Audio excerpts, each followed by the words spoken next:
Everybody know we gon' do it like this, do it like this, do it like this. Everybody know we gon' do it like this. Straight from the underground.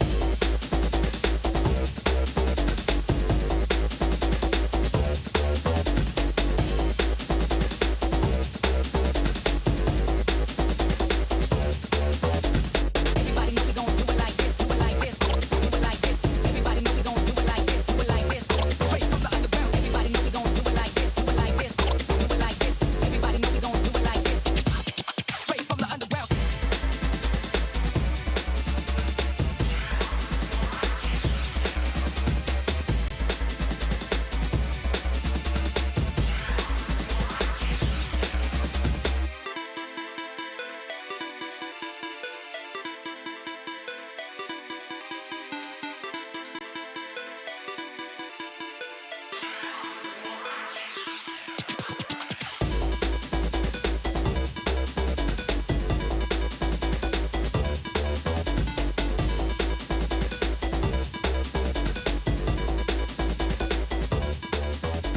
Everybody know we gon' do it like this, do it like this, do it like this. Everybody know we gon' do it like this, do it like this. Straight from the underground. Yeah, give someone, proper someone to play alongside. Is the Death Losser coming through? He gets caught out. Looks like Merritt might have been knocked actually into the rest of that AG lineup. Milgaru not able to displace the Reaper away from the soft underbelly of their composition. The Falcons get the perfect start here on what could be our final flashpoint. And we'll see with all gamers, right? You're going to have double support ult here.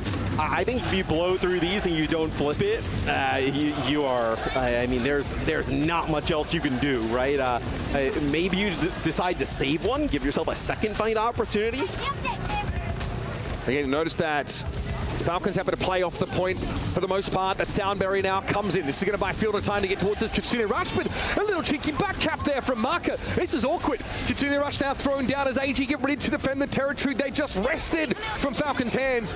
Rush comes in from Falcons. The orange big road being traversed, but Chio is down already. Fielder made use of his rush now, but it's not panning out as Marker's been able to find yet another kunai elimination. Merritt this time falling. Falcons are going to have to pay the piper and regroup. I hated that fight from Falcons. I'm going to agree with you. Like using the sound barrier that early on, especially when they were it starts with the back cap. Yeah, for me that is just... okay. Yeah, playing for the back cap at that time, they kind of happen around the same time. But then you're just at such a huge support ultimate disadvantage there, where all gamers they're able to flip that pretty early, Mitch, where they're already going to have 70%. All right, proper though. Found a bit of damage on A. Chio's able to chase it down. Okay, very quickly, Falcons, without having to make use of any of these ultimates outside of just the primal rage for sustain of someone, clean that fight up comfortably. Aid caught a little bit out there. Didn't quite have the defensive cooldowns that often invulnerability frames to avoid the Lucio and Tracer pressure. So we'll see Falcons push up. They don't have like a Kitsune Rush to work with here, right? So maybe they're seeing if they can catch out like the Lucio, put some pressure onto a Tracer, like force recall here is a lot of pressure here from proper onto Milgaru's. He's trying to get towards the point. Proper's Pulse Bomb could end the series, but it's another pick off on Aid. He's just been having some trouble, I think, getting where he needs to be. Fielder really matching Marker in terms of that kill pressure offered by Kiriko. Milgaru again looking to disrupt, but really it's hard to take the eyes off Lee Su-min. That's not great for AG here. They are running out of healers and time as we head into yet another STC overtime, and there's no presence here for AG on the point. The fight is so split, so disparate, and Aid can barely get to the point. Proper submits a Pulse Bomb and forcing out the Wraithwalker now. Yep, that Shadow Step can only be used to get Aid to the point. He instantly is taken down as Chio comes to collect. Milgaru takes a face full of damage off that Dead Blossom, and there you have it, folks, a dream scenario for our defending champions. Falcons start strong in game one. And if you were a little bit worried about them coming into this event, that is a great sign to see for a lot of the fans in the crowd. So Falcons takes care of business against a bit of a frisky all-gamers team. I think it'll give some teams in this group some trouble. And again, I think, there's always a reality check you have to face when there's a team like Falcons who maybe underperform a little bit throughout the regular stage and qualifying for this mid-season championship. These are the games that matter. When you turn up looking like this, like you finally trimmed the fat on this team and you've streamlined your roster to offer you the very best in every position, Falcons reminding us that they are a team to be feared in any stage of the season. This should be enough here for Crazy Raccoon to regroup with, and looks like KSG running into the backline, bites up more than he can chew, and Slay is picked off at longer range in the meantime. Yeah, although KSG pushes on through and he kills Shu, it just ends up with Varel so split, right? And players from Crazy Raccoon on both sides of them, they were never really able to kind of like prioritize any of the targets, and just kind of whittle down over time, where now the time bank here from Crazy Raccoon still 226. The one from Varel is not, even if they kind of speed ran the rest of the map. That's right. Yeah, they've been close. Really slowed down in the second phase of the map here, understandably. Here's that Annihilation, though. Crazy Raccoon look like they want to linger around. The Symbol's going to force KSG back away. Yet another Varel ultimate that is, frankly, upfront countered by what Crazy Raccoon can leverage. And once again, you've got Amp Matrix, Captive Sun available. Scary, because Varel want to use their Orbit Array, but they may be denied it yet again. Here's the Sun. Slay sees it, blinded, seared into his memory. Was Chorong running him down. And there's nowhere for Nico to go either. Chorong won't be denied. Max does fall, the cart's on the move. The Maywall could be a problem, and another dodgy boulder shot there from Lip goes into the Maywall, thrown up in his face. But only insult, no injury, as Varel unable to convert. I was like, oh, maybe they get Max towards the end, and you still had KSG alive. Maybe it gets a little bit interesting, but you know, losing Nico, you lost a lot of your damage output here from Varel. So now you're walking back into another Amp Matrix. You're going to be able to use your own Captive Sun, so I think like try and get that Immortality field out, Captive Sun, maybe even use the Captive Sun to do it, and then follow it up with like Blizzard. You're going to have that pretty soon here from Top Dragon. Top Dragon on the sneak up. Blizzard to stop Max will be crucial, but he doesn't have Annihilation here, and will happily disengage away. Shu caught inside the bowler shot, is going to have an Immortality field to keep him alive, and there's a Sim TP that will allow him to translate across the map. That's been cleared. He's essentially stuck here for the time being, and Nico is on the hunt. Max knocked back by this outburst. Slay putting big damage down into Max, and he's able to dodge away from the Vortex. Oh, he gets here at the final second to contest. Not quite a cap there. Max can intervene and stop Top Dragon from doing his job, and Shu desperately trying to keep his team in the game. I think he's done enough here. Nico, big damage on Shu. Yet another self-immortality field keeps Shu in the game. We don't see it, but how in the world does he play on that high ground and then alone get all the way back to the rest of the team alive to be able to kind of use that immortality field and make that play? I mean, it's literally only things that he does. There's an ethereal quality about that man, Matt. Make no mistake, Shu is a god of the game. Chorong, big flank, catches on with the Captive Sun in the direction of Slay. And it's going to be the elimination now of the Iliari. KSG in trouble here with the bowler shot. Lip flattens him. Shu was able to take down the Ramatra, and that will be the end of the line here for Varel on this map. Not much more to be done now as the Blizzard is thrown out. The card is unbesmirched, and Crazy Raccoon advance out of their opener. A clean 2-0. Yeah, map 1 was really close. Varel put up a great fight. Map 2, though, after Varel took that first point, didn't really make a ton of progress there towards getting that second checkpoint, where even if they did, the time bank for Crazy Raccoon was going to be really difficult, even if you completed the map to beat.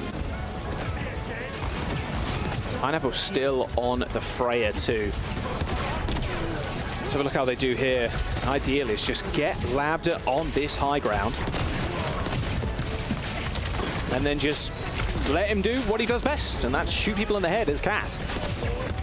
Tough spot for Kaneki to be in as well. Nice double hit there from Lambda, and Landon was able to finish Pineapple off super early.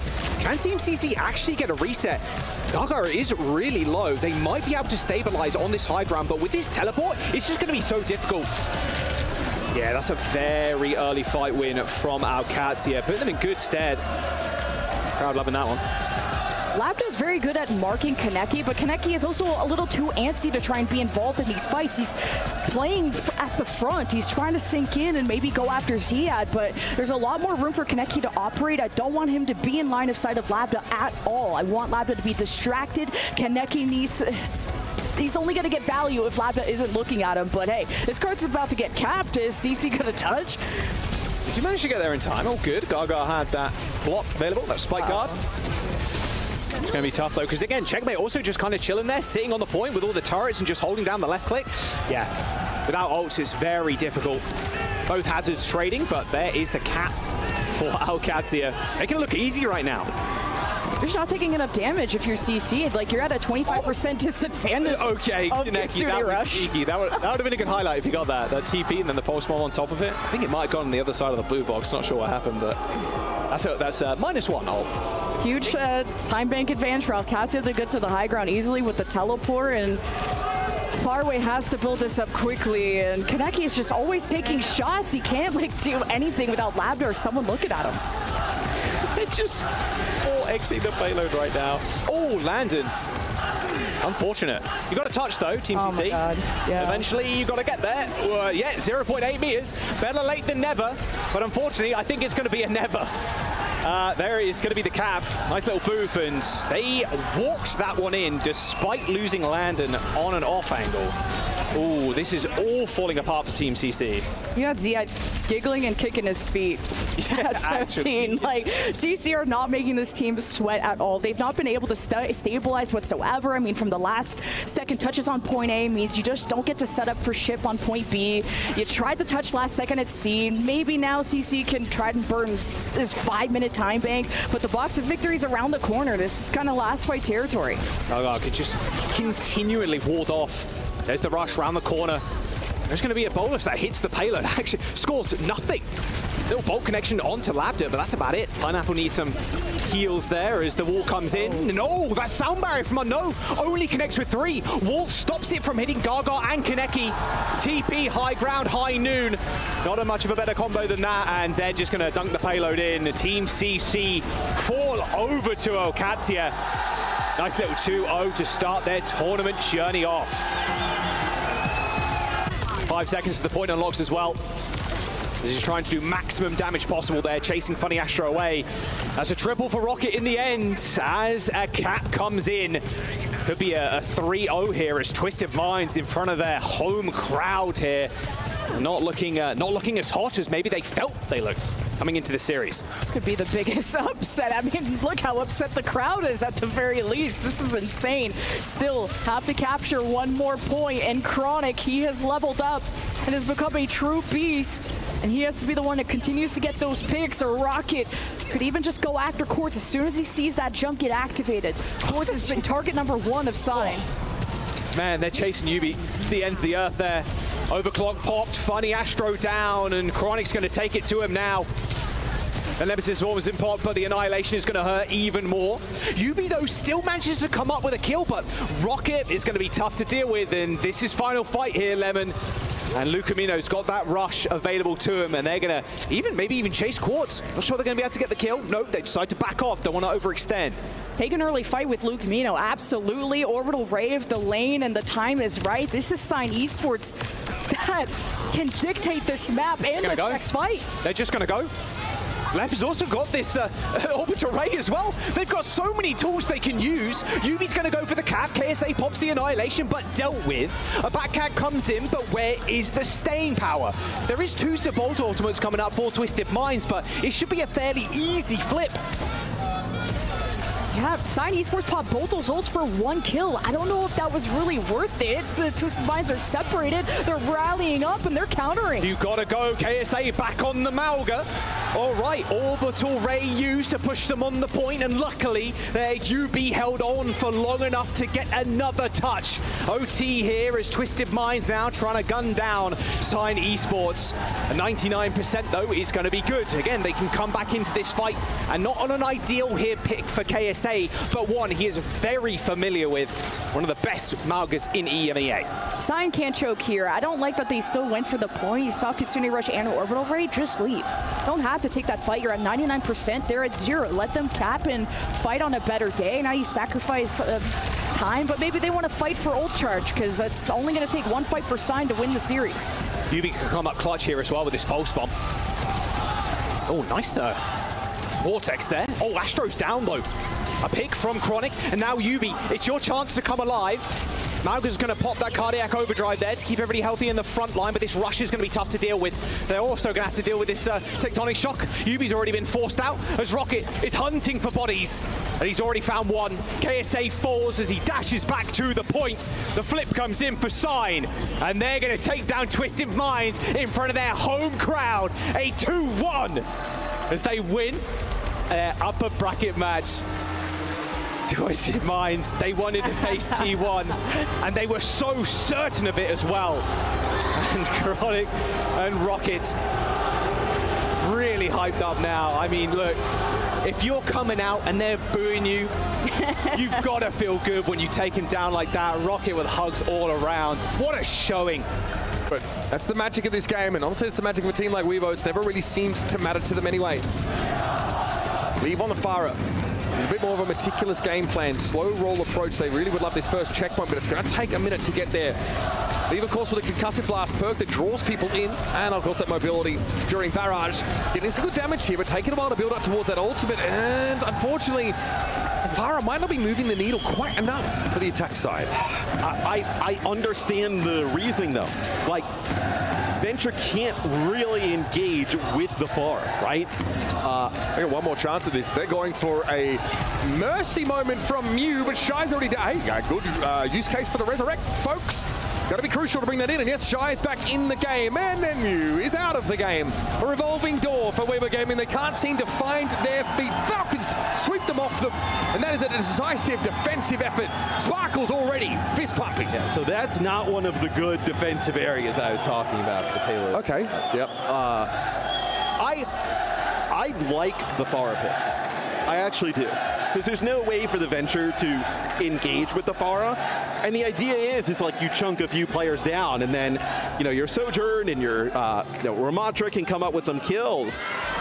It's just a nice Vortex captures lead. They're inside the room. They kind of panic a little bit and able to get nothing after that is, man, Falcons, a huge clutch up for them. Absolutely. I mean, Wevo gave them some openings, I suppose. Man, I feel so bad for Wevo, though. I mean, they get so close in these games, man. Yeah, I mean... And the way they lose them is brutal. Isn't the kind of the Vegeta of the Overwatch world, you know? Always such a fixer, so loved. That's a good... Never truly get in the spotlight, though. Good analogy. Yeah. Yeah. You're a big DBZ fan? There's no way, dude. Not a clue. All right, you would have teased other kids for watching it back in school. That's probably accurate. True. Crazy that you wound up here, actually. I think it's your divine punishment. You have to sit next to me and let me talk about anime, and you have to pretend to be nice about it. It is kind of wild. Yeah, it's justice. I imagine this is just a Sonic. See what they're running. Yep. 3:59, excuse me, on the clock. A lot of time for Falcons. Proper on the Widow, sticking to it, in fact, at least for a moment. I mean, one pick off. There's no way. You can't be giving the Prince that was promised that easy headshot off the rip. There is the golden box of victory, folks. It is that close. You're going to make an argument for Falcons to play the Farah here, right? Just poke them down with where you have to move the cart. Yes, they want to stick to something a bit more tried and true in this current meta. Proper spotted out by Lee, but he can't afford to pay attention. Please touch the cart. Touched hands on the cart. In the box, please.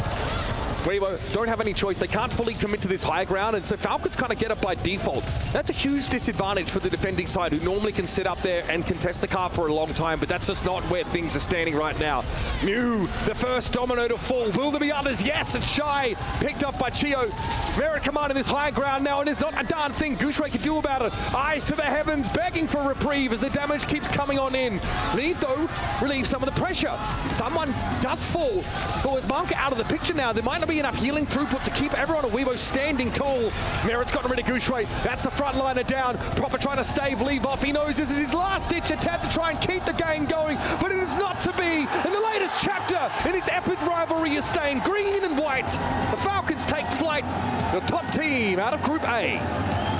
Vigilante does end up going down to Painkiller, but Donghang now trying to trade their Kirikos as Lucamino falls. Proud in trouble, though, on the high ground, dueling out against Rocket. Still, point in contestation as a sign Esports are trying to just use every cooldown possible to push Donghang off, but overtime Wick takes a long time to burn, sadly, for Sign.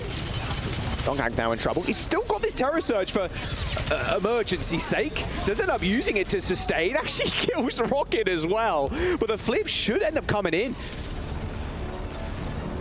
All right, one last touch. Here comes Proud and the rest. No tank for T1. Gonna be about the DPS and friends try and keep this alive, and Sign Esports are going to watch this cap away. They got to step up. It's got to be Rocket. Chronic is so scared right now. And here comes the Doomfist. Oh, but you're against the sound barrier, so good luck. Have fun.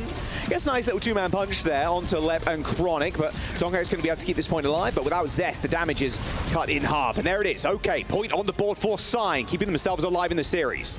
And Proud has been having the power position on this. Just Rocket and Painkiller have had good focus together. Proud has found windows where when they're not looking at him, he'll frag out, and Chronic is starting to be more even against Proud, but Sign Esports still have to make the comeback of a lifetime off the Kitsune rush, off Chronic and Rocket. A lot of Rocket's focus has been into Donghag, which now on the Tracer, you're more important than ever to chase this Doomfist down, especially when he's out of cooldowns. Sign Esports get a nice little D20 roll here, and they actually get the point right behind them instead of across the map. Well, there's the tectonic shock in the backline. Chronic punched into the wall, so couldn't even use the mobility if he even had any left. Terror Surge, but fortunately, even with a kill onto Zest here, it's too little too late. This point is going the way of T1s as Skewed picks up the kill on the Orisa. Just the Venture Doom Dive is so nasty. The displacement is crazy. Just how they're coordinating, just punch, dive, everything. And this is the perfect map to do so. Lots of walls that are close range, a lot of narrow pathways and ways that Sign Esports are going to be caught off guard. That was a Kitsune Rush fight that Sign Esports lost, even with the Chronic ult added on top. So this is going to be really scary because Vigilante's about to come up to his. You actually lose control of your character for a good 5 seconds. Lucio, boop. Venture, boop. Doom, punch. Like, good luck. Proud, though. Oh my God. Wow. Delivered that one almost on a silver platter. That looked a sick kill there by Proud. Final fight now for Sign Esports. Yeah, Donghag Doomfist. Wouldn't bring it out in any other series. Like, look, if you're close to it, you might as well stick on it. And with how Zest and Skewed being so aggressive on the Lucio Venture, hey, might as well. Chronic's life a living hell, unfortunately. Trying to retake at this point of the map against Doom Venture is so cooked. It would have taken a Lep sound barrier or just them finding different angles. Lep is hunted down as soon as he steps into the fight. Oh my God. Yeah, SEC overtime now here, and Zest has already found 2, and that will be it. Not much fanfare there for Sign. A quick GG in the chat as T1 come out in the first seed in groups, lock their place in the playoffs. What's good, everybody? Danny Lim here. And for those of you at home that couldn't, unfortunately, make it to EWC at Riyadh, don't worry, guys. I got you guys. Let's take a quick tour of the STC Esports Arena. Follow me.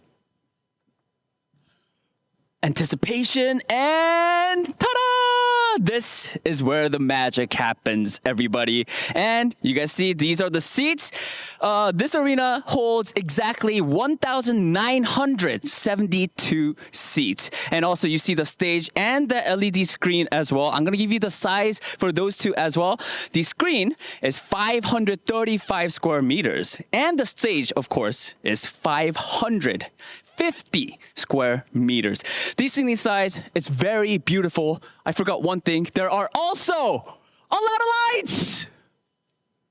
Love it. We love lights.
So Mitch, you ready for day 2?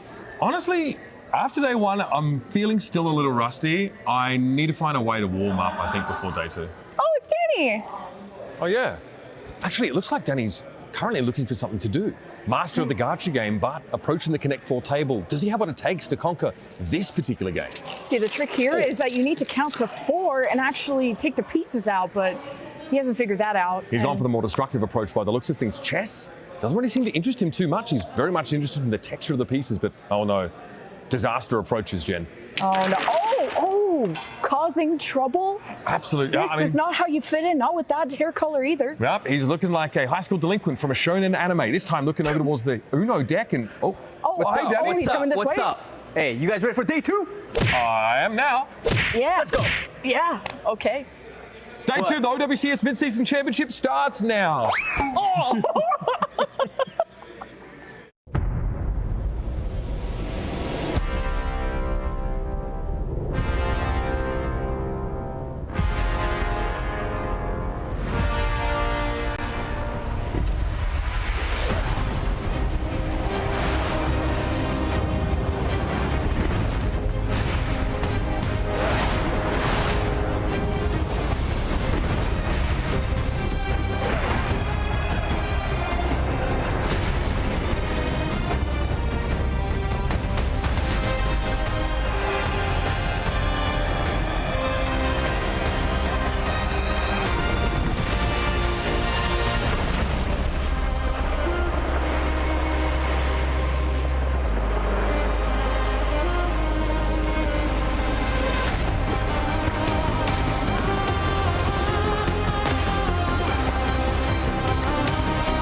It's day 2 of the Overwatch Midseason Championship at EWC 2025 here at the Esports World Cup. We are in the middle of the oasis of video gaming, the Boulevard, jam-packed with fans from around the world, all cheering on their favorite gamers. But our STC arena is jam-packed with Overwatch fans, and so is my studio. I'm your host, Chris Puckett, alongside 3 of the biggest brains I could find in the Overwatch community. We got Reinforce, Avril, and Jake, and I want to start with you, Reinforce. It's day 2. We already sent 4 teams to the playoff bracket, but today we get to crush some dreams. Oh, yesterday I was all about good vibes, advancing, winning.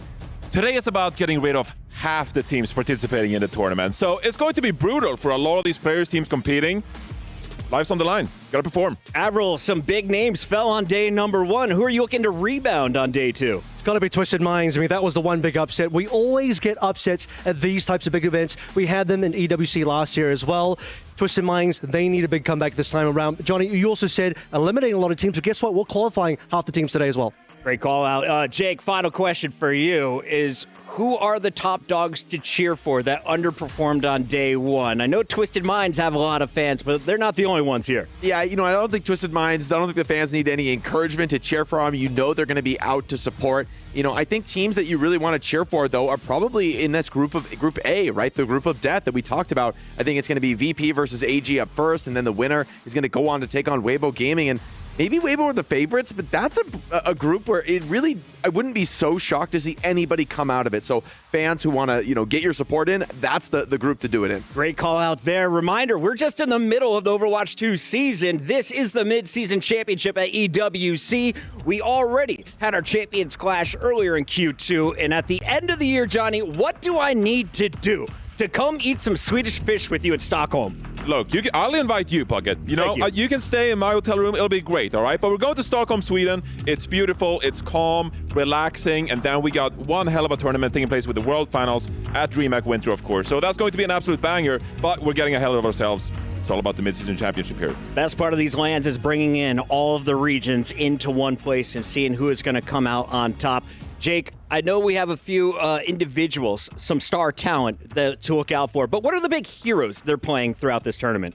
I think Venture, we had a call out first, has really risen to prominence in this tournament alongside and really as a counter to Symmetra. I think those two characters have kind of defined people's view on the game. another different perspective some teams, especially some of the Korean squads, have tried to bring is the Wrecking Ball, which has actually grown in prominence way beyond what I expected we'd see on, the main stage. And I think some teams have played it as a bit of like comfort or maybe just a style on, frankly, weaker opponents that they don't feel they need to play their best against.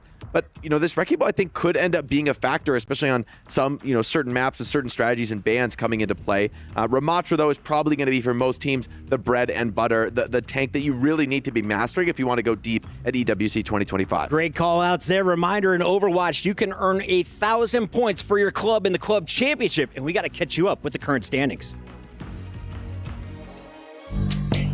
This is your Week 4 Club Championship update. I'm Quickshot, she's Ginny. And the big story coming into this week is that last week, Club AGAL won the Honor of Kings tournament, Team Falcons, who, along with Team Liquid, Falcons and Liquid, have not yet won a tournament. 4 more games are going to be concluding this weekend with MLBB, Overwatch 2, PUBG Mobile, as well as a newcomers to EWC Chess. So let's find out what's at stake. The finals for PUBG Mobile are going to be taking place here across the next 3 days on the Kiria Esports Arena. The team that everybody is going to have their eyes on will, of course, be Team Falcons because they qualified for the finals through the survival stage. And with the defending champion already been knocked out, it means that the title really is up for grabs. It's semi-finals day here at the Mobile Legends Bang Bang Mid-Season Cup. And as far as the club championship is concerned, one club and only one club matters. Team Liquid. They're facing off against Onyx ID. And for Team Liquid, they're lagging behind the pack. Team Falcons, Gen G, Team Vitality are all ahead of them on the standings. For Team Liquid, a win here is a must. And hopefully, their player in chess will also perform well. Can Team Liquid skyrocket up the ladder? We'll find out. It is knockout stage here at the SEC Esports Arena for Overwatch 2, and with the playoffs around the corner, every single one of these clubs is looking to make it to the next stage unscathed and hold on to their keys. Team Liquid, AJL, Vertus Pro, as well as Team Falcons have made it here to their last chance qualifier, and with Crazy Raccoons starting off pretty hot, considering their history with the Falcons, this is shaping up to be a pretty exciting tournament. It's finals day here in chess, and as far as the club championship is concerned, there are only 4 clubs that truly matter. Team Falcons, Team Liquid, Gen G, and Vitality. You'll notice I put Vitality 4th, and that was on purpose because both of their players have been eliminated. That means they have secured a donut as far as club championship points are concerned.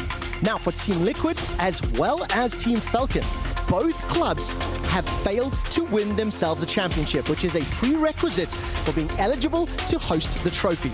Will Team Falcons or Team Liquid win? We'll find out today. At the end of the week, 4 more keys are going to be added to the totem. Make sure you keep a close eye on all 4 games all the way through Championship Sunday. A great update there, and now we're joined by a very special guest, the Associate Director of Athletics, Stuart Ewan. How are you, my friend? I'm doing great. How about you? I love it. So you are rocking a Team Liquid jacket today. You've been repping this squad. You've been cheering them on across all of the stages. What's EWC been like for you so far? So far, it's been an incredible experience. I wasn't lucky enough to get to go last year. I managed to sneak along in one of the Chess Plus ones this year, so I've been exploring the event from a player's POV, which is really, really cool. So as a director of athletics, I'm sure you take part in help building the squad, scouting out some of the talent, the athletes, the mathletes here in the esports world as well. What are you most proud of for the Team Liquid guys that have made it out here to Riyadh? I think Overwatch, honestly, like it may sound a bit pandering considering the panel I'm on right now, but we'll take it. Love that answer. Did you say that to other panels as well? No, just you guys. Just Sorry, you guys. Magnus. But yeah, we looked into Overwatch earlier this year. It was kind of a spontaneous decision, honestly. Our coaches, Danny and Cass, reached out saying, hey, we're looking for a new organization. And obviously we were looking to sort of buff up our presence at EWC. And it was a perfect fit. We're really, really happy with the guys. Yeah, and obviously I think this roster is really interesting because it's one of the youngest rosters competing at the tournament as well. So is that something you thought of as well when you were picking up a roster? Hey, let's pick out some young, talented guys that we could build towards for the future. This was sort of Cass's MO when he approached this project with us. He was really excited at the sort of level of talent that existed in the younger NA pool, and he wanted to build something that wasn't exclusively reliant on imports to sort of bring up the talent level. So we have some incredible youngsters, like you said, probably youngest on average in the entire field, and they're just incredible. It really feels like our performance coach Rafa was describing it to me this morning. It feels like they're in a pressure cooker, or they're like a bottle of fine champagne, and at the right moment, the top's going to pop, and it's just going to be an explosion. Can we pause real quick? Did you just say your performance coach Rafa, aka the greatest man to ever touch Quake? I may be a little biased here in saying that he might be the greatest man to touch an FPS game, full stop. But yeah, the one and only. One of my favorite Pharos at the start of the game. That blew my mind. Sorry, keep going, Jake. Yeah, so I just wanted to ask, for you guys at the Esports World Cup for the club championship, we know Liquid is a big organization. You're fielding teams in a ton of titles. This is a huge week for you guys, with big you're already looking very solid in chess for sure, right? In Mobile Legends Bang Bang as well as Overwatch, and you're already doing pretty well in the club championship. Do you guys think that this is your year as an organization to potentially win? I'm not going to upset anyone in the company Slack by jinxing it. I think we've got an extremely strong shot at it, but there's still a lot of EWC to go. There's a lot of tournaments to unfold. But yeah, this is a huge week for us. Some of our heaviest hitters are here and doing really, really well, so I'm hopeful. Can you tell me a little bit about Magnus? Because I saw him rocking the TL jersey. He was watching Call of Duty last week when I was working here in the STC arena. What is it like having him in a Liquid jersey? Honestly, it's still a bit surreal. It's I think, probably our most high-profile competitor ever in any game. It's the thing that I now use to describe to like my extended family, my in-laws. Like, what do you do for work? Oh yeah, we run a sports team. We have Magnus Carlsen. Like, I know this guy, and it makes my life a whole lot easier when I don't have to explain the nuances of every little game and the top players in each one. They immediately recognize who this is and what kind of competitions we participate in. You brought in the world's best chess player. I love seeing him in Team Liquid jersey, and I also love seeing Liquid still involved in Blizzard games. You guys were an old school fan base back in StarCraft. You are here in Overwatch, and you've got some fresh skins in the game. So can you tell me about this process? What all went into the development of these amazing skins? Honestly, it's like, this part is really fun for me. I work on the in-game items for a lot of our different games, and for this, our approach is like, how do we express our brand in a way that makes sense within the universe? Like a little profile picture of Blue, our mascot, it feels very Overwatch. It's like our version of Pachimari, basically. Since the skins are effectively jerseys for us in-game, we put a lot of our effort into the 2D assets that people can interact with. The hoof stomp for the spray it's like something you can use to sort of vandalize other people's sprays during the game, and we wanted that to be something that people could just spam everywhere. The banner, I think, is the most. It's the biggest callback to our roots. It's it's a reference to the original TLNet banner from 2001. We just wanted to modernize it and bring it into a new game experience for our fans. That's so amazing, Stuart. We got to be breaking down the games here in just a moment. Before you go, though, is there anything you want to say directly to the fans who are out here in Riyadh and everyone tuning in to support Team Liquid? Yeah, absolutely. Thank you for cheering for us. Thank you for supporting Team Liquid. Buy the bundle, buy the Mercy bundle, and yeah, cheer for us in all the games you're able to. I know there's lots to watch at once, but do your best. I'm doing mine. That is Stuart. He is a rock star. You can catch him here in Riyadh. For now, though, let's take a look deeper at these skins.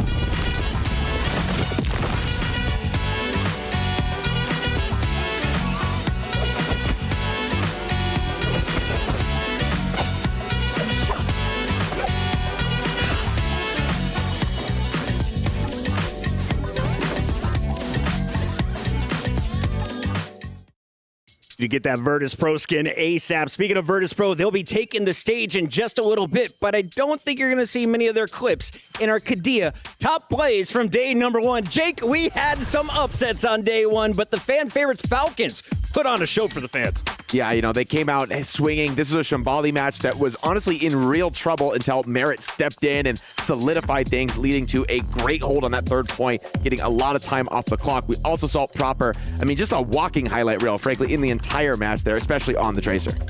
Seeing some clips from OWCS as well. Obviously, they won their group. Really tough game, however, versus GK. Crazy Raccoon, strong favorites for the entire tournament. Maybe struggle a little bit, but honestly, they still have top performers on their team. Max did get subbed in for a couple of games. You see some of his clips in here as well.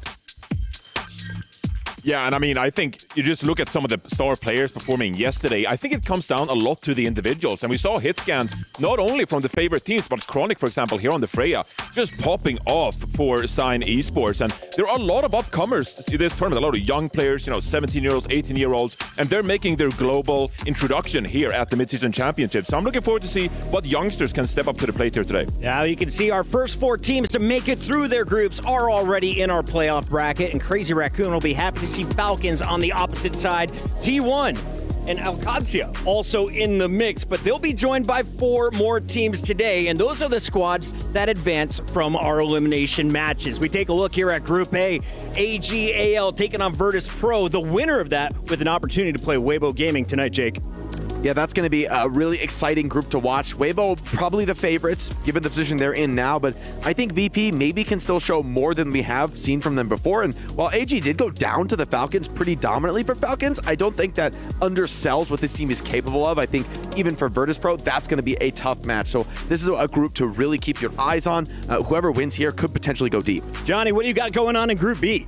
In Group B, obviously, Crazy Raccoon, they did qualify as the first seed from Group B, but it was a nail-biter. Went to map 5 against Team Liquid, which we really didn't expect. And now, in the lower bracket, we got the Barrel taking on Rock Esports for a chance at taking on Team Liquid for that final number 2 spot in Group B. Do we get a Japanese squad playing later tonight, Johnny? Potentially. All right, Avril over in Group C. Walk me through. How did Alcancia take it? I mean, Alcancia really opened up the door with CC 2-0, no problems there. But then GK came in swinging. That went to 5 maps. Really impressed with GK here. This is a big event now for North America where, despite not having qualified a single team yet, I think a lot of North American teams might make it through today. In fact, maybe all 3, because I'm impressed with all of them.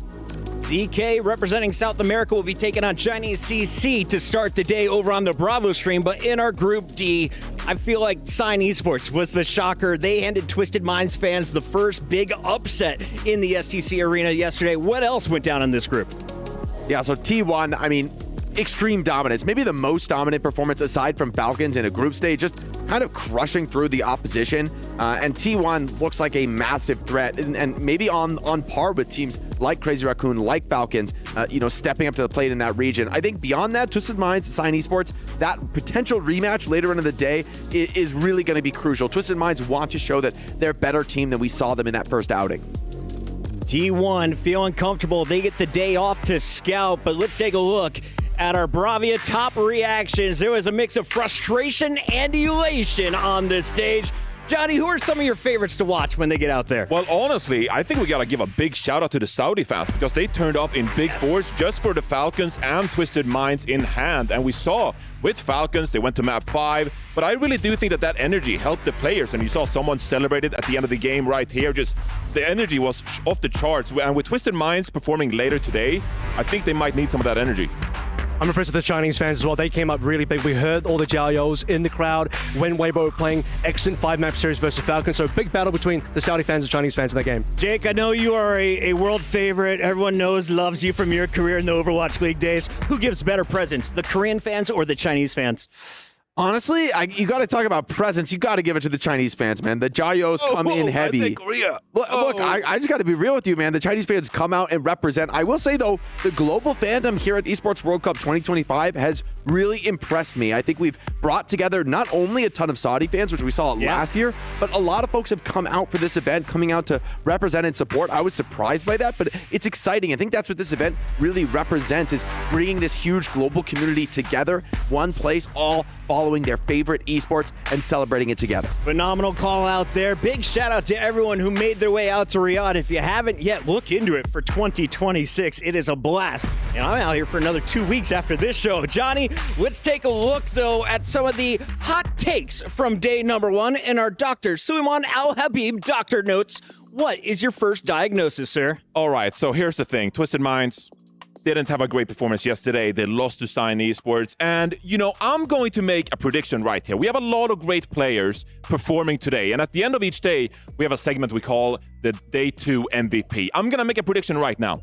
I think Yubi is going to turn things around. Disappointed a little bit on the Symmetra yesterday. The Tracer wasn't quite there. Day 2, it's a day for Yubi. So I'm going with Yubi winning the MVP of the day. Yubi, who got shut down absolutely yesterday by Sign Esports. I think he's coming back. I think he's making a bit of a comeback. Interesting diagnosis from Johnny. What do you got for me, Avril? I'm going to turn heel a little bit here. I normally talk a lot about Korean teams, Asian teams, Chinese teams in general, but I want to talk about North America a little bit. They didn't qualify a single team yesterday, which may be a little bit disappointing, but they all went to extremely close games. GK 2-3 versus Alcatia, Liquid 2-3 versus Crazy Raccoon. That is a really insane result, to be honest. Sign upsetting Twisted Minds. So I think, honestly, all 3 North American teams qualified through debate. That's my hot take. That is a hot take. Jake, NA fans will love to hear Avril. Will he be right or wrong? Only time will tell. But let's look at your Aramco power rankings, because you put our teams together on this board. Who do you have eyes on in day number 2? So, day 2, this is when it gets down to business. So in our Aramco power rankings, we tried to look at not only who are the teams who have already qualified, who are here in that, top group. Of course, like, they've earned their place at the top. No surprises there. Day 2, we picked our favorites. I picked Twisted Minds over Sign Esports. I think that's a little bit controversial. I think, though, historically, we've seen Twisted Minds take some hits in regular season or in early play and then come back a lot stronger off the rebound. So I think that's a team that I do think they're going to qual through. Alongside them, I think it'll be Liquid, Weibo, and GK. And then the dark horses, the teams that I think have maybe the best chance to play spoiler and make things a little bit crazy. But honestly, tough groups for all these teams. It's not going to be easy to pass those day 2 favorites. Day 2 is going to be jam-packed full of games. And a reminder, we are up on both streams. Open up Alpha and Bravo if you want to watch all the Overwatch 2 action. Because on Alpha, we have AGAL taking on Vertus Pro. We have Beryl versus Rock in our second match of the day. And then our third and fourth match, we will officially be sending teams to the playoffs with all of our losers' keys being crushed. This is a devastating day if you get eliminated, Johnny. Your hopes and dreams shattered in front of your eyes. Yeah, and of course it kicks off with elimination matches. So again, you're one of these 2 teams. You have had very little time to prepare. Now you got to step up and fight for your life. So we're covering the A and B groups today. But if you want to check out the group C and D, they're going on in the B stream there as well. Avril, question. If I'm an underdog, is it good news or bad news that I'm no longer playing in 1st to 2s? It's 1st to 3 wins today. I think it will be more difficult. You probably want to be able to get away with less maps played if you're an underdog, but this is the type of game where you just have to be able to play your best, and there's no room for error in Overwatch. The better team usually wins. However, we do get upset sometimes. We already have one, so maybe there could be another. 8 keys will be crushed at the end of day 2, and our casters are sitting next to the hydraulic press.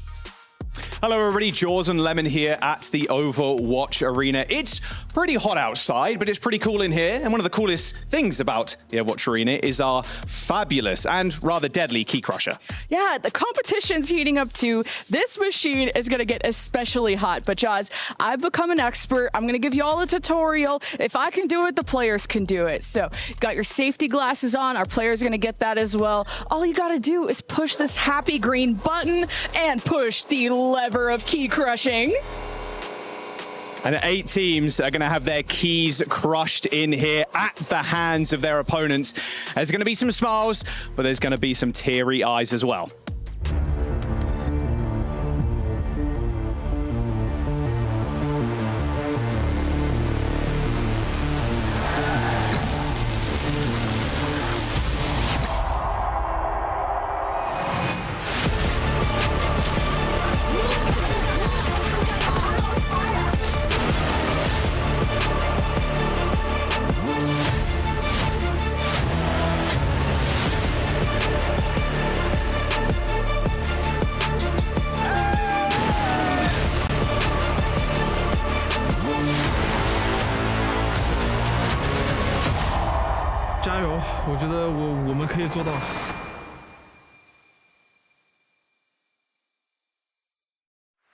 And here you can see on our Jamil Motorsports arrival cam, our first team taking the stage at the STC Arena is AGAL. Aid, Milgaru, the brothers, looking for revenge after falling 2-0 to the Falcons on day 1.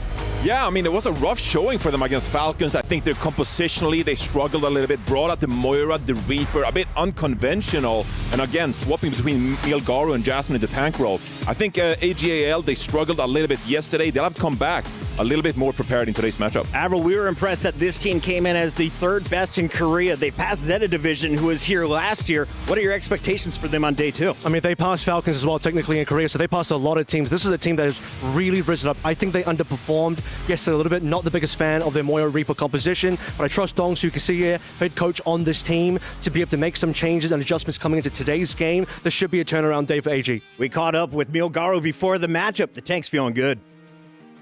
What's up, everybody? I'm here joined by Milgaro from AGAL. Before I jump into the question, quick side question. I've seen that on stage as well. What is this your mascot? What is this? Can you give me a brief explanation? 이게 항상 그 무대에서도 어제 봤고 지금도 계속 가지고 다니시는데 뭔가요 이게? 이게 팀 마스코트라고 해가지고 들고 다니고 있습니다. Yeah. Apparently it's the team mascot, so they're holding it close to them because it's very important. Can I hold it? 제가 들어도 되나요? Nice! I'm gonna take it home. Anyways, you have a very big match coming up. It's an elimination match against VP. Does that make you nervous? 자, 아무래도 이제 다음 경기가 이제 여기서 지게 되면 패배를 하게 되면 집에 가야 되기 때문에 좀 그런 점에 대해서 좀 더 긴장이 되시나요? 긴장이 조금은 되는 것 같고요. 근데 뭐 잘할 수 있을 것 같아서 크게 긴장 안 되는 것 같아요. Yeah, I mean, to be really honest, I do feel a little bit nervous because it is an elimination match, but not too much because if we perform well, then we wouldn't have to worry about it. All right, one final question. What are your thoughts on your opponent's VP? 자, 마지막으로 다음 상대인 Vertus Pro에 대해서 좀 설명해 주세요. 어떤 팀인 것 같나요? 작년 시즌에 그 항저우 대회하기 전에 한국 와가지고 스크림하고 저희랑도 대회를 해봤었는데 잘했어가지고 기대가 되고 있습니다. Yeah, I'm expecting a good performance from that side as well because we've scrimmed against VP before last year in Hangzhou before the Hangzhou tournament as well. So they are a really good team. I think it's going to be a very exciting match. Milgaro, thank you so much. Best of luck. 화이팅 하시기 바랍니다. 감사합니다. 감사합니다. I'm gonna take this. Off to a slower start in 2025 than last year is Vertus Pro. Winners of their group and advancing to the playoff bracket last year. Jake, they need to right their wrongs and they're running out of time. Yeah, you know, it's up to really Shockwave and Jaewoo, I think, to come out as heavy hitters from that DPS frontline. Fix, I think, could be another key factor in the backline of the support role. This is a team that's underperformed a little bit as of late, but we've seen earlier in the year they can be a strong international competitor. What's the vibe on VP? Let's check in. I'm here joined by Jaewoo from Vertus Pro for a quick pre-match interview. Now, Jaewoo, yesterday you guys did lose to Weibo Gaming 2-1. It was pretty close. What do you think the biggest reason of your loss was? 자, 일단 어제 경기를 살짝 얘기하자면 웨이보 경기와 2대1로 아쉽게 패배를 하셨는데 그 패배 이유가 뭐였을까요? 구실 선수 윈선이 되게 까다로웠던 것 같습니다. I feel like it was really difficult to deal with Gushui's Winston. All right, let's move forward. Looking at you have a very big match today against AGAL. I talked to AGAL and they said that you guys, VP is a very good team and it's going to be an exciting match. What are your thoughts on your opponent? 자, 방금 이제 다음 경기인 AGL 올게이머스와의 경기가 있는데 제가 살짝 얘기를 했을 때 AGL이 VP는 굉장히 좋은 팀이다, 잘하는 팀이다, 강팀이다라는 얘기를 했는데 어떻게 VP 쪽에서는 AGL은 어떤 팀인가요?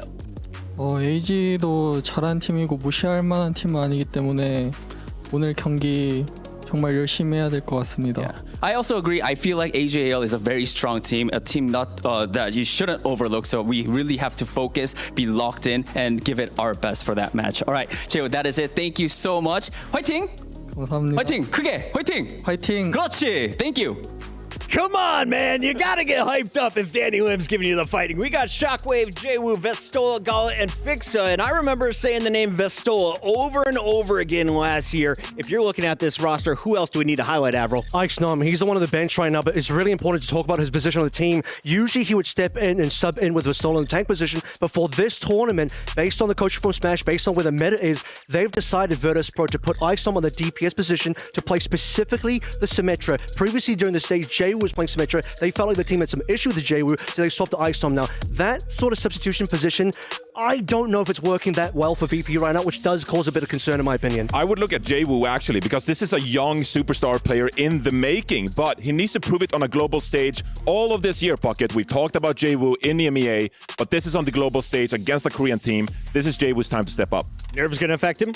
I'm not that worried about nerves. I think the bigger challenge for Jwoo to play Sim is really the communication. The character is so deeply intertwined with your team strategy. You need to be using teleporters as a group, playing around the ultimate as a shield. You know, it really is almost like another support character in the roster. So I think that's going to be a challenge, dealing with all those roster swaps, adapting to a team that throws so many challenges at you in the form of AG.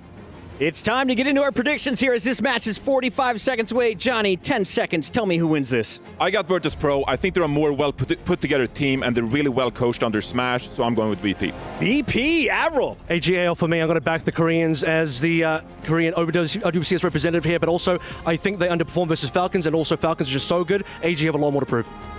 I like AG. A lot of young up-and-coming players, but I think they're next up. The winner of this one still has to go through Weibo if they want to make it to the playoff bracket. I'm going off of history here. Vertus Pro was top 8. Are they top 8 in 2025? I don't think so, but they're at least top 12. I got Vertus Pro taking this one. Are we right? Are we wrong? Let us know in the chat as we head to the STC Arena.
We started with 16 teams split into 4 groups yesterday, and 4 groups already punched their tickets into our playoffs, which means they now get to sit back, relax, and enjoy the show. Absolutely, but for the remaining teams, it's crunch time. We've got decider matches, we've got elimination matches, and a lot of keys will get crushed by the end of tonight.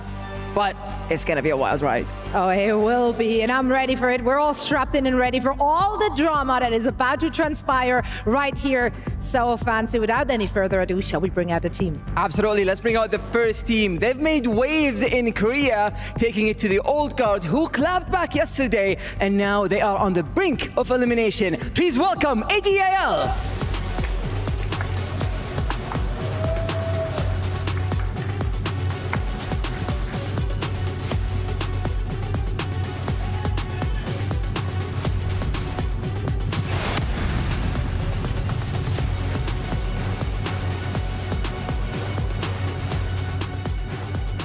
And their opponents rocking up to Riyadh with some surprising role swaps in order to cater to a sim meta. What do I have in store for us today? It's Vertus Pro.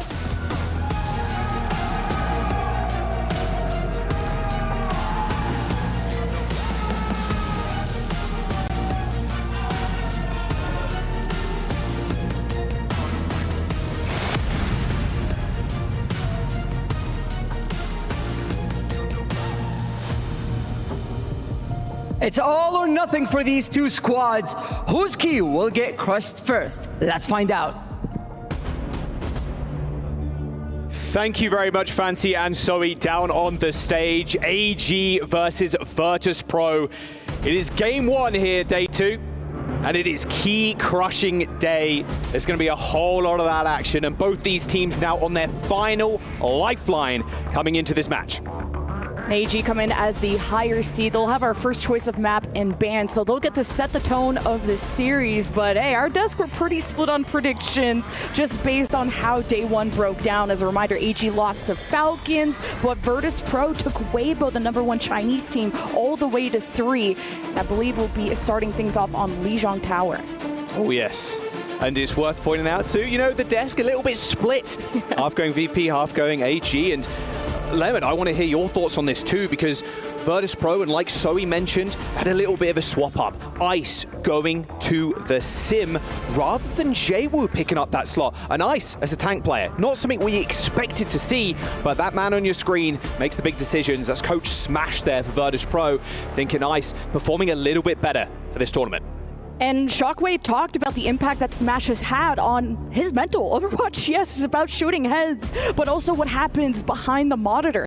And it's about just being composed and stable in moments like this, when the stage, the eyes are all on you, when keys are on the line. Vertus Pro, they stuck with this roster through both stages after a big rebuild and surprised everyone as they topped EMEA. And everyone's been talking about EMEA, Korea, who is going to be the best region. I'm looking to find out who is going to make it, because we sent a lot of Koreans to playoffs. Vertus Pro too, they were looking so good last year, just clearly head and shoulders above the rest, but they come into this tournament as stage 3 EMEA. People have overtaken them now, the likes of OWCS, and they're in an elimination game. Aki is going to get crushed after this series, with AG is also, they got their family bloodline in their roster as well. Two brothers, Milgaru and Aid versus Vertus Pro. We are seeing Jaywu start here, so no Ice, not for now. And just a reminder that Gala and Shockwave were on the Vertus Pro roster that competed at the last EWC. They went 3-0 in groups, they went to playoffs, and then met Falcons in that single elim playoff and didn't end up going as far. And now with this new and improved roster, Vertus Pro have the ultimate team standing in front of them, and it will be AG, who are at the top of the club championship points as well. So there's a lot to be competing for here. Yeah, a lot on the line, and they have to face, the winner here has to face Weiwu Gaming for another chance at that playoffs, but one life remains, and Lijiang Tower is the map. The band's coming in, seeing Diva for AG and a Faravan for VP. Yeah, AG having that first choice. They chose Lijiang Tower against Falcons, but it went 2-0 and it went in favor of Falcons, but they're going to continue with that. Busan was actually their strongest map pick in the previous stage, and you could say Lijiang Tower plays very similarly with Control Center, Mecha Break, the rest of the rounds being very open for usually Milgaru is the one coming in on these control maps, having the versatility to play the dive, the Hammond, which has been crushing these teams, but Jasmine's the mainstay for AG, usually playing the Orisa, playing the Brawl, and he'll have to go up against Vestola, who's been historically known for those off tanks. He's one of the few tanks even in this meta playing Sigma, so that's going to be an interesting tank matchup. There's been a lot of experience and veterancy on the side of VP as well. Talking about Smash, of course, but Shockwave was on Philadelphia Fusion way back in the day with players like Carpe.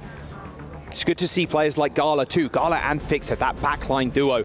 Gala really just made a name for himself actually on the Alari of all picks. Really brought it to prominence on maps like Midtown, Circuit Royale. This double flex style looked so good for them.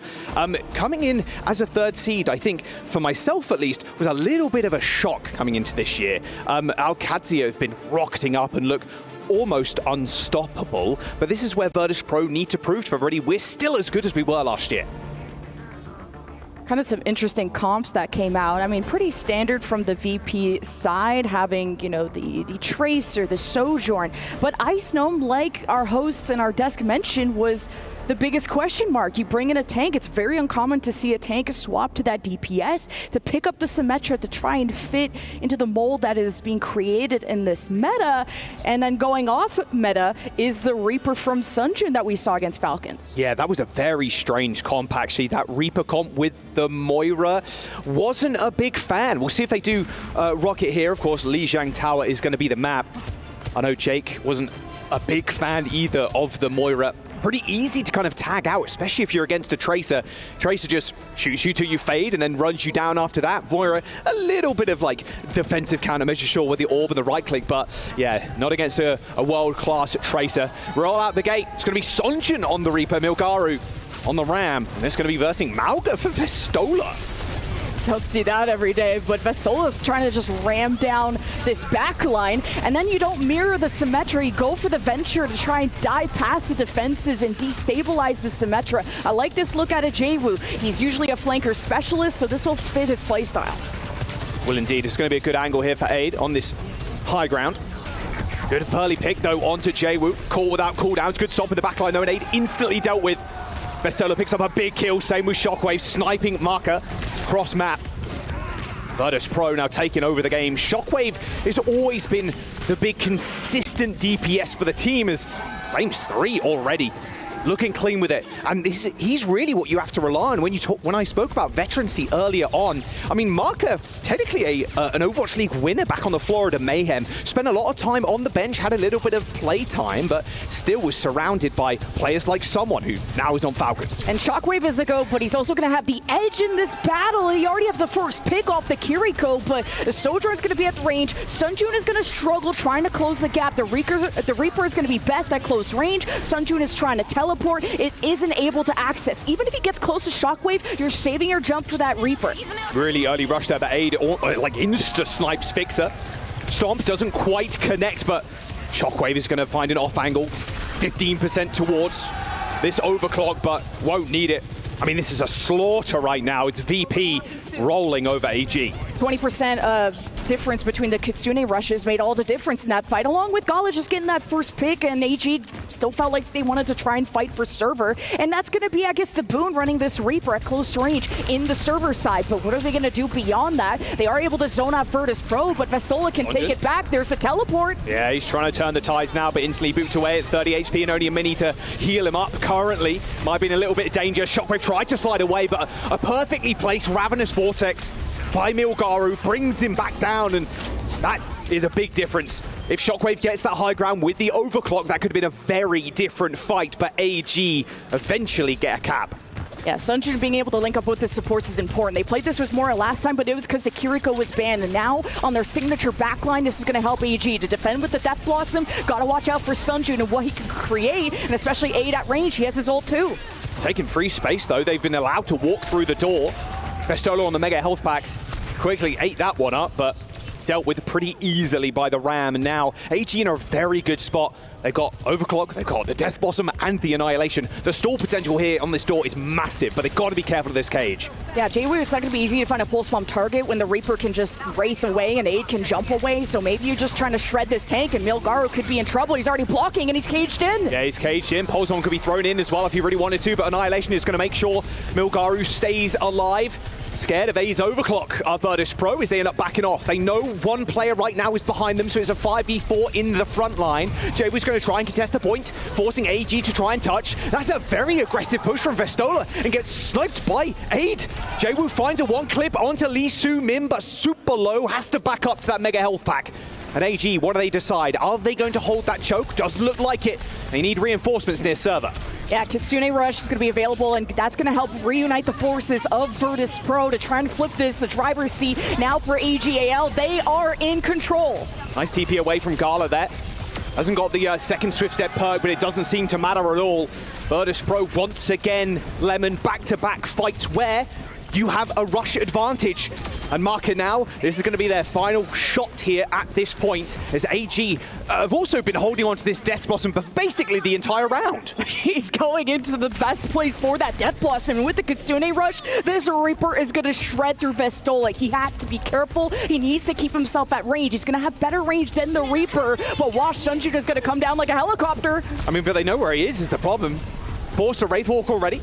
Is currently sitting on the rush, but Vertus Pro have made a decent escape, but chasing Vestola. Gala preoccupied with the rest of AG and Sunjun. Hit him where it hurts. Death Blossom in the back. A 99% flip now as Vertus Pro managed to sneak away a couple of percent. Fixa has to stick by Vestola's side to get him away from this Reaper. He's just as getting outsped, and Fixa will have the sound barrier at least, and now it's last fight for Control Center. They're looking for Fixa too. Fixa on the high ground right now is 3%, but Lee Soo Min is right on top of him. They need someone to touch. Vertus Pro have got to get there, but they can't. Fixa, a little bit delayed there. Could have dropped, had the sound barrier, just wasn't sure if someone was around the corner to maybe blink in. Maybe he was looking for Jabu to do that, a miscomm, which would have been a good final fight for Fix's team to get into. But 100-99 now. This is going to heat up to be a good series. Yeah, Lucio Min with large brain tracking of where the other Lucio is going to be. Fixer had that sound barrier too, like you pointed out. Got booped away once, tried to go for the re-engage, and that hitbox for the point as well. It's a lot lower than sometimes you'd think, so even jumping out of the window sometimes won't even trigger the OT. Quick teleports out for Sonjin and Jaewoo. Straight back over to the Reaper Tracer. I think this is going to be even stronger for the Reaper. This point is a lot more enclosed and lots of good hiding places to circle around the point. Sometimes it's even better to not play inside of the point, but rather on the perimeter and trap everyone into open space. But this first fight, very important. AG have a very good position right now. Boys taking the little garden square. Milgaru, I think, is just hiding in the corner. Doesn't look like Vertus Pro spotted him just yet. Jaewoo just being as annoying as possible. Nice little cleanse, getting him away from the slow as Vestola bites the dust. Shockwave tags Lee Soo-min with a body shot, but has to retreat. Yeah, Vertus Pro focused on just trying to get Jaewoo into position. He's back hallways, but lost Mega Pack control, had to go back towards spawn. It's a lot of tempo gone for Vertus Pro, allowing AG to cap, and again, being able to defend with Reaper at close range, which I guess Sunjun is not going to even want to play on the point. He has to be careful. He's already used Wraith. Will be able to teleport out, but he's just after Shockwave. Whoa, Fixer took a full damage left click from the Reaper to the dome, and yeah, he'd finished that kill easy peasy. Sunjun has just been so well supported by Maka and Lee Soo-min, but Maka is still respawning, will be able to TP in. Vertus Pro will have Kitsune rush advantage just by a little bit, and this could help propel them into a fight win. Gala always outpacing Maka by about 10-15% or so. You're doing a lot more healing if you're kind of getting out of the choke point to be fair. Vestola pops the Nemesis form already. It's going to be a better one for Milgaru, and has the Annihilation too. Vestola, by the way, almost completely alone, although using that rush to its full effect now on the points. Nemesis form and the Annihilation from Milgaru cleans Shockwave, and Sonjun ends up getting shut down. Vertus Pro with a two-pronged approach there onto the point, get the cap. That was almost scary though. Vertus Pro Kitsune rush and prioritize capping the point while Milgaru counter-engaged with the Annihilation went after the backline of Vertus Pro that got separated. So that could have been hectic, was saved by Gala in the end. Now you get to defend with the sound barrier, but Kitsune rush, we'll see how this is exchanged. Very nice outwards push. There's almost no chance for Vertus Pro to react there if they wanted to hold on that choke point.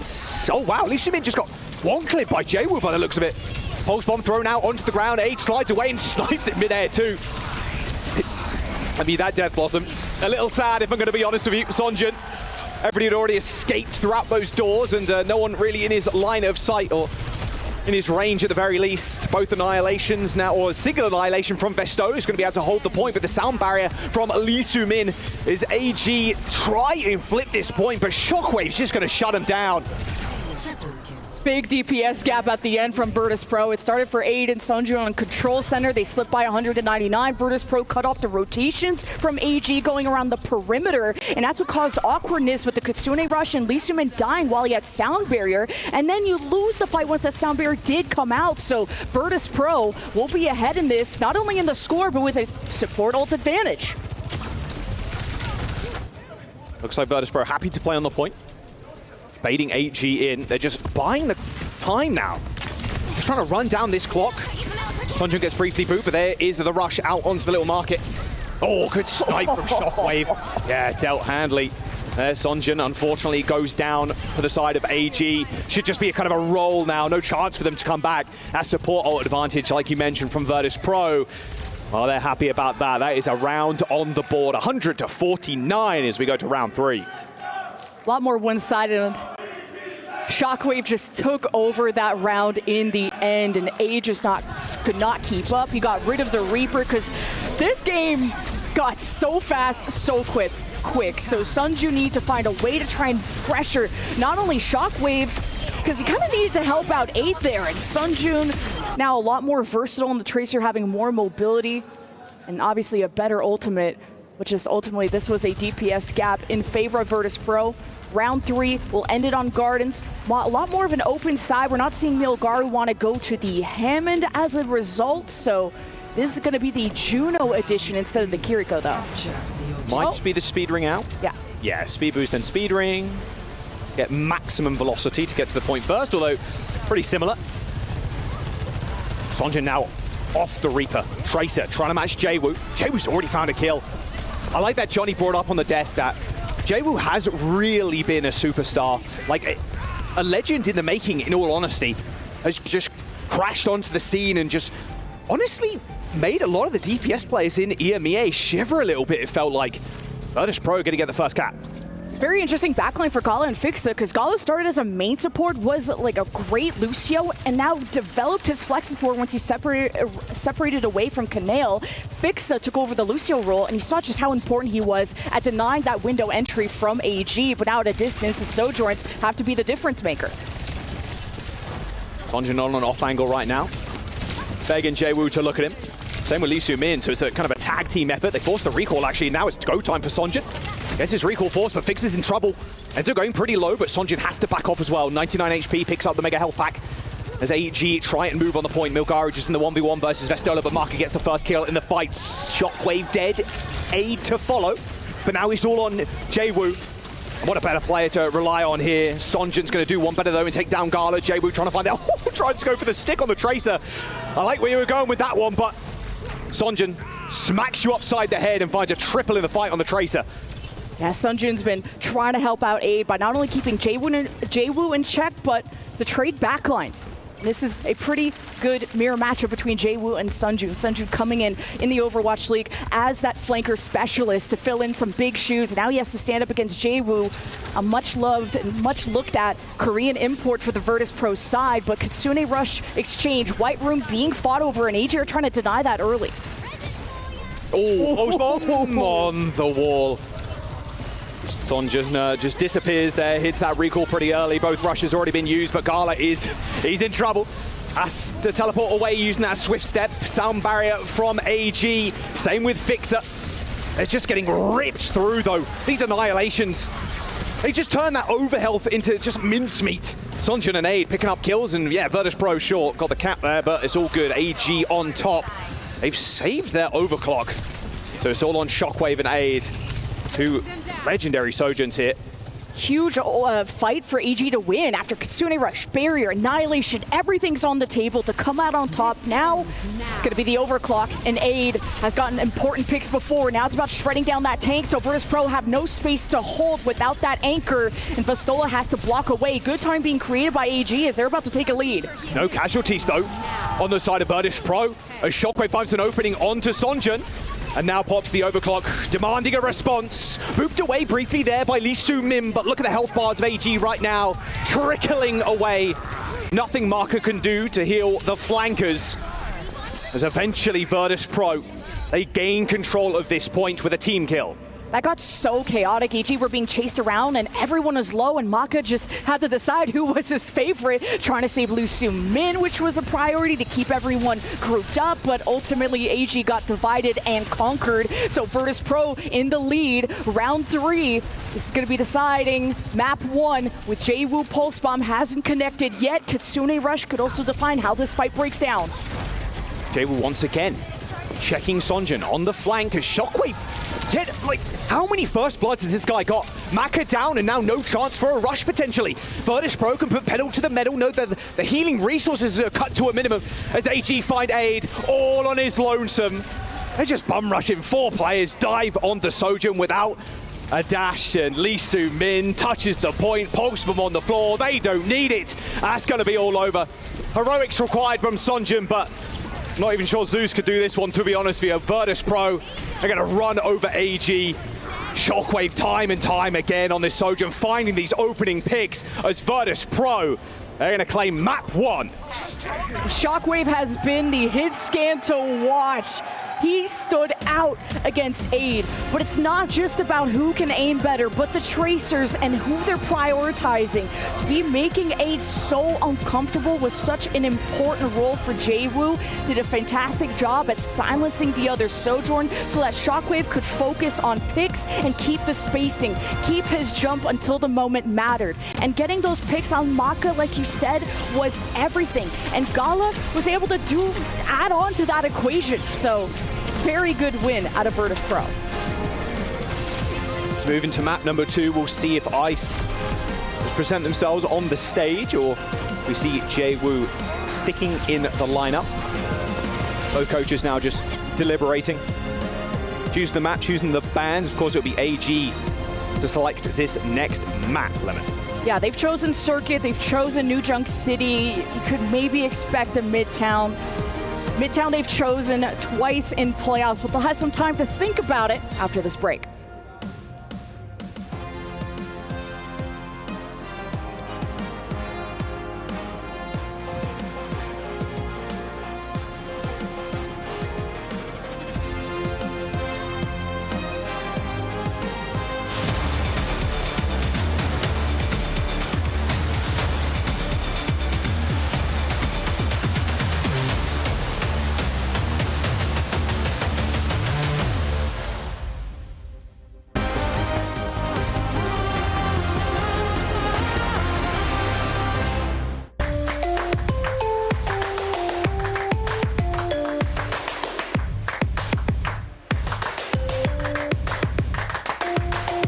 Level up your gaming experience with over 8 billion playlists, only on Spotify, the official audio streaming partner for the 2025 Esports World Cup.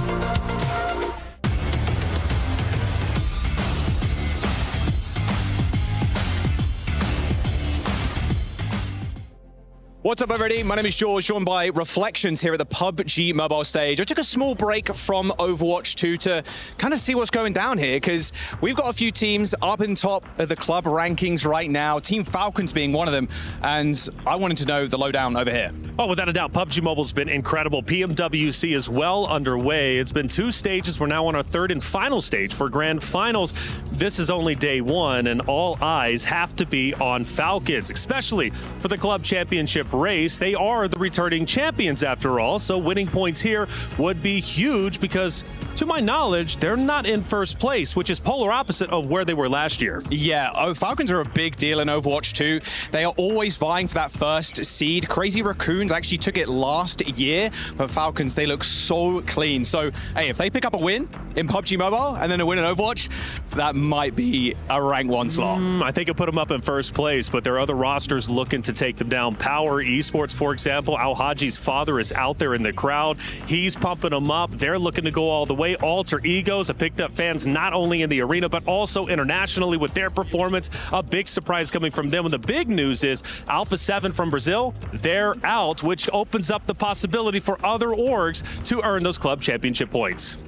Hey guys, it's Lemon Kiwi from Overwatch, and I went exploring. I found a Turner from the MLBB stage. I need to get a scoop on the club championships. Who's at the top, who's left? Things are quite interesting. We're already at top 4, so I think if we're taking a look at like the top 4 from the club championship, we do see that TLPH, so Team Liquid, are definitely in the running to make it to the grand finals and perhaps maybe even potentially picking up the championship. That would help them out a lot in the standings. We have Team Liquid over in Overwatch. We also have Falcons, AG, a lot of teams still at the top of the championship. It's going to get really hectic. Go and check out MLBB and also Overwatch today, and we'll see you soon. What's up, everybody? Danny Lim here over at the chess side, and we have a big update. We got Mike, the chess expert. Mike, please give us an update. I know today's a big day for you guys. Yeah, last night we had El Chessico, number 1 versus number 2. Name, okay. It went all the way to the end Armageddon match. Magnus Carlsen just barely squeaked past Hikaru Nakamura, and then the grand finals today, which is going to be Alireza Firouzja of Team Falcons against Team Liquid. Magnus has to face Alireza. All right. I mean, let's talk a little bit about the club championship. What are the implications that have to do with the grand finals for chess? Well, Team Falcons, as you know, is defending their title. They were trailing this week. They've now taken the lead in the club championship. That's right. And because they are facing Team Vitality, all their chess players are out. It's not a matter of how much they will lead. It's really a matter of like, are they going to, how much padding they're going to have after this. And it's much more of a fight than last year, though. The standings are very close. Yeah, I mean, things are looking pretty good and exciting for chess, and also for Overwatch side as well. Team Falcons is they already they're in the playoffs as well, so things are looking great. All right, thanks guys. Thank you. 1,000 points on the line.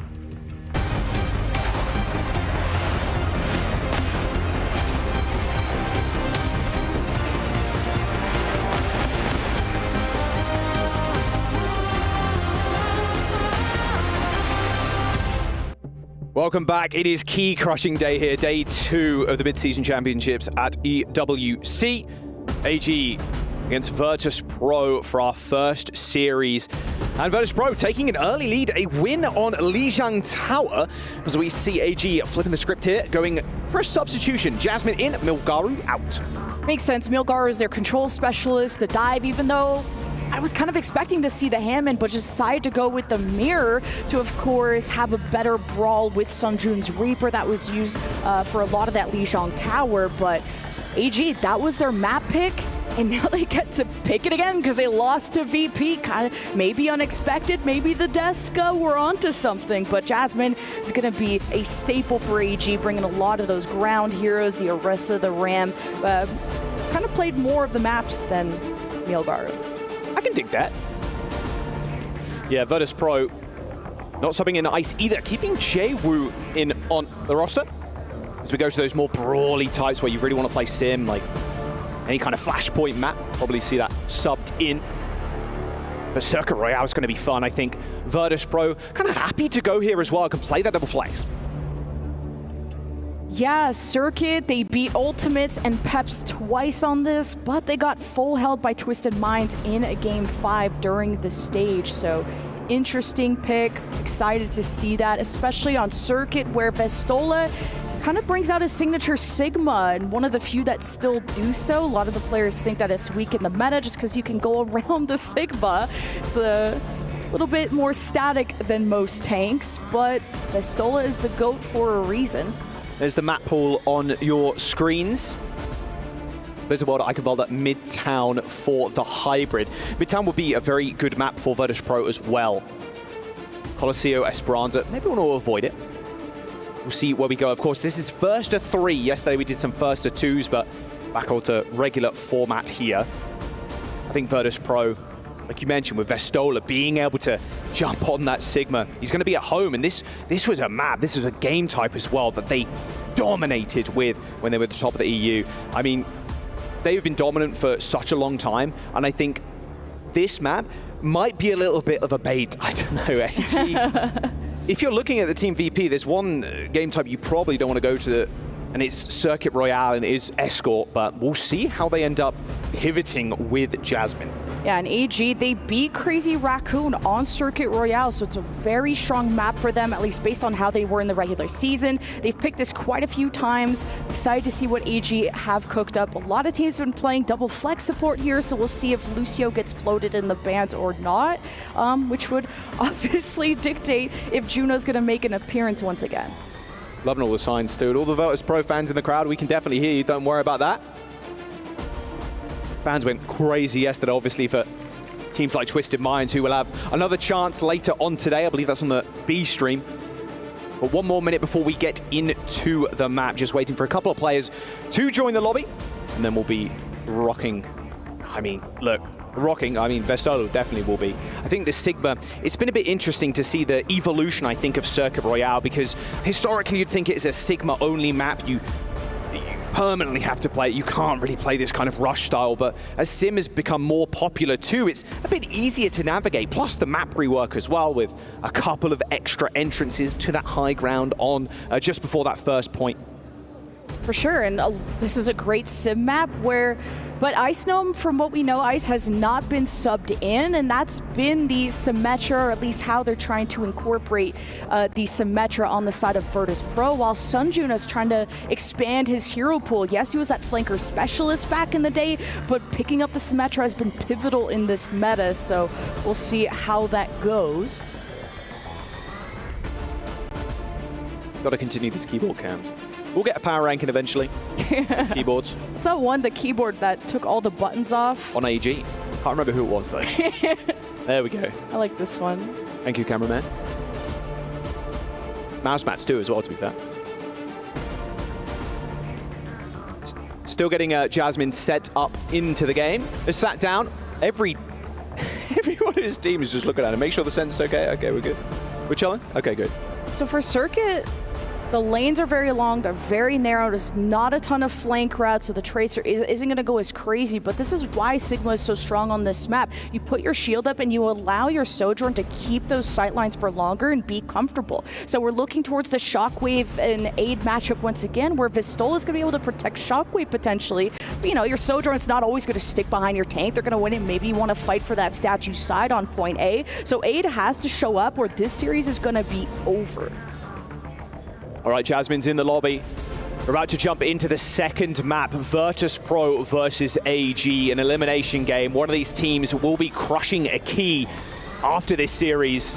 Vertus Pro with a good early lead. Rather close though, 2-1. Control center, of course, was taken by AG. We'll see what kind of comps VP want to run, but I've got a good feeling Gala is going to jump back onto that Alari. We saw some incredible Captive Suns yesterday from the likes of Ultraviolet. And Vestola, of course, has been playing her also the Orisa and the Ram. Jwoo brings out the Mei on defense, Jwoo Symmetra on the offense. Shockwave always sticks to the Sojourn. That's been his signature. They like to ban out the Freya, but speaking of those bans, AG wants to just abandon that Sojourn mirror, at least for this match, and Vertus Pro maybe wants to force an Orisa mirror. Yeah, well, they could also just ban out the Ram to maybe even force the Sigma here too. I mean, it's a very good ban from Vertus Pro. AG, yeah. Shockwave, please, no more. No more first picks on Marker, please. Put her down. Yeah, it's disgusting. Like, Sojourn, we were talking a lot about Freya earlier on in this stage, of course, when Freya was released, but Sojourn still is disgusting if you have a key sense of aim like Aid or Shockwave has. But, of course, with Sojourn banned, next best up is going to be that Freya. And Gala on the Alari. Yep, Vestola, lock in Sig. Ban the Ram, stop the rush, force the Sigma. This is Vertus Pro's wheelhouse. I feel like, yeah, Mei has fallen out of favor a lot, and Symmetra's just looking stronger, more consistent. So I agree with Jwoo. Usually he only does this on offense, but this is going to be a better strat. Vestola on his signature. He has been a Sigma specialist for so long, and now coming into a single tank Overwatch, he has really showed up and expanded his hero pool. Now AG gonna maybe have Sunjun on the Venture to try and get below this shield and pressure the backline to get Vestola to turn around. All right, Sigma mirrors, Jasmine. Also jumping on it. Rather easy to clear the turrets for Sunjun. Just one left click destroys all three there. This is the best thing you can do as the Venture. Just slowly but surely creep your way onto the high ground and force the positioning of players like Shockwave. When he hits that updraft, very easy to kind of tag him in the skies. Any additional damage that Sunjun can do can instantly set up Aid with a take aim. And there's a speed advantage with Lee Soo-min having the Lucio. The support's not touched in this matchup. You have free reign. AG could just run down Vestola. They're doing it right now. There's no rock, though, for Jasmine, so the likelihood of you getting a kill there is pretty slim. Nice snipe from Jwoo. That must have been a right click. Mixed with a couple extra shots, I'd imagine, from Shockwave. Good first start here from Vertus Pro, holding this corner. Yeah, it's going to be about breaking down Vestola, but he is very good at handling that pressure, and spacing is what's critical in the skill set of a good Sigma player. And Vestola, this is one of their best maps. They're going to know when to back up, when to give up that corner, because it's a risk and it's a trade-off. Aid taken to the skies again.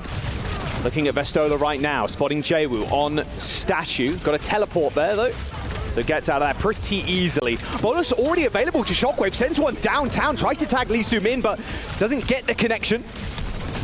A lamp deployed to help with the window damage. Burrow for Sonjun, trying to scare people away, but Shockwave still on a good angle to make use of that window. Captive Sun, they've spotted Sonjun onto the side, and Captive Sun does end up connecting with one, but Lee Su-min deploys the sound barrier just in time. A Flux also being thrown out by Jasmine, as Vestola crumples in a heap on the ground. AG with a team kill and the cap on first. Very good counter window from Maka to try and get that space back. Yes, VP just went around the corner, but allowed AG to re-anchor towards the cart, and then the Sigmas took off. Vestola tried to go for the Gravitic Flux while his team was very low. I don't even know if he got to really pull that off. Jasmine showed him how it's done, and now you have Aid looking for picks. You got Shockwave low. VP are going to be stuck. Barrier from Jaewoo could allow them to just anchor towards the back of the point, but Sunjun's going to be proactive. So nice Tectonic Shock. They're going to isolate Vestola, or at least try to. Grasp used by Vestola. A bit of extra over health now as Vertus Pro. They do end up just barreling out of that choke point. And Jaewoo's actually behind them right now with that teleporter. That's not where you want to be, Lee Su-min, just trying to boop away. Jaewoo away. Actually just ints on him with Sonjun. Bowler's shot goes wide for Aid, but Jasmine just clocks Vestola for 6. And Vertus Pro, on, like I mentioned before, one of their best comms and best maps, getting run over as AG win that fight, and it's going to be a delayed, staggered touch here for Vertus Pro. Super awkward. AG got behind VP. They kind of didn't know how to back up. They just were, VP were hoping for trades, and now they're hoping for one last fight. Vestola touches, but with a broken shield, for how long can they stay? Oh. He was taking a lot of damage there, forced to burrow. Jasmine also just cowering in the corner, both windows deployed. See right now, Aid and Sonjun taking just so much damage on the side, too afraid to peek. Gala and Shockwave, though, come up with the kills required. Jasmine didn't have a healthy enough shield to face that window head on. Those were exchanged, and it's an important decision whether you want to hide away and kind of neutralize the fight or decide to fight in it and punish those utilizing that window. So Jasmine was a victim in that case, and trying to retake through the high ground advantage for VP is going to be very tough. Sound barriers are going to be pretty equal, and that's what we're looking forward to next fight. Shockwave a nice tag onto Lee Su-min. Sound barriers coming up for both Lucios. Same with these Fluxes. Sound barrier used very aggressively by AG. Fixer's also going to deploy his. Flux connects with one, I believe. Does slam Vestola back down, but Vestola's kind of chilling. The heals came in, the lamp was deployed by Gala. Jasmine now on the run down the staircase as they've lost their flanker in Sonjun. It's a good position for Vertus Pro to be in. Don't even need to use their Flux. Yeah, I don't know about the tempo barrier there, and then Jasmine didn't wait for the barrier to actually expire, just saw a good group up, saw red in the eyes, and AG had to fall back, but what are we doing? Bro, Lee Su-min is in. Solo Flux on the BAP, trying to land on the head too, so the lamp can't be deployed. Beautiful stuff by Vestola. Don't call him a Sigma God for nothing, but AG were trying to... A little C9 there, but I don't think it's going to happen. Sonjun is on the point, currently burrowed, but Jaewoo is there with the pressure on the point, but he ends up getting taken out. That's going to be a cap. Despite the heroics from Vestola, AG still come away with it. Yeah, VP's spacing has been awkward at times. They overextended, just trying to farm up every kill they could, and AG punished them. Jasmine was low, and VP smelled blood in the water, and yeah. Now we move on with 2.5 minutes for AG. This is a good time bank, and it'll be a matchup of windows. Lots of nooks and crannies to hide, but AG are trying to set up for this power position here on the high ground so that their cart can more easily move over. Jaewoo's on the May as well. Oh yeah, El Clasico for Jaewoo. It's a really good look on this point as well. This corridor is rather slim. Sonjun, they don't know where Sonjun is. Ninja health pack acquired there and a small dash away with the help of that perk from Gala. But Sonjun is in and he doesn't want to leave, refuses to be evicted. Vertus Pro, despite Jaewoo being in that frontline, popped Icebox, popped wall like super early. They just got to keep track of Sonjun, but they couldn't. Such a good pin from Sonjun. You got Gala in a bad position. Jaewoo forced Ice Block. That is a very good headshot, but wait, Vestola is punished. Wow, everybody shot Sonjun in the same frame. Insta-kill on the venture.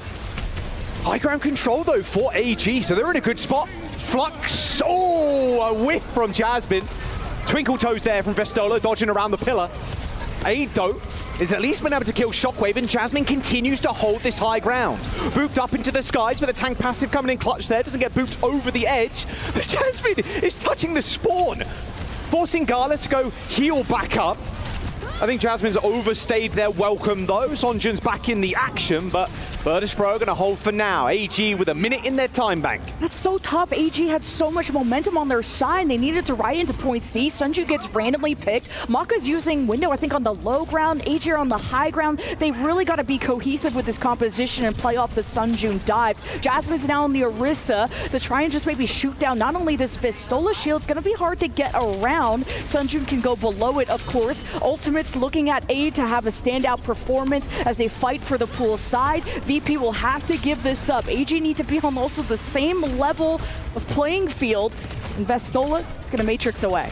Use those hands pretty early, too. This might be a good opening for A to throw in the bowls. Awkward angle, but you can thread that one. Does end up connecting with Vistola there. A little bit of damage, but no instant kill. Going to force positioning, though, with Sonjun. Goes for the burrow after using that tectonic shock, forcing people back into spawn.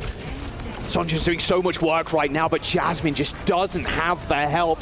Marker's in, like, the center of the straight, but they can't get there. Vistola whiffs the flux, but it honestly might not matter.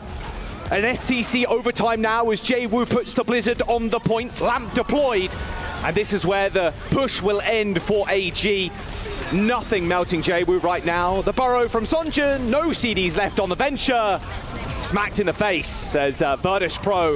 They're going to hold as soon as they kill off Jasmine. Just the clutch factor from VP is insane. You'll have one last barrier, which should be the nail in the coffin for VP to hold at C. And AG haven't had any picks in their favor, and respawn advantage is for VP. AG have to be careful with when they drop to the low ground. Jasmine did break line of sight on Maka, which had him killed. And if you have no tank for this push, you're cooked. Still a almost point C push is very solid.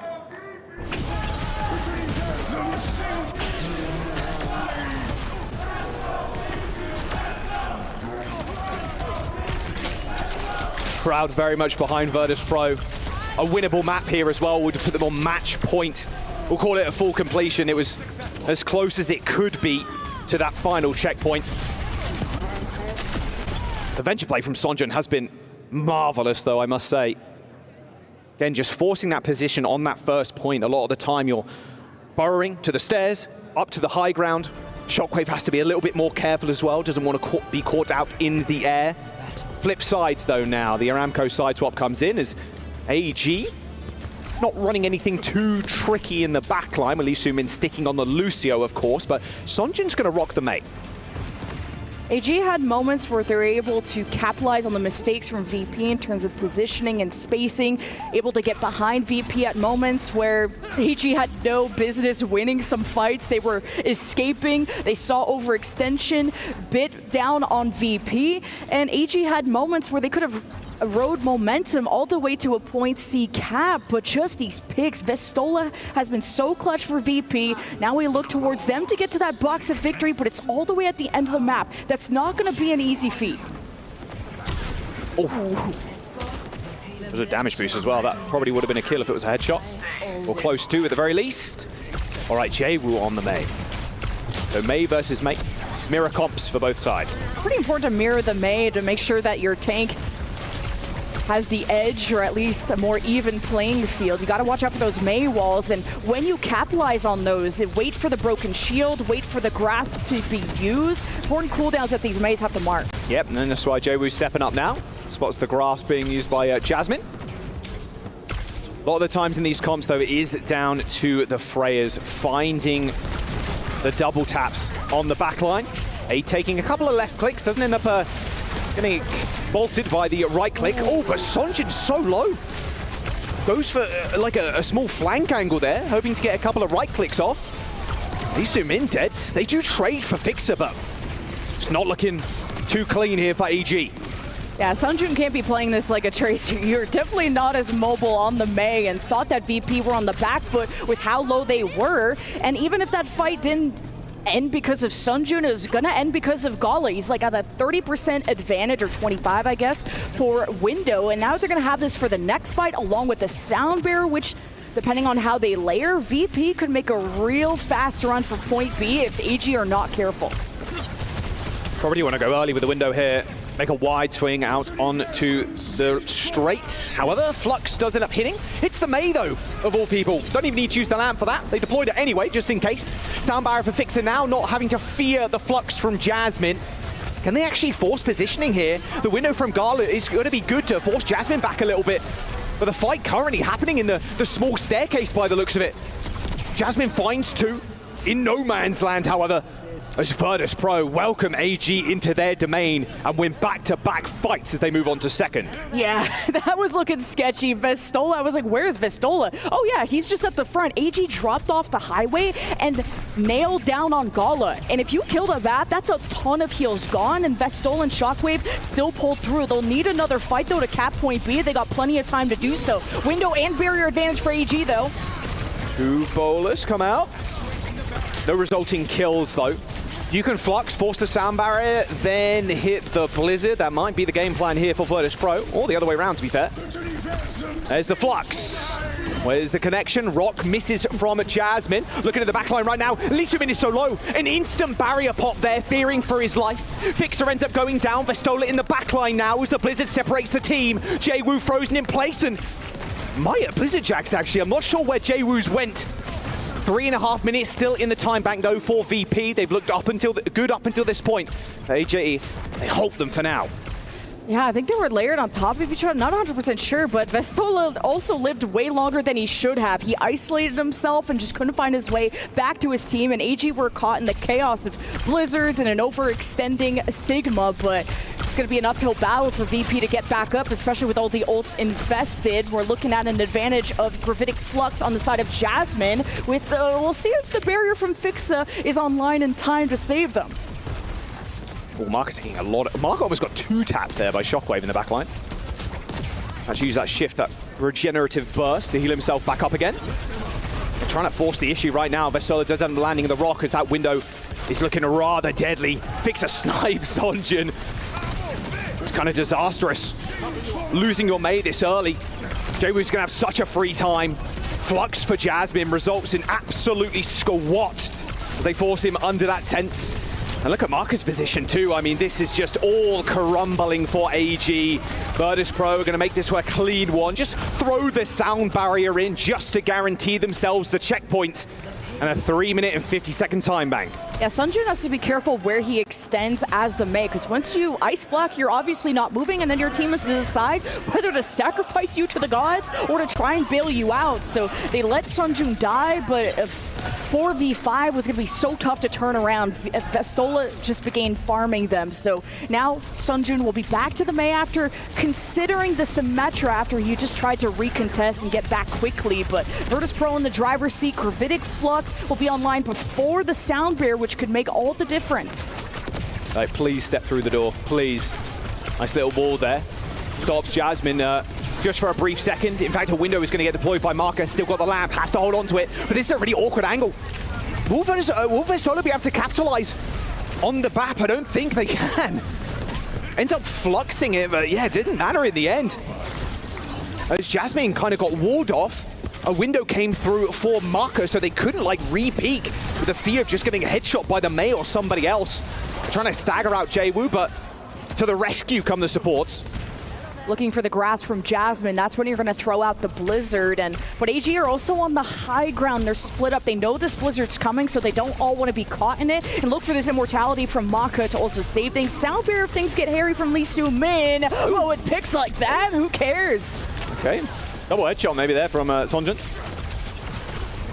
All right, quick reset for Vertus Pro. What a clean fight. AG are going to just try and go for this, though.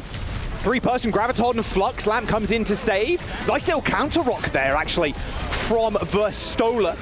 Ends up getting frozen as well, does Jasmine, but instantly unfroze. That tank passive coming in clutch. Uses the hands, that grass to absorb all that damage through the window. And they've turned this one on its head. Vertus Pro, they end up losing the window and the Blizzard in that fight for not much gain.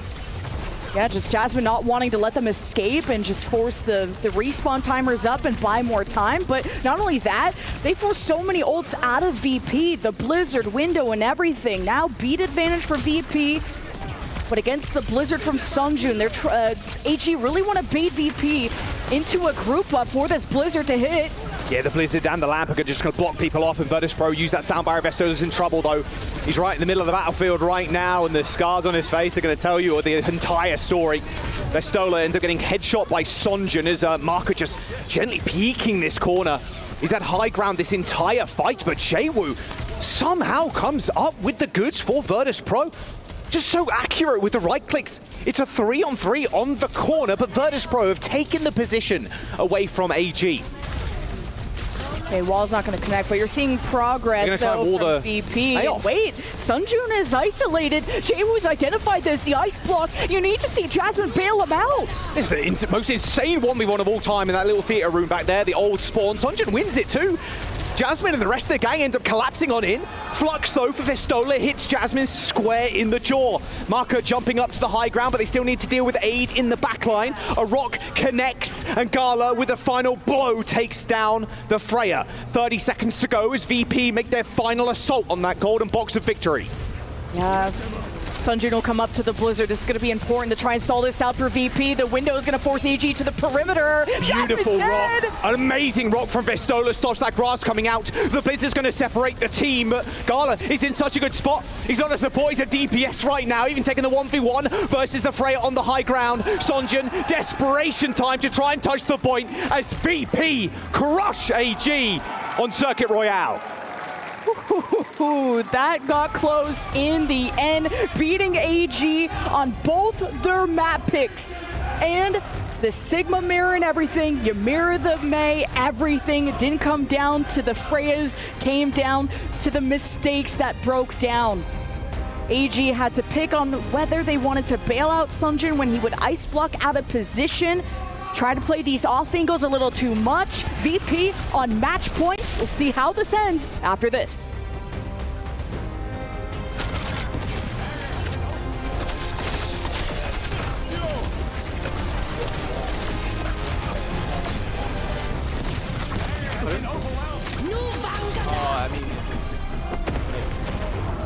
I normally do.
Do or die time now for AG as Vertus Pro takes Circuit Royale.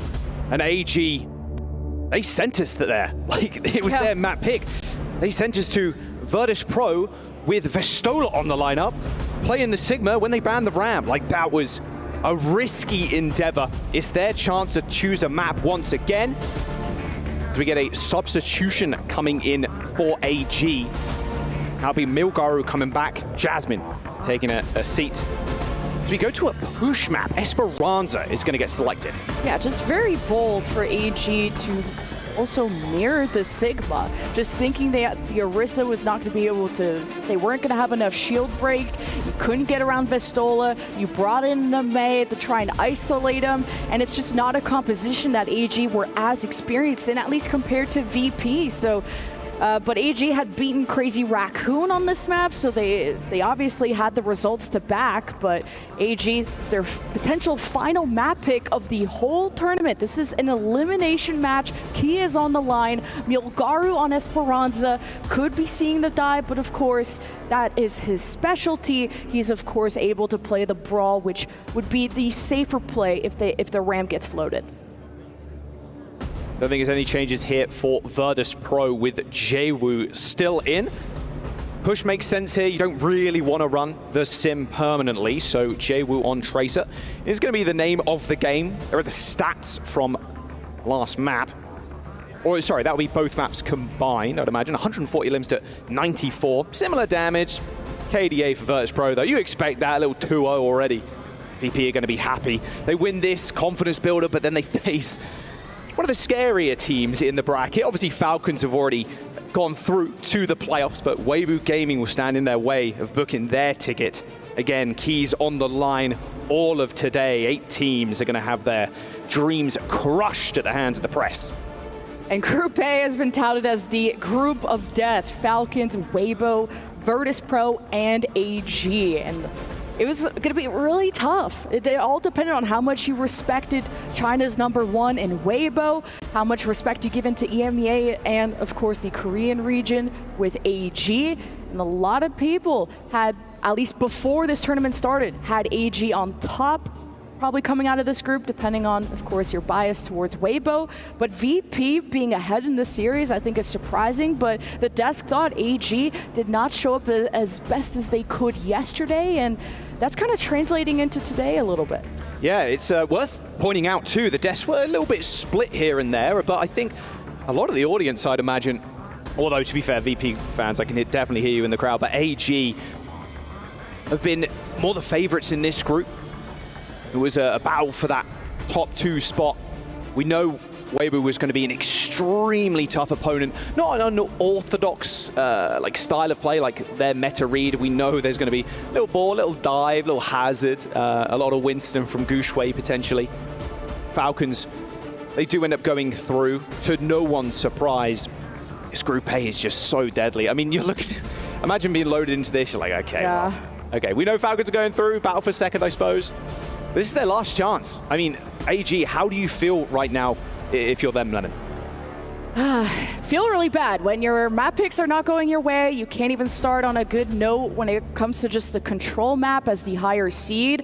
But Esperanza, AG did play VP played this against Weibo yesterday, and they had Ice Gnome come in on the tank playing the Hazard, but they lost this 133 to 79 with the Sojourn Tracer Hazard Lucio Kiri comp. So VP had a chance to maybe close out that series and maybe even not be in this elimination scenario, but Vestola is still in, and he's, I think, been on fire this series. It's a little worrying too if you've had, if you are AG as well. Like, okay, we've already seen you play this map. We know Ice comes in, or at least we think we know, but now Vestola is the mainstay for this map.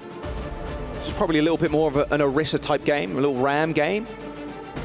Milgaru just loading into the lobby now. Just saw him join, so we will be in this map in just a moment.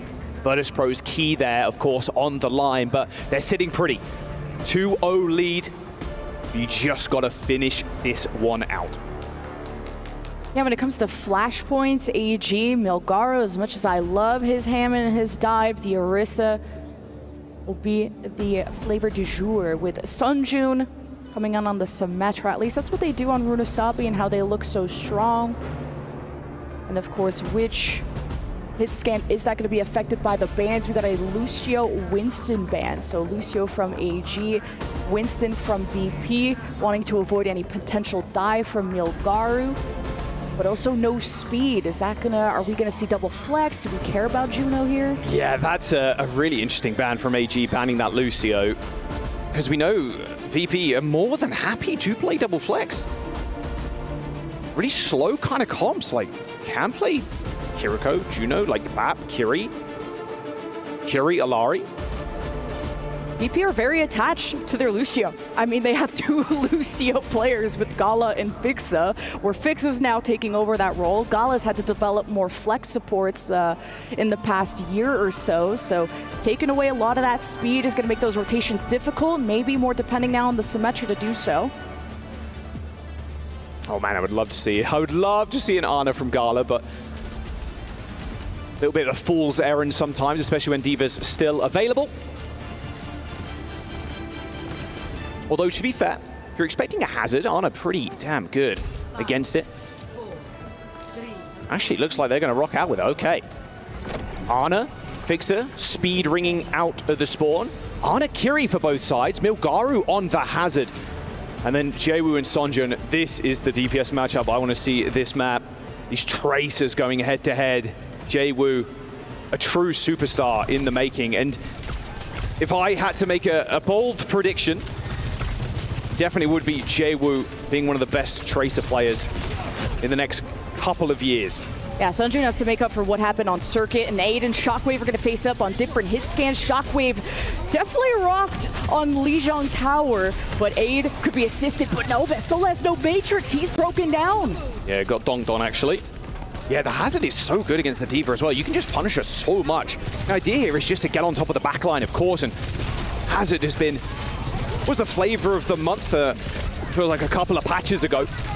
Against the Ana. The Ana is very good at kind of sleeping as soon as that spike guard goes up, of course, with how slow you are moving. It's up to Vestola, obviously, to eat all those nades, but a very early fight win for AG and a tough map to re-attack into, especially with that high ground.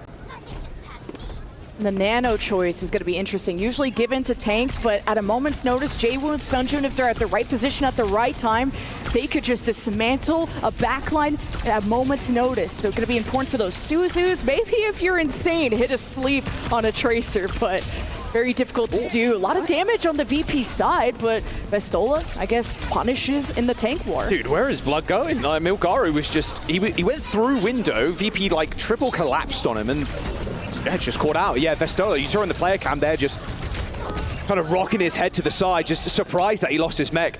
Couple of small mistakes there, both from the tanks on each side. Bot reset into the mid, but Sonjun picks up a stick kill on Tagala. Pulse bomb used, and Vertus Pro turned early and running right now as AG are going to be able to get back to the point quicker. Kitsune Rush and Nano, these are great ultimates for AG to extend this even more. They just have to be careful of the flank on the right side where that pack is, but after scouting that out, Sunjun has to mark the flank as well, keep their supports safe on this top bridge. Now you know where Jaewoo is, so Lee Soo-min has to be careful, and already has to Suzu Maka. Ooh! Opposing got launched into the skies. Good Suzu there from Lee Soo-min. Stopping Jaewoo, having a Maka for lunch. Checkpoint already unlocked for AG. Very good awareness from AG. Milgaru slept though. Oh, Nanoboost actually deployed onto Vestola. Same with Milgaru. A perfectly timed Suzu cleanses everybody, and they even get the D-suit. This is just torture for Vestola right now. The bot has been stolen, however, so they can't make any more progress. Yeah, there's only so much Matrix and so much you can do at a distance. D.Va's definitely going to thrive in that short to mid-range, but without the speed and with all this poke coming in from the hazard and everyone having this fly of a Tracer always around you, Vestola's struggling. This is his best hero, though, so now he's trying to just pressure back the Tracer. Here is Shockwave. Oh, good wall. Shockwave actually just completely denied. He has the smallest gap to fire through, but basically wasted the entire ult. Double shot onto Aid, but it doesn't matter. Shockwave just getting harassed in the front line. Even the downpour even sent towards his way. Milgaru descending from the heavens there to exercise his demons of Shockwave. There's now AG still with the lead. Sonjin trying to maybe even connect this pulse bomb onto one of the supports. Good matrix there from Vestola. Sonjin's days are numbered without that recall. Ends up just backing off. Jwoo is a solid carry for VP right now. Vestola is also getting picks, so VP, though, need a cleaner fight win so they can actually build momentum. We'll see if they can catch up here. Bridge control going to be forced off. Milgaru on the ball now, too. An even more destructive force compared to that Hazard.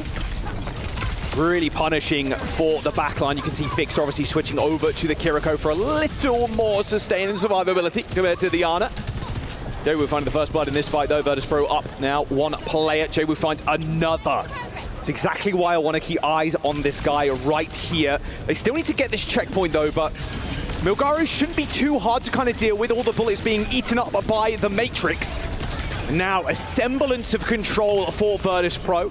And a manual hack there on to Vestola as Aid switched over to the Sombra. So a lot of compositional swaps of both teams. It's been huge for Milgaru to also force all these Suzus out of Fixa. Now Vestola is stuck. Just trying to anchor the card as best as they can. Kitsune rush advantage for Fixa. Yeah, I really like that rush there. It's going to make sure Milgaru can't stay around for too long. But Maka and Sonjin off-screen take out Fixer and Shockwave. Vestola does end up going pretty low, gets desuited, but a couple of Bunny Blaster shots deals with Maka. This is an absolute bloodbath here on AG's side of the map. The bot is eventually taken by Vestola again, but this isn't going to get checkpoint, not with Milgaru waiting in the wings. At least Vestola will have a better time trying to chase down Milgaru, especially if you pick up the heavy rockets. He'll blow him up real good, but Milgaru is swift. He's one of the better Hammonds that we have in the league, and he's got mines. He could be able to deny the card at any time. Yeah, it's going to be so difficult to kill Milgaru. Actually, just going to mines the backline. Sonjin now sets sights on to Jwoo. His backline gone from very aggressive with the Ana to ultra defensive. Juno and Brig. Sonjin now looking for Fixer. This pulse bomb's going to be rather scary. Sonjin on his tail. Fixer goes down to Lee Soo-min. Ray deployed by Gala, but Antis, who has to play safe. AG running rings around Vertus Pro right now as Gala looking for someone to heal. There's no one in his sights. Jumps to the skies, but AG are running rings around them. Vertus Pro, they can't even find a single target to shoot at, man. You'll be able to see some progress from AG. This has shades of E1 with how much of an impact Milgaru was able to have. Oh, shades of FRD there, just getting perma-staggered. They're going to extend their lead past the checkpoint now, Lemon. Yeah, and you got the EMP and the Pulse Bomb. VP won't have an answer. You got to keep Shockwave safe from Milgaru as best as you can, and Jwoo needs to chase down Milgaru if he gets low, and if you can get enough damage into him. There is the Translocator available now to Aid. Does manage to get out of there. This EMP is going to be deadly. Looking for Vestola. Manual hack might just do it. No, goes for the EMP instead. Vestola going to need a lot more than ibuprofen to cure this headache. That is Aid right now. Lee Soo-min does end up going down though to Fixer. An aggressive push and a punish onto Vestola's mech, but where is the collapse? Still though, Aid just tickling the backline with that SMG. Takes down Gala, and more time they can burn off the bank, the better for AG. Yeah, Aid has just become the ace. You got, of course, the flank specialist of Sonjin on his best hero. Milgaru's forcing cooldowns. VP don't have any answer to this dive, and Aid is making sure that VP cannot group up. Get this man out of there. It's so frustrating, and look at the ult charge from Aid already. Only just used EMP, back up to 50%. Milgaru takes the bot from the mid.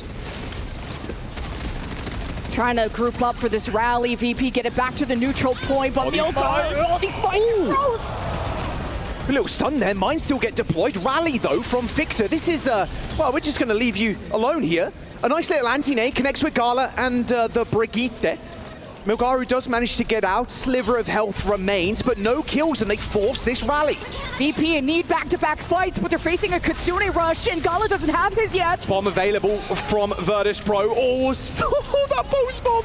Okay, Festola, he gets back into mech this time, but for how long can he actually survive? Milgaro trying to take down Shockwave, but they're protecting the President with their lives. Marker, Nano deployed, and a small stagger on the Ana now. This is exactly what VP need. Great Matrix from Vestola to save Shockwave when everyone was collapsing on him, and VP won that fight with Nano and Kitsune Rush invested. AG are now on the hazard. VP are right around the corner. EMP, though, 3% away for aid. Golden line of victory being approached as well. They don't know where this Sombra is either. Trying to split each other up. This EMP after Shockwave dodges the virus. Perfect. Aid still got the EMP though. They're closing on in. This might be a perfect one as well. Does hit the Kiriko, dodges the virus, but Shockwave to the rescue. Rolls out the window, flashbang, hits Aid, a stick from Jaewoo as well. Marker down. A golden line of victory looking easy now for Vertus Pro. They're going to take that lead. One player to deal with. Milgaru goes down, and it's all falling apart for AG now. They had no business winning this. They had no answer to the dive until Jaewoo came alive. Vestola stabilized, protected Shockwave, and VP are heading to the end. Pulse Bomb is the only thing they've got left as well. Maybe a manual hack onto Vestola, but Sonjun needs to come up with the biggest pulse bomb of his career right now to keep themselves alive in the groups. A nice anti-nade onto Fixer, but he can't quite get him. Sonjun sent to the skies, forced to recall, and Aid has already gone down. What was that pulse bomb, Sonjun? Over the top, kills the rally, but overtime is ticking down. They got a touch. They eventually get OT though. And AG don't have supports. There's no one there to touch. It's over. VP. They sweep AG. A 3-0 from VP. A team come in and everybody's like, hey, AG, they're taking maps off of Crazy Raccoon. Some of these top teams, their dreams, their key is now crushed at the hands of Vertus Pro. A 3-0 affair as well. A dominant showing. You go to Circuit Royale, you go to Vertus Pro's and Vestola's domain. You get crushed as Vertus Pro. They continue their run in the groups. Weibo Gaming is their next opponent. They're still on their final lifeline, but that chance in playoffs is looking a little closer. And China are the masters of dive, and Vertus Pro employed the Diva, and just there's two ways to play it, as a peel and as someone who dove. Vestola was getting punished diving after this Ana, trying to get the supports uncomfortable, then decided to just protect Shockwave, protect his backline. Vestola saved Matrix for those. They deathballed, they swapped their comp, and Vertus Pro turned this whole map around in the last 30 seconds. I don't think a lot of people expected VP to take this series in the way they did in a 3-0 against the third seed from Korea. This is insane. This is the rebuild of VP. They were at EWC last year with Shockwave and Gala. They went to playoffs going perfect in groups. It won't be perfect this time, but damn, do they look strong. They could definitely hold their heads high now. It's going to be a tough road ahead against Weibo. They've got time to prepare though. Rest, relax. Just make sure their head is in the game. They want to make it out of playoffs.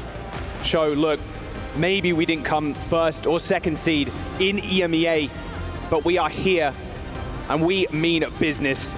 We're going to jump down to the stage now. Zoe is with Vestola. I am indeed. Thank you both so much. VP is keeping their playoff hopes alive with this victory. A convincing one. Let's talk about this in our Amazon winners interview. Let's rein it back a little bit more though and talk about the previous series you had, because we're all a little surprised at the switches we saw in terms of roles. Ice Gnome was in playing that Symmetra. Was that something you planned coming to Riyadh, or was that a last minute decision just to see if that works out for you guys? It was like kind of last minute. I think one of our last scrims in Korea, we were thinking like, oh, because Ice plays a lot of sim in rank, he's like a sim one trick, so let's try him on this map and ban Freya and let's see how it goes. And then our win rate was really good with him, and we kept playing him and haven't lost it. So. Well, it's good to know you have that in the back pocket, right? Let's talk about the match we just got to see. What was the preparation like? How did you rank this team? Because they are being hailed as like the up-and-comers in Korea, like the new generation of Korean talent. Was that intimidating at all? Not at all, because we beat them 3-0 in Soup Cup like a few months ago. So we knew like we are better players. I know they had some upgrades and stuff, but not nervous at all. Just playing our own game. Right, and that worked out. It was a convincing victory you got to show us here today. Looking ahead, now the only thing in your way is, of course, Weibo. And you played them before in this tournament. That was a tougher loss. We got to see a lot of dive coming out from that team, unsurprisingly, of course, if you're playing against the Gushue. Do you expect to see the same thing again? And if so, are you prepared this time around? Yeah, I think gonna have a slow start in these matches. I'm not sure why, but like yesterday, the match was so quick that I thought we were gonna make a comeback, and now it's gonna be best of 5, so I think we should win. Right on. Well, you will have an opportunity of revenge very soon, actually, but for now, it's time to crush a key. Are you ready for that? Sure. That's the best part of the job. Okay, follow me to the key crusher.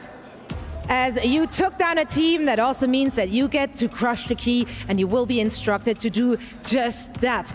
As we are gearing up for the playoffs, we're going to be seeing many more keys that will be crushed right here in front of this very stage. And of course, Vistola has the honors of doing it dramatically slowly, if I may add.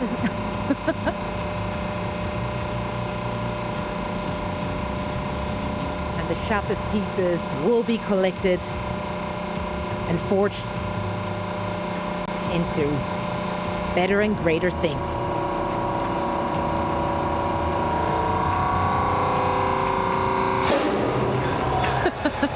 And there it is. Dreams and keys have been crushed. Vistola, thank you so much. Best of luck in your next game. For now, we're headed over to hear what our exit interviewers have to say. Thank you so much, Zoe. I'm here joined by Lee Soo-min from AGAL. Bit of an unfortunate loss, but hey, we got the fans going for you guys. Come on, can you guys give it up for AGL one last time? You guys did fantastic. Unfortunately, it was a loss, but Lee Soo-min, I just want to say your road to for the midseason does end here. How was your experience at EWC here in Riyadh? 자, 아쉽게도 오늘 패배로 어떻게 보면 midseason 토너먼트 어떻게 보면 AGL의 마지막 모습인 것 같습니다. 그래도 너무 잘해주셨고 어떻게 이번 EWC 우리 리야드에서의 경기들 통틀어서 보면은 좀 어떠셨나요? 먼 길 와가지고 이 2경기밖에 못하고 가가지고 너무 아쉽고 저희가 준비하거나 원래 실력도 잘 못 보여준 것 같아서 아쉬운 게 큰 시즌이었던 것 같아요. I'm definitely bummed out. You know, it was a far flight coming into Riyadh, and I'm very sad that we only played 2 games. And I feel like we had more to prove, more to show for everyone watching, but we weren't able to do that. So I am feeling a bit sad. I mean, it is right. You did get the loss, and of course you're sad. But hey, the season isn't over. OWCS season isn't over. You know, stage 3 is right around the corner. So what are you guys? Lee Soo-min, what are you gonna do for a little bit of time that you have left until stage 3 starts? 자, 뭐 아무래도 당연히 좀 슬프기는 하지만 그래도 또 앞을 바라봐야죠. 이제 스테이지 3이 앞에 곧 있으면 시작을 할 텐데 그 짧은 시간 동안 이수민 선생님 좀 어떻게 지내실 것 같으십니까? 저희가 이번 시즌에 원래 잘했던 기억을 못 살려서 이렇게 됐다고 생각해서 저는 다시 그 잘했던 기억을 살리고 다시는 이런 경기 안 나오도록 열심히 노력할 예정입니다. I feel like the biggest thing for us is to remember the big performances, the great performance that we had before. I think we just sort of forgot about that, and that got into our heads, and that's why we got the loss. And moving forward into stage 3, we're gonna definitely remember the good times, the best plays that we had before, and we're gonna use that to move on forward with the season. All right, one last thing. Do you have anything you want to say to your fans? 자, 마지막으로 팬분들에게 한 말씀 하면서 인터뷰 마치도록 하겠습니다. 오래 기다리셨을 텐데 이런 경기력 보여드리고 9경기 만에 집 가서 죄송하고요. 다음에 기회가 있으면 더 좋은 모습 보여드릴 수 있도록 최선을 다하겠습니다. 응원해 주셔서 감사합니다. Thank you guys all so much for the support. And of course, we're going to try our best to not make these mistakes. And we're so sorry that we only played 2 games. Moving forward, we'll do better and practice harder. Everybody, one more time, give it up for AGAL! That's it for the exit interview. Puckett, take it away. Thank you, Danny. As we take a look back at these highlights, there's a whole lot of Tracer back in action. And did I see a Sombra in that map 3, Jake? Sombra, I think has kind of been dancing around the edges, has a good matchup against Venture, can be useful against the Wrecking Ball in some cases. So I think it's here that we might see, on the edges here and there. But Vertus Pro, they dealt with it immaculately. Fantastic work by VP. The EMEA squad stays alive and powers into our top 12. Their face off against Weibo Gaming for a spot in the playoffs later tonight. On the other side of this matchup, disappointment. A loss was unexpected for you two. You both called AGAL to win this game, but a 3-0 is a devastating way to lose this. Avril, what happened? Oh my goodness, AG, I heard they'd struggled coming into this one, but this one really was a huge struggle in my opinion. They tried everything. They wanted to go the Sigma into VP, but you know what? That's Vistola's MVP performance. Vistola, that's his best hero. Jasmine couldn't hold the candle. They tried to ban the Lucio. They're saying, we have Lucian and Marco. We can play double flexible. That didn't work out for them either. The real problem I had with VP coming into this one was I wasn't sure about the Ice Storm situation, but once VP sort of fixed that with having Jwoo in, and we're going to talk to Gala in a second here as well, they just showed that they're much better. And AG, I mean, the struggles continue from yesterday. I don't think they played well versus Falcons yesterday. They continue to not play well. We are now joined by the very one and only Gala. I got to give you a rock. This is from Doa. He loves bloodthirsty supports, and you are absolutely that at the end of game 2. You sealed the deal. Talk to me about your performance. How do you feel your team played today? Well, I think pretty much as a team, we played really confident compared with yesterday. Especially me and Vistola. I think we played really brave and pretty good as well. We were killing everyone. Yeah, absolutely. And we heard from Vistola saying, one of our issues is we've started off slow. I want to show you an example of that. My boys called it out in the green room. They yelled, C9, C9. Let's take a look. What was happening here on the first point as we got into control? You guys just didn't seem to even contest. Was there a little mishap in the comms? What was going on here? Well, if I remember correctly, Joe told us he was able to touch, but at the end he couldn't. That was kind of tragic because I think we were able to win this fight with Pete, but something can happen in match. I think it looked like Jwoo nearly touched there. I think he might have just, did he maybe hit a little too early? I'm not too sure, but that did look close. And a lot of people would fold after that. They would just fall apart. But you guys bounced back. You took the next 2 rounds. Who was it on the comms leading the team tonight? I think it was Shockwave and Bears. Shockwave, love that. I mean, Shockwave came out really strong in this series. As you guys look deeper into the tournament, what do you think is the way you want to build going forward? I mean, you guys came in thinking, okay, maybe we're going to go this sim direction that other teams in Europe have found success with. But now, today, you guys kind of really stuck with your guns, like what brought you here as a team. Is this the direction you guys are going to try to continue to follow as you try to hang on here?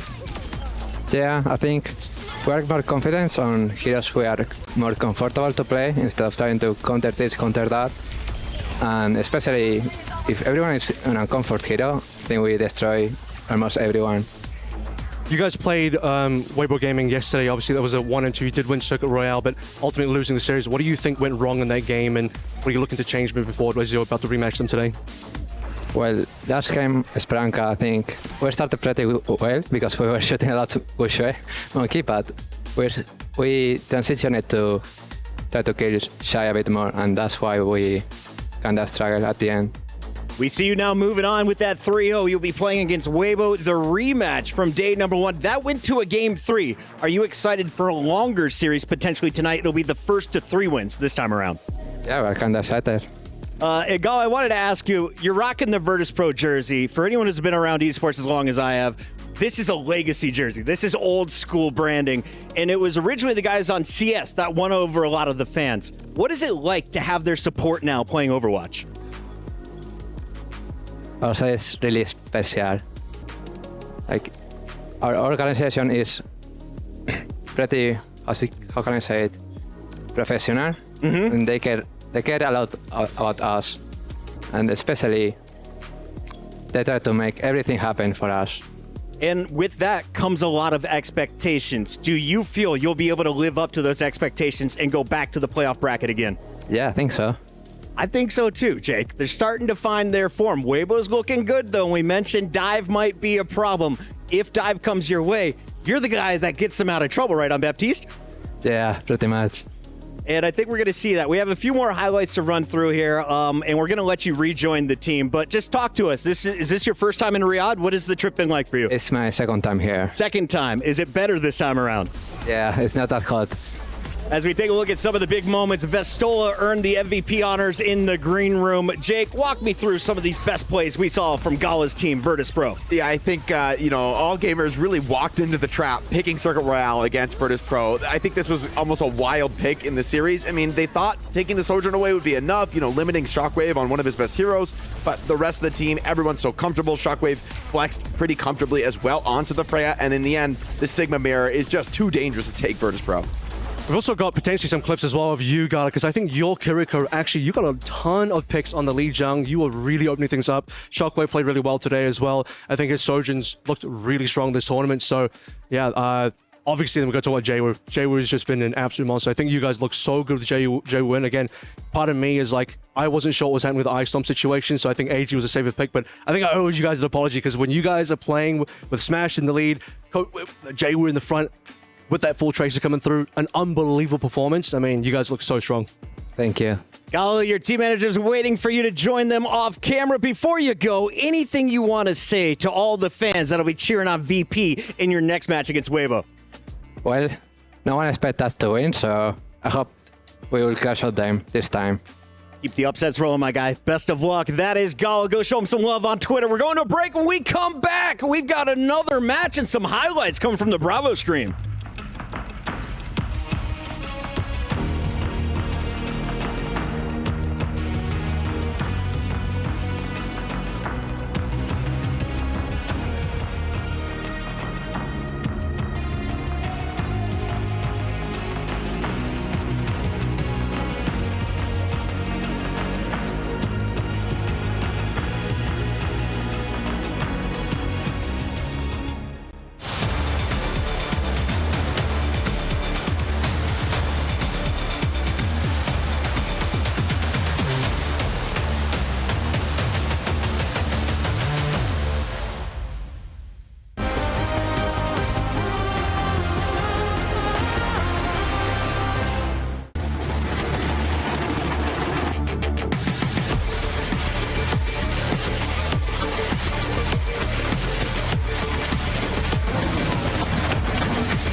This land is calling.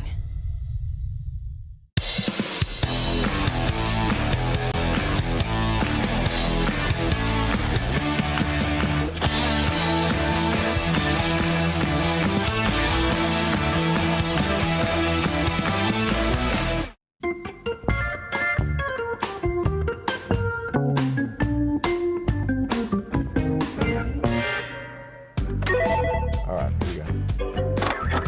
Oh, God. I'm so focused. Oh, we've done one life. Oh, ow. Oh, it didn't even register. Yes. Oh. Thank God. Well, I could not get past the first round. That's really embarrassing. It's fun when you miss, but it doesn't register. Yeah. Oh. Oh, you didn't work. Oh.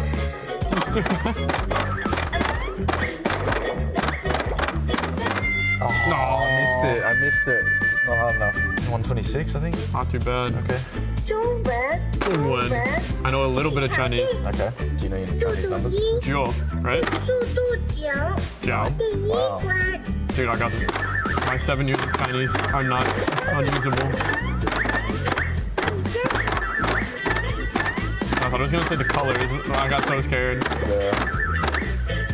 Oh, that was a big miss. One left. I'm just gonna play it slow.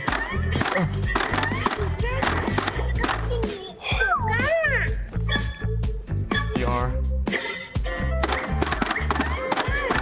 I wonder what's better, skipping it or missing it? Yeah.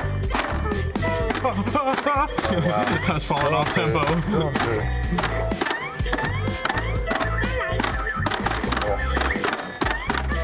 Down to one. Wow. No! Close. Did I Close lose one. by 3? Yeah. Wait. 126? Yeah. Wait, I don't know. I got 120 something. Close enough. Hold on. Someone won. Yep.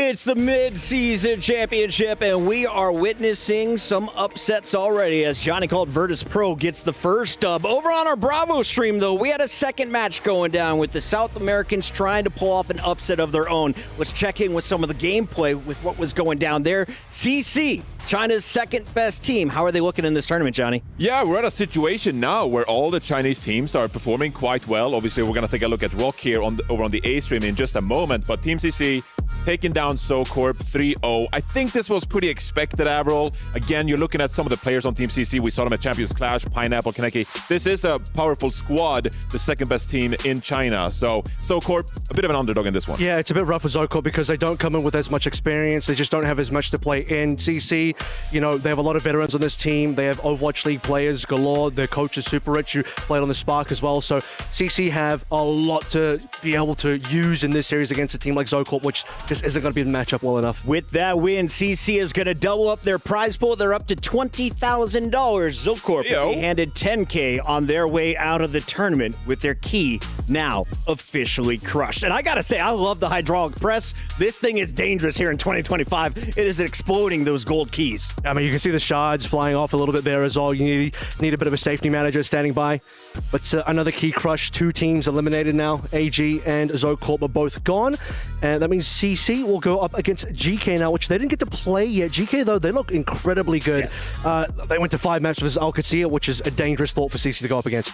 GK will be playing here in about an hour and a half over on the Bravo stream if you want to check out that fight. For now, though, let's turn your attention to what's happening here on the Alpha stream, because in the STC arena, we have our next 2 teams ready to go. As you can see in our Jamil Motorsport arrival cam, Rock is ready. Can the Chinese get it done on the big stage today? They fell short of their goal yesterday. Fuck it, there's a favorite of yours on this team, Dia. He's back. He's one of the longest standing players that we've had in Overwatch. There from the inaugural season, 2018 Shanghai Dragons. I got a Dia jersey, baby. Yeah, I mean, he's still rocking it. He is still here. He played in LA Valley in 2022, waiting for the Chinese servers to come back on. Now he's on Rock, leading the squad with a couple of new players. You got Taejong, which is a bit of a new rookie, but really coming up large. And Bellassria, well, he's a big Korean player that we already know. All right, Johnny, catch me up. 2018, Dia was trying to solo carry. The rest of his team was getting punished, but he was still in the MVP running. Who's supporting him now, though, in 2025? It's been 7 years. Well, I gotta shout out Taejong, actually, because he's turning 18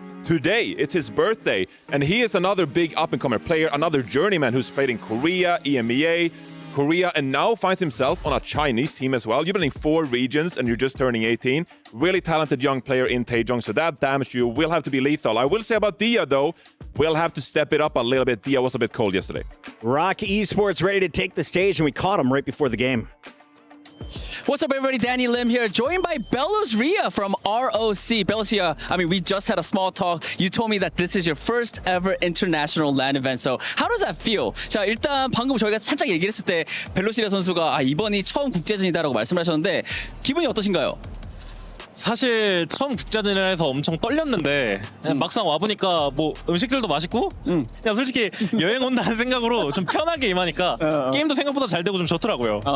I mean, to be honest, before coming in, I was a bit nervous, but after I got here, the food's great. I mean, the vibe is great. You know, I sort of take this as a sort of a mini vacation, and with that mindset, the games went pretty well. So yeah, I'm very, very happy. All right, talking about games, you have a very important match coming up. You guys are going up against Veril. How do you think that's going to be played out? 자, 다음 경기가 굉장히 중요하죠. 이제 이번에 지면 집에 가야 되기 때문에 바렐과의 경기 좀 어떻게 흘러갈 것 같으신가요? 사실 어제 경기를 지고 나서 저도 그렇고 선수들도 그렇고 너무 아쉽다. 솔직히 이렇게 질 게 아니었는데 해서 오늘 바렐은 솔직히 그냥 무난하게 밟고 올라가서 솔직히 저희 이제 머릿속은 오늘만 치카지 말고 내일 가자. 하루만 버티자. 그런 마인드로 임하고 있습니다. Alright, Vertus Pro says that after their loss yesterday, everyone was really bummed out because it wasn't supposed. They felt like they weren't supposed to lose. So his mindset right now is to not lose this one. If we have to lose, then we'll lose on the next match. So that is what Vertus Pro said about the match coming up. Vertus, thank you so much for the interview. Best of luck. Fighting. Fighting. Fighting.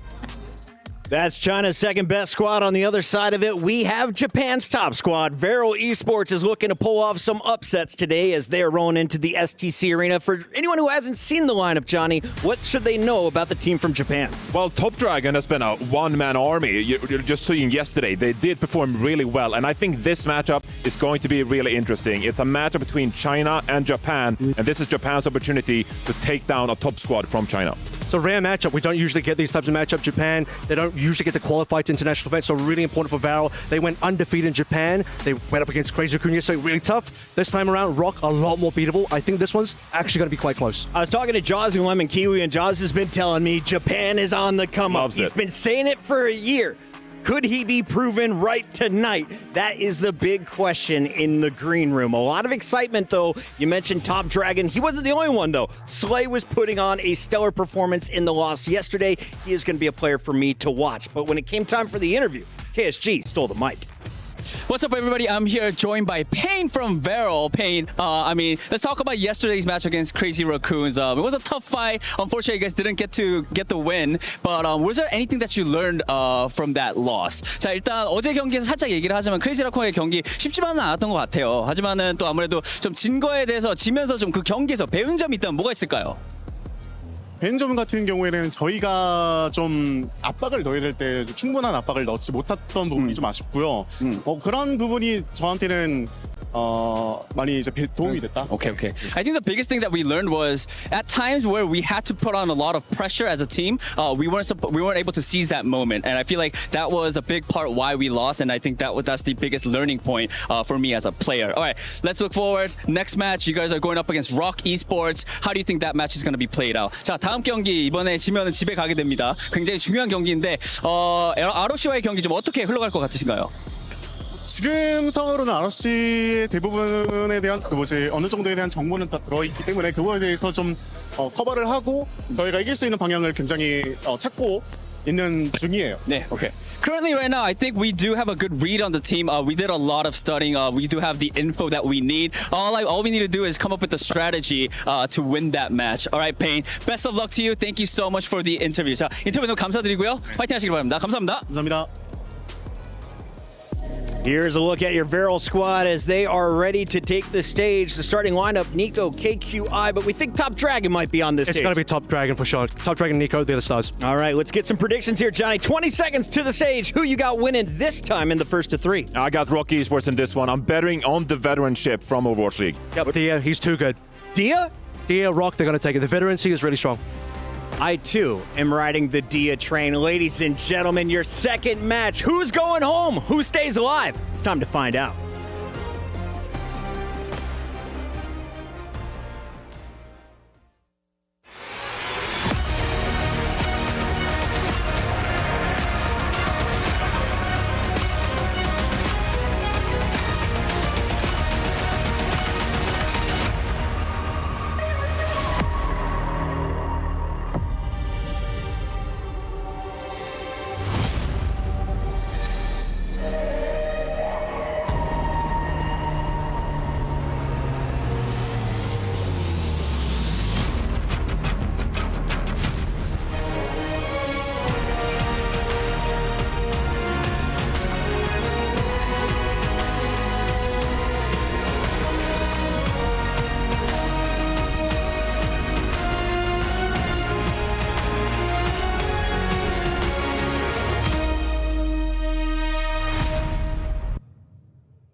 First match today saw VP coming in with adaptations, turning things around for this squad.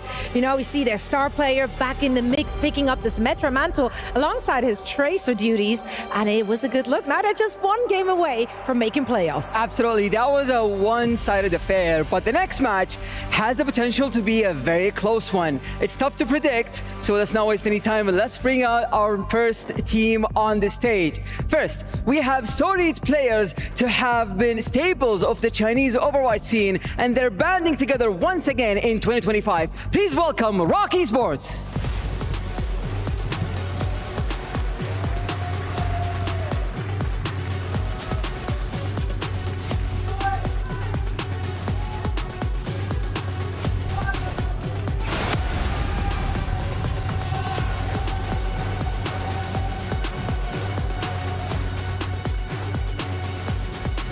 And their opponents are so mechanically gifted, and today they really need to extend their regional dominance to an international stage. Please welcome Varel.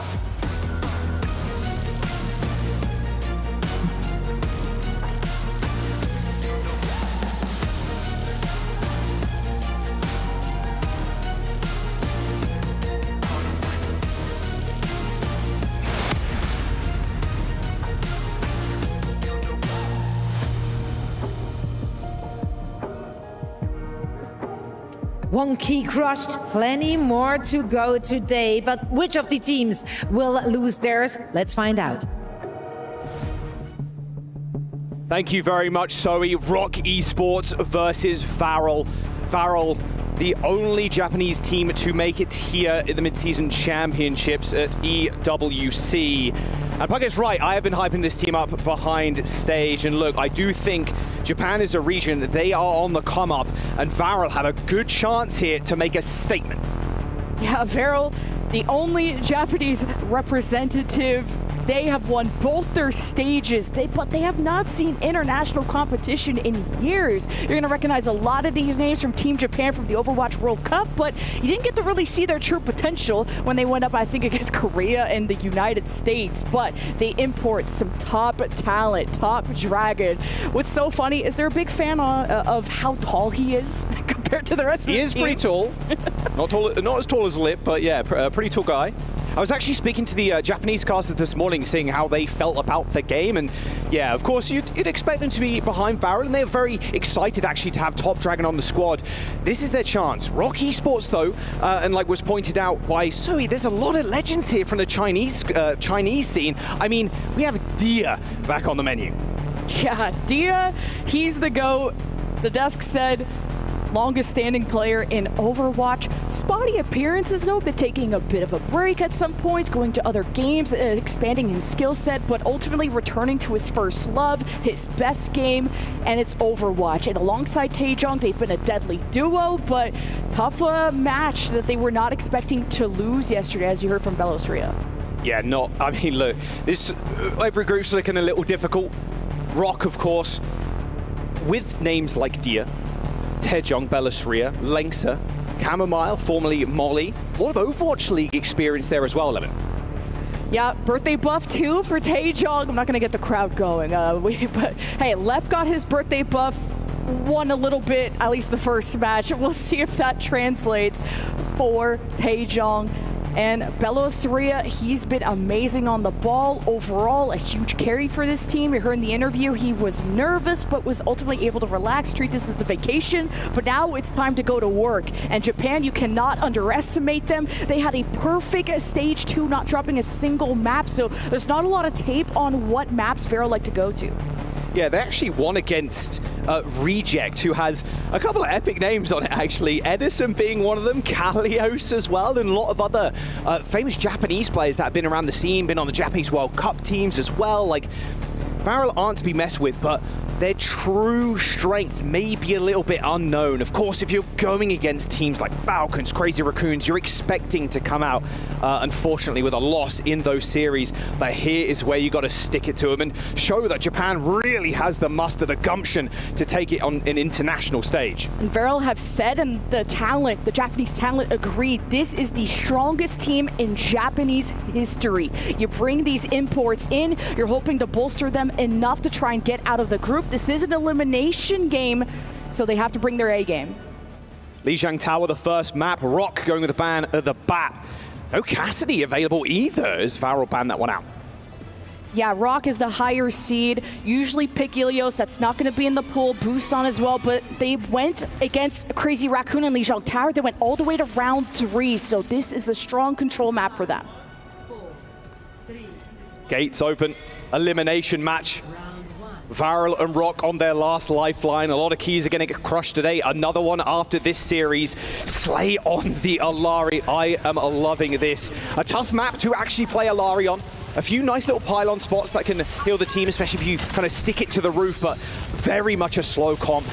Basically, allowing Top Dragon to play as a solo operator is going to be where their success lies. He was a one-man army, and I'm glad Avril pointed out on the desk. The guy just dominates when he has his way. We're looking to see where Top Dragon's going to end up, trying to circle around, take that server control, so we could see the Alari pylons get set up and have a more stationary base, but also Rock Esports can move around because of the Simretcher teleport, taking that coast side.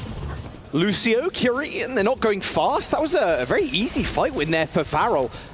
You're against the Alari. If you just run at her, she's only got one outburst. She's not going to be able to survive too long. Power force and throw in a Suzu, but if you're Rock right now, you need to go. They should. They're trying to take that server control, and Dia, front position, big first pick. Yeah, easy kill for Dia there. Slay used the outburst, caught in the Ravenous Vortex. They do trade though, Top Dragon again. Oh, there's the pylon down, and they've swapped sides here, but Cloud's chilling. He's got the swift step, and good luck actually pinning down the Kiriko. That was a nice 1080p shot of the water bottle there. Yeah, you kill a support, and Rock Esports were up in the fight, but just couldn't keep the rally going. Veril are halfway to the cap. They'll have Kitsune Rush, but Chamomile has the advantage. Yeah, Bellisria and KSG using that Nemesis form. Kitsune Rush on the point for Chamomile, and Varel disengage entirely. Cloud making the call potentially here that, well, we can just re-engage ASAP. I've got my rush in about 3% or so, and there it is. Through server onto the point. Bellisria trying to hold down the front lines, but Nico in the sidelines. 16 HP remains, but Taejong hot on his heels.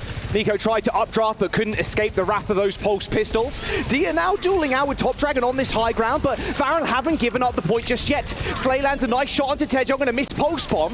This means Taejong has to back up, but still manages to get the kill onto Slay, as Varel gets 79%. Yeah, Kitsune Rush wasn't even enough to flip the point. Varel had such a good disengage, and now they built up some ultimates to re-engage with. Slay's been getting picked. It's been not enough of an impact to really swing things decisively in Rock Esports' favor. Barrier advantage plus Annihilation. That's really what's going to set Bellisria apart.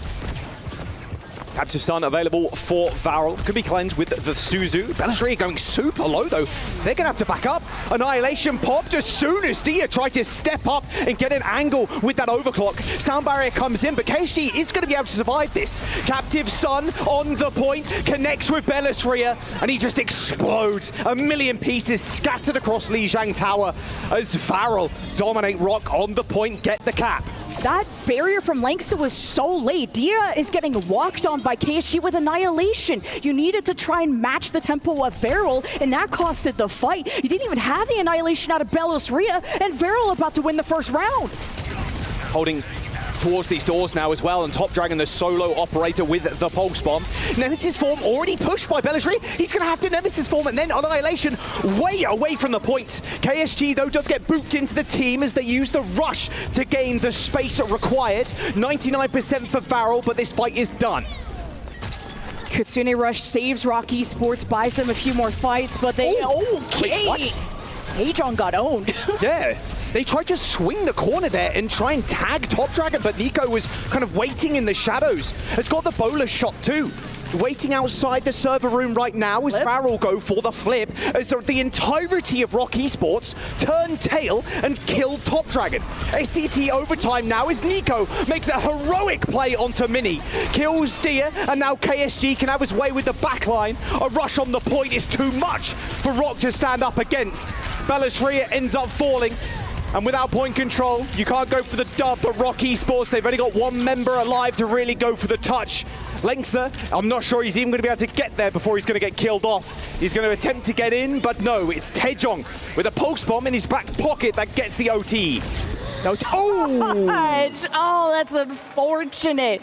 KSG, big tank gap in his favor, and you had Nico, big critical picks on those 2 DPS. Very crazy flips back and forth. The team's prioritizing winning the war, not just the fight, letting the objective slip by because it's about positioning on server and on the perimeter. You don't want to be caught out in the open. Just better coordination from the orange side. You saw that kind of slip away from blue side. Longest range pulse pistol shots there from Taejong. Yeah, that was a big mistake that you highlighted perfectly. Lemon was Lengtser with the late sound barrier. Dia was trying to wide swing around the center of the point with the overclock to look down that corridor, but got caught out by the Annihilation, by that Vortex. We're going to go to Night Market now as our second round, and Bellis Rhea, we know he's a tank player, a ball player specifically when he played back in the Overwatch League, but on the Winston now. Yeah, being able to hold the space a lot better, but the mines, I think, are just better for this point. But now you just die with Taejong, and it's good synergy. Well, they're chasing Top Dragon. My guy is out of there. Bellis Rhea is getting absolutely rolled by the Tracer. Primal could get value, also getting environmentals. You can't deny what Bellis Rhea can do with that.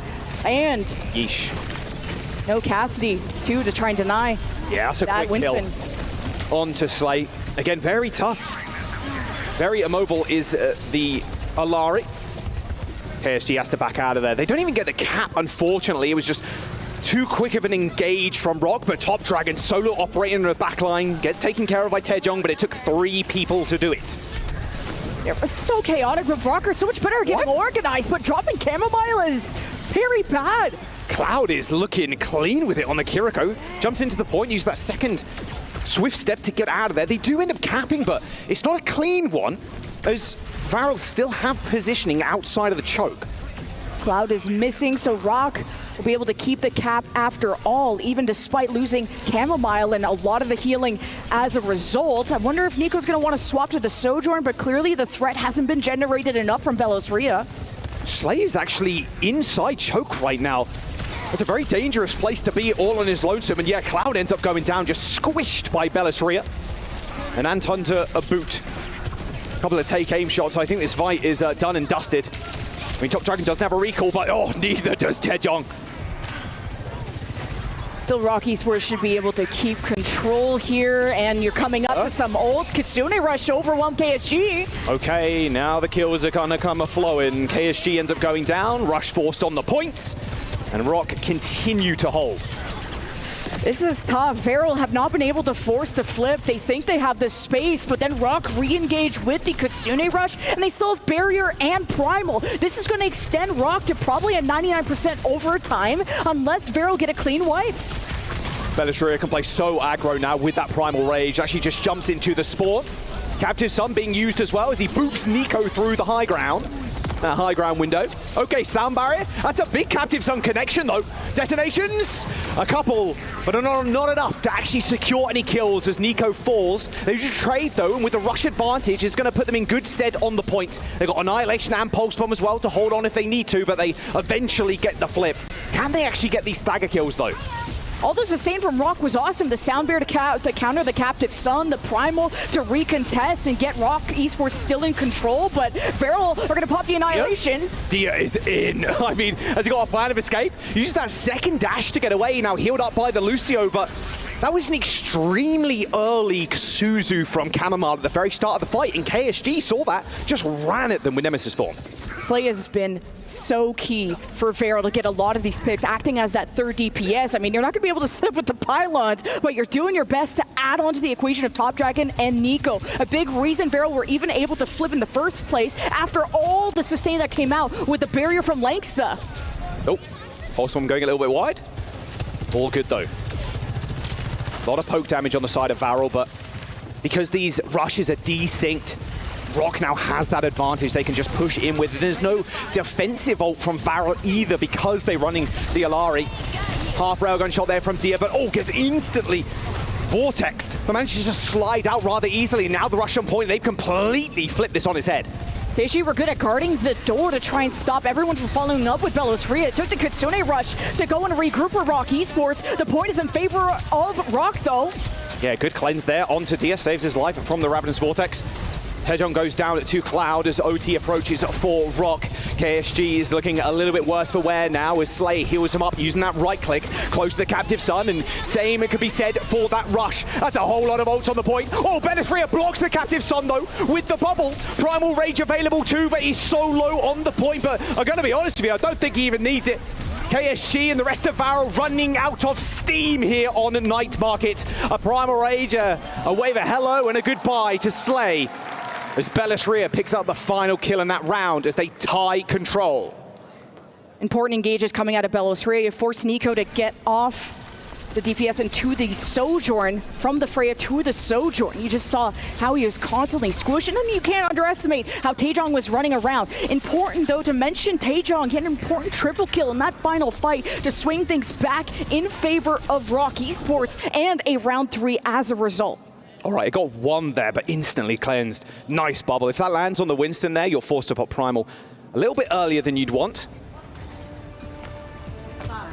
So Night Market up next, and not a Hammond swap from Belosria, just really needing that staying power of the bubble, plus the Primal to stall if you have control. We're going to have the Tracer Mirror, but Nico is back on the Freya. We'll see if they'll swap to the Sojourn. All depends on the lethality created by Belosria.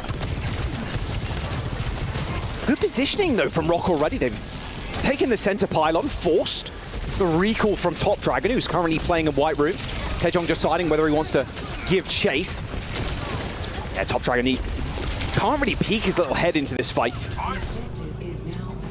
First cap, KSG's around the corner. Will climb in to try and deny. He's hoping to burst down with the shotguns into the Winston, but he's going to have to block.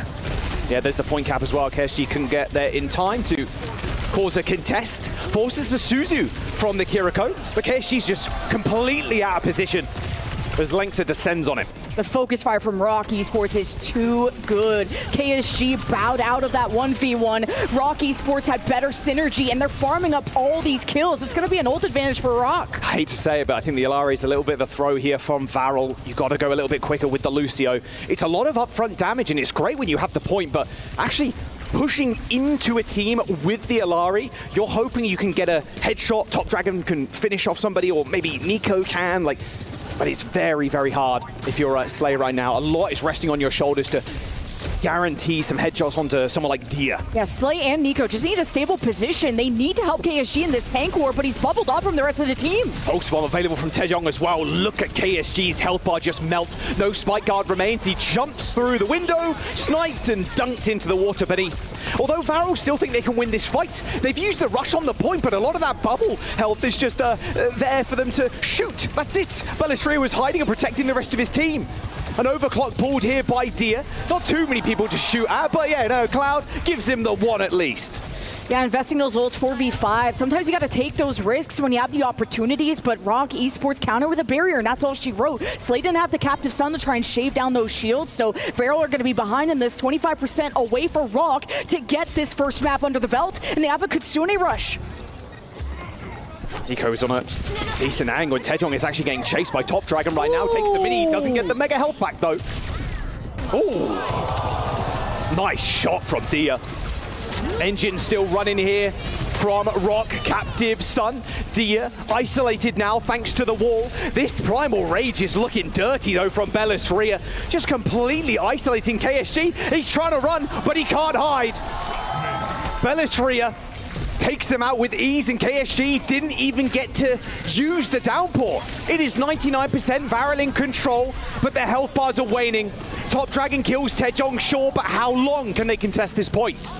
Belosria is tank gapping KSG. Overtime's about to dwindle away, and Varel has to touch. KSG is there, and he has the ult. The Reaper by his side. They have to pull through. Dia does end up going down to Top Dragon, but it's a 1-for-1 trade, and Nico's already used the shift.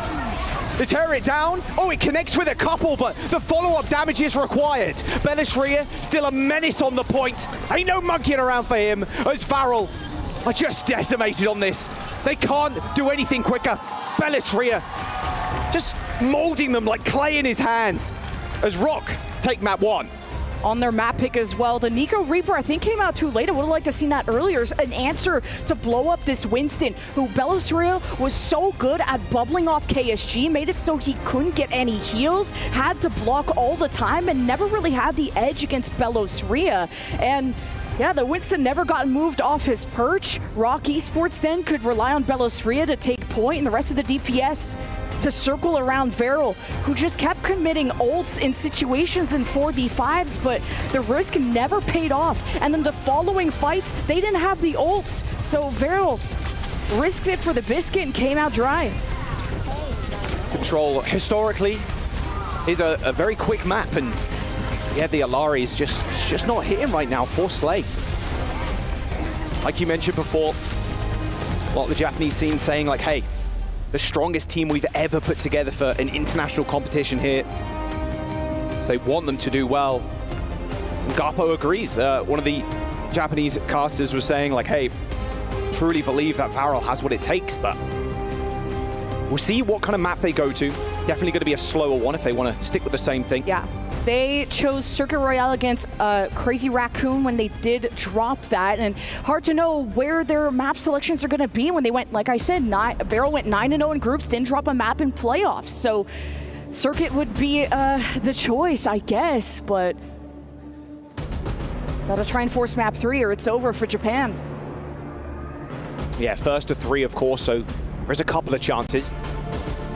It's good to see Dia back on stage as well. Very historied player. And Chamomile, the classic, like, okay, every single year, one of the Chinese superstars is going to change their name. Shout out Farway, shout out Mew, Xerneas, Yveltal, etc. Molly keeping that tradition alive. It's good to see a lot of the Japanese fans in the audience as well, coming out in droves to support Varel. I think Circuit would be great to try and force a mirror brawl and get Belosria off Hazard, Winston, Hammond, not as good on Circuit, so, but maybe Veril not so happy with their showing when they lost 1-3 against Crazy Raccoon on that map, but Brawl has to be the choice to try and get KSG ahead in the tank duel. Very high elim game, 107 elims for Rock versus the 63 on the side of Varel. Doing a lot more damage is Varel here, just because their composition, like the poke, is a lot stronger for them. Yeah, I think Circuit Royale might be the place to go. We'll find out in just a moment, but what do you ban here if you go to Circuit? Oh, if you're Rock, I mean, it depends on if you feel stronger on the Orisa versus the Ram, where I think for Rock, they care more about kind of deciding the DPS duel, where usually they want to get rid of Sim. They are not as good on the Symmetra, at least not as confident on the Symmetra, although Taejong has brought it out if needed. But they've opted for the Taejong Venture in those mirrors if they need to. But Belosria can play both Ram and Venture, or Ram and Orisa, so I think it's going to be about trying to make the DPS uncomfortable. It's hard to make Top Dragon uncomfortable, though, to be fair. Banning Tracer is going to hinder you a little bit, too. And if you're going to a map like, Circuit Royale, probably don't want to ban that anyway. A lot of Veril's bans come around maybe trying to deny the Symmetra if they're worried about the mirror, but it's a lot about designing the backlines, getting rid of Alaris, getting rid of Lucios, getting rid of Kirikos, so trying to force up the matchup that they want. Where Slay, I think, had his impact on the second round playing the Alari, but there was never a point where they could have a stable area to stay in with the pylons, get picks. Nico had to constantly also swap to different DPS. I like the Reaper at the end, but too little too late to try and blow up that Winston. But Veril should try to bring us to a map where we won't see that Winston. Circuit, I mean, you don't ideally want to go to a flashpoint if you just want to play slow. Both teams still making sure they got their picks locked in. Same with the bans. There is the map pool, of course. Midtown might not be too bad either. Looks like it is going to be Circuit Royale, in fact. So we're going to an escort. A team favorite at this point in time, and Varel bans Lucio. Okay, yeah, this makes a whole lot of sense. Rock going with the Orisa ban second.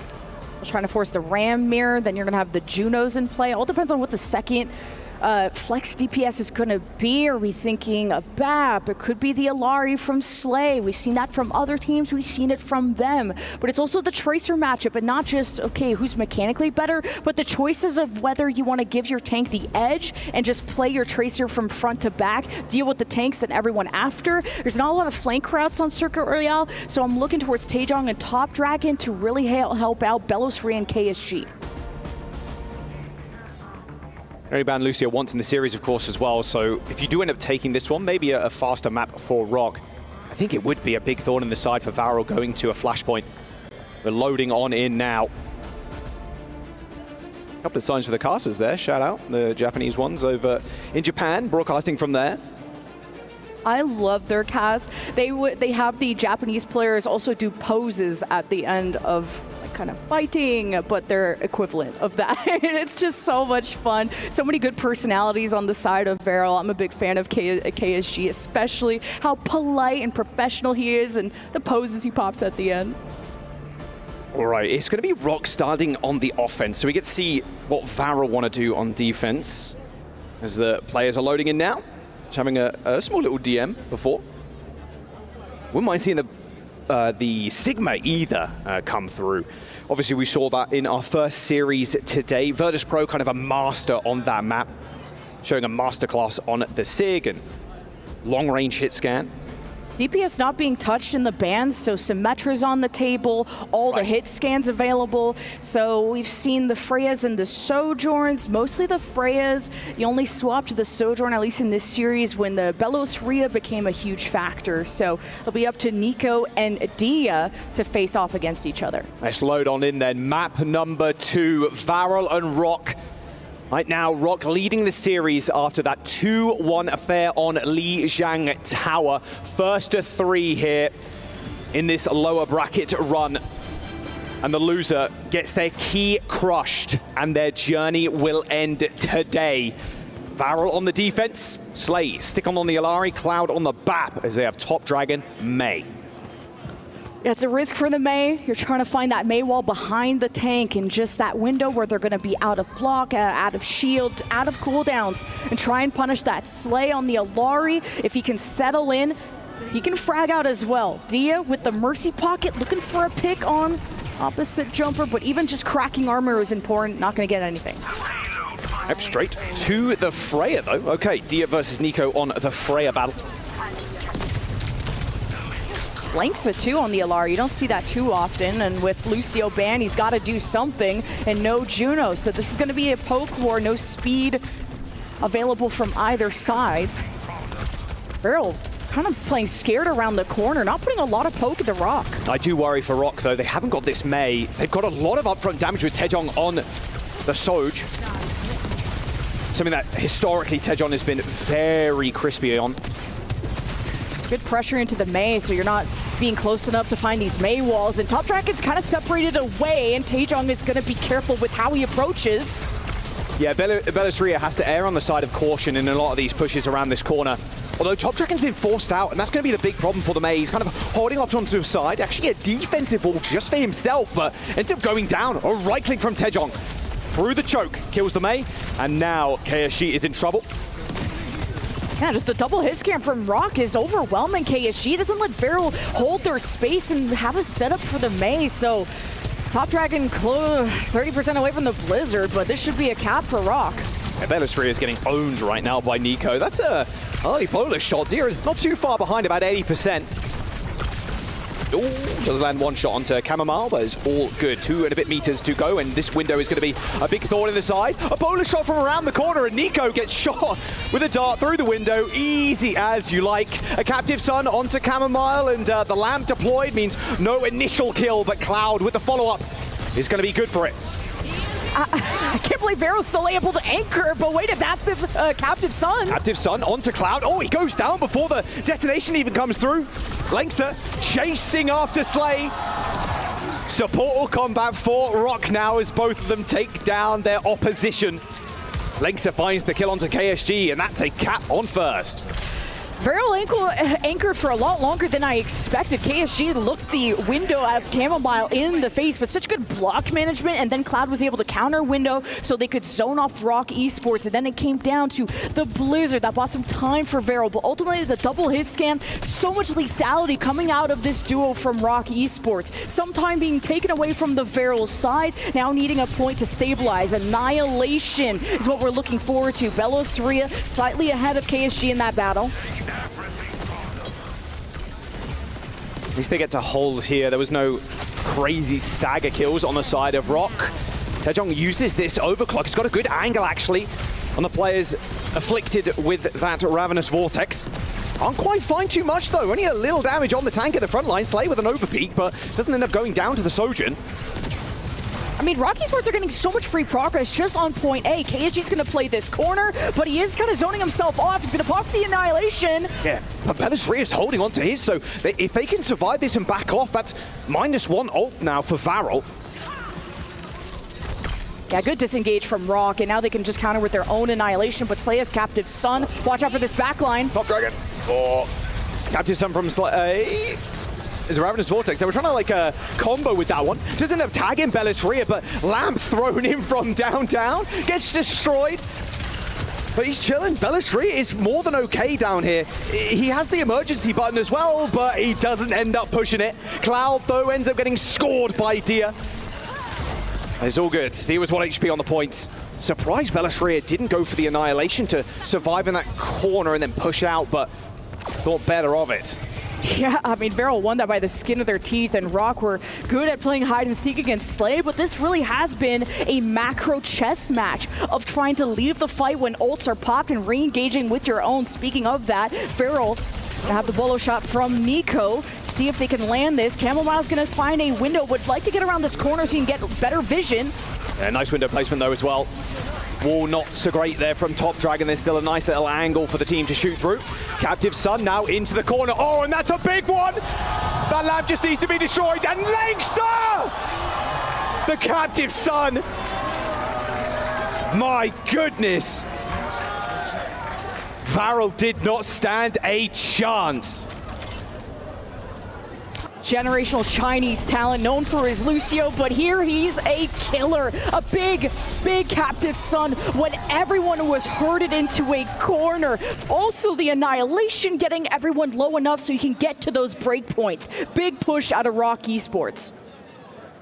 Now they're setting up towards Pool in that power position, going in their favor, and Taejong trying to get the picks, but at the last second, connects on to Nico. Nico too high in the sky there. Wings clipped as Taejong snipes him out.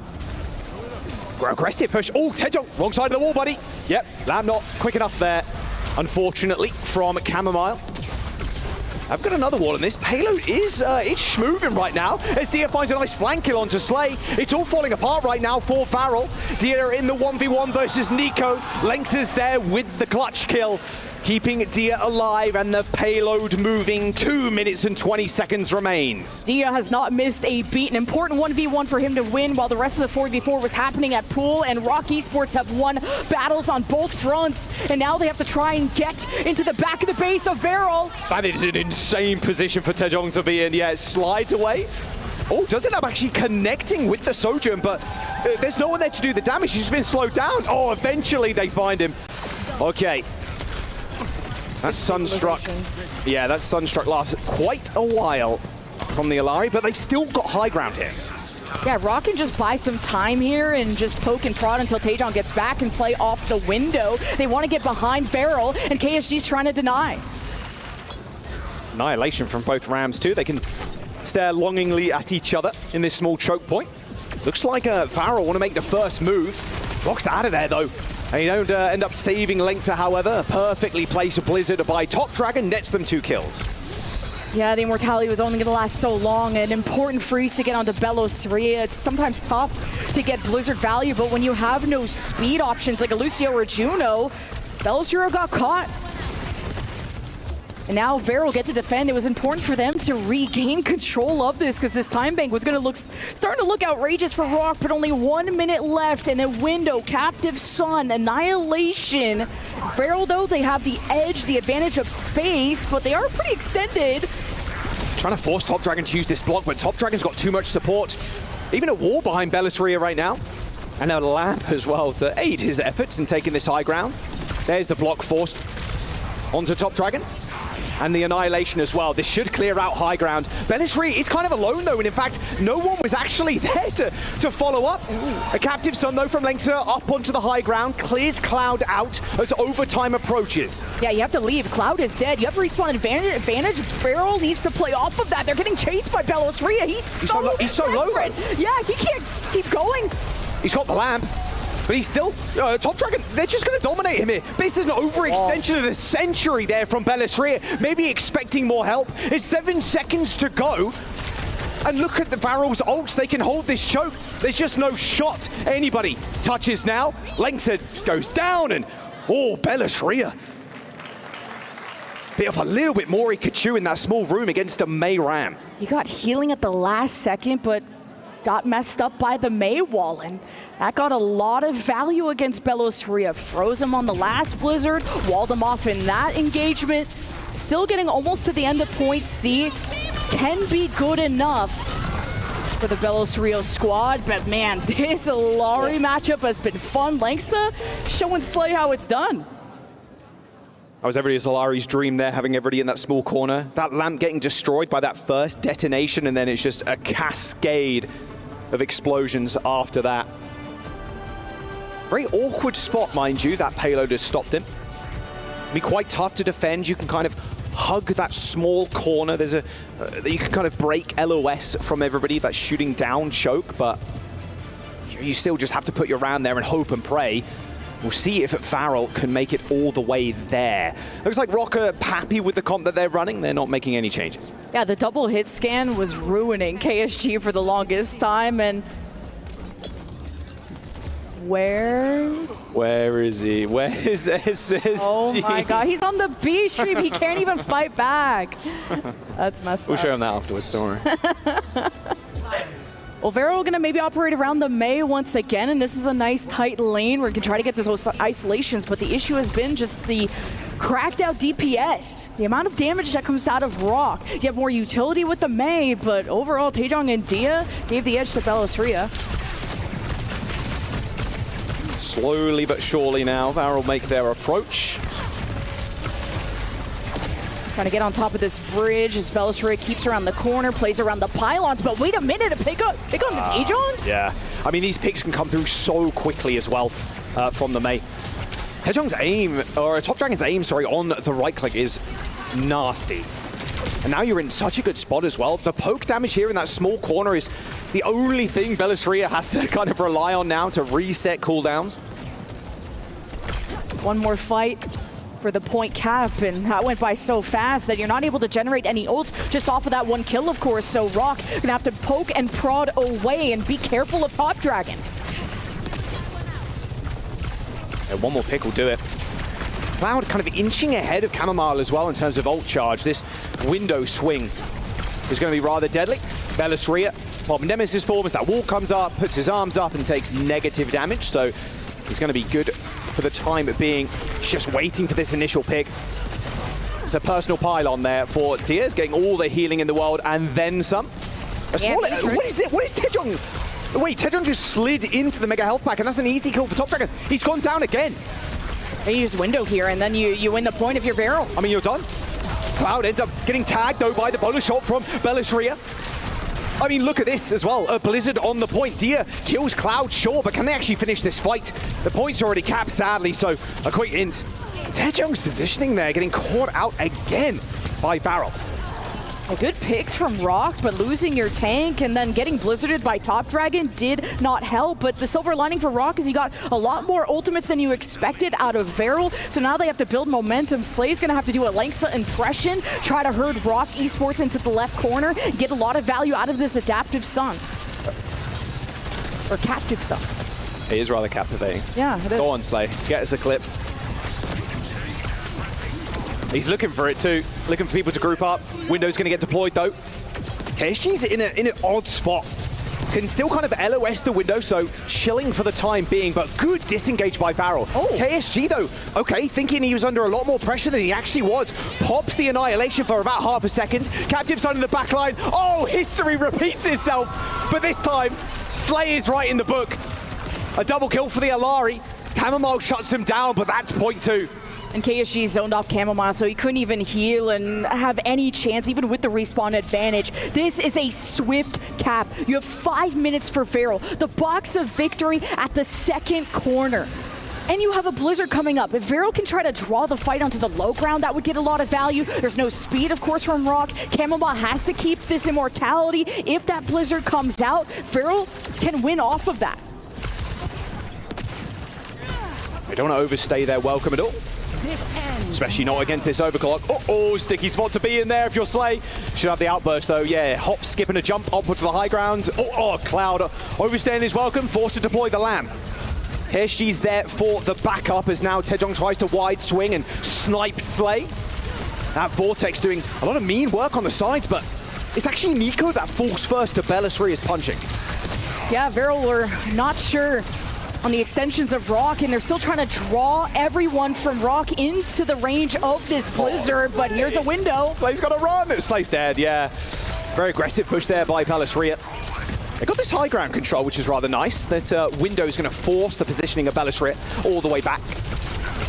And this Lamb could be hard to deploy, hard to shoot it out as well, as Dia takes to the skies and had to deal with that Lamb and also Nico. And it wasn't to be a good fight win here from Varel, and they're going to push this cart around the corner, and the final stretch now approaches. These deaths came in so late for Rock. They needed to regroup, and they're all staggered, and they got to touch quickly, and I don't know if all 5 will be alive. Captive Sun available from Lengthen now, but Cloud is trying to take the high ground, push his team forward. Couple of meters remain as Rock do go for the contest. But this high ground control cannot be understated as Lengther pops the pylon up, but everybody is above him right now. Oh, it's surprise Nico from around the corner. No more Captive Sun for Rock. Cloud on the height kills Chamomile, and Nico does the rest of the work. Varel, home stretch. Only Bellisri to deal with, and peekaboo. Onto the backline, Lengther no chance to use the ult, and Varel will tie up the series. Because Rock goofed the fight before, they had to play the fight on the payload, which allowed Varel to get on the high ground, get behind, access the supports, kill the Alari, and then the rest was history. Better understanding, a very good map choice out of Varel to force the brawl. Beautiful stuff there from Varel, forcing mistakes and taking extremely good positioning on that high ground. We knew this was going to be a close game, and this is exactly how I wanted it to go. One apiece right now as we jump into a quick break. Map number 3 up next.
And a big talking point coming into the mid-season championships was how the gap between regions is closing.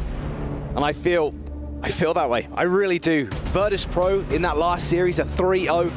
Varel going to another map here, map number 3 against Rock. Everybody bringing their A game right now. A really good showing on Circuit Royale. We're going to load into Esperanza as our next map, chosen by Rock.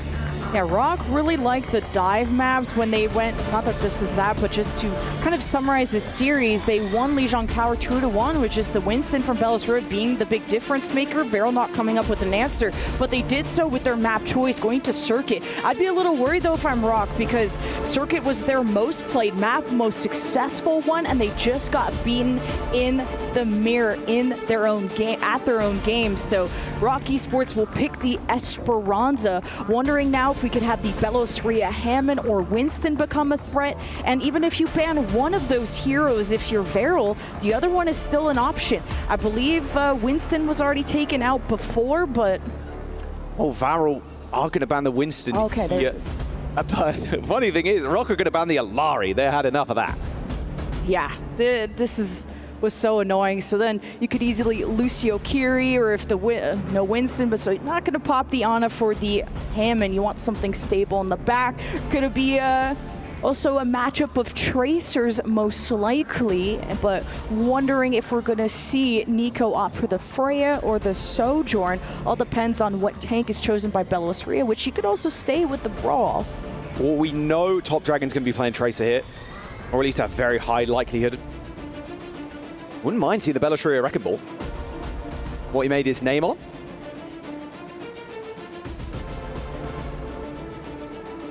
I like the Winston ban especially. That's what really hurts you on Lijiang Tower. And I think Rock should definitely depend on that Hammond. I mean, we literally just cast a Esperanza with that the Hammond being a big difference maker. It's not about killing, it's about forcing cooldowns, making backlines uncomfortable, and causing a lot of chaos. It's so hard to kill a Hammond especially, but Tracers are going to be available, Divas are available, there's answers to the Hammond, but it's not as simple as just choosing the hero. Hazards as well. Very good pick right now. But Orissa's too, so KSG too much of a shock here from Varel. Top Dragon just going to TP everybody out, and Slay opting for the Kiri. So Kiriko and the bat for Varel in the back line. Rock again defaulting to a faster comp with Lengsa on Lucio. Yeah, just trying to be preemptive with the Orisa, with the Javelin. If you were expecting a Hammond, you could easily Javelin that Hammond and be more protective. But Belos Ria is going to surprise him with sort of a hybrid dive and trying to take control of that bridge. They're trying to assess where Nico is, and Belos Ria is going to hunt him down. This backline's going to be tough to kill if you're Rock. You got Suzu, the Kiriko can like blink away. You got Lamb to kind of deal with as well, and the upfront damage too from the BAP. Both healers dishing out so much in the front line and not having to pay attention to KSG so much either, just because the sustain moves here from Top Dragon, trying to force Rock to pay attention to him currently. Varel want to keep their distance with the double flex support. They want to poke down Rock Esports before they engage into them with the Lucio, so Rock Esports have to be careful with the approach. Oh, there you go. Okay, Slay has been slain by Chamomile. That's exactly what you want to do if you're Rock. Just pick a target, jump, pick a target, jump. That's exactly what they're doing now, is Nico second to fall. Yeah, this central tower, you can play ring around the Rosie. Rock Esports found their way behind Varel, got the Slay pick, and it just keeps on raining and downpouring for Rock Esports, and now they'll get an early lead. Oh yeah, only 3 meters on the ball for Varel there, sadly. But yeah, Slay caught out. I'm curious if the Swift Step wasn't available, just got like bursted in an instant, just kind of on this platform here. Kitsune rush advantage to Chamomile because Slay was picked so early. Obviously, you can't build ult charge when you're dead. So this could be how Rock Esports propels themselves into some momentum, but Slay's on the flank here. Yeah, the Lucio messing around. All right, KSG is going to be the anchor on the point required. Taejong pretty low too, actually forced a recall by Top Dragon. But this positioning right now for Rock is just so beautiful. They're using this rush on the side of Varel, so Varel have to fight into this to keep control of the pot, and KSG was forced onto the bridge and split from the team. I like the play from Slay to get behind, maybe have a pick, but Rock Esports pop the Kitsune Rush. They have more heals, they have more damage, and they just outrun Feral. So this will be a first point cap, and this is going to turn into a hemorrhage unless Feral have a fight win off their own Kitsune Rush, or Top Dragon maybe even makes this cheaper with a Pulse Bomb kill. But it's tough. You have Barrier, you have Suzu, a lot of answers from the side of Rock. And as soon as they pop that rush, you just save Amp if you're Lengsa. You know it's coming. Slay's even kind of lining up for it as well. They can tag the Kiriko's position, and they're just gonna bow out for now as Belashria goes pretty low. You just play off bridge. Yeah, it should be fine. I think Belashria just walled himself off too. Bolus available. Oh, and he attacks the Tracer. Uh-oh, Taejong. Sweet dreams. Lengsa does lay down the sound barrier. Terror Surge does grab in too, but Dia slides straight towards Nico. Snipes him out, but in a tough spot. Top Dragon just cleaning up the rest as Rock have found themselves in an odd spot. They're going to be able to get out. They've got the Lucio, but KSC is going to try and cut a couple of players off. Yeah, huge pick on the Taejong, and the Lengsa reaction trying to turn around a 4v5 just wasn't enough. Even Belashria using the ult. Dia used a slide, but was not expecting the Tracer to be that close. So let's see if Vero can make the comeback. Well, Belashria went very low, forcing a teleport and a Suzu from Chamomile. Pulse Bomb for Top Dragon. He is at the head of the ship right now. The captain trying to push this bot through the choke point. Suzu onto Belashria as the rush has been laying down in the mid. An easy kill for Chamomile now. Just an overwhelming amount of ultimates coming through from Rock. There's just no response there from Varel at all. All of Veral's attention is on Belashria, and Chamomile is choosing critical moments to pop the Kitsune Rush to get Belashria out of dodge and to save him from the grave. And this was Veral needing to win that fight to actually get some progress going. And Rock Esports now get the checkpoint and will be moving to extend this lead, potentially the triple digits, especially after denying the Kitsune Rush win from Veral. Man, they are in. Taejong pancakes that Pulse Bomb. That's an unbelievably defensive window here, but hey, it's working out for Varel. Belashria down, Taejong. Oh, Top Dragon. God, he's got his digits or something. Surely Slay doesn't die. Nope. All good. Top Dragon to the rescue. Very clutch for Top Dragon, and there's progress immediately after that fight. Yeah, that was an insane wrap there from KSG. Really good mind there. As Top Dragon was cleaning up, KSG just stole the bot. We got to watch for that Mega Pack room from Raw. KSG is going to get support from people on the bridge, but looking for those first picks. Slay has been good with it, building up towards a Kitsune Rush. Rock Esports are going to show face to try and deny the checkpoint, and they've stolen the bot. Feral want the better position of bridge. Yeah, KSG can smell him coming, sitting that close to the mono. Belashria trying to take this high ground. Should be able to get it. Oh, a blind ult and a whiff there from Belashria. Over eager to say the very least. KSG now in a little bit of trouble, but walls himself off. A double wall, in fact, to make sure there's nowhere to run or hide. A teleport and a Suzu there coming in from Slay. And he does end up teleporting away, and even a rush on the steps here to match the sound barrier from Lengsa. But a bit disconjointed here from Rock. This fight's a little bit messy. And Varel, they've got a mop and bucket. And they're close to the checkpoint. That'll be good for them. Taejong was low, so Belashria had to go deeper than expected to finish off the kill on KSG, which summoned Chamomile to dash in and then got himself killed. Rock Esports didn't have no heals, and Varel turned the whole fight around from there. That's a big capture point as well. Getting that out of the way is going to be good. There is going to be a touch, though, from Rock. They're right round the corner, and Slay knows it. All right, Chamomile, Kitsune Rush. Got to be careful of the poke from Varel that could come from the top of the bridge. But dealing with KSG, just playing the corner. Rock need to play this safe. Chamomile with a Kitsune Rush as well. Ideally, you win a neutral fight here. Oh, forcing the recall of Top Dragon. That is a good start, but Belashria is in trouble. Amplified attack speed now will help heal up the tank in the front line. Oh, that was a stick and a half on Taejong there. Beautiful stuff on Nico. Didn't see him coming. And now has to kind of deal with KSG, but he's good. KSG's on the wrong side of the map. Wrong neighborhood, unfortunately. And Suzu, even better land there from Cloud. Wow, perfectly placed.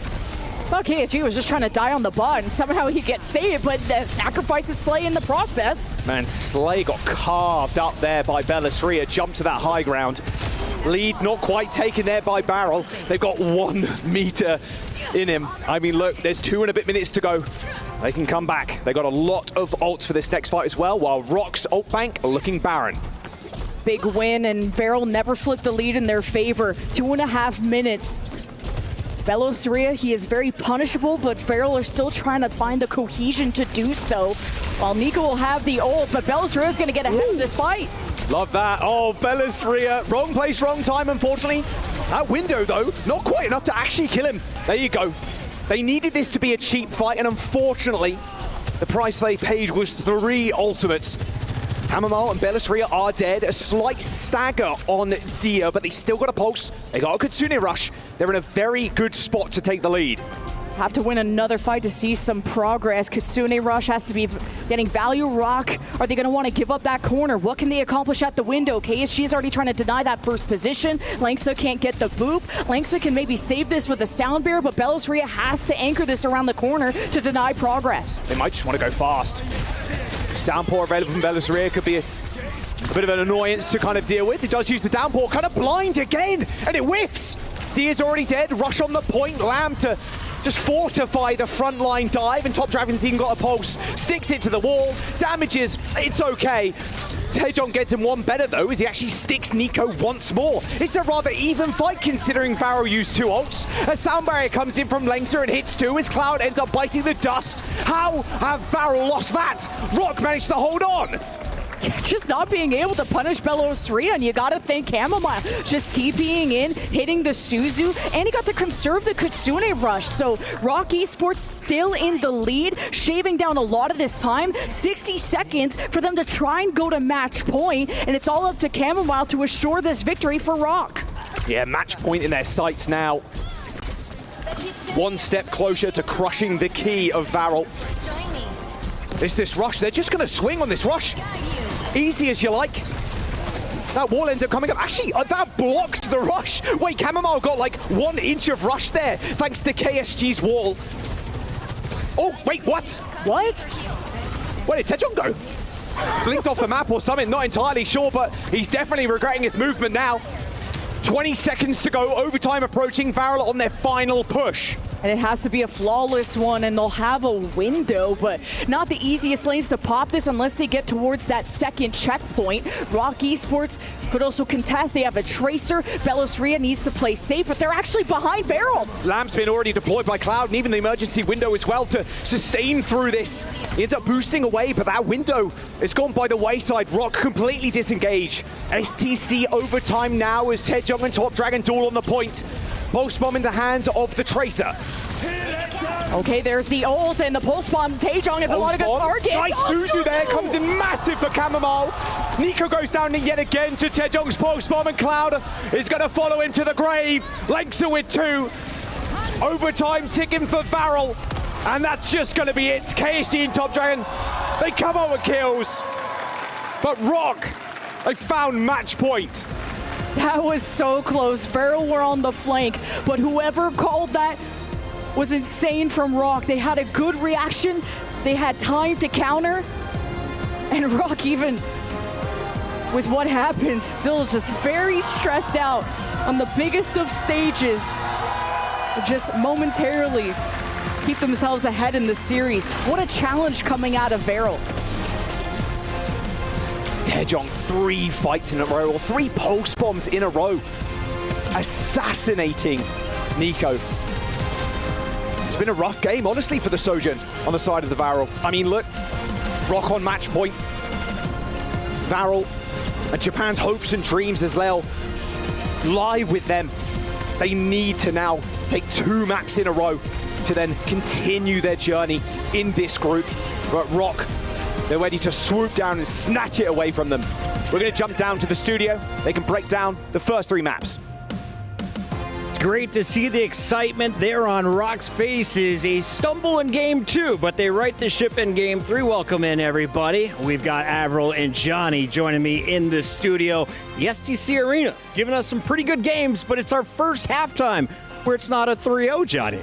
Yeah, it's been a really close series so far. Obviously, Circuit Real, we saw Varel coming out on top playing that double flex support lineup, and they looked real crisp, but I did feel like in map 3, we did see Rock's recipe for success come out. They're playing the dive composition with the Lucio, stepping up the pace. So Rock Esports looking really good so far. Rock Esports, they are in the commanding position, one map away from advancing to the next round. If you're Veril, it's time to bounce back. But let's take a look at some of the highlights here, Avril. Who's impressing early on in this matchup? We're 3 games in. So Tracer plays. Taejong, obviously, we looked at the last map. Absolute brilliant performance so far. I mean, Dia did come through on the Sojourn early on map 1 as well. But in this series so far, a lot of this is coming down kind of to this sort of Ram gameplay, but also the Hansa gameplay, the dive. I think Rock definitely prefer looking at the Hansa sort of mirror. When you look at the Ram gameplay here, it's a lot more even. So I think for Rock, maybe looking more towards a bit more of a Ramattra matchup in future maps will serve them well, because, you know, despite the traces, I'm also looking at the tanks too. Yeah, but you also saw Belos Ria step it up big time on the Winston. You're down around on Lijiang Tower, and Belos Ria swaps over to the Winston, which is a crucial hero for them here. So again, upping the pace, and we saw the Winston ban. It came out on map 3, but still, Rock Esports, they're able to navigate around that. Going into that second map, it was all about Langsa for me as we take a look here at the final round. Walk me through the difference maker. The Winston, was it? Just better comp? It was the Winston indeed. I mean, you're just seeing the pace, and Slay sitting on the Ilari that time, playing alongside the Kiriko. And I said earlier, the double flex support lineups, that is what Veril does really well. That is the edge. But when you're playing Winston, so efficient at shutting that down. Lengsa here, obviously, huge captive son. I think those support And this is a support character for anyone who's not used to Overwatch. And he's not even really much of a flexible player. Lengsa, mostly known for main sports, mostly known for the Lucio, the Brig, stepping it up to be able to slightly off-roll a bit more on the flexible, coming through on an Alari. I hear that he's really not had that much professional game time on that we can see in actual matches. So to be able to come through and be able to really hit the performance, I mean, that's big for the side of Rock. Push was very close at the end. Let's take a look at the highlights from Game 3 before we check in with Bravo. What is the difference maker for Rock Esports in our third map? Well, it is, again, the dive coming out, because I think Lengsa, the fact that Rock Esports banned the Lucio themselves on Circuit Real, I actually think that was a big mistake from them. And you saw here on this map instead, credit to Veril, still, it was a really close map. It could have gone either way, especially with Taejong, like, blinked off the map, recalled off the map, or something like that towards the end. It really came down to the wire. Dia stepping up big time on the Sojourn here. But again, I think this is what Rock Esports does best here.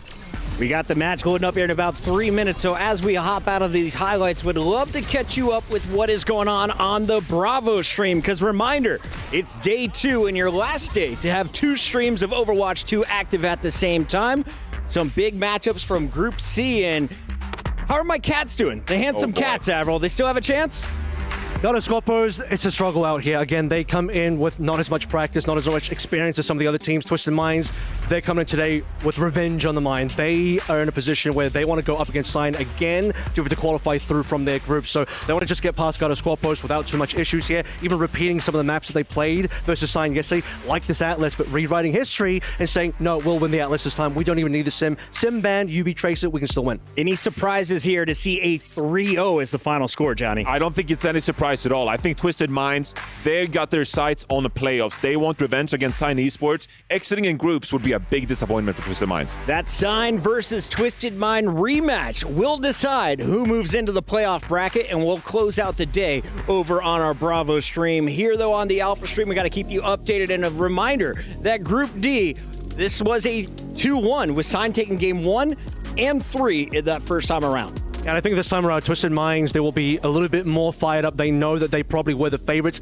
Yes, they got up against Sign, and I'm going to be honest, I think, well, maybe both of us, we did underestimate Sign a little bit. Looking at how they performed yesterday, they might have the edge. I did say early on the desktop, I think all 3 NA teams will be qualifying through, so team are going to have to really step up, because I think Sign, I'm swapping sides a little bit here. They convinced me that they might be good enough to win. Sign and Liquid, they just got your number today. You love them, huh? Well, Liquid went to 5 against Crazy Raccoon. I mean, that's deserving in and of itself to go to the top 8. High praise. We also expect 3 of our top Korean squads to be making it through, and Alcancia has already powered through as well. Johnny, let's take a look, though, at the remainder of this match, because Veril and Rock are still very much alive. One of them's going out, top 16. The other powers into our top 12. Yeah, we got 2 map modes, of course, left here. We got Hybrid with Blizzard World, Eichenwalde, and Midtown. And I think this is the game type where you want to pick a map, because either you can go to a very open map like Blizzard World. You could play Belos Ria on the Wrecking Ball, for example. Very difficult matchup. Therefore, I think they should go to Midtown. It is closed doors, It suits their gameplay a lot better. You can maybe force some of that double flex support compositions. Over on the flashpoints, they're both very brawl intensive. So again, I think the best deciding map to go to here on 4 would be to a hybrid map. Final chance to switch up your predictions. You guys both riding with Rock? I'm staying with Rock for now, but I think Varel could push this to 5. I'm sticking with Rock. Our time at the studio is done. Let's head back to the STC Arena for game number 4. Thank you very much, Puckett. All right, Johnny Avril, sticking with Rock. They look good, to be fair with you, on that last map, Esperanza. A couple of small mistakes from Varel, it's got to be said. That fight where they had 2 ults, that rush available to them, they tried to swing the corner after the checkpoint of Rock, and they just couldn't quite get it done. And, well, now is do or die. Match point for Rock. Their key may be safe. And Varel, because of that mistake, they were 2 or 3 meters behind from taking the lead. And because they didn't, Rock brought the bot back to the neutral point. He got to keep extending things. And even though Rock didn't build up towards I don't even think they hit the triple digits, they just kept resetting the momentum from Varel. A couple of swaps from the Varel side to try and mirror Rock, but this was the Rock choice of map. Now the ball is in the court of Varel. Let's see where we're going to next. Well, I can tell you where we're going. We're going to Atlas. Bands are coming in just a moment as well. So, again, another fast map, and this is going to very much help Rock out here, Lemon. Yeah, and depending on what sort of brawl and are the tanks going to be affected, Orisa and Ram have been the important brawl choices, although Corey's seen a little bit of hazard from KSG and Bellisria. See the tape measure there coming out? Measuring the mouse map, making sure exactly, was that 9 inches or something away from there? Yeah, okay, I like that, I like that a lot. Puckett will get this reference, but Fear itself with 2 fingers on his nose and then close to the TV, get the exact distance away that he wanted to sit. He got the lean. Got the Slay fans too in the audience. It's been cool to see fans from all over the world come here to Riyadh, support their teams. It's not just the Saudi teams that are having a loud crowd. They got fans here as well, so Varel are gonna need all the support they can get to try and force a game 5. Yeah, Avril thinks it's possible, and Atlas is the pick. And hey, it's just Lucio City here for Rock. Did play a little bit of that Alari on Circuit Royale, but there are the bans. Okay, Sojourn ban for Varel, and then Rock are banning away that Ram. So Narissa Mirror, maybe Freya. Of course, the Tracers are always gonna wreak havoc on a flashpoint. Now the Lucios are in the picture, and that's kind of what stalled things out on Circuit when that got banned out. And that was brought out on Esperanza, but then ultimately ending on double flex support. It's been more of a chess match positionally as we listen to Varel fans rally them. They're ready for rock and roll. A lot of gyos. Look, Dia especially has been around for such a long time as well. Not exactly unfamiliar with an international stage and a big stage at that. A lot of players we've seen come through, it's their first time on a big LAN environment. Be quite daunting to a lot of players. Sure, the Rock fans are there as well, because man, how can you not love the players on Rock? Storied names from Dia to Bellosaria to everyone included. They have put up such a fight, quite a challenge to go up against Japan's #1. Even with the imports of Top Dragon and Slay, they have elevated Varel to be the best Japanese team in history. But China's hoping to upset Japan here and crush their key and their hopes of getting to playoffs. Yeah, it's not going to be an easy road either, of course, within Group B. You still need to win yet another match after this. And Varel, of course, they're dominant in their home region. They won that finals versus Reject 4-0 against the likes of Edison, Kalios. And I do wonder how Varel are going to pivot from here. Top Dragons, of course, is going to be sticking on the Tracer. But this map is no way has it been decided what kind of the best comps. But it is a flashpoint, so rush is kind of the name of the game. Getting a sub in for Varel as well, of course. Yuki is in, Nico is out. Nico had a rough game last match. Being stuck over and over and over again by Taejong. No Sojourn available in this series either, or in this map, sorry. And a map number 5 is where Varel need to go against Rock Esports. Yeah, you have not seen Kyuki at all here at EWC against Crazy Raccoon the last couple of matches in Japan playoffs, but no one's really pushed Varel to this point. They haven't dropped a single match in their own region. They didn't even bring out their secret weapon against Crazy Raccoon, so I wonder what Varel have cooked up. Our bans are Varel banning Sojourn and Ramatra out from Rock. I do worry though, because Lynx is just going to play the Lucio. Rocket just going to play Lucio. Is Slay going to force the Illari? There's a couple of good points for the Illari, sure, but we saw Rock obviously just dismantle it. It's tough to stay alive. It really is, especially against someone like Taejong as well. Like Tracer is just going to be hounding you down, and it puts a lot more weight on Top Dragon's shoulders. You have to do them one better because they're just running at you in this dive comp. They're running 5 players at the back line, at Cloud, at Slay. As we load into Atlas, this is Varel's chance here to take us to a map number 5. Rock, with one more map win, will guarantee themselves another life in Group B, crush Varel's key, and potentially make it all the way to playoffs. Just based on how Circuit went, both teams were really good at disengaging when ults were being invested. Belistria sometimes goes deeper than expected when Taejong has to step up on the Tracer to finish off these kills, but let's begin now on Atlas. Oh, okay, Moira Lucio. Seen a little bit of Moira throughout the groups. Been some fans, been not as many as I thought though. I thought Jane might like a little bit of Moira, but then I woke up from my dream. Usually you only see that if the Kiri gets banned and Kyuki punished. Yeah, a late burrow there. That's a couple of easy kills. Top Dragon with the crosshair of the century, just a giant cube. Unfortunately, a quick teleport away from Top Dragon. He's going to change Tracer surely here. Yes, yeah, no way to stay on the Reaper. Dia on Cassidy, don't know. That is a rather historic image. Now Orisa for KSG. It's the ultimate mirror. Besides, of course, the Venture and the BAP being chosen, trying to have as much poke as possible. You sacrifice the speed, and Varel have to attack into this, and there's a lot of nooks and crannies to hide, and Dia has to stay away from this charging Orisa. Yeah, pretty easy to rotate, though, on this map. Like you said, no speed, so Dia can just kind of walk with the Lucio. Burrow for the Venture. Yeah, Kyuki's out of there. There's no shot you kind of stay around. Although KSG's doing a fair amount of damage and isolated Belistria. The entirety of Rock very scared of the Venture. They get a free flip pretty much.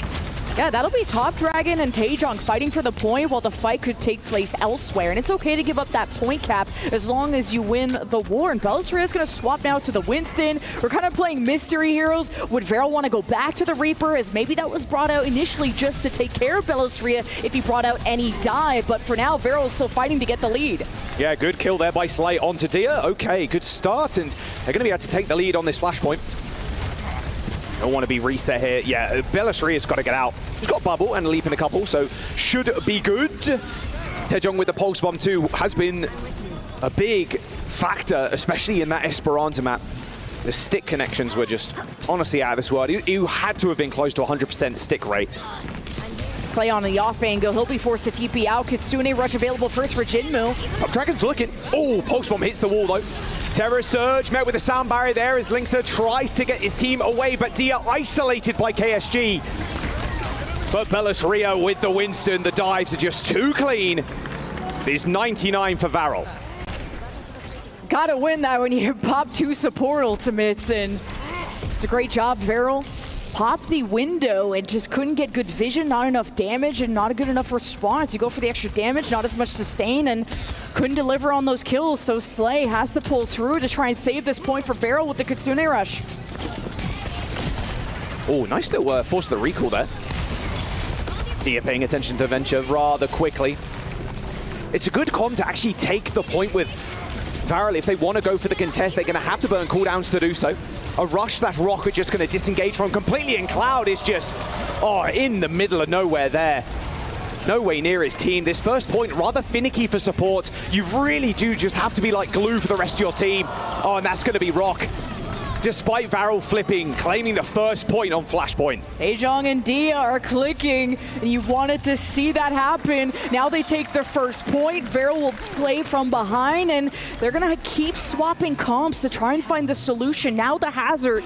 This is very reminiscent of how Lijiang Tower went, but KSG got isolated away from the bubbles, didn't have enough heals, but Slay will be able to TP in, and with the Suzu save his life, but blowing up Bellisria is gonna be important, but he's got the Primal coming up, so should have the extra health to survive. He is vibing here as well.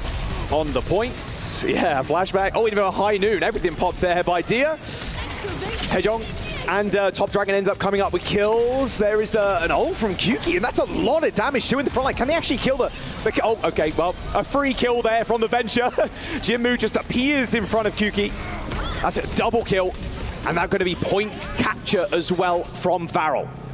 Dia and Taejong popping heads in the last fight, being the difference maker to Kyuki and Top Dragon. The dives from the flanker specialists come alive. That was a huge bulldoze by Kyuki.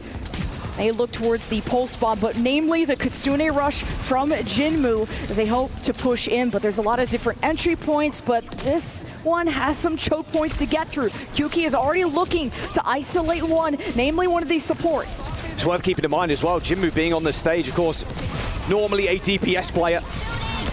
A very, well, honestly, exceptional Pharah too. That's going to be a very early rush from Jinmu there as Rock Esports kind of in dire straits.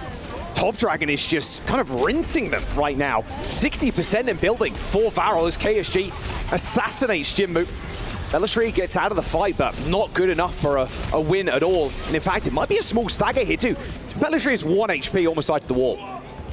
Jinmu and Dia playing in Overwatch. Man, the fans are eating good, and with the DPS going to flex support, of course your mechanics are going to transfer over, but really is Varel about to transfer this point? They're almost going to 0 to 100 this, and here's the barrier to counter. Extremely early sound barrier there, downpour from KSG. Not sure it'll caught anybody as the SDC overtime comes in.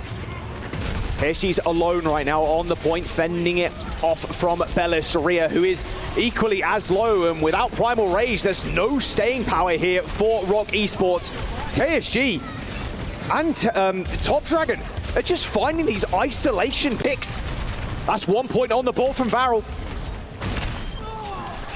Yeah, the read to know when that Suzu, when that teleport is popped from Jinmu, and the hunt down. You have so much mobility from the side of Varel that you're able to do that, and Slay can be part of that picture at any moment's notice. He doesn't have to bail out KSG as much, so Slay can be on the front lines going after these supports, and we'll have third point unlock very shortly with the big ult coming from the DPS from Varel. Here on the Reaper. Ooh, that was close. Kyuki almost got booped up. 12 HP on the Reaper though, and Kyuki's going to hunting. Hits that burrow though, tries to get out of there as KSG dishes out some his own medicine there as Bellisria goes down to the Violent Leap, and that is another point cap from Varel. It's a good day at the beach, but Rock Esports gonna bring the signature Hammond. I can't even keep up with all of this, and maybe Dia on the Venture wouldn't mind kind of matching that, the Venture to try and help this dive. He's gonna die. Oh, what a pulse! Top Dragon's just too swift with it. He's too clean. Dia forced a Wraith. Top Dragon in the backline. Jinmu in trouble now. Same with Lengsa. It's just looking so easy right now for Varel. To put it very bluntly, look at that. Just absolutely dominating on the Tracer. Dia's and Rock, on the Reaper. It feels like they don't know what to do. How many tank swaps have they had now? Obviously, like you said, Bellisria now on the ball. An exceptionally good hero for him, but maybe you stay on the Reaper just because you're about to have Kitsune Rush, but who do you collapse on? There's so many mobile people on the side of Varel, and you can counter Kitsune Rush from Slay. Yep, double rush on the point. Bellisria trying to find an entrance into this fight, but can't quite find anybody. He's rolling around. But the sound barrier ends up coming in from Lengsa. Finally a kill there. Taejong takes down the Venture as Bellisria now sticks himself to the back line. A dash away from Cloud, deploys the lamp, booped out of it though. Nice slam. Beautiful tech there from Bellisria. However, they cap the point. with Varel getting 99.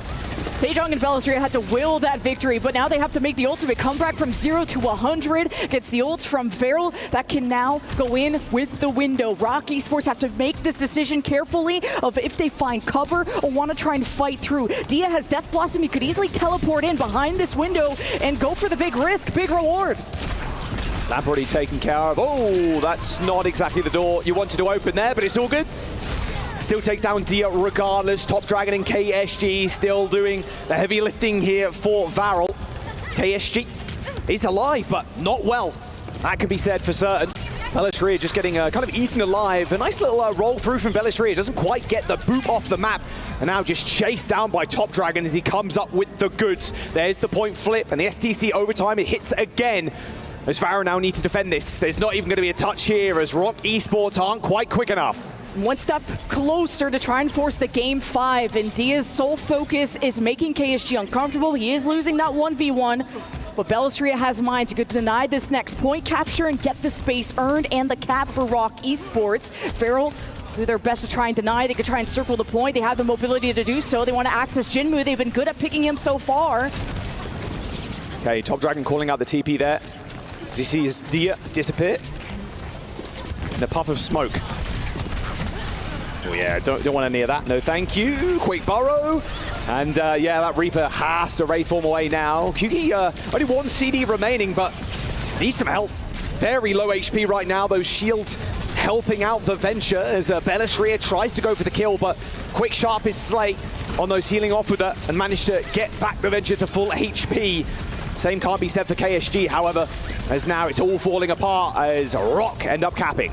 Yeah, Jinmu was at 20 HP at the start of this fight, but never got the finishing blow. Varel have kept their supports alive, but just barely. The immortality is what kept Cloud in. The cap's in favor of Rock, and they're going to build this lead even more. Crowd very much behind Rock Esports right now. Rush, Sound Barrier, Mines too for Rock. Looking shaky for Varel, but if there's one person that can change this fight's trajectory, it's going to be Top Dragon. He's got the pulse bomb, spotting out the supports. There's Jinmu.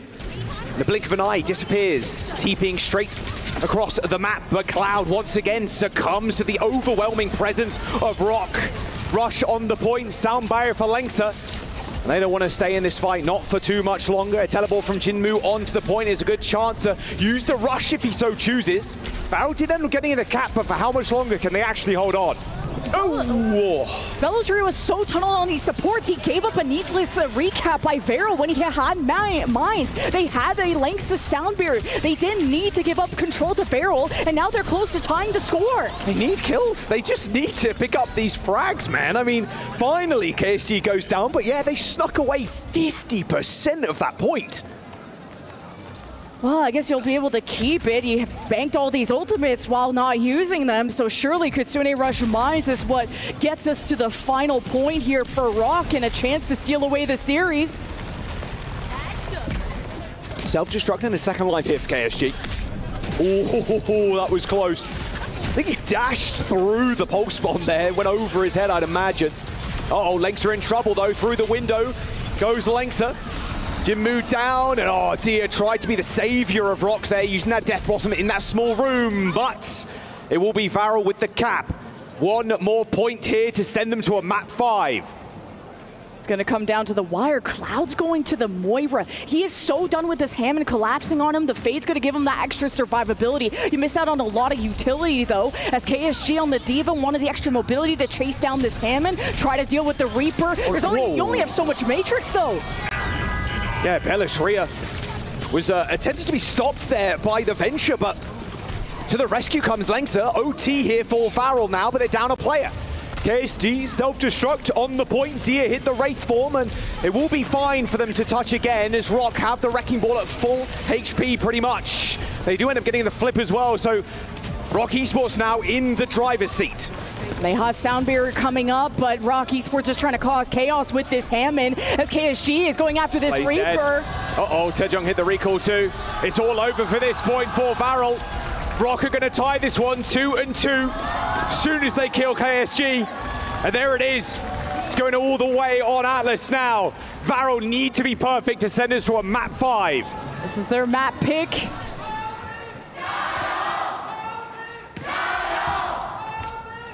And the fans are behind Rock and Veril, and it all comes down to this final point. If Rock can try and eliminate the key from Japan's #1.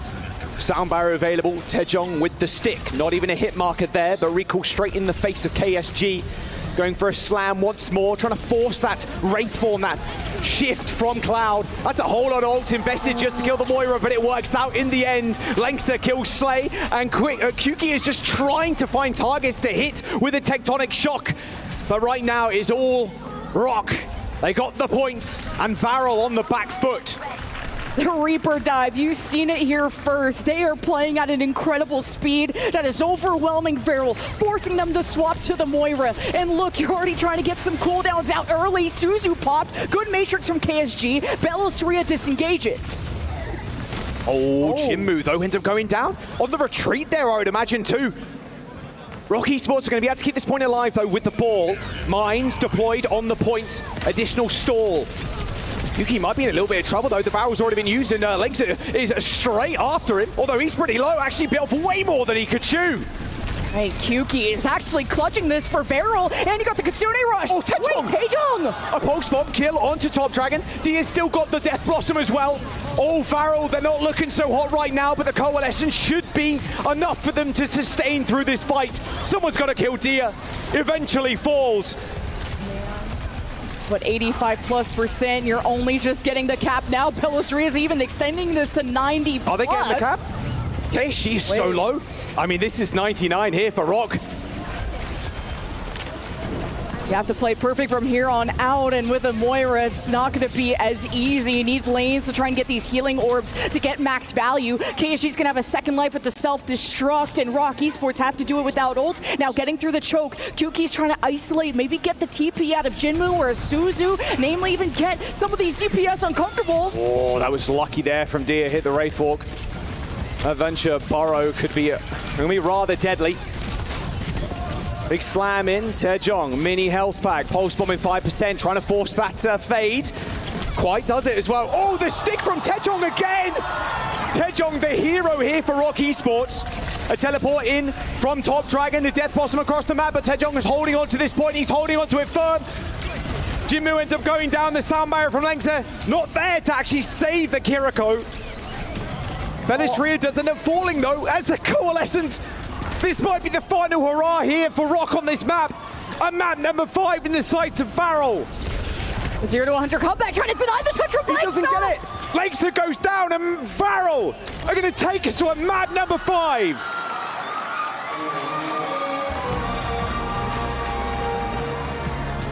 To do so on their map pick, the 0 to 100 comeback. As the Veril and Rock fans clash, this goes to Game 5. China versus Japan. This series ended up being so insane, so chaotic, with the dives, with the Tracer, the Venture, KSG swapping to so many different things, ultimately on the Diva to try and add mobility, Bellasaria on the signature Hammond, with a Reaper of all things, which Dia, stubborn, but adding to that equation, where Taejong critical picks near the end of this map to swing it. The pulse bombs from Taejong have been so clean. Just unbelievable performances. That one there looked like it may have sealed the deal. Varel and Japan's only hope here in the international tournament, taking Rock Esports to a map 5. A key on the line, and another game after this versus Liquid for the victor here. Rock's chance to choose the map, and their chance to ban first. Big swap from Cloud too, that extra survivability, you lack the utility, but the extra heals made all the difference for Veril to not go for the sprint, but live through the marathon, to go from the 0 to 100, the coalescence that brought everyone back to their feet to breathe a new life into this Japanese roster. Now this final map pick from Veril has to be the key to victory, or they will lose their key in the process. Just saw as well, I think Nico is coming back in to the team. We go to a hybrid now as our last game type to be played in this series.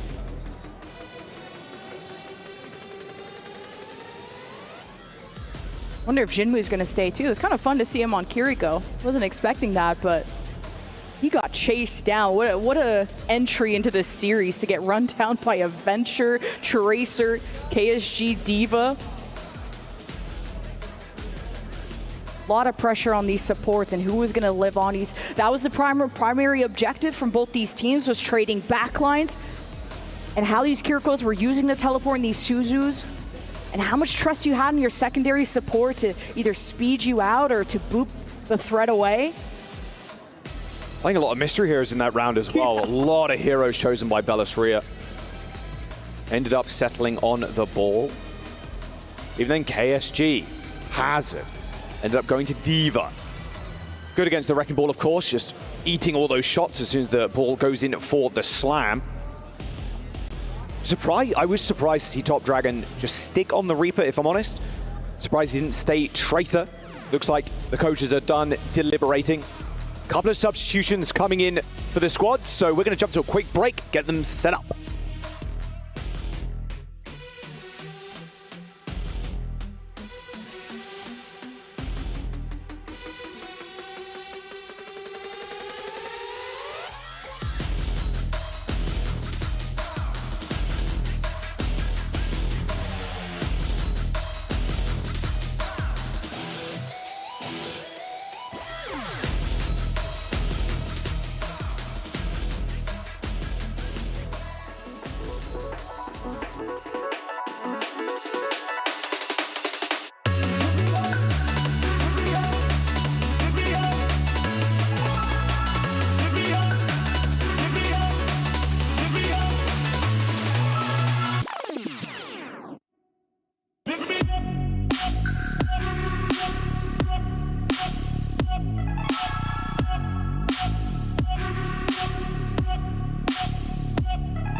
Reach your impossible.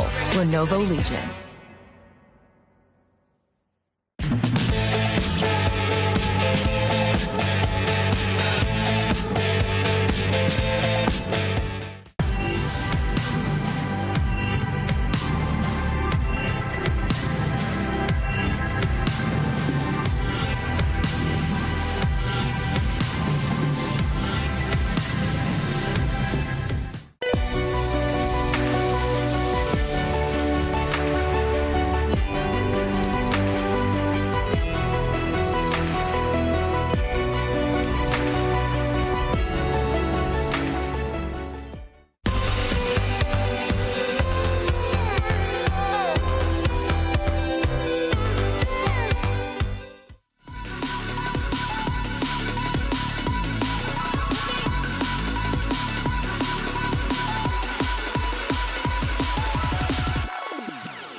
A key will be crushed after this next map. We're going to Eichenwalde.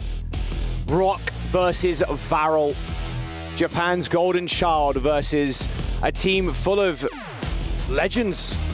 We saw a couple of the fan cams of Tia there with the screenshots of the old Overwatch League setups, even a signed Jinmu card too. A couple of substitutions like we mentioned before the break. NiKo in for the side of Varel. And we're seeing Jinmu step away as well from Rock. Got a Lengsa and Chamomile in the back line.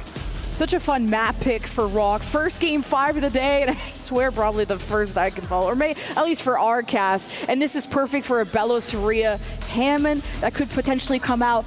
Not 100% sure. I don't think Hammond's been banned this series yet, so Rock Esports or Varel should definitely try and deny that. This is a huge Hammond map, but then Belosaria can always fall back to the Winston. Not going to have as much displacement power from the Hammond, and then you got the double flex support option. Do you want to opt for some support bans and try and deny the defense from having too much firepower at range? Yeah, I'm curious if we're going to see Jinmu some more if Rock advance after this. Team Liquid is the opponent for the winner here. For that final spot in the playoffs in Group B. Now, do you see the bans coming through? Rock banning Freya to start, and then Varel are going to respond with a Kiriko ban. That means both tanks available for Belosaria and KSG. Not going to have the Lucio Kiri and not as much of a threat of the double flex. At least you can bap Juno or even bring the Alari back into the picture, but Rock really want that rematch against Team Liquid. They did not have a good showing against them in their very first match of the day, but Team Liquid are a force to be reckoned with, and they're the favorites to come out of this group, but this is quite the warm-up match for sure, although they'll be deciding that on another day, I believe. So Eichenwalde Rock Esports map pick, and both these teams have been trading each other's map picks, so we all decide this on Eichenwalde. Yeah, I want to point out as well, obviously, it is drawable on hybrid, so we could even get another map, although rather rare occurrence these days, getting a drawn map. Yeah, I'm curious how Belosaria is going to approach this. Is it going to be something like the Wrecking Ball, which is pretty decent on this map? I mean, you're not looking at like a choke fight at all. You're just running over to the right-hand side, swinging right onto the castle, and then over the top, and you're hoping Taejong can kind of follow up on the Tracer.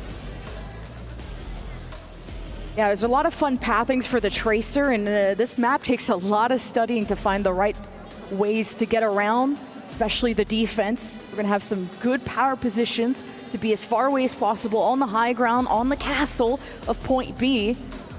But out of all the maps, this is a strong one for Genji's as well, to just get the climb up on Point B castle and surprise supports that are not expecting a DPS that close that quickly. So we'll see what NiKo, Top Dragon, Dia, Taejong opt for.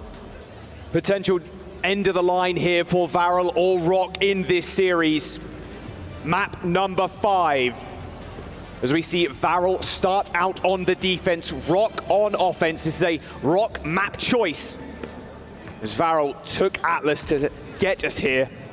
And we see Varel yet again default to this hyper defensive and very, very like heavy damage dealing backline. Slay back on the Alari, Cloud on the BAP. Slay looked good when he had space and time to operate. And now you get to be at a distance, you get to defend. Rock Esports are going to chase them down with the Lucio.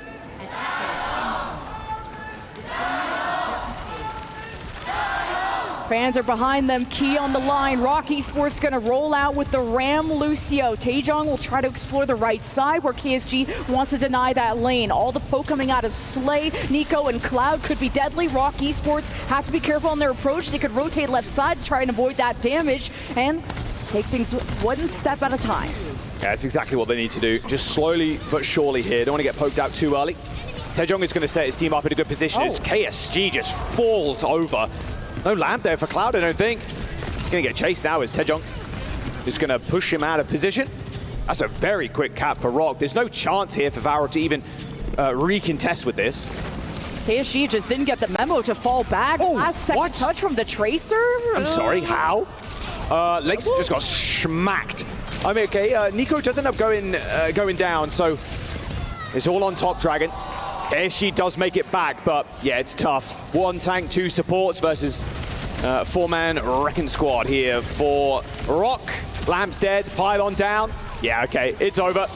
First point cap, and the payload's gonna get moving. Yeah, so I guess anyway, KSG was probably breaking LOS, trying to hold that forward position, needed to fall back quicker. Cloud and Slay may have been chased down from Taejong as well, and because of that late cap from Rock Esports, or that late recontest, I should say, Rock Esports get the heads up on taking control of this top castle, which is pretty bad. Vero really wanted this position for the double flex, and namely Nico to get some poke in, and this is good progress for Rock.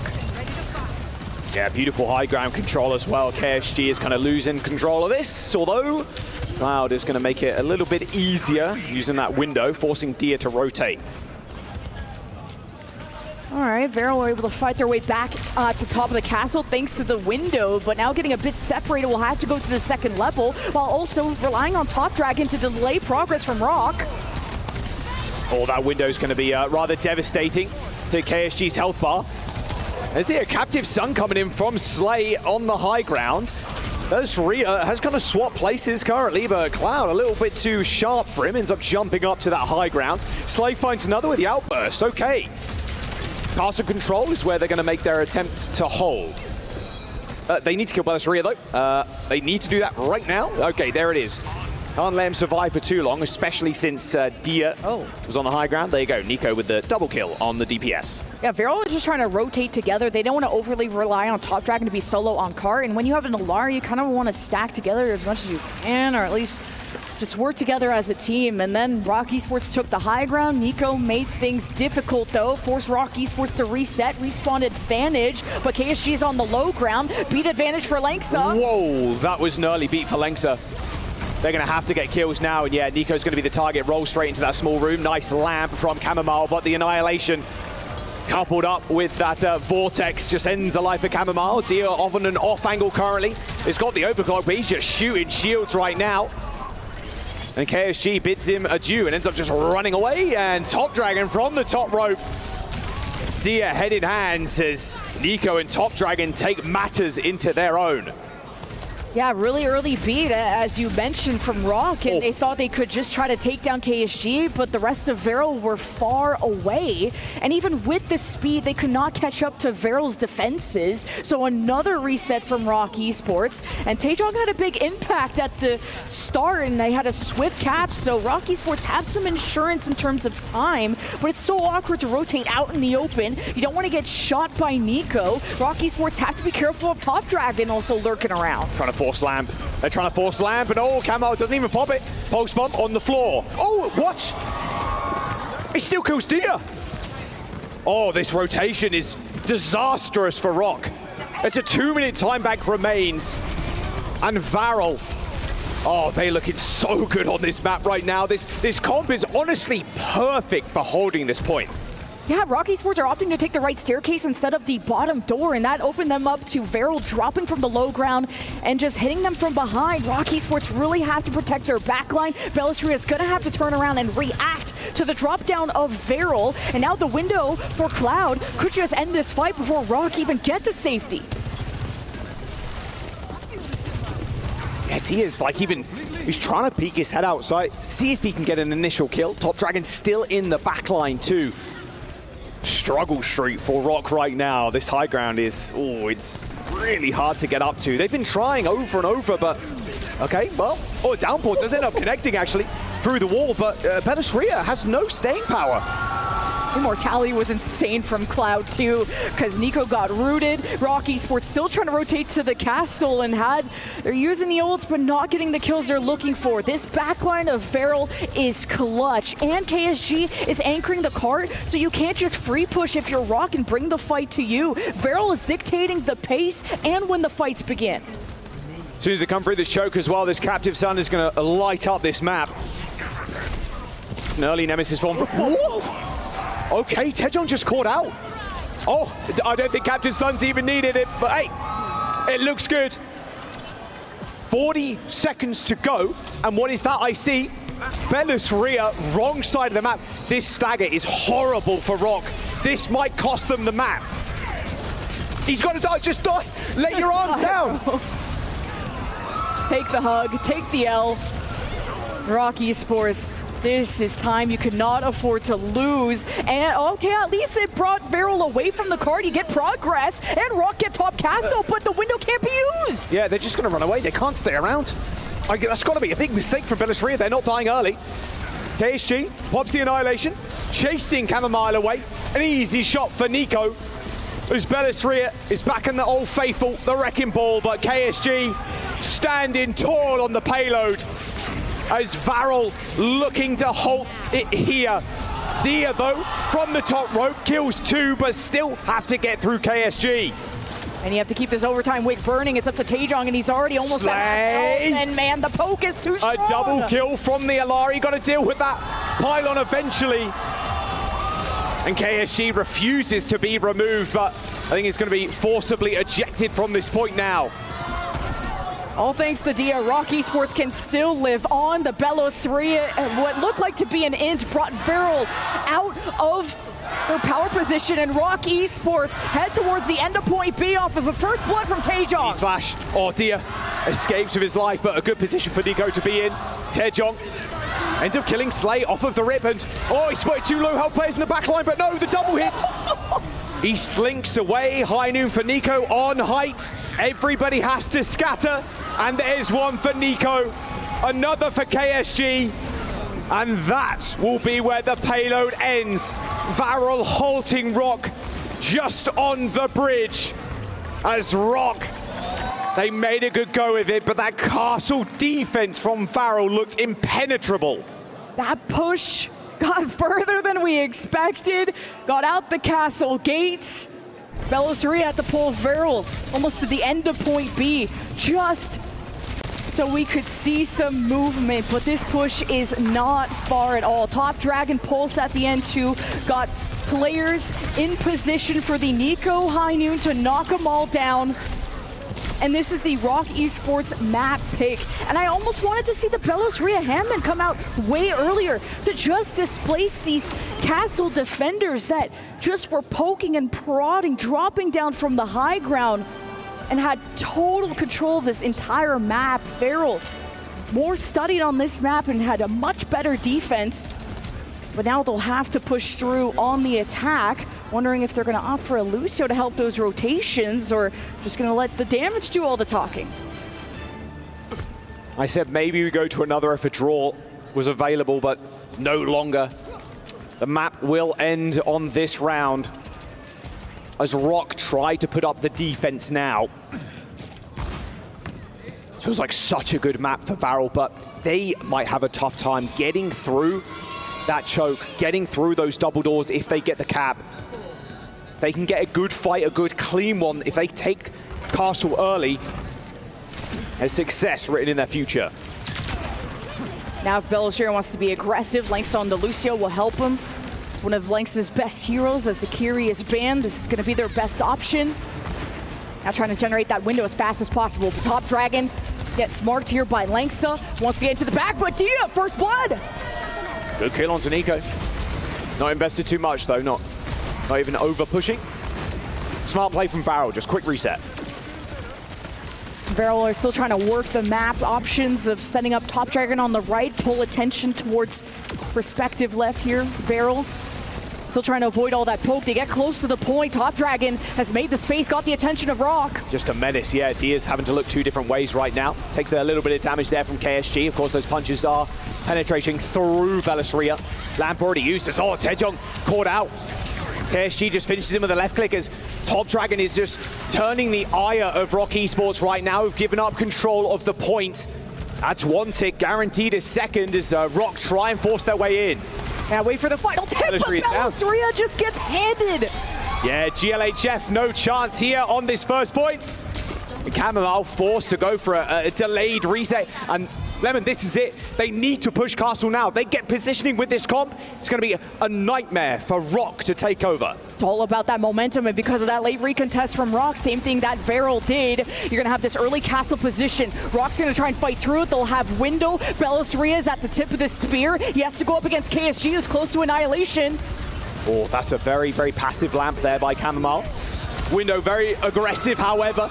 Annihilation, Window, they're just going to run through them. Dia, wrong place, wrong time. Varel keeping the payload going.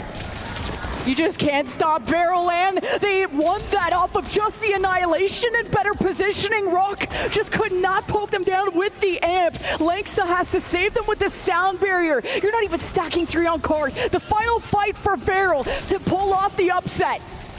Yeah, Nico's got this high noon. I mean, this is a disgusting amount of ults right now. Oh, and now you have to deal with this Window too. Oh, Belisria just walks through though with that Nemesis form, but Nico is pretty damn low. Sound barrier hits 3 from Lexa. Annihilation on the point. A fully charged Deadeye, and Belisria is low. Oh, Dia! He hits 2 with the high noon. Has to deal with Slay on the sidelines, but he's good for 2 at least. Clutch Annihilation from Belisria to save him during the high noon. The Immortality from Chamomile to assist his tank, and Dia takes over to get the kills to stabilize Rock. Now it's time to fight for the bridge. This is what's going to overlook the payload, and Veril are out of ults. Tough spot for them to be in, now retaking the castle.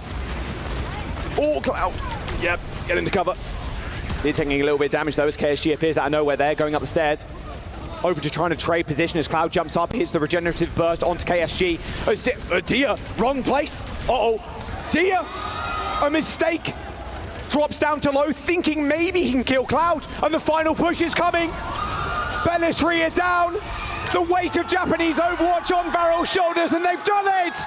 A map 5 versus Rock, and they take the victory. A region that hasn't been represented in Overwatch in an ungodly amount of time. A big win on the stage. Head in hands for Rock.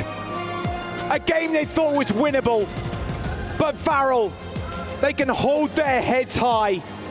Their journey has not come to an end yet, but now they get the honors of crushing Rock's key and moving on into the later stages of this group. Best team in Japanese history, going flawless in their own region. They have not seen international competition in years. They bolstered their roster, importing Slay and Top Dragon from Korea. And what an impact they've had. Top Dragon getting behind the tank, not allowing any anchor, any staying power from the other side. Parts of Team Japan that can now get closer and closer to big wins, to maybe get to playoffs, to maybe pull off another upset. But one step closer, another life, one key crushed, and the region proud of Veril.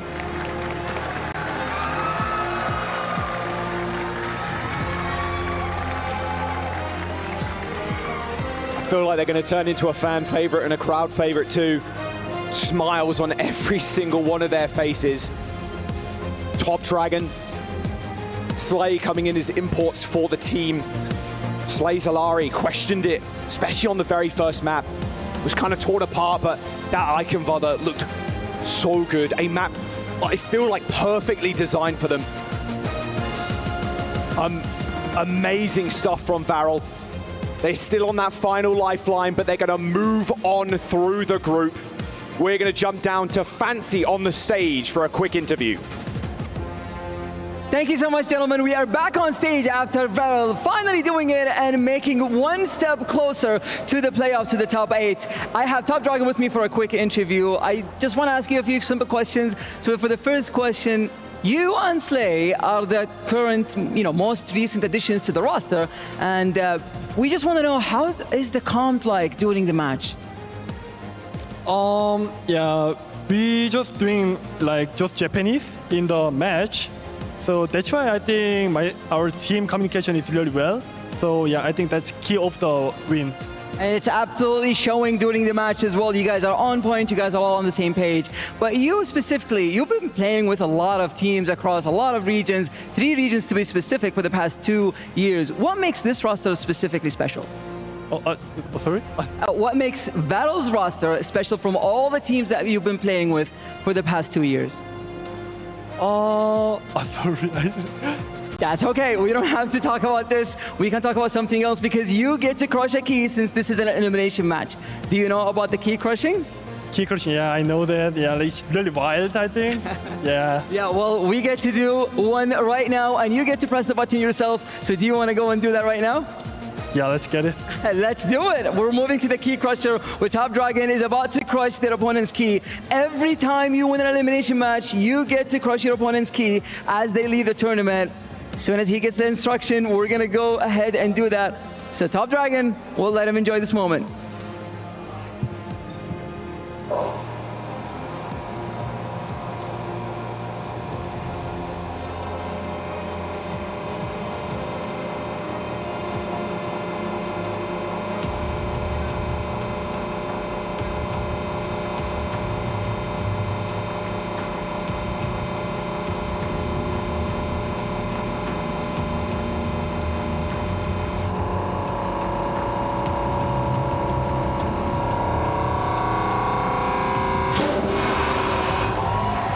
And there you have it. One more key crushed and one step closer for Battle to the top 8. But hey, we have Danny for the exit interview. So let's move on. Danny, take it away. Thank you so much, Fancy. I'm here joined by Lengsa from Rock Esports for the exit interview. First of all, everybody, can we get a big round of applause for Rock Esports for a job well done? It was an unfortunate loss, but I know you guys tried your best. My first question for you, Lengsa, is if you could, I know this might hurt, but I feel like it would shed a lot of light for the fans. What were some of the difficulties you guys faced during your match today? 恩萨就是非常遗憾呢，你们电竞世界杯之旅就是止步于此。刚才一场也是打得非常激烈，也是很遗憾惜败了。就想问你，就是我们直视去面对一下，就是你觉得主要问题出在哪里呢？我觉得我们现在还没有解锁，就是能帮助我们获胜的那些条件或者自身能力的一些缺陷吧。我觉得，就我们队伍的一些选手也是很久没有参与过线下赛，然后呢，大家就是我也没有足够的好，所以说可能这次比赛就是没有获得胜利。I think in terms of strategy, I don't think our team has really unlocked the conditions required to achieve a consistent victory, and having not much experience on a LAN stage, on an offline stage. I think for a lot of our teammates, it's kind of a new experience for them, and it takes time to adapt. And I think that there's a lot of room for improvement for everyone involved, and we're going to keep working on it. And I bet it was a difficult fight. I mean, you're at EWC in Riyadh, Saudi Arabia. You're going up against the best Overwatch teams here, and that's who you guys were fighting with. And of course, I know there's always an improvement. But for now, this is it for Rock Esports. Lengsa, I guess, what's the next step for you guys? 确实，我们在电竞世界杯，就是你们面对的就是世界所有的一些顶级战队。想问你们，尽管止步于此，但是后面就展望未来，你们打算怎么个去前进法呢？或许我们会更加的专注于我们的训练，以及提高我们的训练质量，来更好的针对我们的对手进行比赛的胜利。We're going to focus a lot more on our training and the quality of our training, and we're going to, focus on improving our team as a whole, and to be able to achieve greater results in the future. Thank you so much. We're definitely excited. We'll be keeping an eye on Rock Esports and Lengsa one more time. Everybody, give it up for Lengsa one last time. That is it for the exit interview. Puckett, take it away. Thank you very much, Danny, and congratulations to our Japanese lineup. Veril is moving on to the round of 12. I gotta be honest here. Rock did not deserve to win this matchup. There were some huge throws in game 4 and 5. There were some tears at the end of the matchup. The Chinese team is gonna be looking back at some of these mistakes with their head in their hands. I mean, they had some close calls, right? I mean, he's called out the game for that map for Atlas. We went to just basically the final moments. That was a winnable moment for Rock, so they could have closed out the series. But then we take it to Eichenwalde. We drag this back into a Ramatra matchup. We move away from Bellasria playing ball. We move away from the Hazard, the dive heroes, and suddenly things just get way too difficult because I think Varel, they're better drilled. They look better in this brawl mirror. And on Eichenwalde, that was proof in the pudding right there. Yeah, and especially a Freya ban coming out for map 5. We saw throughout the series at Rock. They banned the Baptiste, they banned the Ilari. They had a good read on what were Varel's strengths. But then they moved over, they banned a damage hero instead, and it allowed Varel to play their own game come map 5 and on Eichenwalde. And so I think that Varel, you gotta give them credit here. As Jack mentioned on the cast as well, this is a big win for a small region. Japan hasn't really had a big team represent on the global first time. stage. Exactly, and so Varel winning this matchup, you saw on the players, this is a really big moment for them. And now, can they carry that momentum with their style, with their double flex support style, into a deciding matchup against Team Liquid later today? Impressive stuff. Varel stays alive. JawsCast called it on day number 1. He said, look out for Japan. They strike here in a game 5, and they will now be moving on to play Team Liquid to close out the night here on the main stream. Avril, as you look back at the end of this series, though, who would you give MVP honors to? I think Top Dragon is the likely answer, but I want to give a special shout out to KSG because I think the tank matchup is where it really counted. You look at the Ramatra, KSG held his ground. That ended up being the winning matchup for Varel and where they got the most done. So I think I kind of want to push towards Top KSG. Dragon, come on, man. Top Dragon's a flash. He's a flash. He got the most kills. He's the flashiest player, but I think the Ram comp is what got them win. The Korean star, love him. He got to crush the key. He deserves the honors. Let's check in, though, on another match that is currently tied 1-1. I'm told we're into game 3. We're going to be joining it live, and we got a tracer on your screen. So, Johnny, GK Esports North America, we got Team CC trying to battle back. What are you seeing? Yeah, and this is in overtime on Gibraltar, actually, the very final fight, and it looks like Team CC actually are going to pick up a map win against GK Esports. Again, the second best team in China, Team CC. So, I gotta say, this is a pretty unexpected result here. GK actually, are they gonna be able to close it out? No, the timer will expire there. So, wow, a map win for CC against the #1 seed in North America. Yeah, that's incredible. And Gibraltar is the kind of map that you want to go to if you want to push that dive, which GK should be comfortable on. But this is a good look from CC. They got a couple of subs in there as well. Billy Deng. More importantly, Hao Chen, super rich. He's actually like their coach as well, but I guess he's on the roster. He got subbed in for this map, and they just won that one. That's really impressive. We've got a lot of game 5s today, and we still have 2 more matches to go. When we come back, though, we are turning our attention to the matches that decide who moves into the playoffs and who has their keys crushed with their dreams and hopes coming to an end in Riyadh. Don't go anywhere. It's Overwatch 2 at the EWC.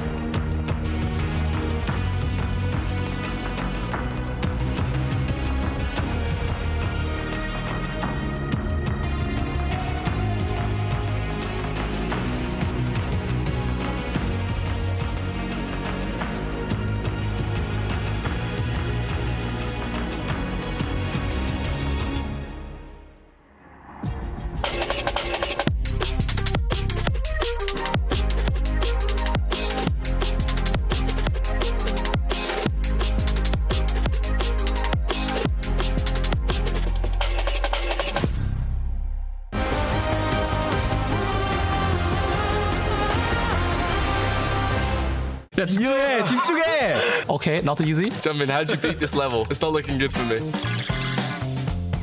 Hi everybody, I'm Danny. Hi, I'm Kuffa. Hello everyone, I'm Gaga. 안녕하세요. 크레이지 라쿤의 탱커를 맡고 있는 준민이라고 합니다. Hello, I'm 동아. My name is Sama. Nice to meet you. And we're here to play some Winston leaping parkour. 자, 이게 들어가면은 이렇게 초록색 이렇게 빔으로 나와요. 저기까지 점프를 하면 돼요. Here we go. First checkpoint. It's right in front of you. Looks pretty easy. Don't mess this up.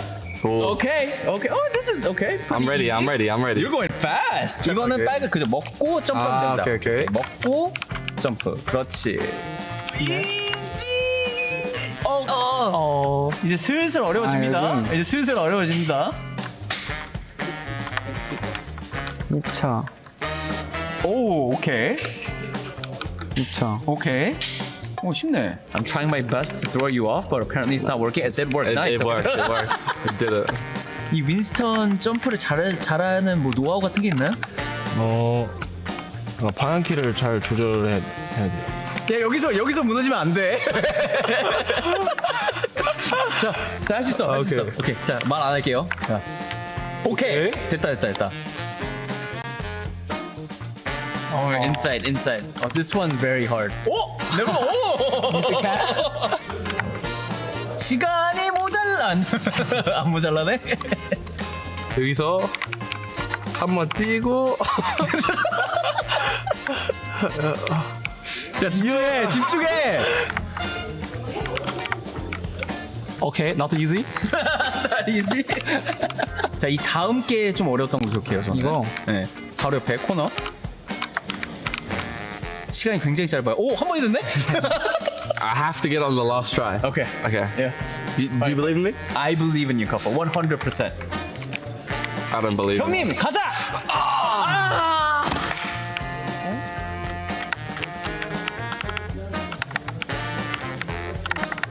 오, 됐다! 됐다. 나이스! No, and the time is off. Ah, so close. 2, 1, 땡!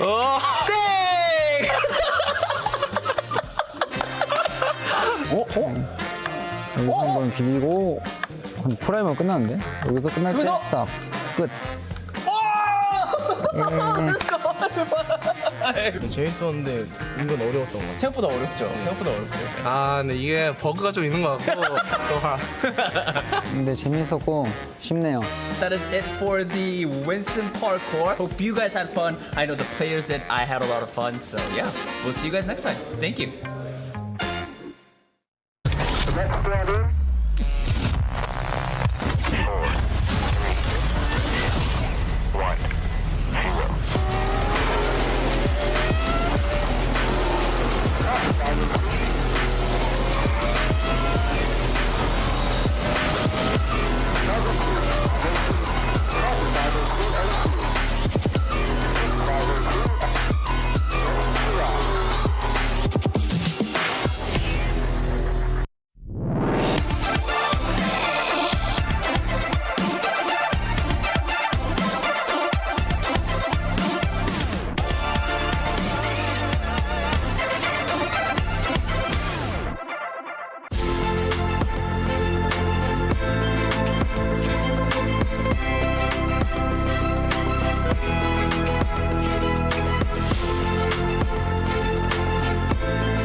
What's up, everybody? Danny Lim here. We're gonna learn a little bit more about Mobile Legends Bang Bang, and we have our experts here. Please introduce yourselves. Hey guys, I'm Mirko, official English caster for Mobile Legends Bang Bang. Hi everyone, my name is Brigida, another official English caster for Mobile Legends Bang Bang. Guys, thank you so much for joining me here. I mean, I heard that tomorrow's the big day, the grand finals. Tell me something more about Mobile Legends Bang Bang. Who are the two teams that are going up against each other tomorrow? Okay, so tomorrow we found out today that it is going to be Team Liquid Philippines going up against SRG OG Esports, all the way from Malaysia. So it's a Philippines versus Malaysia matchup for tomorrow. I mean, Team Liquid and Overwatch side is doing pretty well as well. They're hoping to get a spot in the playoffs. But talking about Team Liquid, I know in chess they're doing pretty well as well. So Club Championship, I think they are ranked top four. They're in, if they win Mobile Legends Bang Bang, do well in Overwatch and in chess, they could go up, right? For sure. Again, Team Liquid have a big chance. I think they were favorites coming into this tournament as well. The only trophy they need left right now to complete their trophy cabinet is the Midseason Cup at Esports World Cup. So it should be their time. I don't know, though. SRG are looking really good. Ooh, SRG's another strong team as well. All right, guys, that's it for the interview. Thank you so much, and have fun tomorrow. Thank you. Thank you.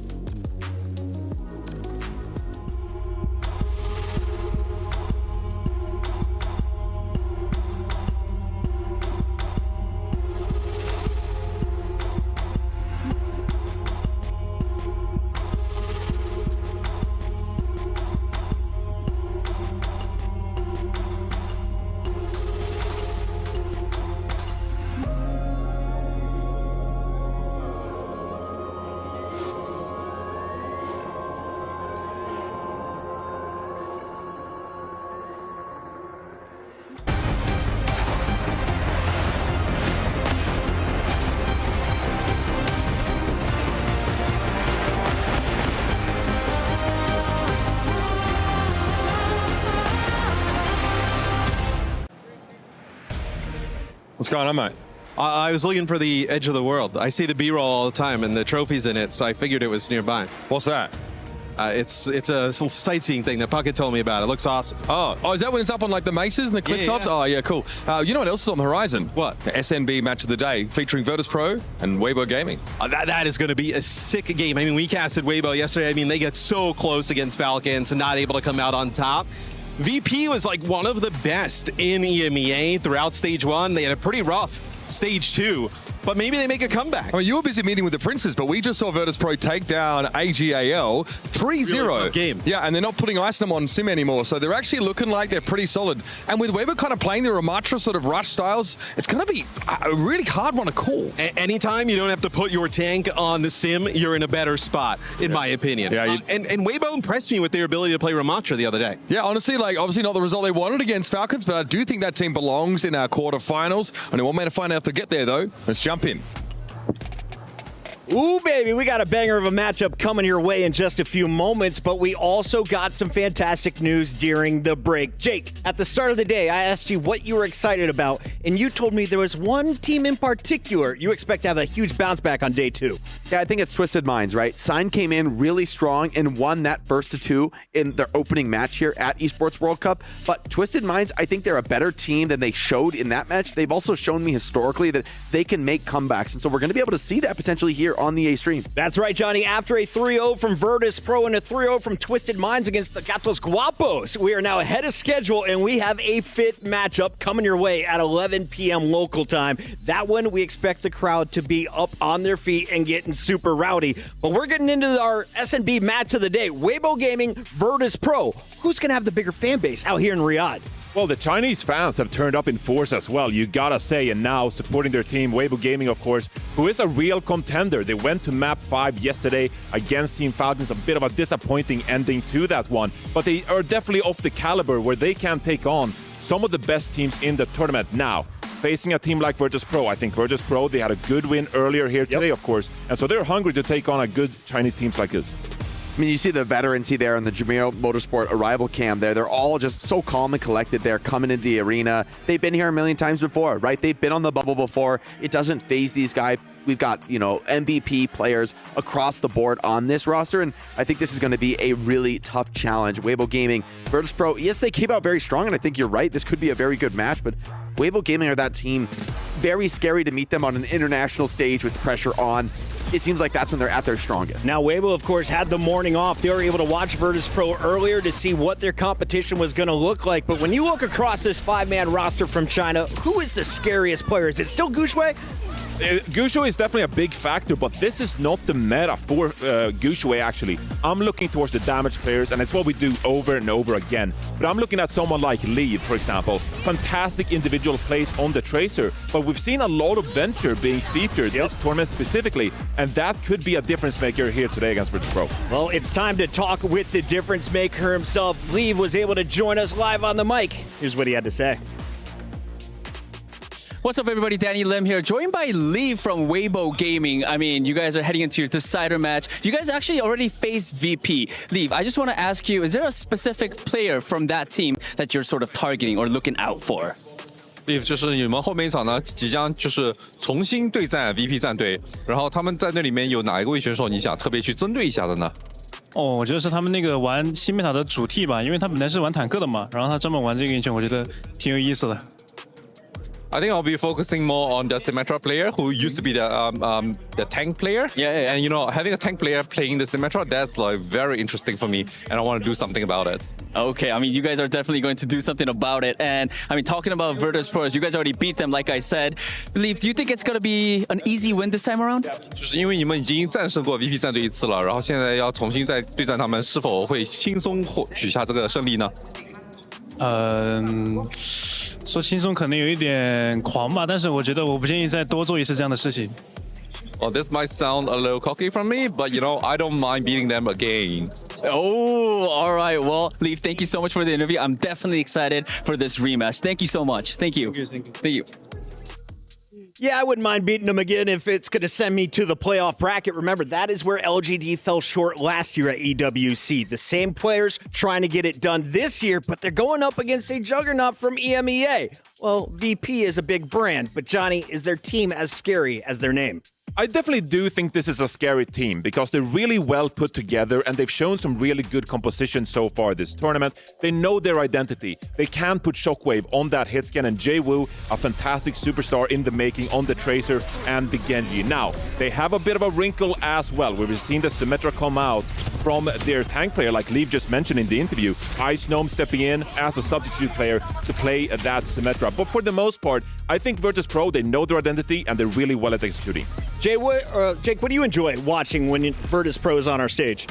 I think for me, you're right to highlight these damage players, but I also want to talk about Eisnom in a different context. Yeah, he's sort of like come in with this wild sim flex to maybe try and meet the moment of the meta for the Esports World Cup, but I really like from what we've seen from Vertus Pro all year long, when Eisnom comes in to play the Hazard in particular, and bringing that dive style, it'd be super interesting to see how, this matchup goes, because the first time these two teams match up, I think maybe Weibo Gaming was hiding strats, playing dive to kind of be tricky and withhold their Ramatra strat. But will they come into this match continuing on with the Ramatra, or are they just going to try and run it back? I mean, they won with the dive last time. They might think that, hey, we'll just play this again. We'll win the same way we won last time. And I would love to see this Vertus Pro, which has seemed to go back to their roots, right? They're really letting Jwoo stay in on Tracer. I think that's a good move. He's just a monster on the flex DPS, but I'd love to see them utilize both Eisnom and Vistola to really get the most out of their strats and still play comfort zone while potentially getting a bit of an edge. We had a chance to talk with Gall, and he said, we got to give props to our coach. Smash has been on the ball, and he's also here on the mic. Hey guys, Danny Lim here, joined by head coach Smash from Vertus Pro. Coach, I mean, you just finished your match. You have another one coming up. I mean, how are the players feeling? What are the vibes? Are they doing good? Are they tired? 자, 일단 첫 번째 경기가 끝나고 이제 두 번째 경기 또 있습니다. 이제 지금 현 상태, 선수들은 지금 어떤 상태인가요? 좀 괜찮은가요? 컨디션이? 네, 일단 너무 쉽게 이겨가지고. 네. 일단 컨디션은 나쁠 거 없을 것 같고, 그냥 이제 뭐 좀 간식거리 같은 거 먹고 이제 경기 준비하면 될 것 같아요. Yeah. Actually, the previous match wasn't that difficult, so they're not that tired. All we have to do is do a little bit of prep and also eat some good food and then rest and then head into our decider match. I mean, talking about prepping, as a head coach, before you go into a match, what do you usually prep them with? Like, what do you say to your players? 저는 일단 후회 없이 경기하는 게 제일 중요한 것 같아요. 아무래도 저희 애들이 경력이 정말 오래된 선수는 아니다 보니까 좀 웨이버 같은 오래된 팀을 상대로 할 때 좀 약간 무서워하는 것 같은데, 뭐 지더라도 뭐라도 좀 해보고 지자. 그냥 그런 말을 제일 많이 하는 것 같아요. 쫄지 마라. 그런 얘기를 제일 많이 하는 것 같아요. I think the biggest thing that I tell my players, because they are sort of a younger team that doesn't have a lot of experience, is to play without regrets. Play your best. Do your best and show everything that you got. I think that's the most biggest thing that I always emphasize to my players. All right, talking about Weibo, and he did also mention that they sort of struggle against teams like Weibo because they have that much more experience compared to Vertus Pro. And talking about Weibo, rematch, right? Your decider match is rematch against Weibo. How are you feeling about that match? 어저께 경기를 이겼어야 되는데 저희한테 져라고, 그러니까 니네 이기라고 주는 경기였거든요. 어저께 되게 못했는데 어저께 너무 아쉽게 놓쳐가지고 오늘도 좀 못하길 바라면서 저희가 또 3대0으로 쉽게 이기고 싶긴 하지만 또 모르죠. 해봐야죠. Yeah, I feel like it was a match that we should have won. It should have been an easy win, but at the same time, that didn't happen. So I guess we're gonna try our best to make that happen this time around for the decider match. Coach, thank you so much. Best of luck. Thank you. 감사합니다.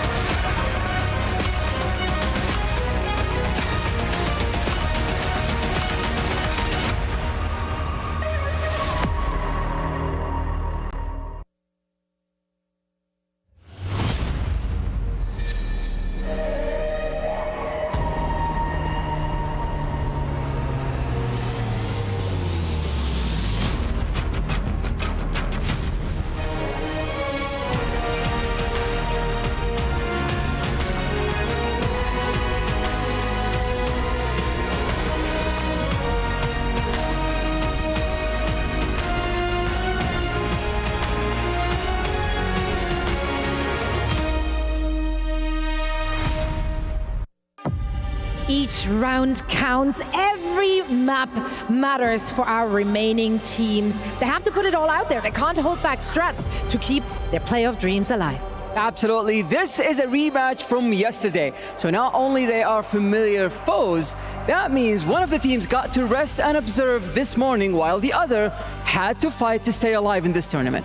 That's right. And now we have the pleasure of calling them out one more time, this time with everything on the line. Now, last time those two teams faced off against each other, it went all the way to map 3. But the Chinese super team, they came out on top because they got to play to their strengths. Yes, that means that they get to play that dive, and we did see Winston on the stage as well. So please make some noise for Weibo Gaming.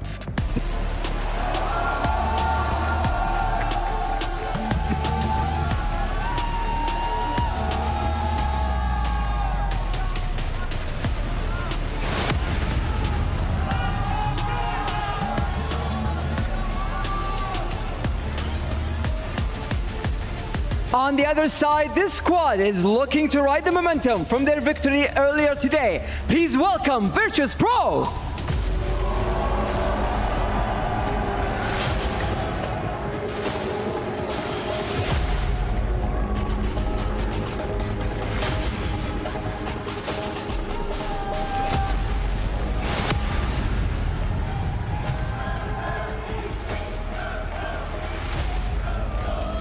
And this is the conclusion of Group A, arguably the group of death. Who will join Team Falcons to make it to the playoffs? We're about to find out. Rich Leslie and Matt Morello in the booth for you here for this Group A decider match. And as our hosts correctly pointed out, this is a rematch. Weibo Gaming and VP already went head-to-head in that first game down there in that Group A matchup. And again, a tight affair. Now, these two get to face each other, Matt, in a full best-of-5. Yeah, and we saw Weibo in a really tough game against Falcons yesterday fall just a little bit short, where they're going to want to get in to that final bracket to try and make some noise there. We heard from Leaf, in kind of like the little bit of the pre-game talk. He's looking to hand them another L. It's do or die at this point to try and make it out of this group. And such an interesting story for both of these teams across this year of Overwatch in general. Vertus Pro, such strong starters over in the EMEA, really look to lead the pack in terms of understanding of the metagame, just having the right pieces where they're needed. But ever since Stage 2 kicked off, it's been very much a different story. And they've made some tweaks, some adjustments, right? Icenom came in to play a bit of Symmetra. Vertus Pro were able to do away with that idea in that AG-AL matchup earlier on, but they may feel like they need to go back in that direction. Yeah, I mean, bringing in Icenom, right? Icenom played like Sim, which is like, crazy, right? I mean, if you have to put your tank player on Sim, I mean, that is unheard of, at this level, right? So it looks like first map will end up being Oasis. With Icenom in, right, you can play a lot of the dive tanks that we would see the teams usually play. I know Vestola doesn't really play like the Winston, doesn't really play ball. It would be more of like a diva play. All right, a moment's away here from jumping in. Weibo Gaming, we talked about how close they were able to come. Really put quite a scratch on that Falcons roster. They've always been the team that gets so very close, and so many of their expectant fans have been waiting for this team to more than just put themselves on the map, but to actually reach out and take glory for themselves.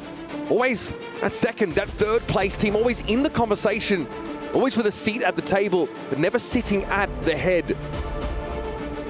And for me, it's got to be Jwoo for Vertus Pro, right? Like, if they're going to have a chance, we've talked about this player in EMEA for a while now, like hyping him up, like kind of next coming, next player up. I feel like he's going to have to ascend to that level to deal with, Shia and Lieb on the other side, right? We know how good they are and how capable they are. I'm also curious if we see Weibo actually go back to playing some of the Venture we saw, right? They were really effective with the Venture against Falcons the other day. So potentially another hero they could bring out. And look, I think the Venture's such a good look against the teams that are trying to play Sim at DPS, for example, and against the Baptiste being able to knock people outside of that Immortality field with the Drill Rush is very powerful. But you'll notice, based on where Icenom is sitting, he's not playing DPS. He's actually coming in on tank. Something we've seen Vertus Pro lean on much less over their run here. And you know, I think Smash coming out of the AGAL game, despite the fact that VP won that 3-0, he was not happy. He was not happy with that result. Now, he shows a bit of a more stoic face in that post-interview with Danny, but it looks like Vertus Pro, in that window, looked to make a couple of changes. Coming into a control map at the start of the series, one that, you know, like Oasis, definitely expect Vertus Pro maybe to favor mobility a little bit more in that tank role. Giving Isom a proper run here on one of those, dive-esque tanks. Could be Hazard as well, yes. Right? I mean, that's one of the things that he definitely came into play. We have seen teams, of course, go for the Winston. Gushue's done it. Bellis Ray are also showing us some Winston play in that previous series, even if ultimately they were unsuccessful. And like on Oasis, if we get City Center, for example, I think that's a very reasonable map as we're flying in here. You can see that's actually where we're beginning. Either the Hazard or the Winston definitely has legs. Yeah, so we didn't see any of the Winston from Weibo yesterday, so we saw a lot of Ramatra from Gushue in the head-to-head, and it was quite fine from what we saw from Gushue. But if there's an opportunity for him to play Winston, and especially with the way that Vertus Pro potentially comes out here now, they will most certainly take it, and that is the most unfortunate time to pause, right? As everybody's getting excited, and we just hit the pause button. That's right. Again, I mean, possibly some audio issues that need to be ironed out. That's a bit of a wild guess for me, but that's something we've seen pop up on occasion. And I don't know if we can really do the fandom justice here, of course, with our Chinese Overwatch contingent. The passion is pretty absurd. A lot of people hoping to see results from them. Also, great also to see some Vertus Pro representation. The crowd out there in the crowd. The crowd has been pretty legendary. I mean, you see all the players just kind of going up against each other, whether it's like, you see like, who do we see? Shu yesterday, right? Kind of like thumbs down the crowd. You see when the Vertus Pro fans, kind of chant at the players they can see from the side. So it sounds like a teams comm issue. You were right. I mean, that was a brilliant guess, unlike some of your guesses from earlier today. We'll find out about that little later. thing we filmed. They were good. It's just good enough, apparently. It just it sounds like mine were a little bit better. Yeah, stay tuned for that one, folks. Now, these teams played Oasis in their matchup in their Group A opener game. Did not go well for VP. They definitely struggled, but already we're seeing a different look, a different roster rolled out for this squad. Last time the bans were actually VP choosing to ban Winston on that Oasis map. So this time they're obviously looking to play into that a little bit more. And I like the change of tack. They pull up a little short against this Weibo Gaming team here, and I'm glad to see them be able to make adjustments on a dime. I feel like everybody's been down on VP a little bit, and obviously they had a rough stage 2 in EMEA, but it's not like this is a bad team, right? They were our #1 going into the Champions Clash early this year, so it will be the Hazard here for Vertus Pro. And Hazard has a pretty good matchup into the Winston, so I think this is a good read here from VP. Isom here to the walls, to the middle of the map already, forcing Gushue to give up some of that space. So the adjustment we were looking for, and big damage on Shy. That burst that comes in from Isom. Jabu's able to pick up Shy as he tries to skitter and slide away from the action. That definitely throws a wrench in the works for Weibo Gaming, who don't have position, and they don't have the Sojourn to take advantage of it. Yeah, and they just kind of get bullied off the point, right? The Hazard's so difficult to take down. Isom just kind of puts up the block, take out Gushue, and you're going to be able to just kind of keep on moving forward behind that Hazard. New here doesn't really have anywhere to go. Shockwave was hoping to ask for a little bit more, and you'll see how far forward Vertus Pro position themselves now, because they can make great use of the Jagged Wall up in these close quarters. Get Isom in there to pick off anyone who's trying to play a sneaky off angle. And now we got a mirror matchup, so this should be quite fascinating. I think Jaewu versus Leave in terms of the Tracers. Leave was so good on the Tracer and working with Monk the other day against Falcons. Almost ends up pulling that out. They got to kind of track where he's at today. Gushue already get battered up a little bit in the front line. Isom happy to trade with him at length, and now the Tracers are starting to get involved. Shockwave has found Leave, and Jaewu's causing some headaches for Shy. He's able to recall out, but Mew, another casualty here for Weibo Gaming. Now they've lost that ability to speed out of this engagement. They're essentially trapped. A Jagged Wall thrown behind Gushue means he blocked off for his own route of escape. And this has been dominant stuff for the EMEA squad so far. Yeah, Gushue falls late, so now you're going to lose a few more players as FACEIT in the feed as well. In all of these fights that VP's been able to win, they've had to use absolutely nothing. So set up in a fantastic spot end up taking this round. And also, like this round, right? I know with this point on Oasis, like you can actually just hold this for so long. That's a sound barrier so early. That's before the downpour even comes down. Downpour deployed here. Shockwave has got himself a little bit of an off angle to play with. A little far away from the action here. The Kitsune Rush is active for Vertus Pro. Weibo Gaming getting chunked down, and Icenom was able to find purchase on the most important target. Shy, the centerpiece of the Weibo setup, has gone down yet again, and there are no ults really to hang your hat on if you're a fan of Chinese Overwatch at the moment.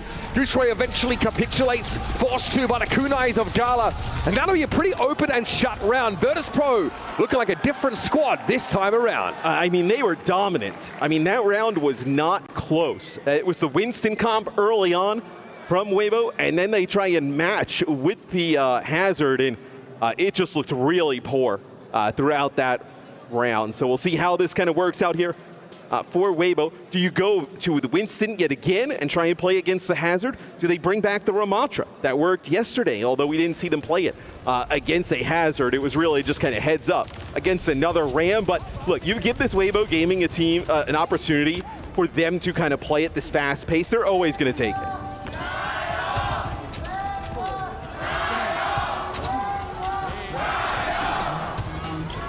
And at this stage of the tournament, hopes and dreams of the Chinese fans rest on the shoulders of Weibo Gaming. And they need to show us a stronger look than what we just witnessed on City Center. High ground established early here for Weibo Gaming, and Gushui's looking just to swat away Fixer. JB's already forced to recall a little bit earlier on, and Fixer, well, again, very far away from his team, Yeah, I mean, nowhere close to be able to kind of get any of these players out. Shockwave J, we're getting chunked down pretty low. Leave starting to get activated on this Tracer a little bit earlier this time around. And Gushui's trying to make space for the rest of Weibo to move in and take up. And Leave has done exactly that. Icenom and Fixer both dragged down by the Tracer. Much better looks, and so much hinges on how much attention Gushui can command here early. Yet Icenom never actually makes it to the high ground, right? So obviously both teams want to fight for high ground over on that bridge early on. It looks like Icenom gets like knocked down, so not able to get up to the high ground, fight for that with the Hazard. Then you kind of have to back on out after that as they try and push towards that high ground, and Shy takes out Shockwave. Shockwave was hoping Shy will be tied up by the massive bulking tank in his face, but he has a look past that interloper and was able to spot the enemy Sojourn getting on the high ground. Vertus Pro kind of failing to launch in that first engagement here, but the supports are going to work. Gala and Fixer combined for 2. That leaves Leave out of the fight. Very quickly, Jaywu realizes it's his for the taking. Rush onto the point and finally get Vertus Pro accruing percentage. Yeah, it's a really quick 41 though for Weibo. So pretty good start for them. We're going to get in this situation though, Mitch, where like everything is available pretty much on both sides. A lot on the line in that fight that would be coming up, right? You win it for VP and hold on to stuff, you're going to take a pretty substantial lead. View, of course, trying to make sure there's a safe deployment of the sound barrier. Has to have tracked that Fixer should be at 100 as well. Oh, there it is, Lee with the pick on Shockwave. Again, the first casualty of the fight. Last time VP were able to bounce back, but it's tough to make that happen twice in a row. Yeah, Gala didn't really have anywhere to go. Up in that crow's nest, chased down by Mew. Vertus Pro would be advised to hold on to the remaining ultimates, as there was a Kitsune Rush usage there. Yeah, so you have to end up using the sound barrier to get through that rush, but you're able to kind of fight it there from Weibo. And you have that little bit of an advantage. Right now you flip the point, you're going to get up to like 65, 70 here. If you're able to just kind of use your rush, play inside of it, maybe there's like a downpour that comes down. Obviously both sides have it, right? Trying to capture players in the rush or against it. We'll see if they're able to do so. It's going to be sound barrier from FACEIT. It's going to kick with everybody. Dangerous. Icenom got chunked low by the first shot of the overclock from Shy. He's looking for more. Downpour. Kitsune Rush in play. Pulse bomb going wide, and Jaywu's able to bring Shy down, but Icenom has to give his life up for that one. Mew taken down with the boop. Gushui's found his second of the fight, though, and Leave is going to stick close to his tank. The dive comes in. Gushui's looking for blood, and Leave's found his way into the backline, but Jaywu helps Shockwave out at an important juncture. Shockwave barely alive, but still standing. Gushui doesn't seem to care, though. Fixer got a little bit too close to the spiky carapace of the Hazard, and Weibo maintained control.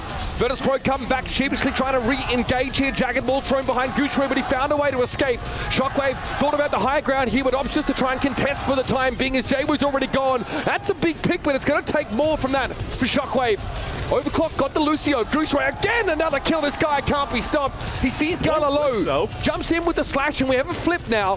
Shockwave, though, starting a little bit nervous, trying to play from behind the pillar, break this line of sight up as he knows that Shy is looking for him. Well, I also don't think he wants to exactly push in. They have Ice-Gnome there that's kind of putting pressure on the Shy as now he's had to rotate out there with FACEIT, just get back up to full HP. Dragon Ball here, Shy will have to play from behind it. It's Ice-Gnome falling first. Shockwave very quickly pulls back towards the middle of the map. He saw Shy on his left, who will now command that space. Gala had to Suzu himself just to stay alive a little bit longer, but it feels like a prolonging of the inevitable. Weaver Gaming, from start to finish in this round, have looked much improved after switching over to the Hazard look themselves. Yeah, they look like a different team here in this second round. The Winston obviously did not work out for them in round number 1. Ice-Gnome goes over to the Doom, just trying to get a touch. Jaewoo extends overtime. Casino Rush in play, beat comes down. It's an embarrassment of riches for Weibo Gaming, and they leverage all of it to buy themselves the round. And in convincing fashion, might I add. Yeah, I mean, they're not going down that easy, right? I mean, you're not going to be able to just get rid of Weibo Gaming. As we take a look from Leaf's POV, is I know one of the best tracers in the world. You see Ice-Gnome trying to go for the back line. I mean, you cannot leave him unchecked. Leaf ends up picking 3 up in that fight. You see here, yeah, Gooshway really bloodlust in that game. Constantly identifying these half health, 250 or less HP heroes to get in there and assassinate quickly. It's that kind of quick burst damage that Winston frankly does not have available to him. So we'll see if we get a mirror matchup yet again, and it looks like we will. So just like how we talked about with Falcons yesterday, you have to do a much better job keeping track of Leaf. If you're able to do that and Jay would just kind of mark him, you're in a better spot. Brilliant opening, just a start of kick for Shy knew, yeah, knew he was cool. One is fine. Yeah, we take those. Able to find Ice-Gnome on the fadeaway.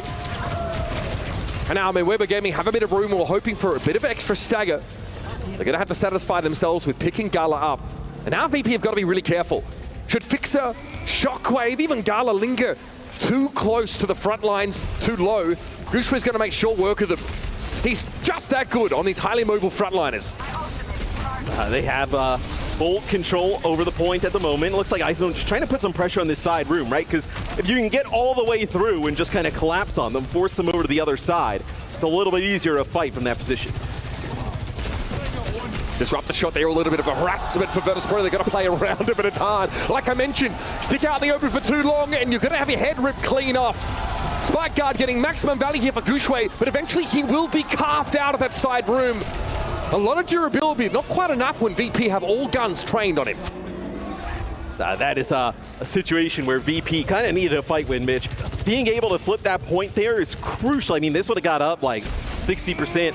Would have been very difficult for Vertus Pro to find their way back into this one. And they have a little bit of advantage here, right? You can use this Kitsune Rush, no sound barrier on the other side. Potentially get aggressive behind it. It's going to be the downpour as soon as it comes in. Kitsune Rush comes in pretty quickly now. That haste buff helping with the healing throughput for Gala to keep Ice-Gnome standing. And they're able to withstand that downpour. But here comes the rush from Weibo. The blue brick road is going to be trodden as they make their way out onto the point. Vix's sound barrier has expired. Vertus Pro make a good disengage and they still control the point for the time being, but Mew has a beat of his own. Weibo just have a better collection of ultimates, and now they're going to lean into them to regain control as the game falls pretty closely even. A lot on the line in this last round of Oasis. Man, that is a fast take there. So you're going to lose Fixie here towards the end of this. So you're going to actually have him stagger for just a little bit. It's going to allow Weibo to gain a little bit more percent here. Is overclocks on both sides. No sound barrier, right? So historically, we've seen teams, I know when the overclock comes in, sound barrier kind of keeps everybody alive, but Shy and Shockwave going to have a firing line here, being able to put down insane damage. Leave walks right in front of him. Didn't know what hit him. I don't even know if Shockwave was ready for that. He just hits right click as soon as something gets into his crosshair. A very tight engagement. Shy out on the point. He's going to struggle to find much more now without much backup. Monk hastily joins him by his side, tops him up so he doesn't get staggered, and so VP will have to flip for now. Yeah, but they have nothing really to hold on to this, though, man. I mean, you're going to have Jaewoo with a pulse bomb here coming up.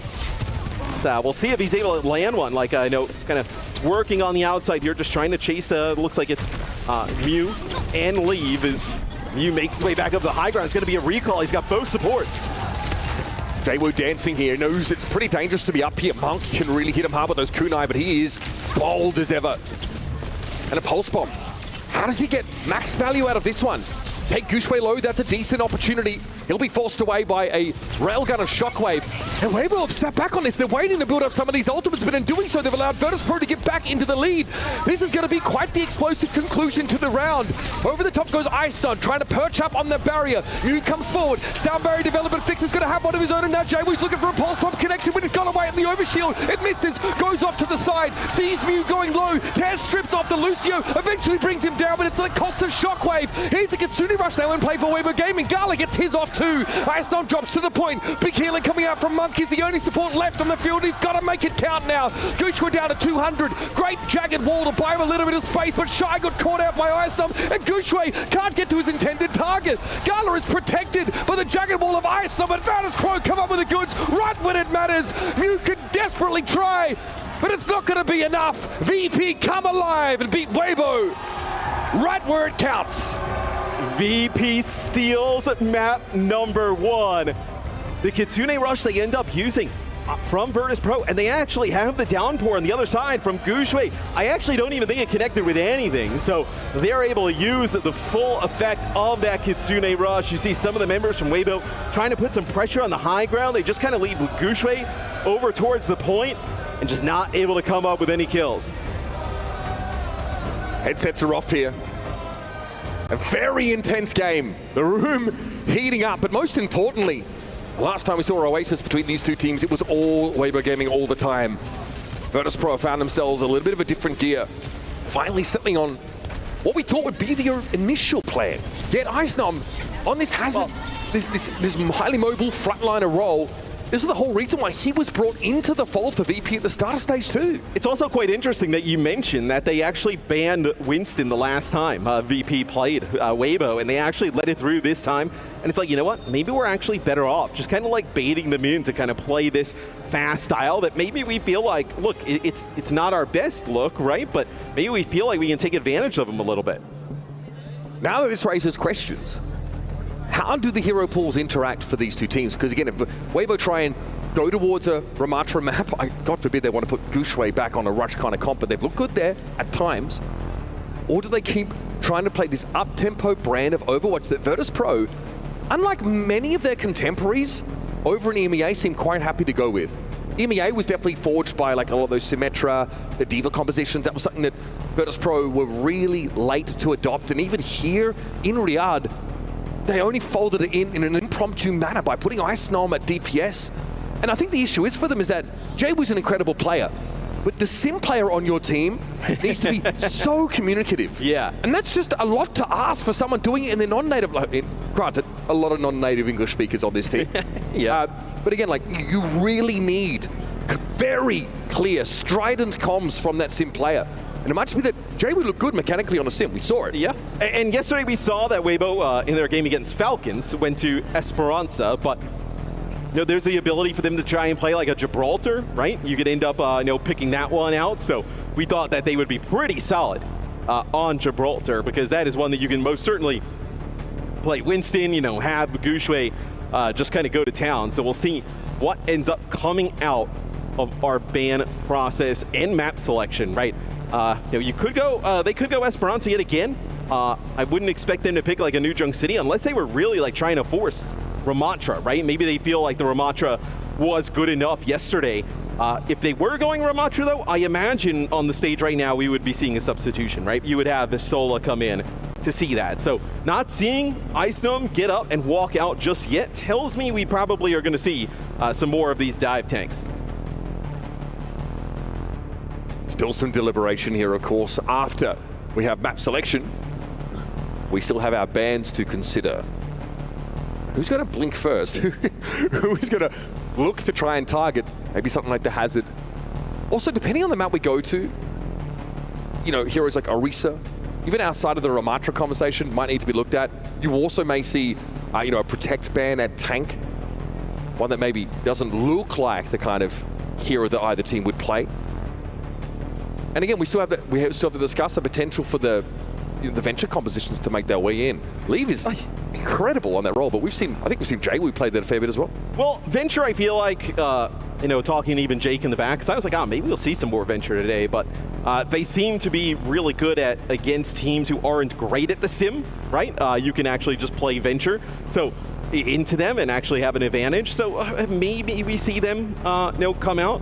We'll see if Venture is an option here for Weibo, but I imagine it's going to be something that's going to involve like the Tracer Sojourn combination from Leave and Shy. So that would be what I would expect. Like nothing, like Jaywu was pretty decent there in map number 1. I wouldn't say like dominated the Tracer battle, where I think with how good Leave was against Proper yesterday, I would just ride it. As you can see coach and referee putting their heads together here. I mean, she's a lot of options. We don't even quite know what this next map is going to be just yet. Waiting on that call to come to us. Let's have a look back over some of these round stats. It's such a tight round, and that's represented, of course, in that percentage towards the end of the round. And for me, the standout player is Icenom and his ability to make use of jagged walls there to actually protect his teammates as they fall back into the corridors off that last point. Gushue is trying to chase them down. It's very different to the first couple of rounds where the jagged wall could be circumvented. It doesn't really do anything. But when you're playing chokes, when you're playing out of those exits and entries, throwing that wall in the way can make it very, very hard for your opponents to chase down your low health teammates, especially if it's a Kiriko, for example, who's waiting on a Swift Step cooldown, a Suzu cooldown, to try and get back into the game.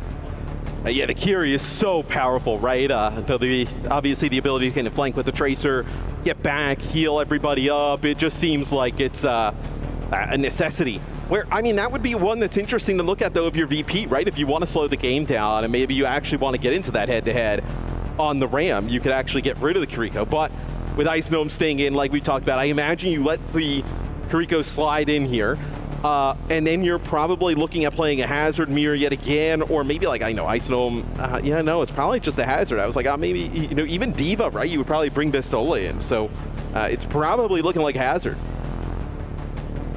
I'm honestly here for Ice Gnome, seen him play Orisa as well. Yeah. But as we know, there were a couple of teams in Europe that tried to bring in players to really fill that spot. Now, some teams tried to make it their only tank that would come in. Like the Ultimate sort of said, we want to have like a main dive tank for our team. Like we believe we can make that our style. Right idea, maybe wrong time. Yeah, and again, I do think there are some teams that have that like singular tank player, and those are easier to target with band strategy as well. If that tank player is not equally proficient across all roles, unless you're Mag, and then apparently if you ask Krusty, you can play everything. Well, he's not able to play everything here because they didn't qualify. Taking that strategy did Gen G. So the next map will actually be Esperanza. So a run back of what Weibo decided to pick yesterday against Falcons. This is one, if you remember, right? They were down 102 meters to nothing. They were getting goosed, and then they ran it all the way back. They were, that was one where you're like, hey, the series is turning. Like, this is where all of the momentum's going to go to Weibo Gaming. And then obviously, we all know what happened at the end. That's the word, right? I think we have like a rule. Do we call it Avril's Law at this point? I think if one team gets, triple digits. Avril calls it Avril's Law. Avril calls Avril's Law. Yeah. Yes. What do you call it? Push. But again, generally, I think the odds drop precipitously low if a team, if one team is able to get up to triple digits before the opponents could take a checkpoint. Really hard to come back from that kind of scenario. So, what are these? Okay, Sombra and Mercy Bands coming out from both sides here. Now, obviously the Mercy Band can always be viewed as a protect, and it would be if it was Vertus Pro's map pick, but Weibo were the first to ban to take that Sombra away. The Mercy Band is like, we don't really have anything else, no notes, let's just keep going. Sombra, actually that could be viewed as like a protect, right? I think you want to protect one of the damage dealers. You do, obviously we know that Mew is a Mercy truther. Like, it is Mew, I'm pretty sure it's Mew's favorite hero. Sure. So, right. So I think Vertus Pro just trying to be rude. Yeah. Don't think he was going to play it, but just out of spite, in case he wanted to, you're saying they got rid of it. So we will see what happens here. But I think it's like the Sombra ban is like, it's like either like a Sojourn Protect or a Tracer Protect. Maybe it's even to have like Venture available, right? And then the Mercy on the other side, I think, is a throwaway. All right, you're probably right, Matt. Once again, though, we're going to see this high-octane matchup of hazards, just like we did on Oasis. Out of the gates, we go to Esperanza here. Vertus Pro taking in a very close first map. And the same matchups will be present. It'll be Lee versus Jwoo, Shockwave versus Shy, and Icenom versus Gushway. And for Icenom, this is going to be a real baptism of fire, going up against a legendary opponent here in the hazard role and holding his own, might I add. I mean, what a wild tournament from him, right? Comes in expecting to play tank the entire time, ends up playing some sim now here in an elimination game, right? Piloting the tank yet again. A little bit of a whirlwind of an event for Icenom so far. Yes, whiplash between different roles. But there we go. I mean, Jinmu's playing Kiriko, so anything's possible here at our Midseason Championship. that was a trip. Okay, Gushway here. Icenom so low. Again, worth pointing out, just the sheer amount of burst damage attached to the slash here for Hazard means that you can do this kind of stuff, catching someone mid-air, and it's a pretty forgiving hitbox on that ability. And Weibo plays a little bit passive there at the start, where Gushway doesn't use his leap and go on in, right? Icenom trying to go into that back line with Jwoo. They're not able to result in any kill. They both kind of leave weak, and then that's when Gushway uses his leap. They get on in, and they're able to clean up some players. Well, bridge control here for Weibo, as they've inherited, of course, a stronger position, taking control of that bot early. Jwoo's got to intercede pretty rapidly here. His leaf is threatening a cap, and Gushway can't quite get himself back up to safety, back up to the high ground. It looks like Monk wasn't able to get in the healing that he needed. This week, Weibo just have to basically call a cancel on this. But Shy finding Shockwave on the backside. I mean, this gives Fix a pause for thought. He realizes he can't really get too much further than parity with this bot. No, you don't exactly want to kind of like push into this type of scenario, right? So you're going to have to wait a little bit. Leave actually takes out one as well. So you're going to have Monk coming off a spawn. So Weibo, for the time being, going to be the healthier team with a little bit of high ground control. And again, Weibo just had to move straight back into this more commanding position. This time, of course, with the game plan of keeping Gushway nice and healthy, unless there's a guaranteed kill on the other side of his engage. The big support ultimates now emerging for this next engagement. Overclocks for both sides. It's going to be a very volatile engagement either way you slice it. Yeah, a little bit of a sound barrier advantage here for Weibo, and they know it. It's going to be Mew dropping the sound barrier first, and the sound barrier comes late there for FACEIT. Doesn't keep Icenom alive. Now, without the hazard, how much are you willing to commit to this fight? Jwoo thinks a pulse bomb is in order, but Shy definitely sidesteps it. Now, danger for Vertus Pro as that bot is on the precipice of the checkpoint, and with a flourish, Shy will finish the job. Yeah, you do have to use both support also for Weibo to be able to get that, right? So you're going to have a free rush here for VP. On the other side of things, though, right, like in the last map on Oasis, when Gushway was trying to use the downport into Gala's rush, wasn't able to connect with anybody. So we'll see if you're able to use that hazard ult to better counter that now. 66 meters for Weibo Gaming. It's definitely the kind of deficit you can come back from, but Vertus Pro need to start off with the right foot. And Icenom is detained briefly. His jagged walls. Quite low. It's going to take a minute with this Kiriko Lucio comp to get him back up to full health. And with his constant poke coming in, Icenom is going to struggle to really be Hale and Hardy enough to go full dive, go full aggressive in Gushway's direction.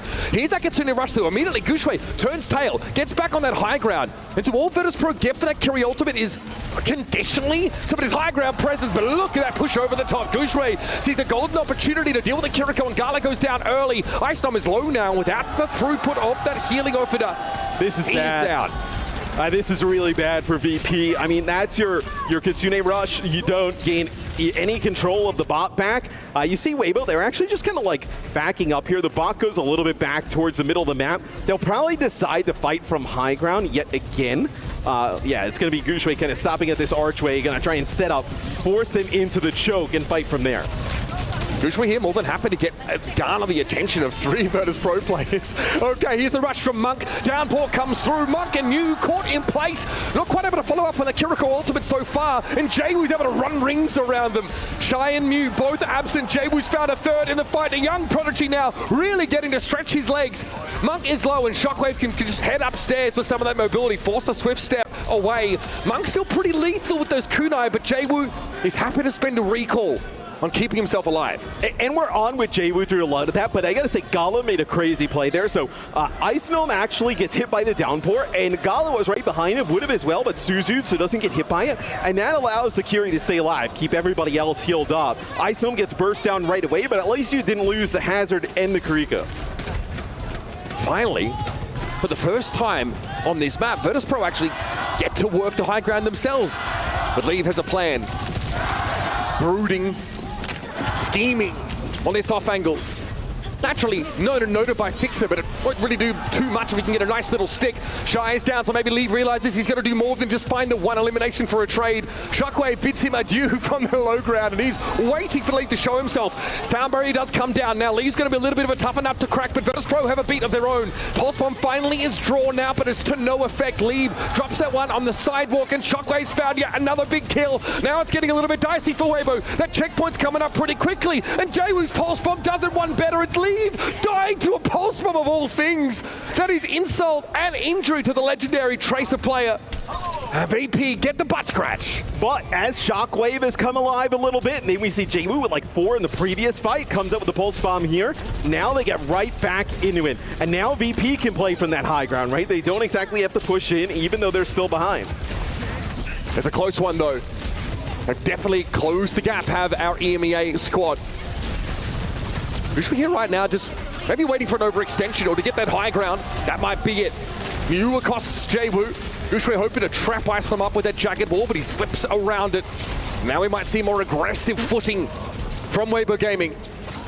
Back towards the underpass. See, no one really using that high ground at Gala. It's isolated briefly from Ice Gnome. This forces him to go for a Suzu where he otherwise would rather just keep M1 held down. It's going to be tough to keep Ice Gnome standing. The man himself knows it, so he hops, skips, jumps away. Here comes that Kitsune rush that would leave elsewhere. That's a side fight. Loses out to Jwoo once more. The guy is standing up to the Goliath. But Fixer out of the picture now. Vertus Pro lack that flexibility. Maybe the mobility to make some positional pivots. They have regained bot control though, and they're going to try and keep it here. I gotta say though, if Weibo is able to win this map, I mean, that is a massive fight, right? Vertus Pro has control of high ground, and they kind of like just rotate all the way around it, steal bot, and win it. Gala sending out a Kitsune rush here, but how are Vertus Pro supposed to make use of this? Fixer snarled up on the high ground. Gushue is able to, well, bisect him. And here's that downpour. Corner's under clock tower. Gala's able to Suzu it off though, but he's really got nowhere to go with no swift step to get him out of dodge. Shockwave similarly caught in the corner, flattened by Weibo, who still have a lead and now have a chance to extend it. I think they're going to probably get a few meters out of this, if any, because you're probably going to have Jwoo in time, being able to get there, get a contest before it gets out of control. You already see kind of the Tracer moving around that left-hand side where it's a little bit easier to get over towards that bot, but a Pulse Bomb here could be pretty devastating. It's actually going to be a Sound Barrier that opens things up. For Weibo, it's Ice Gnome using the downpour. That doesn't hit anything. Pulse Bomb used by Jwoo. It's going to take out Shy, but it's too little too late. It's just not enough here, as good as Jwoo has been. Weibo Gaming now starting to overwhelm. It's been a tug of war, but now Vertus Pro have lost their traction. And we're headed uphill now to triple digits. Weibo Gaming threatening a cap here with 1:41 left on the clock. Leave circling with a Pulse Bomb. A surgical strike to the heart of Vertus Pro could well and truly have this map done and dusted, and so they're going to be patient. Back up on it. Leave sees Ice Gnome expose his rear and take some free damage. Fixer trying to play safe as he can. Shy's down. Shockwave now as well with the overclock. A chance for Vertus Pro to get back in the game. That is ridiculous. He's done it again. Leave appears right in front of his eyes, and he is too quick on the trigger finger. Jwoo, as he has been so far, is running amok in the back line of Weibo. I mean, it happens like every 2 or 3 fights. They just need it on the Weibo Gaming side of the map. It always seems to be like Jwoo comes up clutch, right? When it's in a situation where the team is about to lose back towards their own spawn. We just need to see some of them happen in this type of scenario, right? Where it can get VP in a spot to be able to get the lead. Still a bit in it though. Kitsune rush here for Weibo. Trying to bounce back and take that momentum for themselves. 35 seconds left. Oh, that's not good. Yep, Shy couldn't get the healing when he needed it. And here come Vertus Pro once more, looking to take the initiative.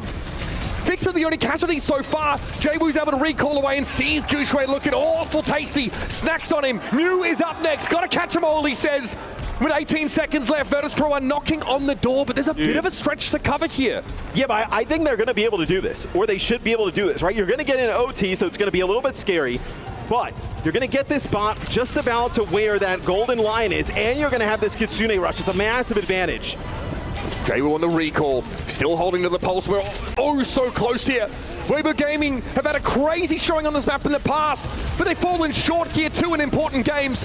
Here's that downpour, but Gushui turns his attention to those that are actually trying to advance the objective. It's Fixer going down. Pulse dropped in front of Gushui. He takes a little bit of damage, but that is a massive sound barrier. But will it be enough? Shy dealt with, but there's Gushui finally getting rid of the Hornet of Jwu. And Weibo Gaming outlast Vertus Pro. Definitely got a series on our hands now. I mean, VP had a window, right? They have that rush advantage. Downpour available there for Gushui at the time, but them being able to just kind of withstand the damage and the push there, and also not give up bot control, right? Because they were very close to being able to take that. Allows Mew to build up towards that beat. They come back with that sound barrier and just force Vertus Pro off and pick up the kills necessary there to be able to steal that map. Oh, buddy, we've got to cool down after these two maps. Weibo Gaming, of course, unwilling to lay down and allow Vertus Pro to run over. We'll be back with more of this intense decider match after this.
I don't think anybody's going to argue with the idea that Group A is absolutely the group of death here at our mid-season championship, folks. Welcome back on the other side of our second map of the series, where Weibo Gaming take a nail-biting win on Esperanza to take us to a third in this first of three. There's people out there that'll argue anything.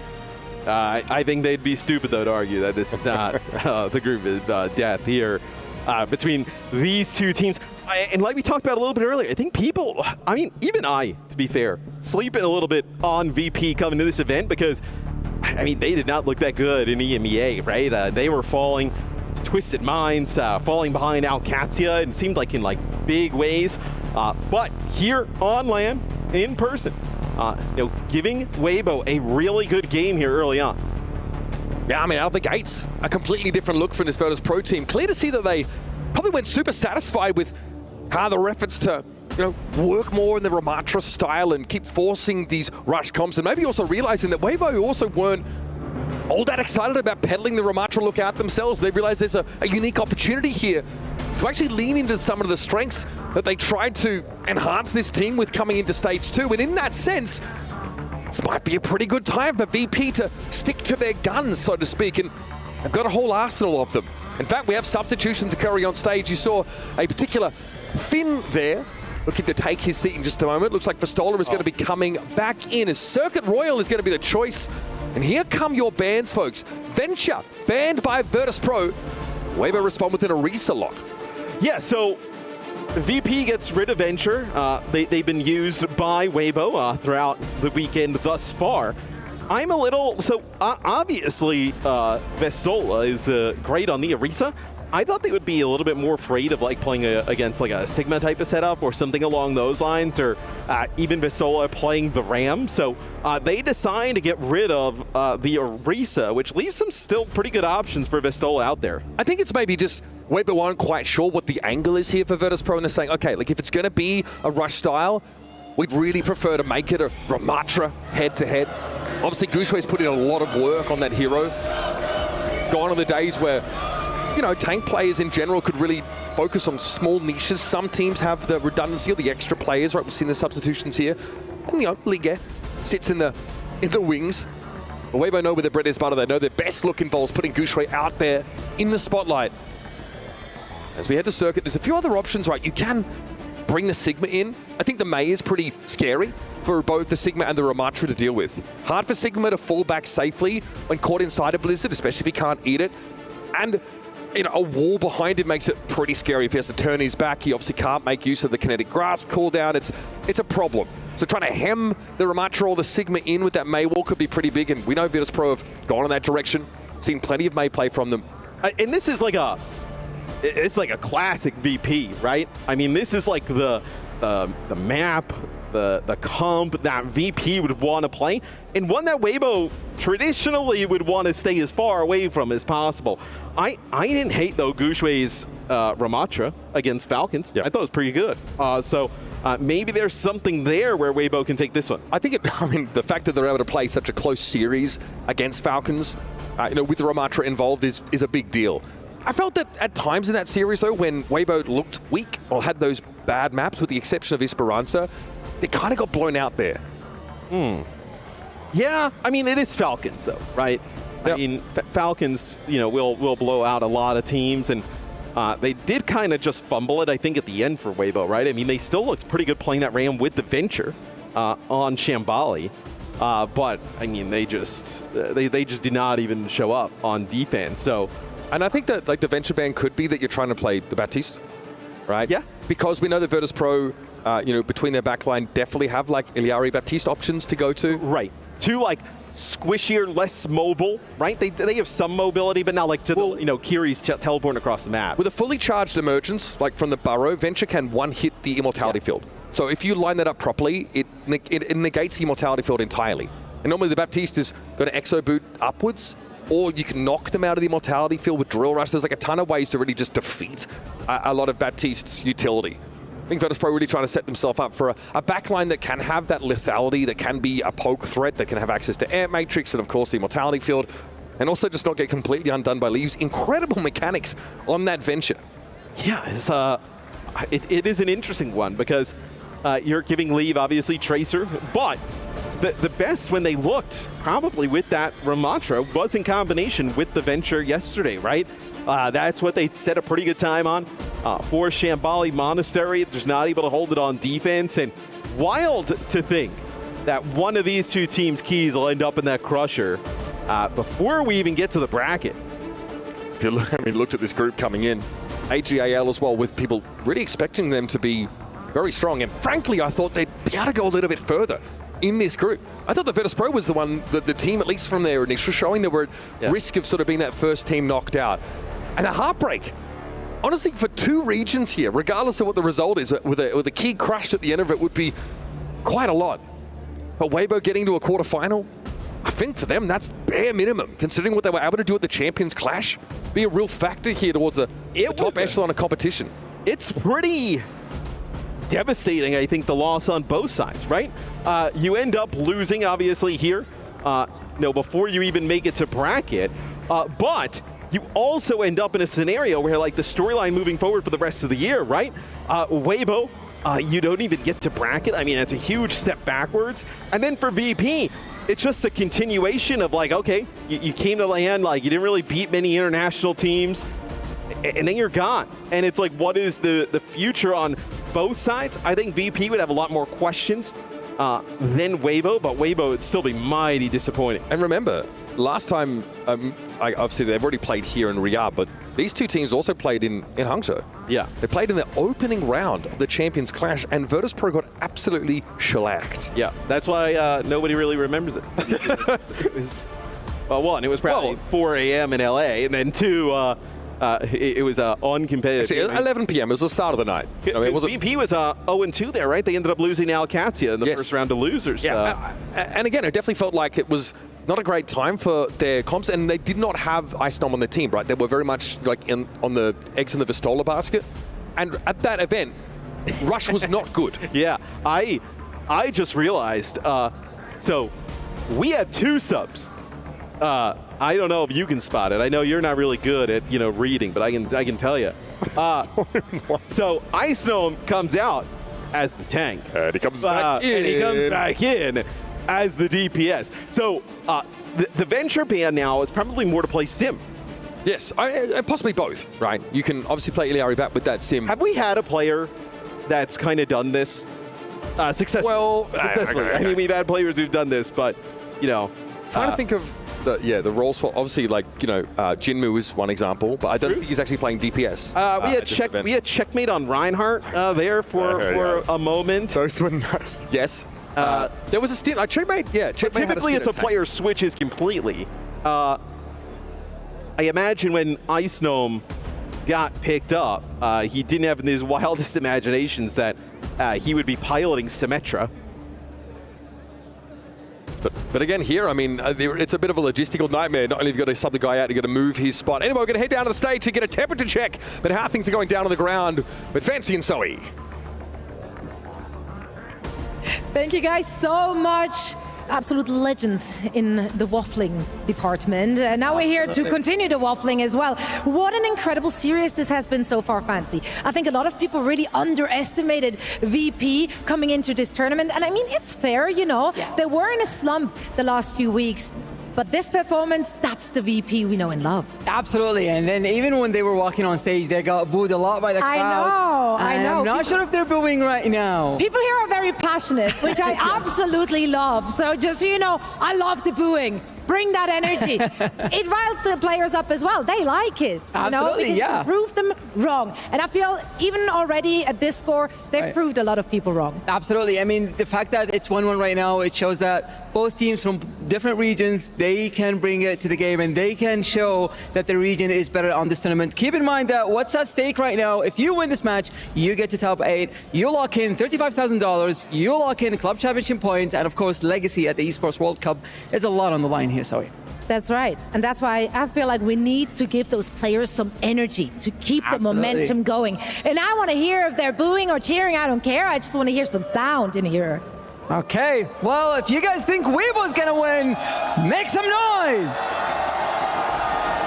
All right, let's start over there. All right, let's hear it from VP. Any VP fans in here? I hear Bob, I it. Let's send it back over to our casters. Thank you very much, Zoe and Fancy, and it's a distinct honor to be called a waffling legend by someone who hosts 18 best of fives a weekend in the OWCS. If Zoe liked hearing booze, she would have loved my Call of Duty career. There are a lot of those. What do you mean? She would love your casting career too. I mean, hey, yeah, you know, that's I heard that's when they start doing it in the arena. When you start talking, they start. Oh, that was weak sauce. Come on, buddy. It's not that late at night. Nice to hear that the crowd's getting nice and loud. And of course, we have our game of musical chairs now being concluded on the Vertus Pro side of the field. I'm interested to see what kind of backline they come into this game with, but it's basically confirmed that we're going to be seeing Symmetra play for them, and they've paved the way by taking this venture out of the rotation. It's going to have to be most likely Tracer here for Leave again. It's like protect Ice Gnome, because if you bring him in to play Sim, and you're not able to keep him alive because they have a venture on the other side, we are not as informed on Ice Gnome's DPS hero pool outside of Symmetra. So could be pretty devastating for VP if it didn't work out that way. So hovering the Widow now, this is on up. And so Gushui will actually end up playing the Ram. You'll use a Mei in combination with that. So that's actually a really rare good prediction from you that we would see Mei here. Thank you. I mean, that's the first time you have to begrudgingly give me credit. The second time, in fact, this series. Yeah, look, it's been a pick. You were nominated for Esports Caster of the Century, so I no, wasn't able this to decade. I don't think they have a Caster of the Century one. God forbid, I'm still doing it at that point, folks. All right, okay. Did you bloody put that here we go. away? Yeah. I thought you actually do need to see with this hero. He could use that crosshair on Sim, though. He's oh, okay, and he has the normal one for Sim. Yeah. Ah, yes, because she takes so much more precision than the Widow. This is one of the games that we have actually seen with me and you, a lot of Sim so far at this event. We haven't had a chance to see like Alcatia. Falcons didn't really run it when we saw them play, so our first look at some Sim action.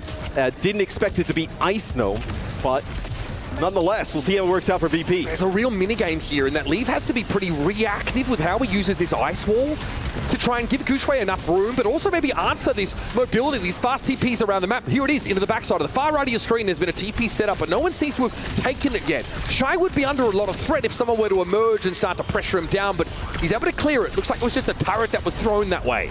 Yeah, they get rid of the TP pretty fast, but it's still a decent amount of space here gained by Vertus Pro early on. Usually there's a fight for that first corner, but none whatsoever. Matt, this is, as we know, a bit of a home ground map for Vertus Pro. They love to take us here. Shockwave has done well to open up the account for the EMEA squad, but Monk fires back and finds a kunai connection on that Sojourn. Now things are slowed up a little bit, but Gala with the Katsuna Rush wants to kind of go for it. There's a Mei wall in the way. Vistola will be topped up. Lots of healing throughput available to Vertus Pro. Enough here to keep Vistola standing for the time being, but now he's getting a little bit ragged, a little bit raw. It's getting a little bit low, and now Wavo, what a push up. Vistola gets caught. Another great Mei wall from Leave. Gives that tank nowhere to go.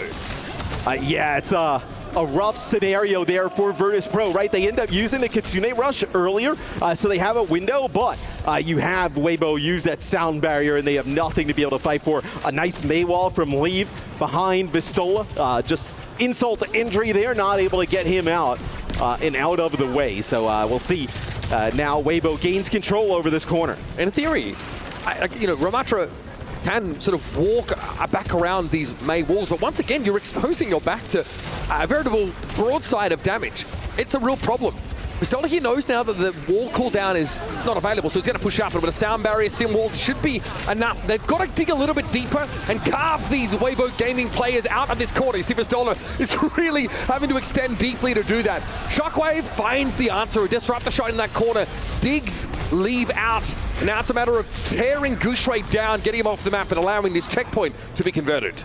Yeah, huge play there from Vertus Pro, able to get control of the first checkpoint, because now look, Isome's going to get up in this top position.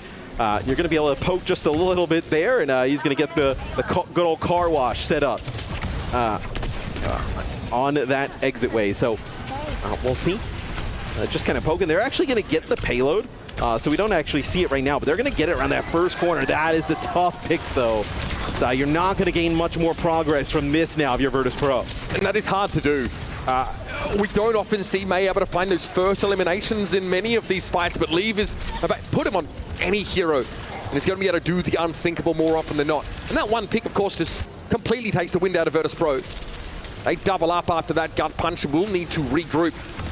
Note the position of that Sim turret that was thrown up briefly. It's been cleared now. The Vertus Pro will always be threatening a bit of a pivot. Oh, a bit of a reposition. Shockwave pops up and sends Shy packing. No Freya now available for Weibo Gaming, and there's more to be found here, surely. Shockwave takes a bit more of a passive angle for a time, and then he repositions. The screening of the main wall comes up to give Leave a little bit more defensive architecture, but with his front line crumpling, he's got no choice but to follow suit. And even losing Shy, Weibo feels like it's potentially winnable if they invest the Kitsune rush. The Ram is so good while inside of the rush. Even May, still pretty effective, but VP just take a step back, take a little bit of a breather, they get their own rush. And when you don't get the Sim out of these fights really early on, and Sim starts to ramp, good luck. Bowler shot available here for Shy. Sound barrier committed by Weibo Gaming, and Shockwave gets caught inside the vortex. There's a hasty retreat through the TP for the rest of Vertus Pro, but I can't imagine Shy would be content to let them walk away scot-free. Yep, there, we're going to commit an ultimate there. Ice Nom brought down by the bowler as he looked even to stick around and try and find an opening. Now we're into a bit of a stagger on the VP side as Vastola is riddled with those explosive bolts. Yeah, I was like a little bit curious why they're trying to play from that position. I think maybe even just trying to build up a little bit more of ultimate charge. Then you don't want to give up too much ground at the attack side, right? Because this climb is kind of treacherous. Well, you do have Sim, right? I mean, you just use the TP, just kind of get around it, right? So you did have Gala in that position. Maybe they felt like, okay, could we bait them down, keep Vastola alive? You were very close to Sound Barrier, come in, beat, and then if you have them on the low ground, with players coming off a spawn, maybe there's an opportunity. Rarely do you see the en masse 5-player TP, Matt, especially because if there's a threat of a bowler shot hitting all of you, well, you're instantly dead. Yeah, but just the threat, right? Just the threat of the TP, they're going to have to back up and respect it. He's taking a beating, advancing under heavy fire. The Sound Barrier, though, gives him that extra durability to get into the backline. Look at where he's positioned. Again, now into Annihilation. He probably really wanted a Nemesis form component of that more than anything else, but it's a bit of a problem for VP. However, he can't be healed up. Monk and Shy get themselves onto the kill feed, and even though Shy eventually is taken down by Shockwave, Gushwa's going to be very hard to shift, and that Maywall gives like a valuable 3 to 5 seconds of solace for the defenders here. Gives them artificially a bit of space to heal up behind and regroup. Yeah, and Vastola does a nice job. He actually dodges the Blizzard and has to pop Annihilation, but he is so far away from everybody else, kind of pushed into one of those small corridors. And just like that, we're at 30 seconds on the clock. And there was line of sight for Gala, right? But those Ofida have a travel time. So the further away you are, the longer it takes for you to get that healing. It's a pretty unique thing, actually, among supports outside of Baptiste, perhaps. And here comes Shockwave stepping up yet again. Gushwa's happy to take the damage, and Shockwave knows he needs to look past the Ramatra, but Shy was the player waiting in his shadow, and he had a bowler shot ready to deploy. Shockwave never given a fighting chance, and now as the timer ticks down, Vertus Pro find themselves a little lost at sea on their map of choice. Their silver bullet seems to have been blunted by the armored plating of Weibo Gaming.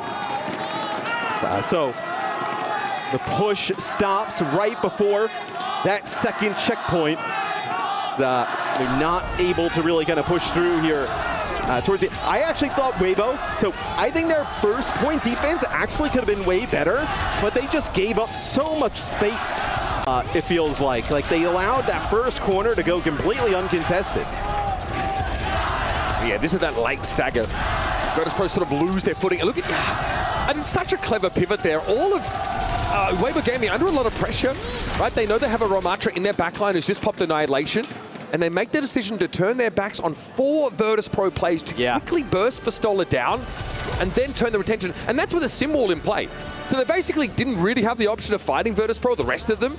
They make the only correct choice there. And this comp feels like you are going to be the one that VP wants to play, right? With the Alari and the Baptiste in action on defense. I heard we got a key crush. Not one here in this one yet, but Team CC, their road here at EWC is over. So they are eliminated. Sure, we'll have pour one out. I'm sure we'll have a nice little little package showing off their key exploding into a million pieces.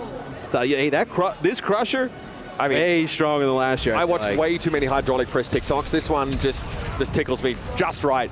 Yeah, pull one out for the Moo crew and Dia fans. Team CC are going home as their precious key ruptures under the scrutiny. So this is where it's rough, right? If you wanted to play like the Pharah, ISO, like he's gonna stay on the sim. I mean, you have that the entire time. Leave will go back to the Mei though. I think this is a really good call here from Weibo. There's no support ultimate like Sustain on the other side anymore, right? And the function of the wall changes the sharpshooting. You've got to respect what Shockwave can do to you there. You just hang around too long and you are going to have a face blown off. But now the Mei wall can be used as attackers to try and catch Verstola out, put him in a position where he is his back to the wall and has no way to get around it. As opposed to being, throwing it up and giving yourself some space. But here's another function of the Venture ban is that Gala and Fixer can play this Bap Iliari setup on defense. But already, this is like a better setup on defense here from VP. You see, they're actually playing for this first corner. Verstola, he's extremely healthy, though. It's going to basically waste all of his Nemesis for him, though. That means he can't go aggressive, which means that slowly, especially as the shield gets worked down, he has to give ground until he has another Nemesis form available. There's a wall behind him yet again. Good Vortex. That is annoying for Fixer and Gala to have to work around. And the healing pylon isn't in position to heal Verstola. It has to be done by the supports manually. Leaves starting to get a little bit confident. Work his way around the right side. Shy has the same idea. Bowler shot going to follow up. He's a captive son. Fixer's immortality field is gone. Can Gala get some detonations here? Shy goes low. Looks like not many were caught onto by that ult, but Gala gets it done the old-fashioned way. Just sharp shooting up there in the sky. Yeah, I think it literally was just Shy who ends up getting hit. Doesn't get hit with that explosive damage. But this is also why you fight for this first corner, right? It gives you another opportunity to fight again. Weibo, they were just taking fights at the second checkpoint. This will be a big fight, right? We already have significant time off the clock. Double support ults here for Weibo. If you invest both of these, I mean, it is a must-win fight. A lot on the line. Only 2 minutes here to play. Weibo Gaming not so far away from that first checkpoint, and like you mentioned, a beat. Rush committed. Has to equal a fight win. There's no other way around it. If not, could be the map right there and then. Verstola's got an annihilation. Gushme looks to pop his first, but he's gone very low very quickly. Verstola also in a bit of a compromising spot caught in this room, but his annihilation should give him extra durability. There's a blizzard committed here. By the looks of things, Gala frozen up, but no follow-up available. Vertus Pro worked through all of their ultimates as well, but Shockwave is chilling underneath that immortality field. It's now been cleared. Gala's lost his healing pylon as well, and a Kitsune Rush is now in play for Weibo Gaming. Gushme trying to take a sidebar in his room off to the corner, but Lever's gone down. The Mei now no longer a factor. Weibo don't have the ability to fall back behind that wall. They've got to commit to this fight, and there it is again. Shockwave finds Shy, and now he can get that much more aggressive.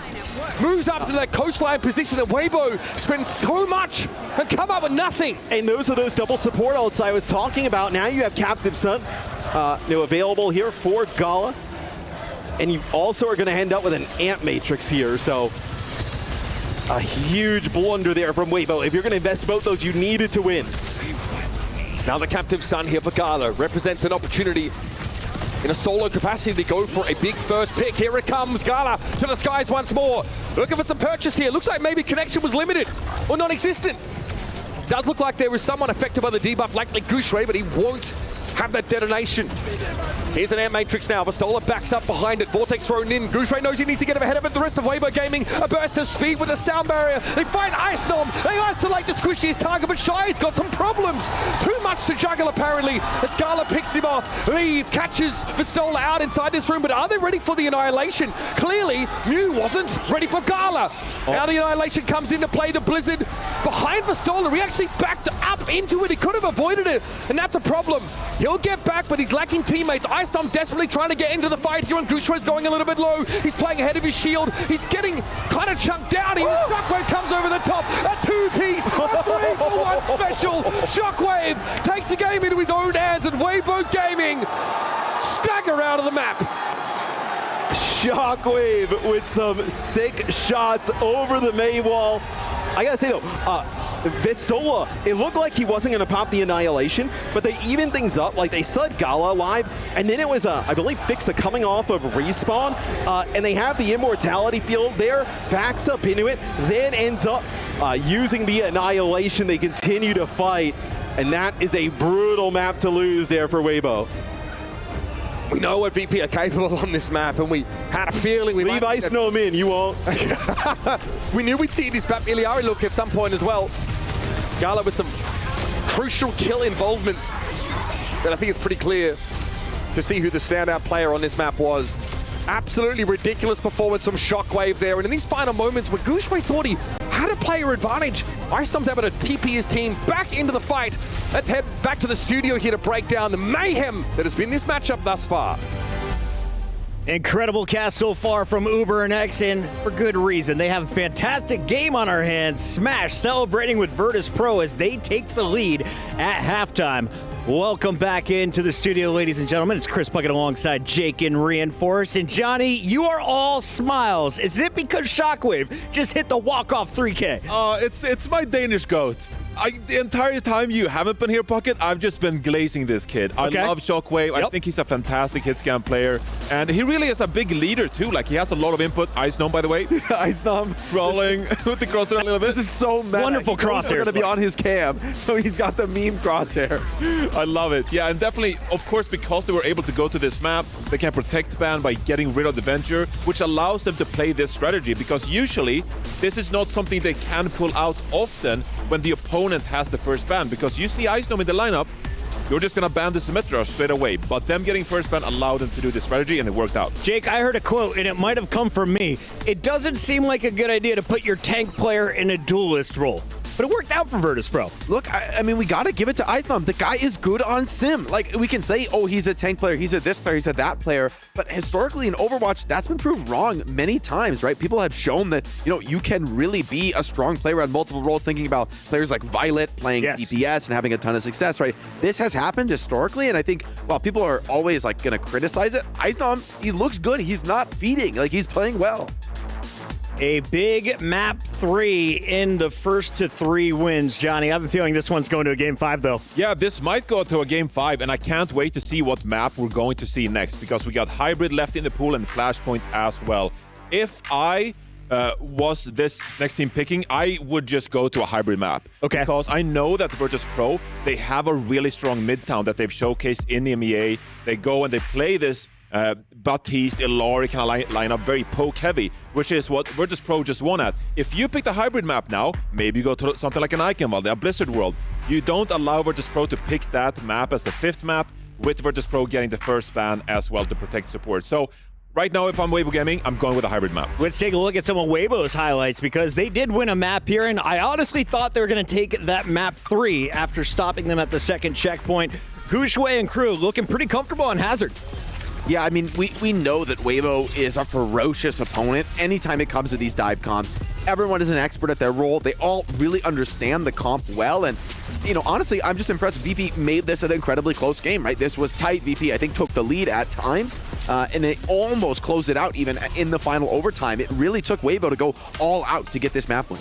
Yeah, and I gotta say as well, like you just said, Jake, big ups to Vertus Pro for discovering that they actually can compete with Weibo on this composition, because going into this series, I think we all rated Weibo really highly because we've seen what they can do. But the win condition for Vertus Pro, it was kind of questionable. Like, what composition are they going to flourish with to take down a team like Weibo? And they discovered we actually can match them in the dive, and that brings them good fortune for the rest of the series. Well, we don't want to put any extra pressure on Weibo, but they might be feeling it themselves if they want to represent China well here at the Esports World Cup. This could be their last hope, because over on our Bravo stream, we saw GK from North America taking on Team CC. Let's catch up here. This was 1-1 at halftime last time we checked in.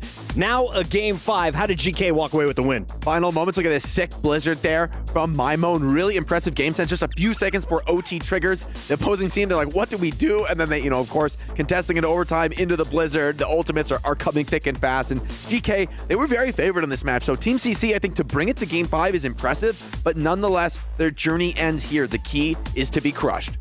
GK moves on.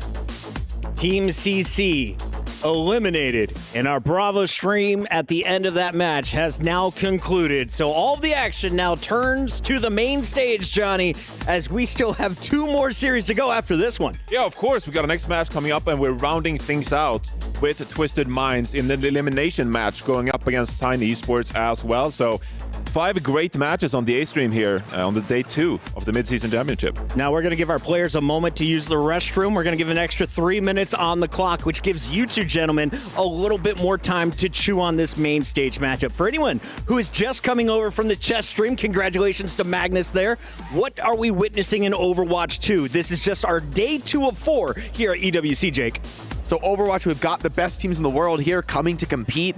Historically, it's been the Korean teams on top, and right now, it doesn't seem like that's necessarily set to change. With 3 of the best teams in the tournament so far, the 3 of the 4 teams that have already qualified into that bracket play stage are your top dogs from South Korea. However, your last standing Chinese team in Weibo Gaming, they need to get this win to stay alive and make it into that bracket play, and they're on the verge of being upset by Vertus Pro out of EMEA. You are witnessing some of the most famous players to come out of China to grace Overwatch. Gushue at the helm, and they're in the tank role. And then on the other side, one of EMEA's hopes, Vertus Pro, looking to get a win with this young man in the lineup. And you told me, Johnny, one of the best parts of Overwatch is every single year we are guaranteed to have a new upstart player. Jaewoo could be that guy. Absolutely. Another young player, 18 years old here, representing Vertus Pro, of course. And he's taken it to the big dogs here in one of his first major events. He competed in the Champions Clash in April here as well. But obviously, like, this is a great opportunity for some of the younger talents in the scene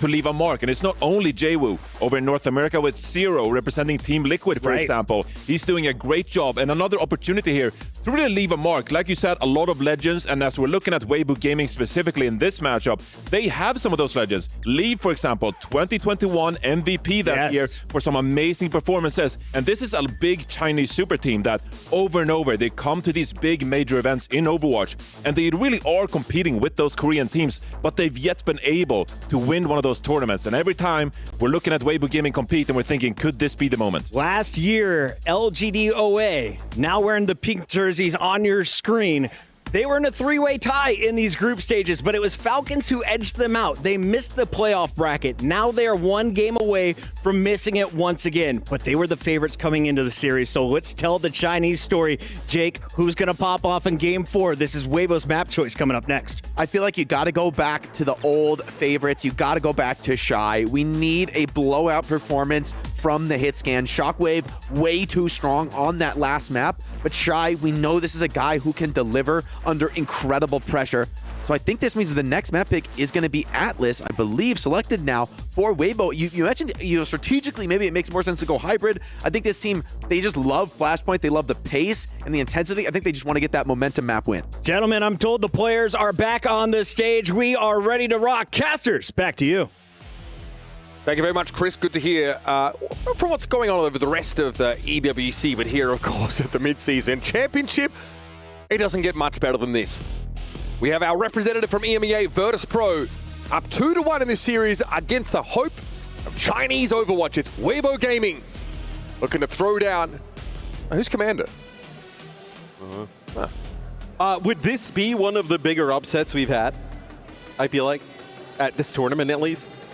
Not of all time. Right? Yeah. Like at this tournament so far, you look at like the Sign Esports win, and this would probably be like a huge upset, I feel like. Yeah, I think, look, to say nothing of like regional rankings and how, like EMEA and China sort of stack up against each other. The last time these two played, it was, at the Midseason Championship.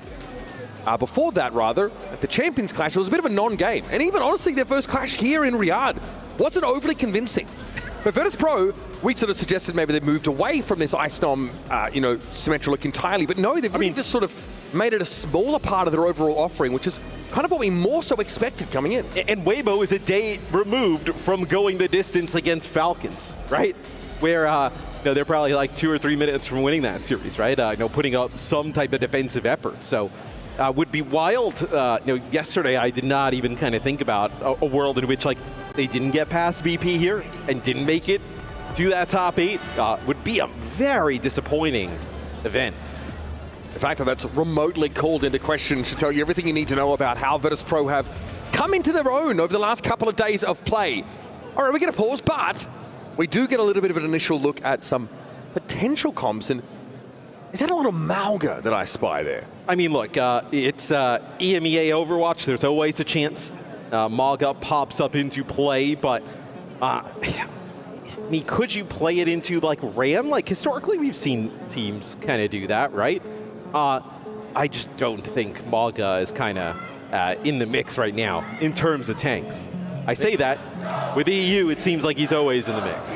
And honestly, if we see like the Malga, the Sim, this reminds me actually of a comp that Twisted Minds were playing back towards the start of this year. Even, like a lot of those Samoa maps, right? They were, making great use of Yubi's teleporters to move this Malga-based death ball around the map. So it's going to be Kiriko and the Lucio alongside the Malga here for Vertus Pro as we're out of the gates, and Station, of course, will be our first battleground here on Atlas. But Weibo's comp could be pretty nasty against this, right? Jwoo not playing the Sim because he's going to be on Tracer here, and obviously if you're willing to take Ice Gnome and put him in to play Sim, Jwoo, you really don't want him on Sim. So I'm wondering here, right? Like, can you withstand? Okay, so the Maga goes in, that's a stomp, and then Shockwave is actually able to find one across the opposite side of the map. But like the Reaper Venture can get into the face of the Maga and just like chunk him down so fast. Can you keep it alive? Early signs would tell you yes, as a VP wipe the floor with Weibo. I think there's just too much that Cassidy can do into the matchup against Reaper. Shy just doesn't really want to play that unfavored position. The Flashbang Grenade really messes up the math for Reaper as he tries to obviously get in and out of those engagements. And Weibo were kind of split in that fight. So they're really trying to craft a comp here that is pretty hostile to what VP are trying to do, and the Orisa into the Malga definitely seems to be the play. Gushway very good, not only at not being stunned by the stomp with Fortify in play, but displacing the Malga away from the action. And with a face full of damage, you see Weibo able to burn Vistola down very quickly. I mean, that's what they have to do, right? If Vistola is going to go on in, he uses the Cardiac Overdrive. They have Leave there. They have Shy. It's just a lot of burst damage, like a stun from Gushwei. And you just need to get rid of the Maga, and that's going to be it. We'll have an Orisa mirror here between Vistola and Gushwei. I think you still keep... I think they might actually switch the Venture over to a Tracer here after this. I think the Venture is really calculated against like Sim and Maga. It's in a rush here. Gala not actually in a great position to make use of it. Quickly tries to pivot and desperately tries to heal Vistola up, but the timing's not there. The spacing for VP got a bit uncomfortable. Gala's not ready for Vistola to take a left turn at Albuquerque there, apparently. And here comes Gushwei.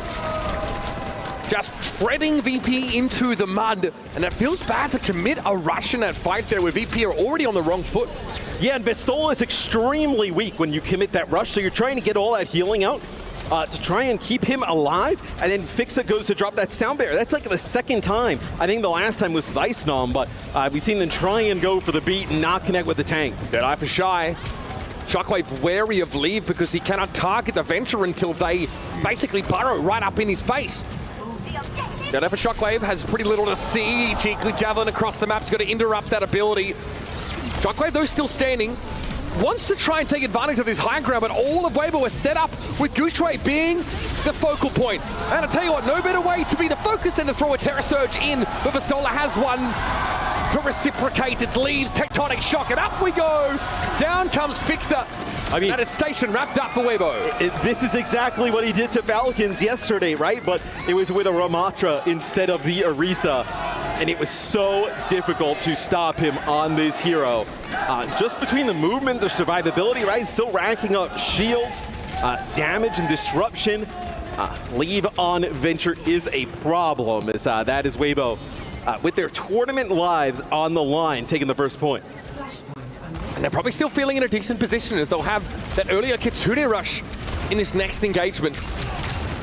Shockwave, some nice little dicks coming in from Shy, keeping his head low. Solid Javelin missing. Shy knows he can get a ton of free early damage here and set things up for Leave to pop up and find the elimination.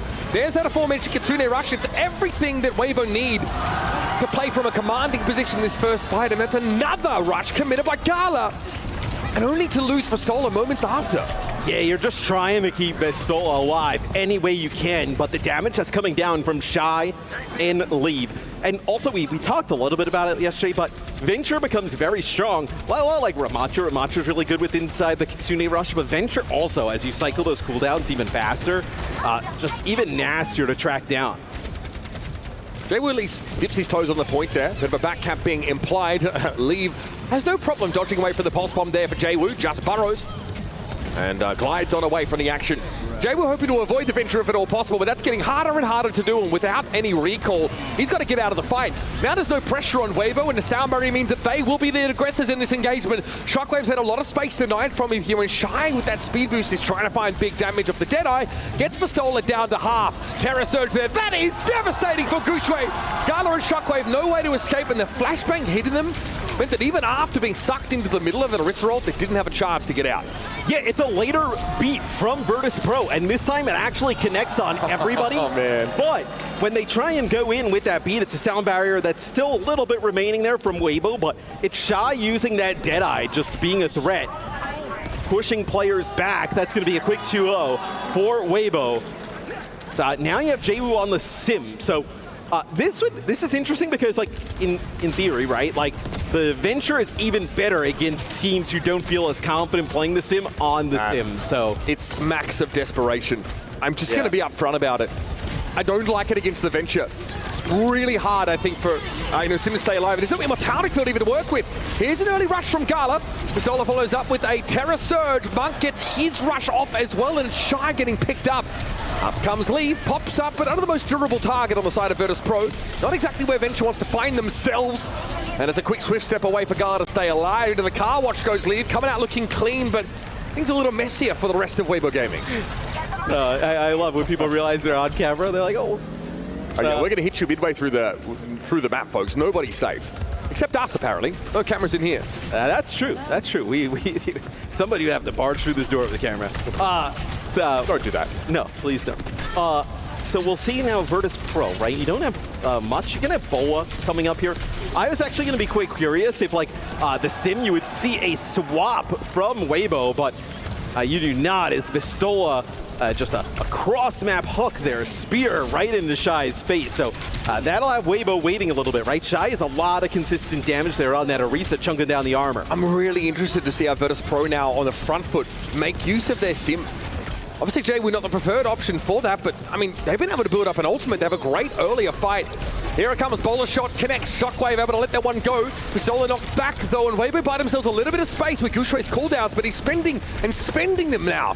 Sound barrier for both sides. Gonna have to come out now, leave under a little bit too much pressure. They think they've isolated Vastola, but a sound barrier comes back in response. Jwoo still holding onto the symbol. Here, Mew with the boop over the top side. Jwoo goes down. Too fragile, too squishy in the front line to hold up in the heat. And Vastola very much on his own, away from the Kitsune rush. Bit of a problem now with the Terra Surge ready for Gushui. Shy is down. Fixer and Gala get to work as backliners leading the charge and finding key eliminations. But Vastola's low. They can't keep him standing. Lee's still alive, and Gushui is hale and hearty, ready to throw down.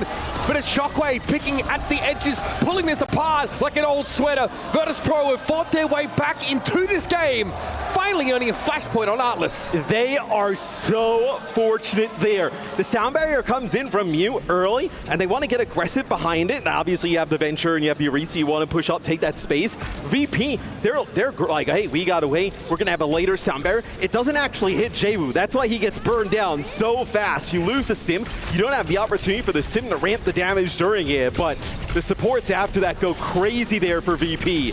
Allow them to take the point. Bowler shot just now earned for Shockwave. Jwoo still holding onto that symbol as well. Shockwave, dangerous for him. Terra Surge, no escape, but Shockwave hit a fat bowler on the Mew.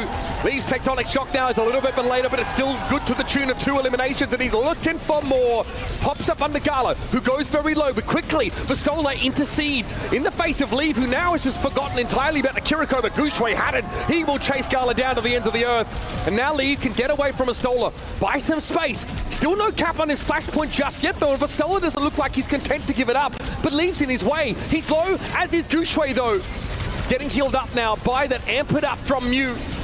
Vastola might just have to give this up for now. He's too low, too slow. He's out of the game. Yeah, it looked like he was going to try and back up, and maybe you start to build up, and you're going to have the rush and the beat. Then you could have engaged in that. At that time, the point wasn't taken.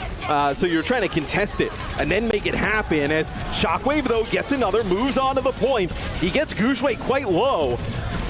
Okay, Weibo have to stall this. Just stall as long as they can. Mew died with beat. Monk went for the Kitsune rush, but it has very little impact against both of Vertus Pro support ultimates. So Weibo Gaming, I have a lead here and have a beat that won't be answered by VP. It's not a terrible spot to be in, but ideally, They never give up that flashpoint at all. Yeah, and Weibo ends up using that Kitsune rush, and then they're not able to keep Gushui alive, and then I think you're just like, all right, let's hold on to the sound barrier. Let's come back in the next fight. As soon as you see that VP is invested both of those ultimates in. But with like this high ground, low ground here, it's going to be difficult to like use this beat aggressively and kind of close the gap. A lot of space for VP to just run. I'm looking at Leave right now on that low ground. He's just running to Jaywu by the looks of things. Here's the beat from you. Sees the pressure starting to mount a little bit on Leave especially. Now there's a window. Weibo have to make use of this to find a key elimination of Astola. Might be the one that served up first. Shy ends him with the flashbang. Now Leave close to a tectonic shock. The rest of Weibo grouping up here. They want this map badly. They want to take this one to a 5th and final. And so the tech shock will be maintained by Lead, held onto a gambit to try and take Atlas here and now. And it didn't look that bad for Vertus Pro, even though the sound barrier comes on in. Like, Vestola was doing a really good job cycling through his cooldowns, even used a Terror Surge, get another Fortify, just wasn't able to live. Good proactivity here for Weibo Gaming. They come forward now. Tectonic Shock is active. Leave looking to pressure Vestola down, and he has a hole bored straight through him. Here's a Terror Surge, one the VP would sooner forget because Weibo explode towards them and don't give them a chance to set up for what would have been a final fight. Your STC overtime burns down in a matter of moments. We have ourselves an decider map in this decider match. Man, I'm not picking favorites, but Weibo always gives us close games whenever we get them in. But better or for worse, Matt. Better or for worse, right? Better for us, maybe worse for their fans sometimes with that, some of the end results. But look, I think a lot going in their direction though, right? They forced this game 5. There's no venture ban available for VP. They burned that a little bit earlier in the series, and you see how good they can be on it with Leave, piloting the venture, and then whether they combine it with like Sojourn, Cassidy, or Freya, doesn't really matter, the hit scan. Oh man, it is fever pitch action here inside the STC Esports Arena, the Midseason Championships, delivering game after game. We'll be back after a short break with our 5th and final map in this Decider series.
I'm joined here by the host of chess. We got Sandstorm here. Sandstorm, before I start asking you questions, the line is crazy. What's going on? Okay, so first of all, we have the grand finals of the chess. The first ever chess tournament, I want to say, of its kind. Because it's the first time that we've seen the esports element being added to it. And so far, it's been sensational. We have the #1 in the world in Magnus Carlsen playing against Alireza Firouzja. So it's Team Liquid versus Team Falcons. And I mean, it's great for these two players. It's very important. But not only that, for Club Championship as well, it's going to be Team Liquid versus Team Falcons, right? Yeah, that's right. I mean, two teams that were basically fighting for it last year in 2024 for the Club Championship. And this time, I want to say it's a lot closer. And that's what I would love to see. We still have a lot of competitions left, but so far it's kind of neck and neck between Falcons, Liquid. There's even Vitality. Vertus Pro is also on the line. There's a couple of other names, but so far these two are the major ones. I know. I talked to Mobile Legends Bang Bang, and I know Team Liquid is in the grand finals for tomorrow as well. So it's always, I think everything boils down to Overwatch as well. Team Falcons is a powerhouse. Team Liquid still has to clinch their spot for the playoffs for tomorrow, but we'll have to wait and see. All right, you know what? We'll have to wait and see. But I also have to go back to my stage because I don't know what's going on, but I want to watch the games. Bye-bye.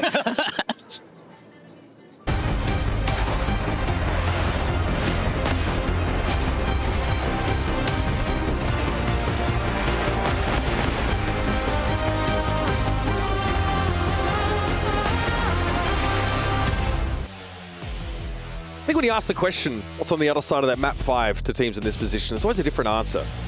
But in this game, I think the stakes are pretty cut and dry. There's a key crush on the line, and only one more team can advance from Group A. And Weibo Gaming and Vertus Pro have paced each other every step of the way. Atlas goes in favor of the Chinese squad, but VP get to pick Midtown, which has been a map of comfort for them this year. Yeah, it allows them to play the Bapalari yet again, right? Just like how we saw on Circuit.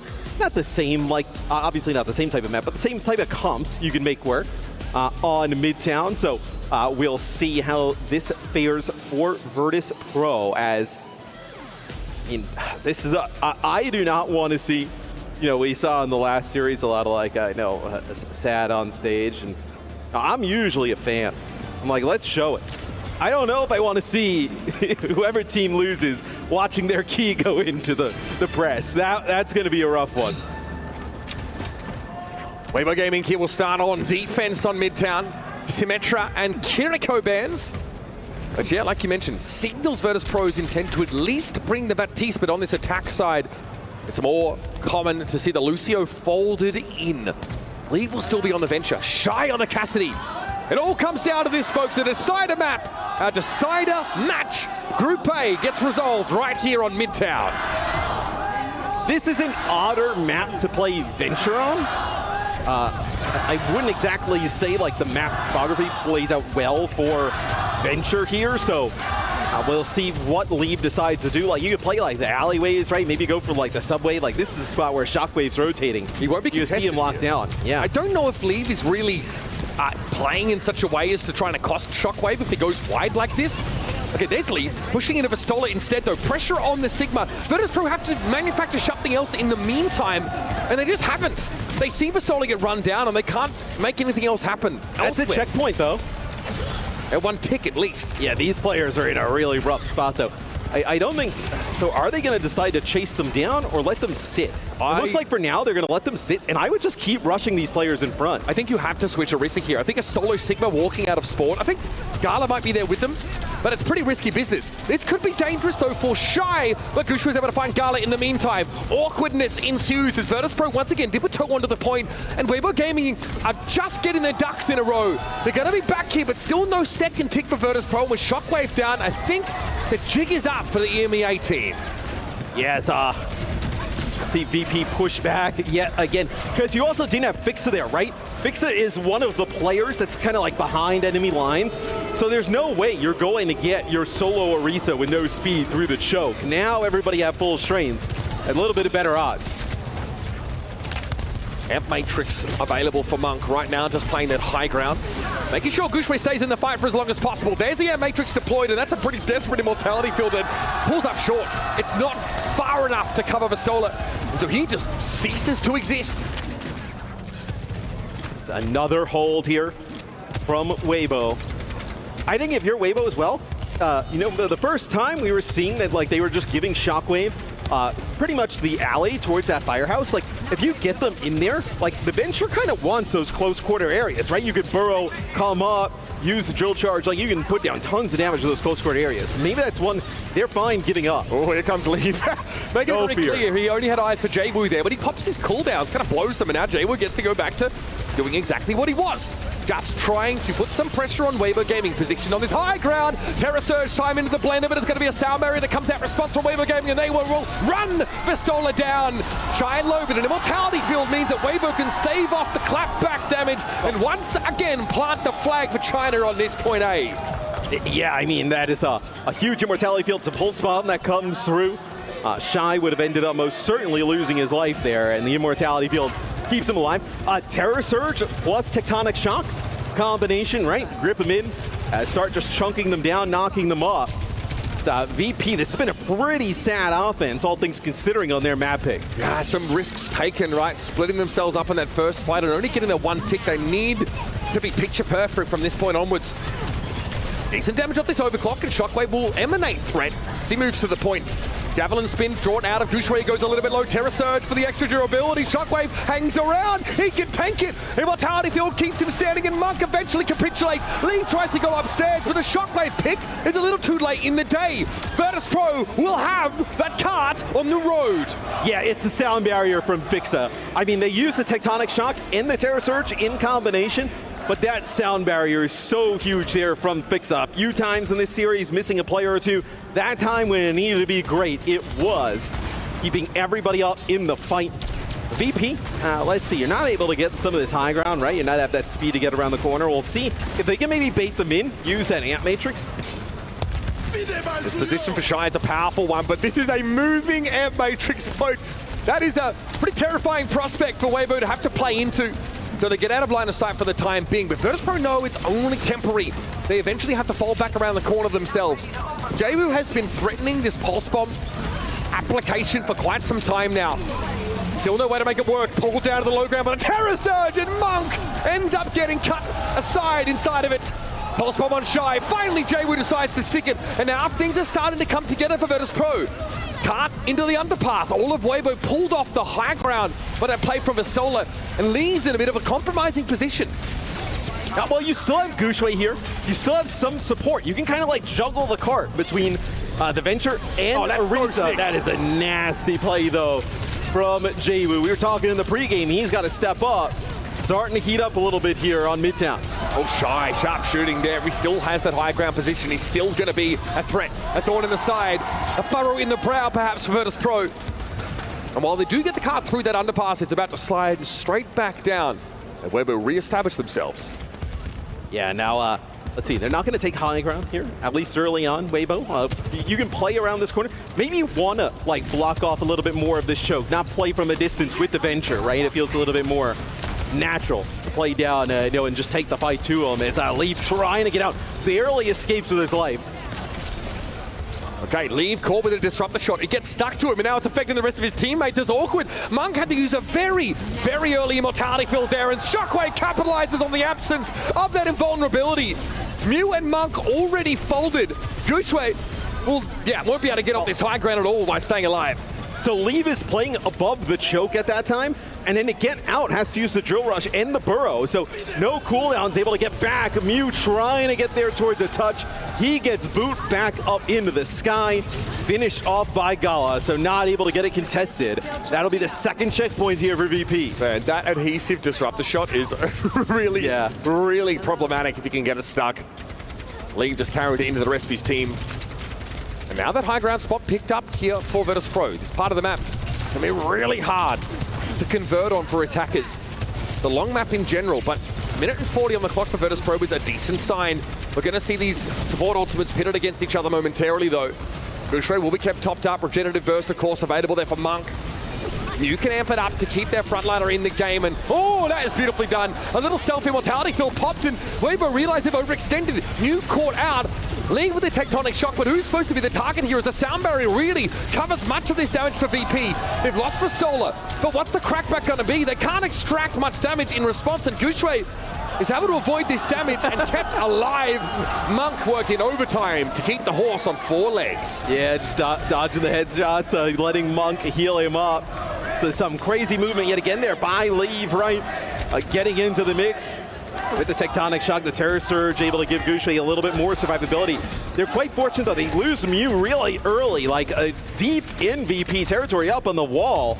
And they don't have a benefit of sound barrier. They don't give up that much space, but now they have the beat here to end the game. Vertus Pro haven't made any progress for the last minute. It's been an awkward couple of engagements for them. JayWoo would love to tempt Monk down, but that is going to take a little bit more of a commitment. He needs to really sell the bit. Deadeye here clears the field for the time being. Vistola knocked out to the open.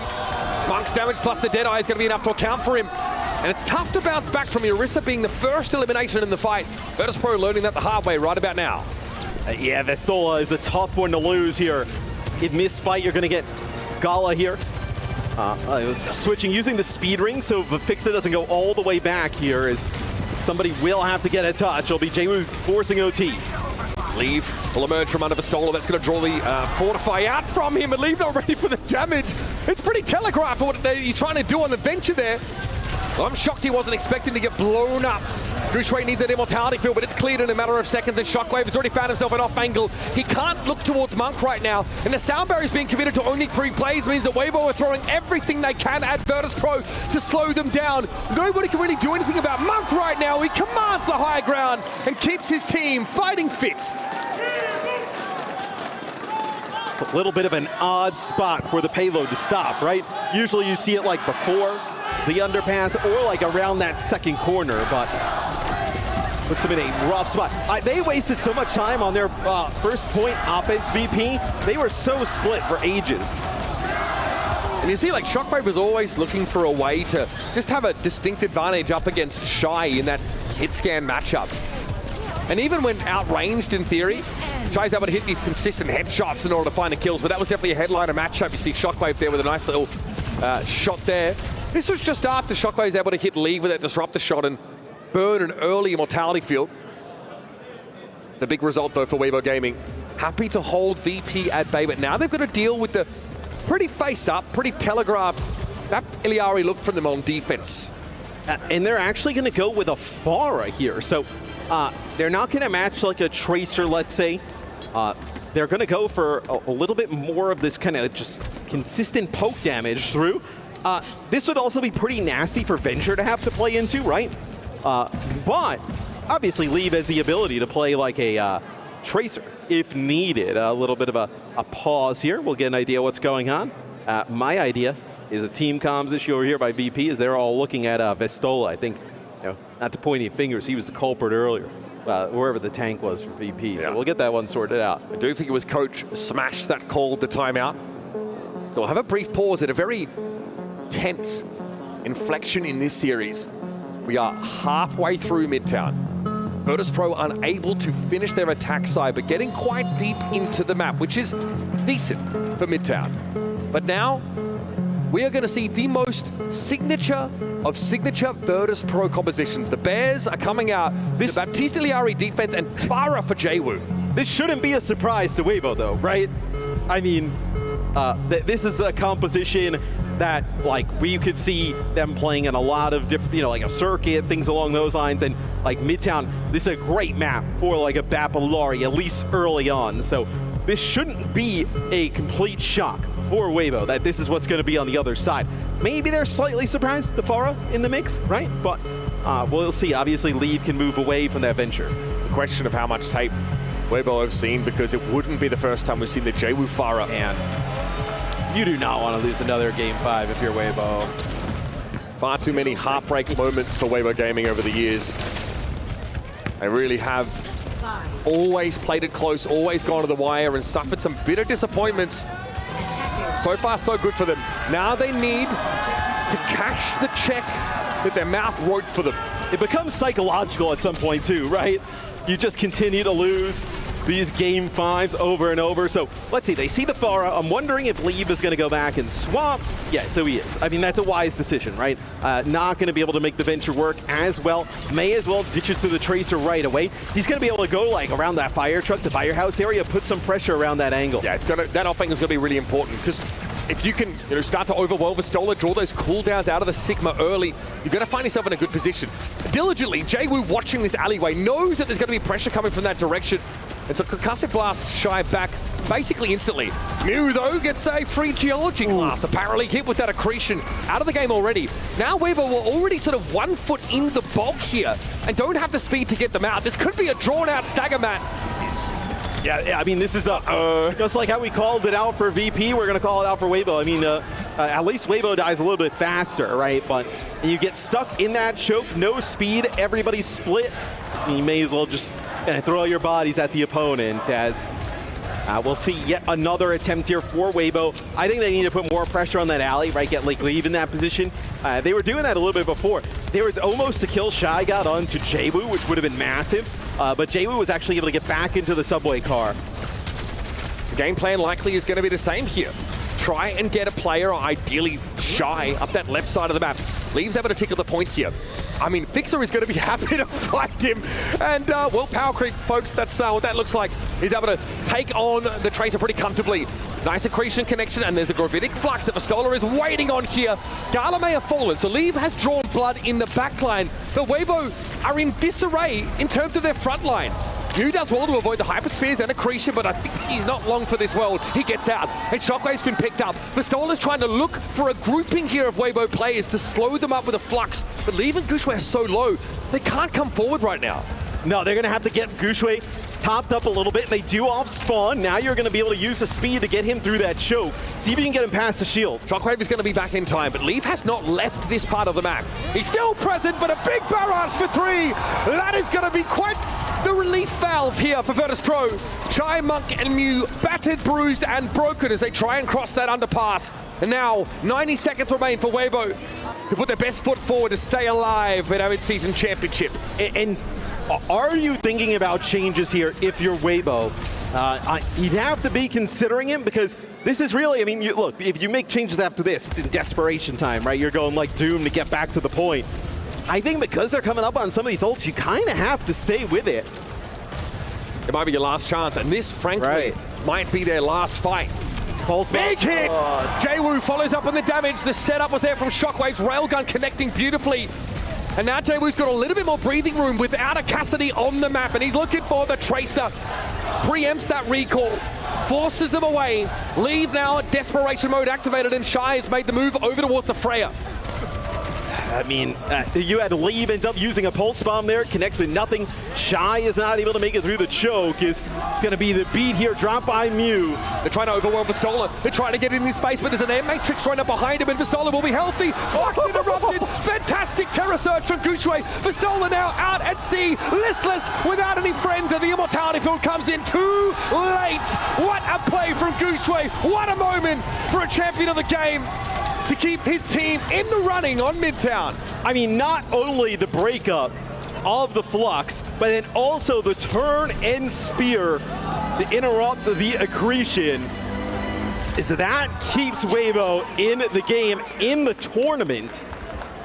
VP will make some changes on defense, so this is where they move away from that Bat Awari. They didn't feel particularly favored on the Orisa mirror earlier in this series. That's the switch for Vistola. Feels like he's just a little too exploitable on that less mobile Sigma pick. Now, of course, with his defensive cooldowns that make it harder for him to be shifted, he can more aggressively stake his claim to the space that Shockwave needs to dish big damage from the high ground.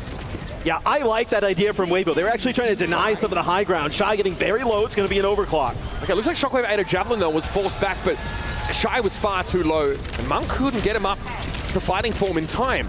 Now he could start to play the choke, make this more punishing. The disruptor shot starts to become more than just a mild nuisance. So there's Gala. He's popping off quietly. Leave has been trying to, accost that Baptiste on multiple occasions, but you've got to get up in the morning if you've got to get past a Spaniard like that. I mean, look, Leave's had a pretty quiet map, all things considering, with how good he was on the Venture in the previous one. Yeah, I mean, hate to be the guy that points it out, Matt, but you're right. I mean, I was the one that pointed it out, but yes, I am right. It's like you'd hate to be the guy.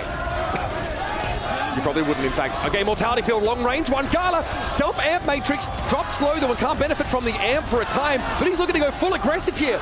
Both teams are lost their Mortality Field, but Vastola eventually has to crumble. He is sectioned off by Gushui and brought down, and Weibo are holding on to a big bag of ultimates, and they can start to ration them out over the rest of this part of the map. This is far from done. But I kind of like this for VP. Like, you take that bite early, you trade Amp Matrix for beat on the other side, you come back with your own sound barrier. If you can, like, push through the Amp Matrix with 42 seconds, I mean, you are in a great spot on D. Solas needs to try and find a way back out onto this platform, but it's not a simple matter. Yeah, they want to try and get this high ground back. It's going to be tough. Gushui, though, can be pulled down by the Terror Surge if he doesn't have a Fortify active. Monk is absolutely making the most of finally getting access to this high ground. Jaywoo's got a pulse, though, and is looking to maybe tease some of these cooldowns out of the Baptiste here. Yeah, they use that Amp Matrix up on the high ground, but they don't actually move the payload at all. It'll be a double Terror Surge here, sound barrier advantage for VP. Okay, well, neither Orisa really takes a big hit off the back of that. Fortifies pop for both, and now Gushui drops to the low ground. We're headed into overtime, folks. Gala traded, but Gushui is down. The front line are missing here for Weibo Gaming, and we're shy out of the picture. It all seems too much to manage. Vastola with a Fortify, forcing Monk away from the fight. Your STC overtime is going to be short-lived, folks. And once more, the Polar Bears find an oasis amongst the desert sands, advancing into our quarterfinals. What a game. As Weibo, they were trying to back up. Their Mew was really close to a beat. It was like 90+%. They're trying to let him build that up, but Vastola and crew would not let it happen. And Weibo, yet again, falls in a Game 5. As VP, we're looking past him with a lot of these other teams in EMEA putting up better performances throughout Stage 2. But they bounce back here in a big way from their poor performance at Champions Clash. They'll make it to our bracket. VP maybe just reminding us that they were simply in hibernation and are ready now to retake the mantle, not only as one of the most commanding forces in EMEA, but a team to be feared here in our mid-season championship. But there's a cost. Whenever we see a team rise, one must fall. And once again, it's Weibo Gaming that stumble at this all-important hurdle. Their key will be crushed. You would have told me 2 months ago, hey, we're going to get a VP Weibo Gaming match where Ice Gnome comes in on Sim, wins a map, N plays Hazard, and wins a map, and they would take the series. I would have been like, you are... I don't know what you're doing or what you're on, but man, that is what we saw here. Is they're making the most of this roster, right? Like, hey, maybe we can't exactly play Sim with Jaywoo. Hey, let's try Ice Gnome. He shows up. He's able to do it. They get a map win there on circuit, and then just clutch play at the end by Vastola and crew seals the deal. And Jaywoo is called upon to play that Sim on occasion, and frankly, yeah, it looks all right. It's more than serviceable. But Vertus Pro has shown them they've got looks for days. Starting off the series with a Hazard. The fact that Ice Gnome is able to take it to Gushui, I mean, that is crazy. The fact that Jaywoo is able to fight Leave 1 versus 1 feels like a dawning of something special here for this Vertus Pro squad, delivering perhaps on the promise they made to us at the start of this year with that audacious announcement, and then later, the addition of Ice Gnome to their team to give them yet another look. And I'm excited to see what they have in store for us.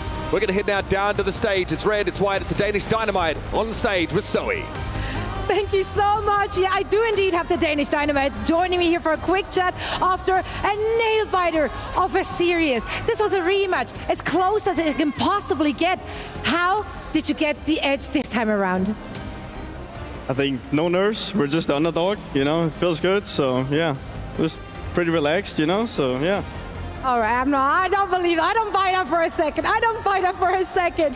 I mean, this was an intense series, and you were the underdog coming into this. You had a rocky road, let's put it, right, the last few weeks. What kind of work did the team put into it in preparation for this event? I mean, this like Symmetra stuff, you know, kind of threw us off, I think, you know, even in Stage 2 in EU. I think this win, like the biggest win, doesn't matter what team it is, but the fact that we won without playing sim, I think it's so big for us, you know. So yeah, that's so good. So does it feel like you kind of proved the point with this one? Because everyone heading into this was like, if you don't have Symmetra that's competent, then you're just kind of done. Do you feel like you can continue your winning ways without Symmetra heading into the playoffs where we have some strong Symmetra teams? Yeah, probably. I think we just need to like man up, you know. Like these comps, like the Koreans, you know, and Weibo, like they're so good, you know, at these comps, like maybe non-Symmetra comps. But we're also not the greatest at Symmetra, you know, so I think we're just gonna man up and maybe take the mirror, you know, so yeah. I guess we'll see what you guys have in store for us when the time comes. For now, though, it's time to celebrate. And what better way to celebrate than crushing some keys? Are you ready for this? Let's go. Let's go, let's do it. Give it up one more time for VP as they're making their ways into the playoffs. And of course, that means he now gets to crush Weibo's key. So let's let that one sink in.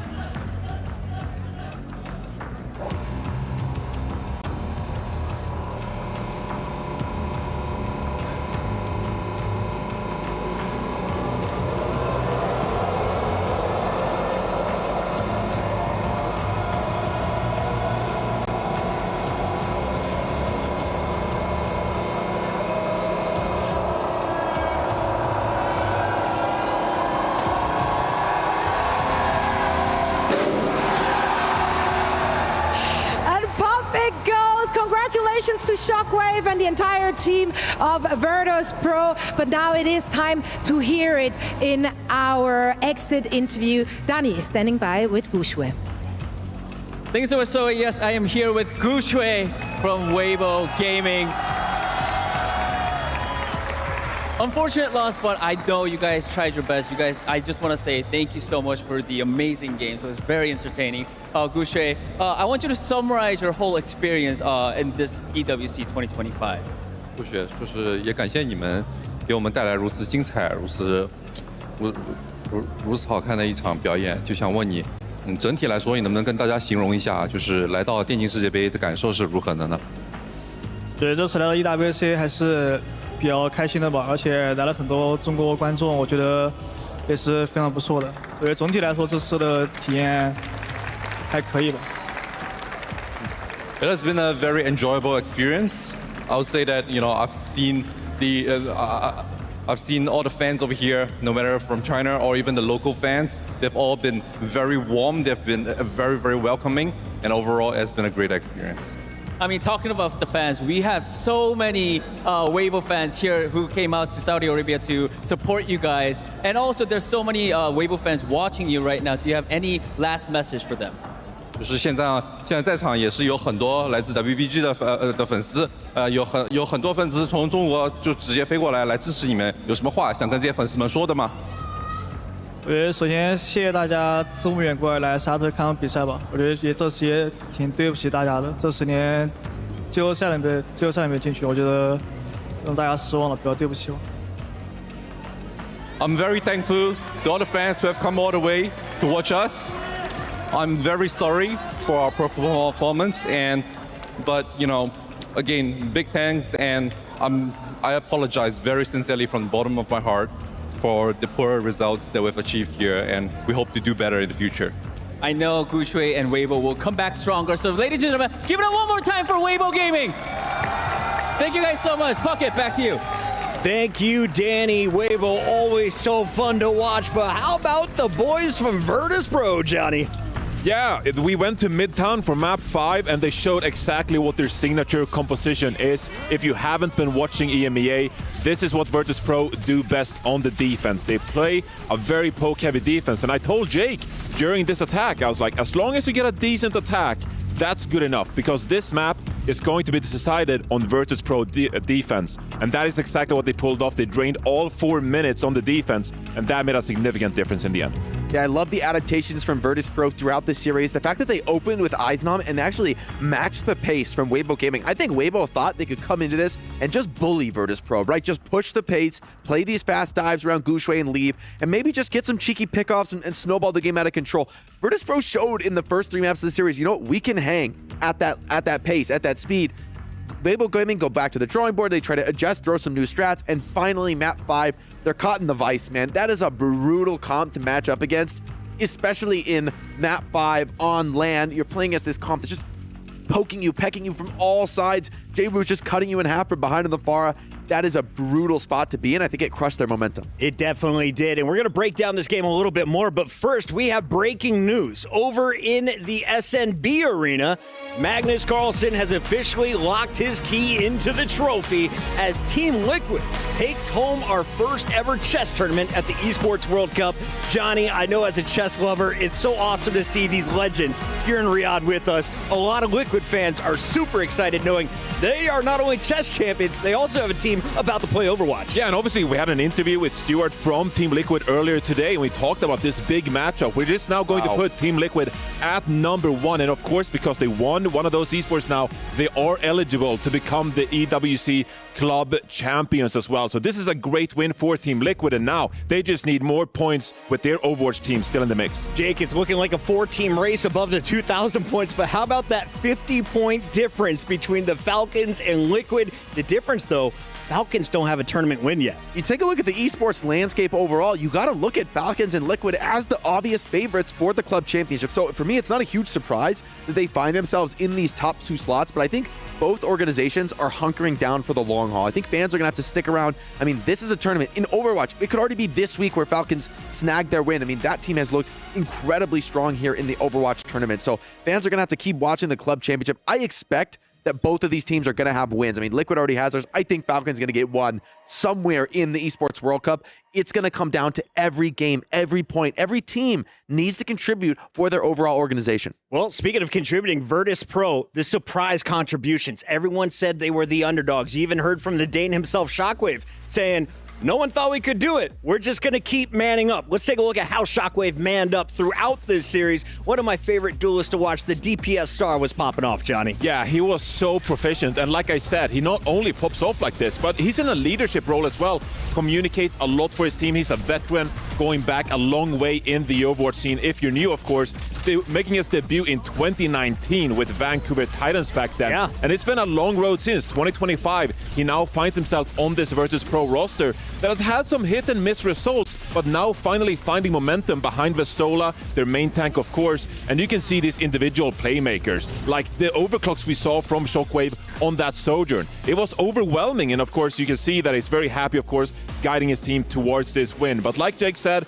this is a really good result for them. They prove they can hang with the top dogs in those dive compositions as well. But come the playoffs, Puckett, there are no easy matchups here. That's right. 6 teams officially locked in as Vertus Pro and GK are 2 most recent to power into our final 8. But Jake, we have to find out who is going to play Crazy Raccoon, who takes on T1, because we still have 2 more matches to go tonight. I gotta say, like, you got to play these matches in front of you to earn this spot to get to the top 8. That would be an achievement in and of itself.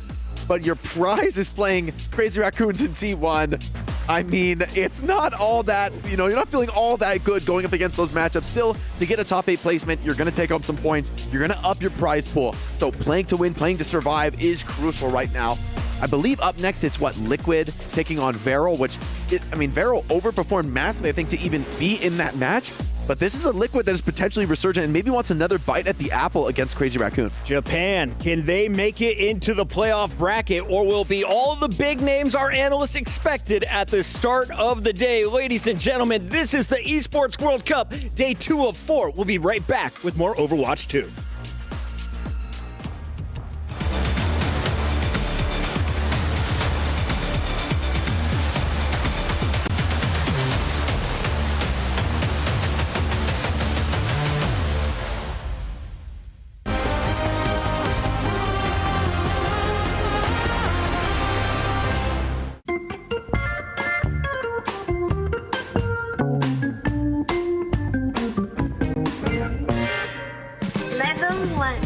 It's level 1. I got it locked in. Oh my god, there's 3 now. Oh my god, this. Did I try too hard? You're alright. Oh, whoa, why did you not run? Oh, slow down. No, that should hit. Yeah, hit me. I think you hit like right here. No, 92. Oh, hello. Oh, you're too slow. It's actually so fast. Done. Attacker's advantage. No, it's attacker's disadvantage, actually. Bro, 9 is light work, bro. I can't lie. Don't get nervous.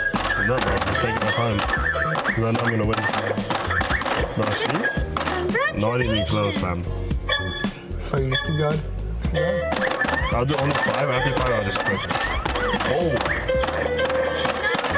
Oh, you missed it. Oh, I actually did. Actually, okay, I actually okay, it does end. Okay, yeah. You have to actually lock in. 326, right?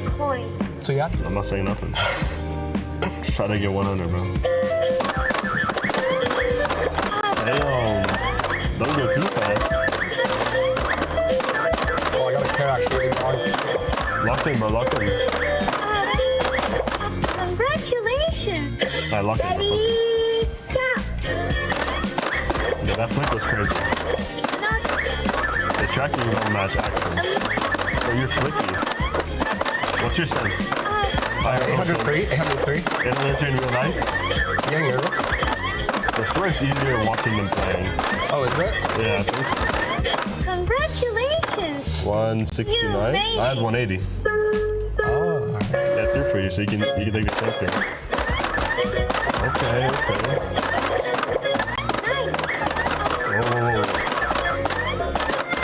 Yo, what? No way. Is that 250? That's so hard. 250?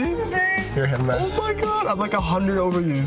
I was what, 326? I think I hit one wrong earlier, like in like level 1, so like No way, bro. I think I tracked it. Wow. You're him. Well, I'm him with you. You know who's got better aim, no?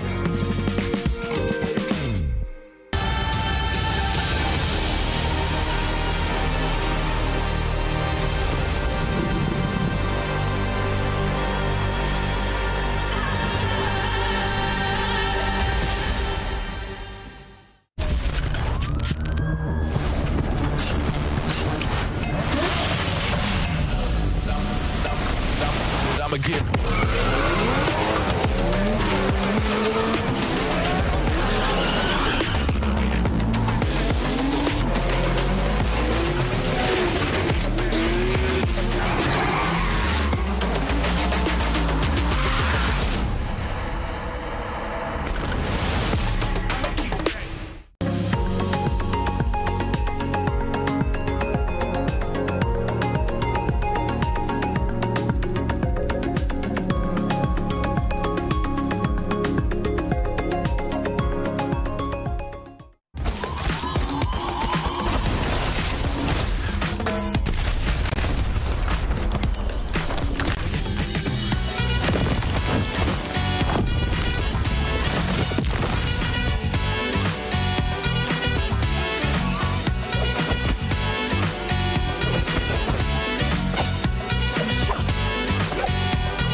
Welcome back to the Esports World Cup, where we just witnessed Magnus Carlsen putting his key into the totem as the pressure has been lifted off of Liquid. They have won a tournament. They are now in the running for the club championship for 2025. The S&B Esports Arena was on fire. And Avril, you got to go see it in person. What was it like over there, man? Awesome. Magnus, what a winner, what a player, the best chess player, obviously. And also for Team Liquid as well, because like you said, Puckett, it takes the pressure off of chess, but however, pressure now on the Overwatch team. All right, Overwatch team wanting to stay ahead of the Falcons. They have a 50-point lead in the club championship. And if you're just tuning into the Esports World Cup, that's a $27 million side tournament with the winners taking home $7 million. It's a pretty big deal here in Riyadh. But Jake, let's turn our attention back to Overwatch now, because we have another round here that is going to decide who is getting their key crushed and who is playing tomorrow and potentially Sunday.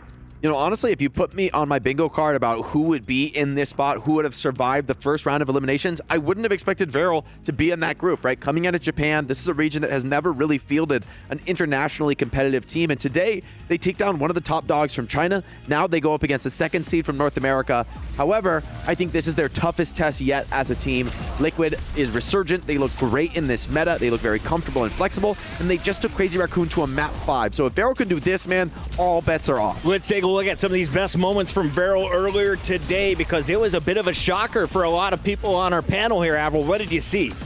Honestly, a lot of good stuff from their tank line, but also Top Dragon. We talked about it. KSG, for me, did really well in this particular series versus Bellasaria, who I just don't think, again, that Rock can really match them on this sort of Ram meta, in this Brawl meta. It's good to see that Veril can actually play the meta well. They've integrated well the Korean players on the team, and this is the best-looking Veril we've ever seen, because this is not the first Veril they've ever fielded as a team. They've won Japan before, but now they're undefeated in Japan, and they're at their absolute peak in gameplay. Jake, talk to me a little bit about these players, because Nico was the star for me on Cassidy during that Eichenwald game. Before that, though, we were saying a whole bunch of other players' names.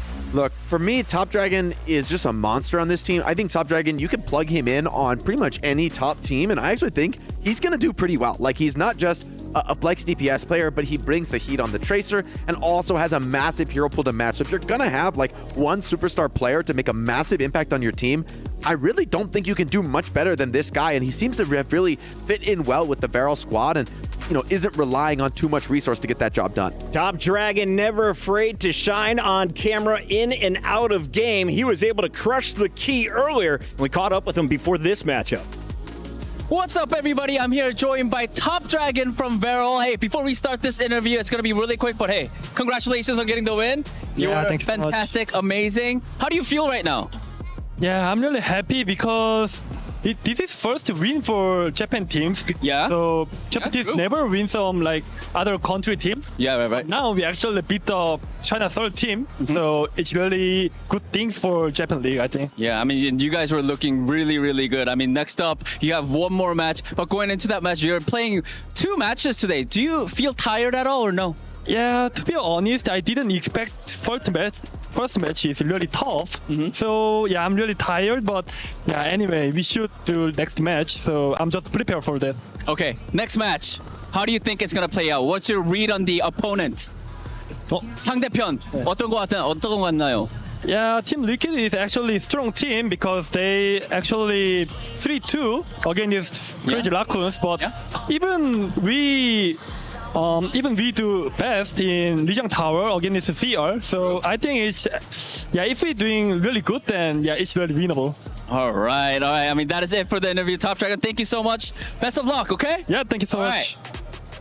That is Veril. They are looking to put on a show for Japan. On the other side, we have one of North America's favorites. They go by Team Liquid, and the All-American lineup is looking to score again. They were so close last night against Crazy Raccoon, taking our world best team to a Game 5, Avril. I know, this is such a great performance from Team Liquid. You have Zera nearly beating Team Liquid, so rather Crazy Raccoon again. After now joining Team Liquid, he was on Nightmare for Hangzhou. Now he's on Team Liquid, and they are pushing Crazy Raccoon, which is like a strong favorite for the tournament, to the absolute limit. I don't know where Crazy Raccoon currently are in this tournament. Maybe they're just not that good in the meta, but Team Liquid, no doubts about it in my mind. Tree, by the way, he got the MVP on the B stream last night. Unbelievable performance by this guy. All right, I've learned about Tree after watching day one. I know about Vega and RuPaul. Who are you watching here, Jake, as we go into day 2 for 2025? I think Infected is another great player to call out on the tank role. He really is one of that new generation of young tank players who came up for the most part in the Overwatch 2 era, right? He's really ready to flex and play whatever the team needs, whatever the meta demands. They don't need to bench that guy. And where a lot of teams are subbing in and out of their tank role, that presents a weakness. It presents an opportunity to punish them. Not an issue for Team Liquid.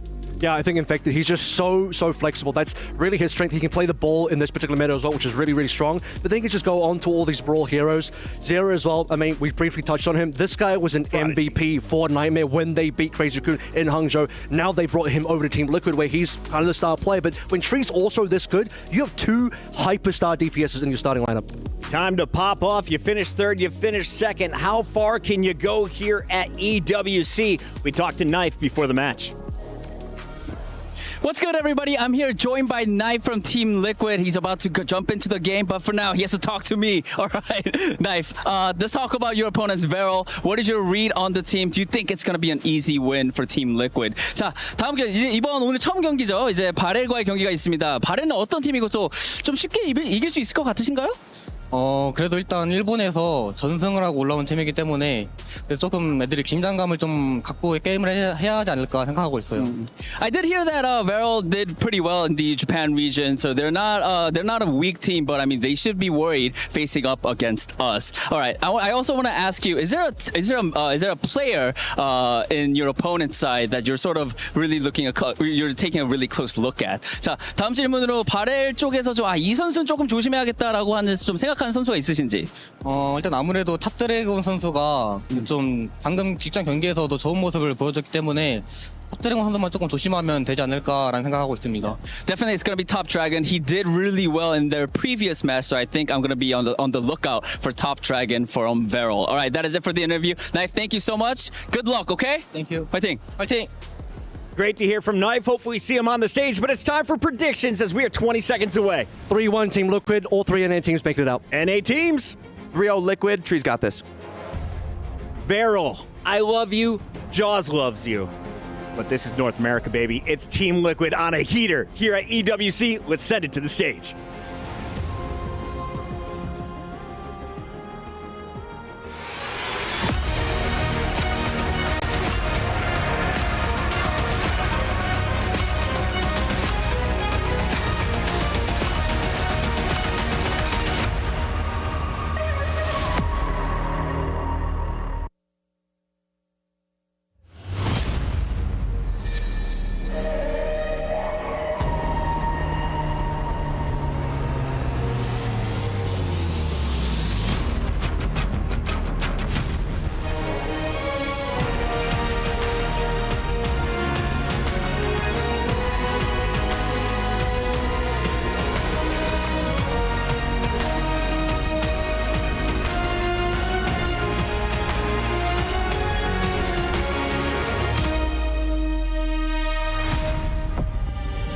What a day it's been, and it's not over yet. These teams are taking us the distance. Seeing Vertus Pro taking China's #1 super team all the way to map 5 in a rematch match, and then taking that victory away from them. Wow, just wow. Yeah, absolutely. That was really entertaining to watch. But what's coming up next is another inter-regional showdown. We have a rising powerhouse stacked with potential against a team that is chasing history for their own region. Zoe, you know what to do. I do indeed. And what a pleasure it gives me to welcome both of these teams back onto our stage. So let's hear it for both of them, starting with the explosive, young, talented squad from NA. They have been showcasing so much diversity and versatility already here in Riyadh. Let's see what they have in store for us today. It is Team Liquid.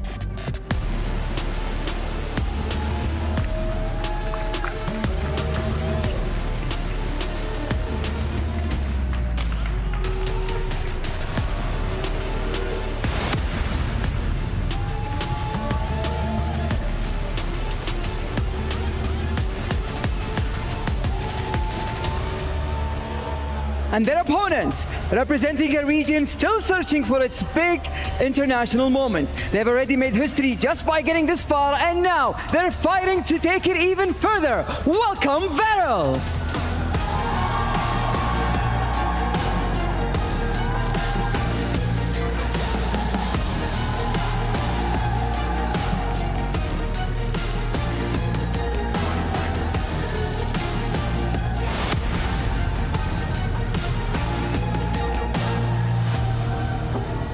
Two very different reactions from our audience, and quite frankly, I think it will fuel both teams equally. So let's get this one on its merry way. So it goes, another playoff spot on the line and another key destined for the hydraulic press. It's North America versus Japan in our Group B decider match. It's Mitt Leslie and Matt Morello on the call. Yeah, and Varel is a bit of a surprise to be here, right? They end up beating Rock in a very close series earlier in the day.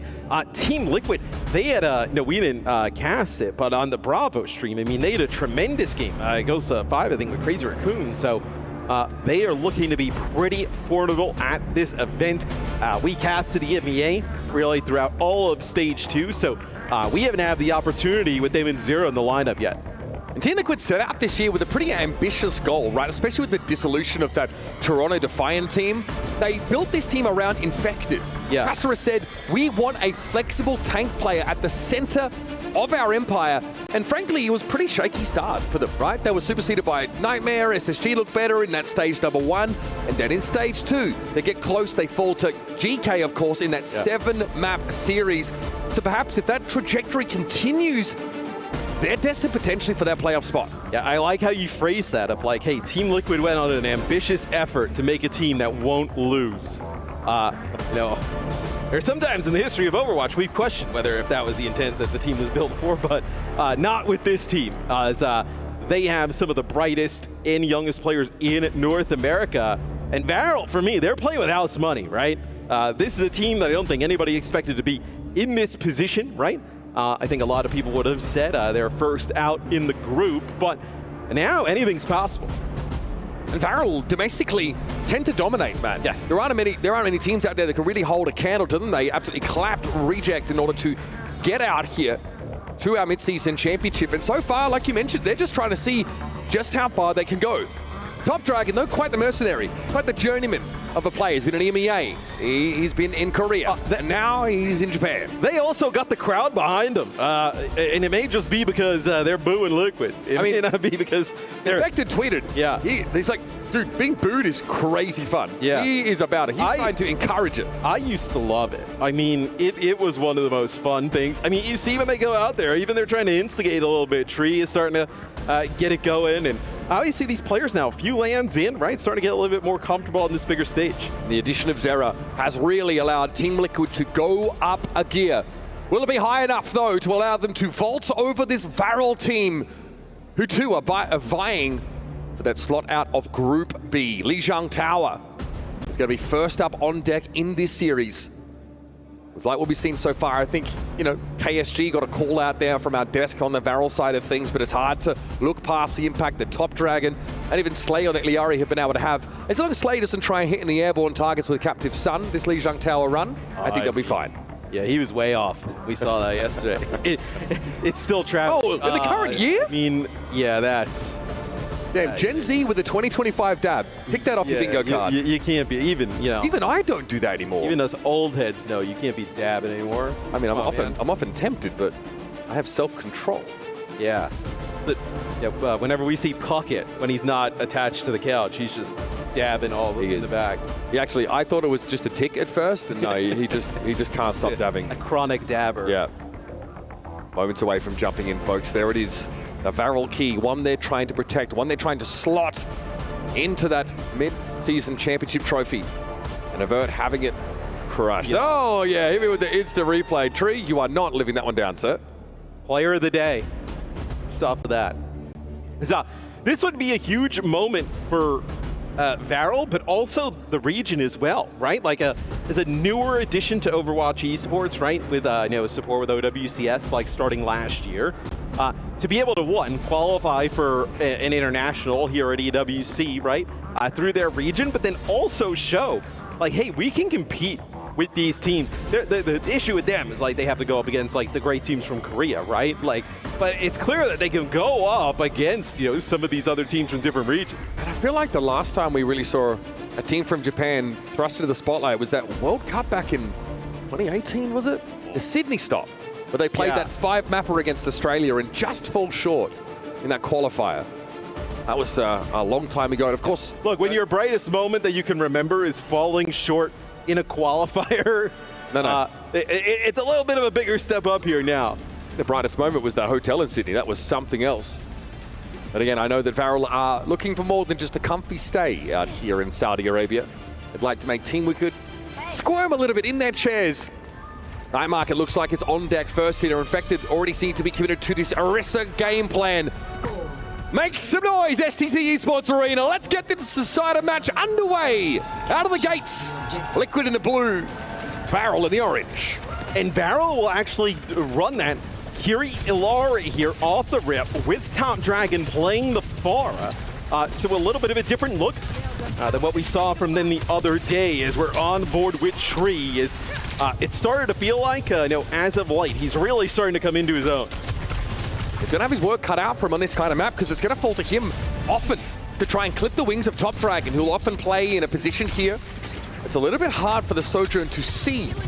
Now that he can be set up here, he can start to bombard Infected as he tries to approach. And already the Orisa has been laid quite low. Liquid, frankly, aren't in a great position to strike, but Nico's been taken down by Vega of all people, and Top Dragon knows he's got to make a play now. Into the backline he goes, trying to swing around, but he's got to respect this Sojourn damage. One more rocket would account for Tree, but he's getting that healing. And the window might have closed here for Top Dragon. KSG and Slayer down. He had like 2 or 3 opportunities, right, where the Curie healing was on the way to Tree, where you would have been able to finish him off with a rocket, but 2 of them go wide there, and you're able to keep Tree up. RuPaul then TPs towards the point, helps out Infected and Vega, and that'll be a first point here, getting in control for TL. Nico here, just that longer range pressure at least forces Tree in the direction of that mega health pack. It's just the Sojourn playing the off angle in the middle of the map. The rest of Team Liquid are arranged around the outside of the point itself. Obviously, that would present opportunities for Lucio, but Varel aren't playing with one. It's Kiriko Iliari, as you pointed out, Matthew. And Slay is taken down yet again. Vega has been so busy early on in these fights. The Tree looks like he was knocked off the map there. Nico steals that mega away, but KSG falls in a frontline fight. Varel are actually struggling to get on the same page by the looks. And I don't like the Ilari here because you're just making it so difficult for your tank and costly in terms of cooldowns to take up that space, right? You have to kind of use, whether it be the Fortify, the Spear Spin, move on in. You're moving a little bit slower, and then it gives Team Liquid an opportunity with Vega's speed to be able to push them on in. Nico, here we're looking for the one clip, but Nico, of course, has the explosive bolt damage connecting. Infected, pushes out, hoping to chase Nico down. Might have overextended, but of course, he's got a little thing called the Terra Surge to throw in. Big durability buff, and Tree and Vega will make sure they dive in and make the most of that disruption. Captive Sun cleansed off there by the Suzu. Tree not bothered. Top Dragon only had Infected to work on, and he was able to flip the point now, but he's going to look towards the ground as Zera has come knocking. Three and both supports are still in the middle of the map. That's why you see KSG's like looking all around. Doesn't know whether to go help on the point or fall back. That is going to be the Kitsune rush here used as well by Cloud. They thought that was winnable. Couldn't be any less the case. Yeah, absolutely not. Varel seemed to be playing in 2 different areas on the map much of the time. And that's owing, of course, to the Pharah in play and the mobility of Cloud. Trying to make sure the Kiriko is where she is most needed. Oh, there it is, another great opener there. That was an explosive bolt from Nico. Tree's opted to make the switch over towards the Freya himself here. With a bowler shot ready, looking like for someone like Slay, who's ensconced there in that back corner, try and force him out of the fight. 92% here for Team Liquid. Yeah, it was a really early beat from Vega, and they try and use it to get aggressive, but they turn the corner, nobody's home. So the beat goes for nothing there. So this opens up a little bit of a window of opportunity now for Varel. Oh, Nico has been pretty bloody clean on this Freya so far. A bit of a stagger pick up there as Team Liquid had already well and truly lost that fight. A couple of players lingering around the fringes of the point. Hey there. They will be back and lined up quite soon, and it's going to be a Kitsune rush that will not be able to be answered by Cloud. Liquid, like I mentioned, sitting on the bowler shot still too. Yeah, I mean, you could end up using the Terra Surge, right? They use the Kitsune Rush, you use KSG's Terra Surge. You have a bowler shot as well, so some opportunity where those players are grouped up. You can get something big. Into the point they go, Slay's already gone down. Terra Surge has to be used here by the KSG, but it doesn't seem to bother Team Liquid whatsoever. So much to work with that Kiriko ultimate in play, and it's an exchange of bowler shots. Top Dragon, though, is caught by trees, and that should be the end of the round, folks. Team Liquid, last team left as the dust settles here. Night Market going in favor of this North American squad. And I think it's going to be really difficult to play this double flex support look here against Team Liquid, because like Zera, RuPaul, Vega is so good at like just hunting down those supports. I mean, you have the Illari right there, and it's a pretty easy target. Now Cloud can get out of dodge, right? But if you can get on top of the Illari, even the Freya, two pretty nice targets there for those flankers on Team Liquid to hunt down. Vega and RuPaul, the safest pair of hands you could ask for on this side of the Atlantic, I guess. You then reminded yourself that Shu and Chorog exist, and then we're like, hold on, wait, how do I phrase this right? I also have to remember exactly geographically where we are positioned. All right, here we go, folks, off to Garden. KSG's going to be on the Diva here, a hero we've seen a heck of a lot less of here. Yeah, we saw a lot during Stage 2, but not as much at this event. It's been a lot of like a recent ram. So we'll see if KSG is able to make good use of the Diva. A little bit more defensive, right? Especially if you want to play the Illari with the defense matrix. Looks like Infected very quickly saw an opportunity to topple Nico. That would have been dangerous. The outburst there, saving Slay's life, as that javelin would have been bound for his chest, and he would have been sent packing over the edge. Actually quite low. Well, I mean, no, inside the dojo, though. They're having a tough time making it across the bridge, right? Because he's so low. I mean, goodbye. That's a one clip. Yeah, he can't get back towards the choke to provide defense matrix, right? Because he's so low. So then everybody walking over the bridge is just getting, like, poked on down. Free playing pretty riskily here, but he's ultimately going to be rewarded. Nico, like a stuck pig going down with all those explosive bolts riddling him. This is very, very clean. Tree and Zera working in tandem to make short work of any target they turn their minds to. It feels like you needed a swap here from Varel like 2 fights ago at this moment in time, as feels like this comp not working out. So you're going to have Rush and your Captive Sun. This is probably your best opportunity, right? Yeah, they decide to use it. So they go towards that white room. They use the Rush over the point.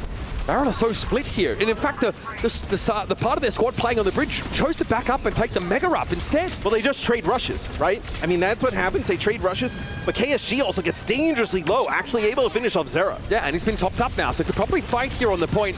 Bowler shot here for Infected might be the play. Slay looking for a Captive Sun connection now as the Terra Surge comes in, and Infected will fall either to Slay's hand or someone else's. Now Farrell finally have found their way into the round at 80% and counting for Liquid. Well, Vega's on the point, takes out Top Dragon. Wait a minute. And, no, Vega is still, he's contesting this, and he's got Sound Barrier. He's going to drop it, connect with everybody there. Dreams is going to play safe here. They're going to respect that self-destruct, but a Sound Barrier renders it pretty useless. Tree backs up here, bowler shot in hand, and he deals with Slay. All comers fall before Tree. Not even the finest of lumberjacks here out of the Japanese region can deal with him. KSG also going to be staggered and de-suited. This is brutal stuff, man. I'm going to tip it 100 with you. Top Dragon tries to go for a barrage here, but Infected is back here on this signature Wrecking Ball pick. And I'm glad we're stuck on this Tree POV because he is lighting him up, folks. Brutal welcome for Varel here out to the stage. That is a tough second round there for Varel.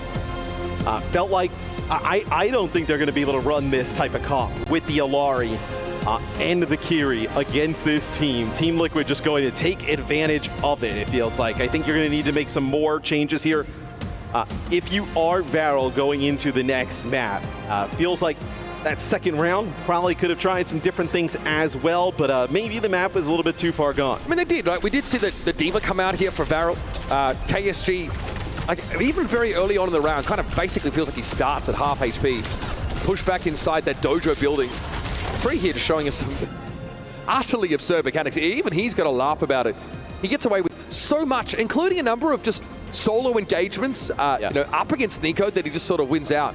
It felt like KSG made it across on D.Va, made it across the bridge, and then was like, hey guys, everybody come. And there he's like, we will die. And he's like, well, I have no health, so what do we do? Some of you may die, but that's a sacrifice I am willing to make. Unfortunately, it wasn't one that paid off so often. No. They split their forces, did Varel. The bad part is they kept sacrificing people, and it just never worked. Yeah, sunk cost fallacy, bit of a foreign concept to them in that case. I understand. Or rather, not foreign at all. What can they do in terms of like map ban, hero ban process? Varel tries to get a little bit of an advantage. So against Liquid, it's a little bit harder than against some other teams because they built this team to be sort of map and meta agnostic or as much as possible. So I think at this point you need to essentially double down on your strengths if you're Varel. We think back to that sort of game against Rock, right? Really competitive. Varel looked really good on Circuit Royal. One of those sort of outlier maps that some teams want to go to if they feel like they're advantaged there. Eichenwalde also was the decider map in that series, but chosen by Rock and Varel. They looked quite good there. So if KSG wants to play more of that D.Va, there are likely some maps that lend itself to a pool. See them play more of that D.Va? No. Okay. No, I don't think so. And there's also the question of, okay, like between Nico and Top Dragon, is there like a functional sim composition? There, I think maybe there's a case to be made for the D.Va. She's very good at it's a PGE. PGE, rise up, baby. PGE sneaks his way into all the broadcasts. That's it. So that's, I think, what you're considering here if you're Varel. I think Team Liquid, you're going up against a team you know that took a team like Crazy Raccoon, favored to win it all here, to the very limit. And that's a scary prospect. Even if you don't watch the game, which they definitely have, you're still worried about what you're going to run into here. And Liquid, obviously, they end up going to Colosseo, right? Yeah. A bit of a random push map to pick here. One that not every team is sort of prepared to roll out on. They managed to take a pretty comfortable Esperanza is a much more fan-favorite map, I would say, than Colosseo. Sure. So I'm not surprised on that. But then Colosseo also kind of like, if you win that first fight, like you can gain like a pretty sizable advantage, and the chokes to fight through on the other end are pretty brutal. So we'll see maybe if Liquid has the chance to pick a map, if that's where they would take us. Varel, do you go towards Circuit? That would be, like, if you wanted to play Illari and comps like that, Circuit makes a lot of sense. It doesn't feel like a situation, though, where you get a massive advantage. Maybe just the fact that you can go for a comfort comp is a bit of a boon for you. It's also the kind of map where the infected ball is absolutely useless. Cannot play that. Yeah. And Infected actually, like, he was pretty honest over in North America about just the challenges he faced when he picked up Orisa. When she first sort of became sort of meta relevant, I think it was last year, he was like, yeah, honestly, it's taken me a while to get to grips with this hero. Infected was, if you remember, played a lot of Winston, a lot of Ball, more of those dive styles, but has shown us, a much deeper pool, I think. But there's a question of like, okay, how does the Rabatra look for this lad? Right. Like, does he feel good if we go towards those some more classic Rush style compositions? Or, a map like Circuit Royal, if that gets picked up, what's the look supposed to be for Liquid? Yeah, so I think it looks like the map will end up being Circuit. The band's obviously still some time to come on through. If you're Varel, are you looking at like trying to protect like a tank with like a different type of ban? Are you looking at maybe even trying and thinking about protecting the support line, right? Especially if you want to play like a BAP Illari, or even, I guess if you wanted to play Kiri Illari, you can ditch that. I honestly think banning to protect the BAP Illari composition, is a pretty good idea. But Liquid already banned Baptiste in the previous map, right? Yeah. They already tried to take that option away from Varel. They read that pretty closely. So Varel, they end up banning first. So they get rid of Lucio. That's kind of what I was just kind of talking about, right? So they get rid of the support. Vega, we obviously know, plays a ton of Lucio. That is a very difficult. Yeah. On my back hurts looking at that gaming posture. I think that probably breaks a lot of the rules of ergonomics. All right, we need to keep track of KSG and interview him when he's like 35. Be like, hey, Did this impact your back? How did that pan out for you? Yeah. It's like you wake up in the morning. How does your back feel? This obviously targets Vega's Lucio, yes. right? But it also, like, Varel wasn't going to play it anyway, right? If you're not going to play Lucio in Lijiang Tower, like, you're probably not going to play it. So get the Lucio out, target Vega, protect the comp for you, a win on both sides. Liquid are targeting Top Dragon's Pharah here. Don't want to deal with it. That also might indicate, like, maybe there's like an interesting going the venture direction. I was going to say, yeah, that's an option. I was like, does Top Dragon now fall back and play like some Mei, right? Potentially. I think Mei is so good on this map, especially in those rush comps. It's so annoying. Yeah. For both Ramatra and Sigma to deal with. Maybe we even see that mirrored, both sides going for that pick. Yeah, there it is. Top Dragon. Yep. Got to come out on the Mei here. KSG on the Ramatra, and it will be, as we alluded to, that signature Baptiste Iliari look here for Varel. And I think Liquid obviously has some time. You could see a little cheeky Hanzo pick here from Tree. We've seen that before, and him put up some crazy kills with that. We haven't seen a ton of Brig at this event, at least the games we've cast, maybe like once. So Brig Bap would be a little bit of a interesting one. Brig Bap was like, if they were going to play D.Va on the other side, you would like really like the Brig Bap. I think it's fun against the Ramatra too, especially when you have the Pharah band. Like, it's such a nightmare to play Brig in a Pharah, because you basically never have a shield. It's always poked down. So double sniper here for Liquid, just out our opening. So we're not sure if there'd be like a grapple up or something similar. That's not the case. Or maybe an echo, God forbid. That is a Top Dragon pick. Mei mirror on both sides. It'll be a mirror outside of the tank. So Infected going to stick on the Orisa as we talked about it, yeah. Pilot the round. Kind of wondered if like Ramatra would be a preference for his. I think I like the Ram a bit better. Like, I just think Ramatra is just crazy good. But Orisa can walk out of the Blizzard map, and I think that is fairly important. If you can get past the Ramatra shield and doesn't have like Nemesis form available, you can also deal with him pretty nicely as Orisa. I don't know how long Top Dragon expects to be able to stay there. He eats too many of these bolts from Tree. Tree gets a high enough viewing angle, it could be curtains, but Top Dragon's giving good account of himself with those right clicks. He'll stay in position for now. Vortex there, taking Rupal a little low. Right there, Nemesis form is now down here, so KSG is backing up. Do you have a window here to be able to kind of get rid of him from that side room? Rupal's kind of doing it all here. Beautiful air matrix, makes a lot of space, and Top Dragon has been felled. KSD finds himself on the wrong side of that air matrix. I think, Matt, there's an idea to go past it, to, get into the back line of Liquid properly, but eventually he falls back and is subject to the damage. He's got to be super careful, though. Like, if he uses that Nemesis form early, they are just going to run him down. That is going to be the first checkpoint here. Like, the idea would be, is like with the Ramatra here, is to just kind of like, force these cooldowns out of Infected and force him to move up without them, and then like Nemesis form. Typically you would speed and then kind of push through, but be a Terror Surge with a Captive Sun uses RuPaul. That's going to be a nice immortality field keeping him alive. Yeah, it's the perfect answer, of course. It's so hard to interact with the detonation, burst damage off the Captive Sun. And so Slay, in the past, we've seen him in that position actually, better do a lot with that ultimate. RuPaul is the exact hero that has an answer for it, and Vega now is holding on to a Captive Sun of his own. Dude, you lose KSG here so late as well, so...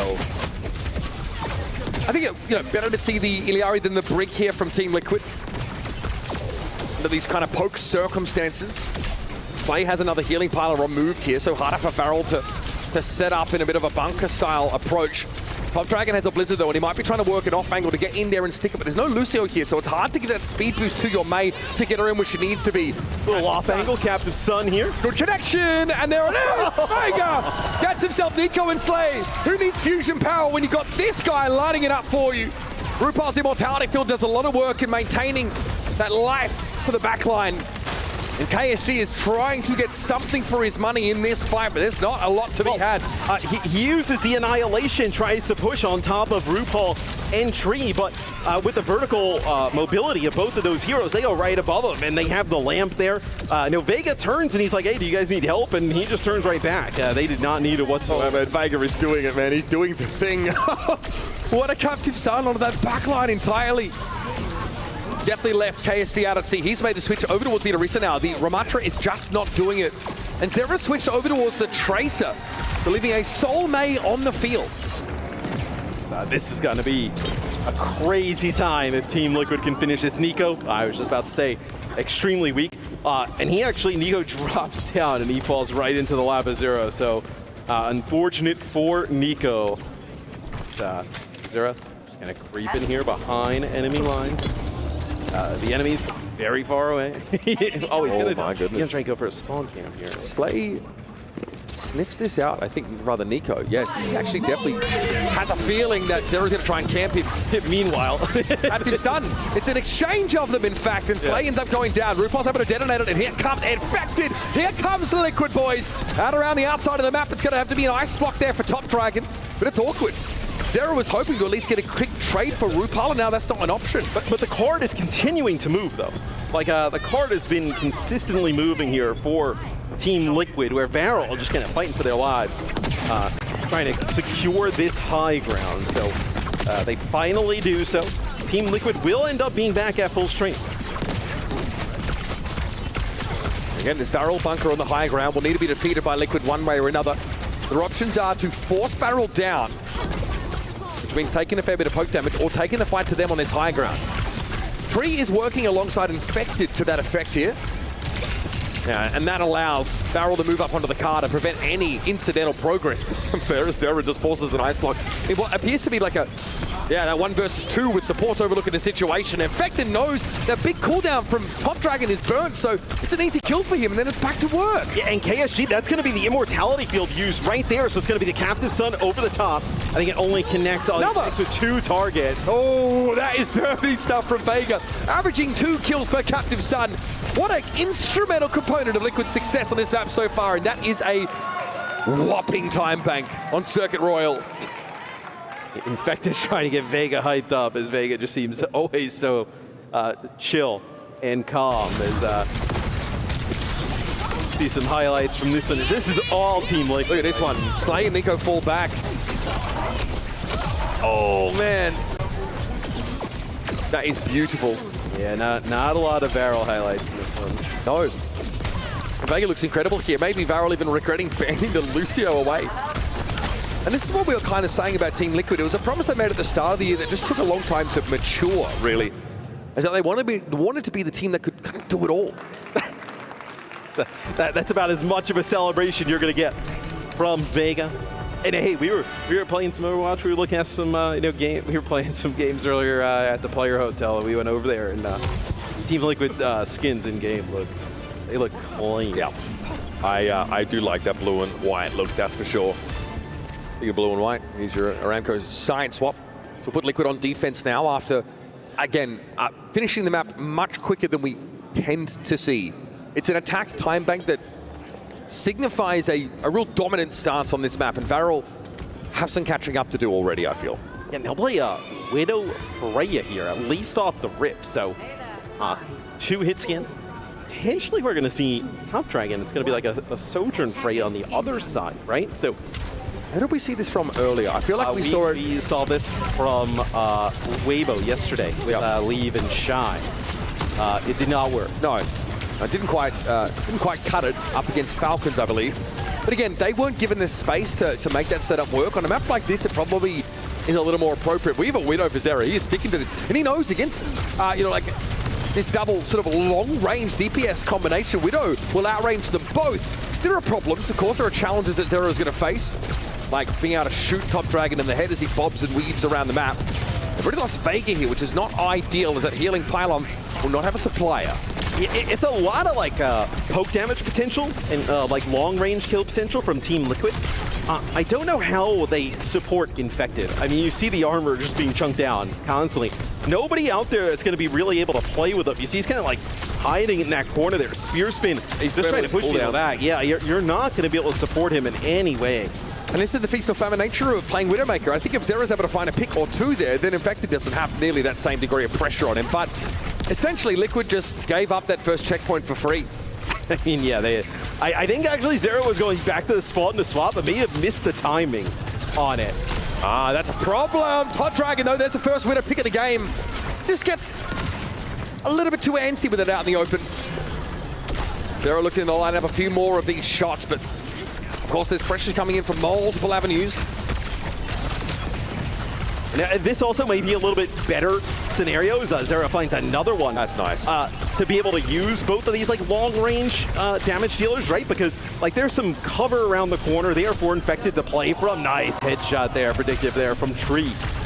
There's some like natural cover for Infected to play from, and then these longer sight lines, especially if you want to spawn camp like this. You can see once that first Widow kill comes in, the snowball begins. Infrasight now developed by Zera. So everything going to be face up. Should Varel look to try and take a different tack? Yeah, and KSG realizing very quickly, oh, he can see me straight through this wall. They might even have to wait this out. They know it's a count of 12 seconds. So they hang back. Time bought here by Zera, but there's still a lot to work with in the Matrix and a bowler shot. Both teams flush with ultimates now. It's about how they're employed, and Zera has to respect this bolt that comes in. And the healing's taken a little while to come through. Was hoping that Vegas Pylon would do it, but KSG's cleared that one out as well. Yeah, and I mean, they need to make up some time here, Varel, right? Like, you know, it feels like you give up, like, all right, you know, we're going to, like, lose this fight, we're going to play for the next one. All of a sudden, then you have no time left. It's going to be the Annihilation use here by KSG. It's going to be the Immortality Field gone already. Oh, my God! Son. Another huge Captive Sun from Vega. The combo with the bowler shot, Matt, is a thing of beauty. In that case, it looks more like a supernova. You're guaranteed to get, you know, a big trigger on those, you know, Captive Sun debuffs when you have that area of effect of the bowler. It's a 1-2 combo that's really hard to preempt, to see coming, and to play around. We take a highlight look at this. The timing there with that Captive Sun. So he is just having the time of his life here. Yeah, that's absurd. And that wasn't even a bowler shot that triggered it, Matt. That's what's even crazier about it. That really sucks the wind out of Varel.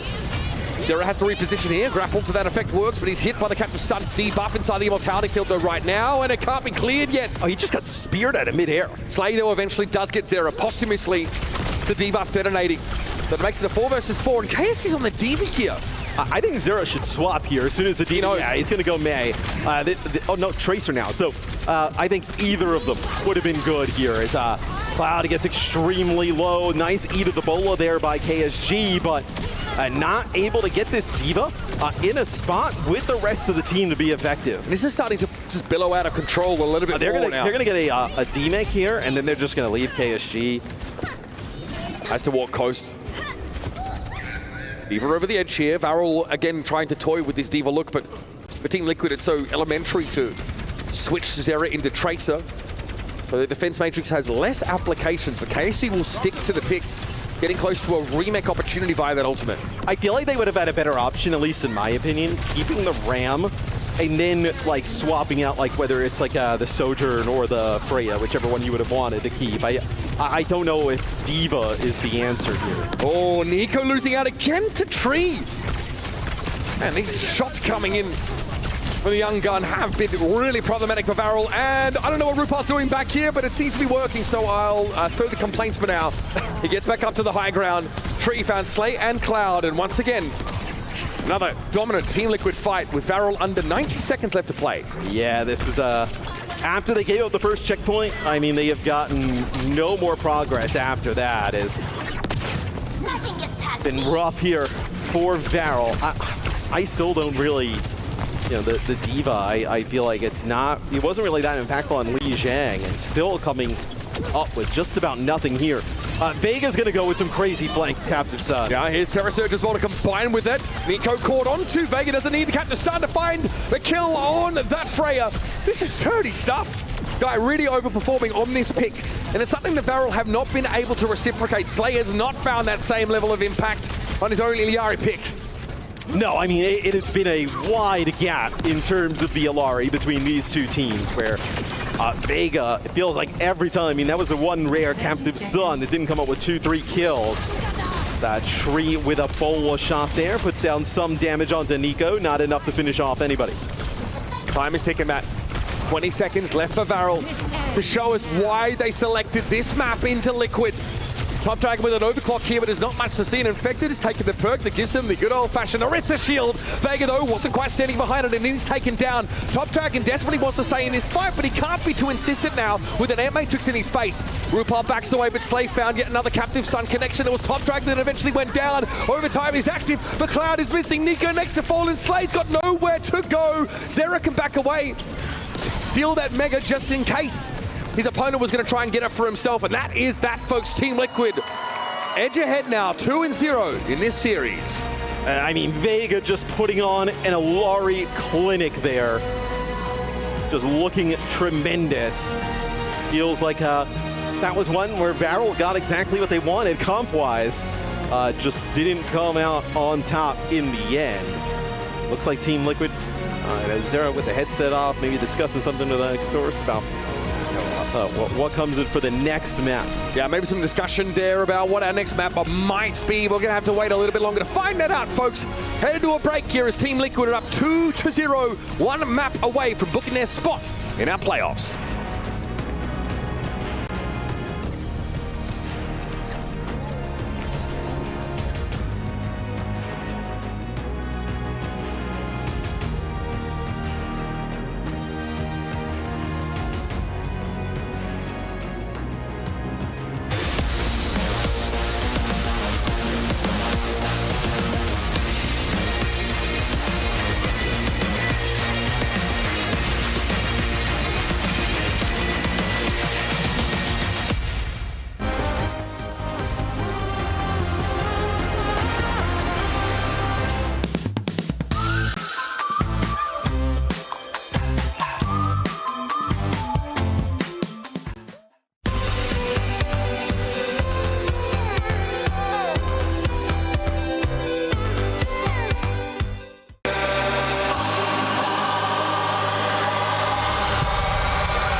It was you that put me in. Promised me that we'd be okay. All of your lies I was believing. You were there most of the time, but that was never good enough for me. Had me going out of my mind, had me going round like crazy. But I gotta end this way. Why is there always a struggle for you to let me go? You got me like crazy. Like you were always right and I was always wrong. Crazy.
running out of options, and frankly, they're running out of time.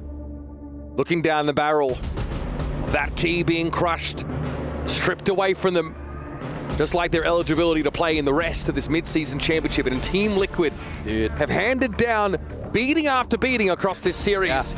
2-0 up. Circuit Royal, the pick for Varel, not even close on that map to Liquid. It seems like Varel's still in high spirits in terms of the team, but Team Liquid seems so decisive. They know exactly what they want to go to in different situations. This is what I thought they were probably talking about. Because Sora's like, hey, you know, if we're in this type of situation, we're going to bring a knife. Maybe it's like, hey, we want to get him some run. I know, get him in that like kind of game situation here. Can you find making that move? So we'll see him play Atlas here. So that is the map pick for Varel. Knife, an incredible player in his own right, surfaced in the last months of the Overwatch League back in 2023. Yeah. On that Vegas Eternal roster, and looked really good despite playing on ping, and bounced around, honestly. A lot of teams in Korea as like a sub. Zeta Division had him there as a sub for quite some time and never really able to make the best use of him.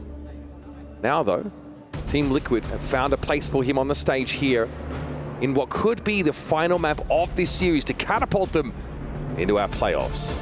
Yeah, with the import restrictions, right, for OWCS, every region, you know, with if you bring in like a Korean player to play, right, they got to be like really good. It's you'd only have so many slots for your individual team. So Knife comes into Team Liquid, a very good player. They also have the luxury of getting Zura through this season. So it'll be a sub here as well for Varel. Just a correction, sorry. Nico. It was Crazy Raccoon that Knife was on, but they never really found a great use for him. Thinking back, sort of sat on that roster and just warmed up. I mean, again, tough to find a way, you know, into the Saudi roster because he was on that Fnatic team beforehand. Like trying to find your way onto the Crazy Raccoon roster. Like, what would you have to do? Like, lock somebody in their group? I think so. Yeah, you'd have to frame them for something egregious, I think. Yeah, don't get any ideas, Jack. So Kuki actually comes in here for Nico, so a change here for Varel. They will make a sub and potentially their final map here at EWC, where taking us to the newest map in the pool, Atlas. It's been a good one for Varel, in fairness, like what we've seen from them so far. But in this series, this particular matchup, nothing has gone right for them. Iliari and Sojourn both banned away here. So Sojourn, the opening ban. Yeah, so Varel gets rid of the Soj here. So Tree is probably going to be whether on Cassidy or the Freya. The Alari ban definitely hurts, right? Because we've seen Varel play Alari and Kiri, or the Alari and Bap, pretty much throughout this entire series. Yep. So where will they go to now with that key support gun? I also have to imagine they would never have ran it on this map, but just the idea of Vega being able to run it back again had to pain him a little bit to see the Alari go. And Varel are routinely banning Sojourn on Atlas. They simply don't want to deal with it, / obviously play it themselves. Might have something to do with, you know, Kuki being brought in for this kind of map pretty routinely here. And Tree and Knife just getting reacquainted here. Knife obviously just trying to make sure his audio is good to go. It's like, guys, somebody needs to talk so we can check my headset, please. Yeah, asking about where his sort of volume control is so we can turn that up. I mean, look at the Tree is just stocked up on gear. Look at this. Yeah, that's a phrase. No, just making sure that the earbud is the right size. Yeah.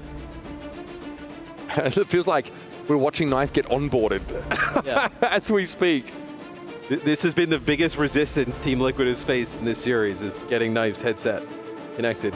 And doesn't that say a whole lot about what Varel have been able to offer? Yeah, it's a bit of you know, Varel obviously was really good against Rock earlier, winning a crazy match. So maybe sometimes things like that happen where they win a game like that a little bit earlier in the day, and you're kind of just like, it doesn't really feel like the tournament's over, but you kind of feel like you've accomplished like what you like set out to do, and you might not kind of have it all for this one. There's also the world in which they just match up against Team Liquid, and it's not a great matchup, and Team Liquid is going to go far in this tournament. Vega there on your screen. What I imagine Samson looked like. Barrel key. Might be one of the last times we see it in one piece. Yeah, it's on the crushing block, isn't it? Yeah. That key crusher this year. Last year was like in the back, so the whole crowd couldn't see it. This year, it's like, you know what? If somebody gets eliminated, let's put them on display. There's certainly some kind of spectacle to it. Yeah. Right, when that press gets towards the bottom and that thing just bloody explodes. Definitely encapsulates, I think, the feelings of this Japanese fan base. And Top Dragon said it best. He said, as a region where we're used to really not being able to measure up internationally whatsoever. So taking a team against Rock, a team that's competitive indeed, and with some legends of the game on there, that's very gratifying. It's vindicating to some degree, but they knew the job wasn't done. They knew they had to get past Team Liquid, a team that was purpose-built for success out there in North America. Here are your full match stats. This is the entire series that's gone by, and you can see the Varel certainly fell behind, and I think that Circuit Royal had something to do with it. Yeah, I mean, we could have hit the score of the overall series. You have a good idea how the first two maps have gone. As right now, Varel just searching for answers. Like we talked about, they pick Atlas here. They get rid of the Sojourn. So most likely going to see like some Cassidy, Freya type action. I would probably say, because they're bringing in Kuki, that it's probably going to be Cassidy, right? Because we saw Nico play some Freya. Although maybe they're just Nico not kind of hitting those shots, and maybe they want to try something a little bit different here. I think that Alari ban, though, that Liquid does is going to give them a lot of trouble. It's been a real preference here for Slay. I mean, we even saw it considered on Lijiang Tao at the start of the series, brought out there. Wherever he can play it, apparently he's going to try and make it happen. Atlas here, beckoning us in for a third and potentially deciding map in this series. This is your Group B decider match. One team advances, another team goes home. Maybe they try and play something like this, Farrell, right? Where you play Venture. Do you play like... you wouldn't play like Venture with the Sim, right? You would play like Venture. You certainly can. Or something like that. You could play with the Sim. The Reaper's probably is a lot more reasonable on this map. Yeah. And a lot more popular, but Tree already sort of reading into that has locked the Cassidy, so it'll be difficult to find success. Top Dragon likely just TPing the team out here and then switching over towards something more reasonable. Okay, Tracer Venture. Tracer, Reaper, some sort of flanker right in combination with it, and because they can't play the Alari, it is the Jake OW Classic. It is the Moira coming in here for Varel. Yeah, Moira Kiriko here, so still decent amount of throughput even outside that sort of Bionic Orb deployment. Playing for a lot of those coalescences as often as possible, but Knife has come in clearly to be the Venture player, and so far not too shabby from the super sub. Knife and Tree account for 4 eliminations in this first fight, and Varel barreled over. And with how good Tree and the supports have been for Team Liquid in this series, throughout the tournament as well, it's going to be very tough for Kuki and Top Dragon to be able to make plays for Tree, right? Cassie already has great survivability, but then with the protection from RuPaul and Vega, feels like it's going to be near impossible. Top Dragon's trying to garner some attention here. Knife got blown up. Slay was ready to double down from the high ground, apparently. After Top Dragon got some damage in. So this now forces Infected to contest in lieu of their Venture.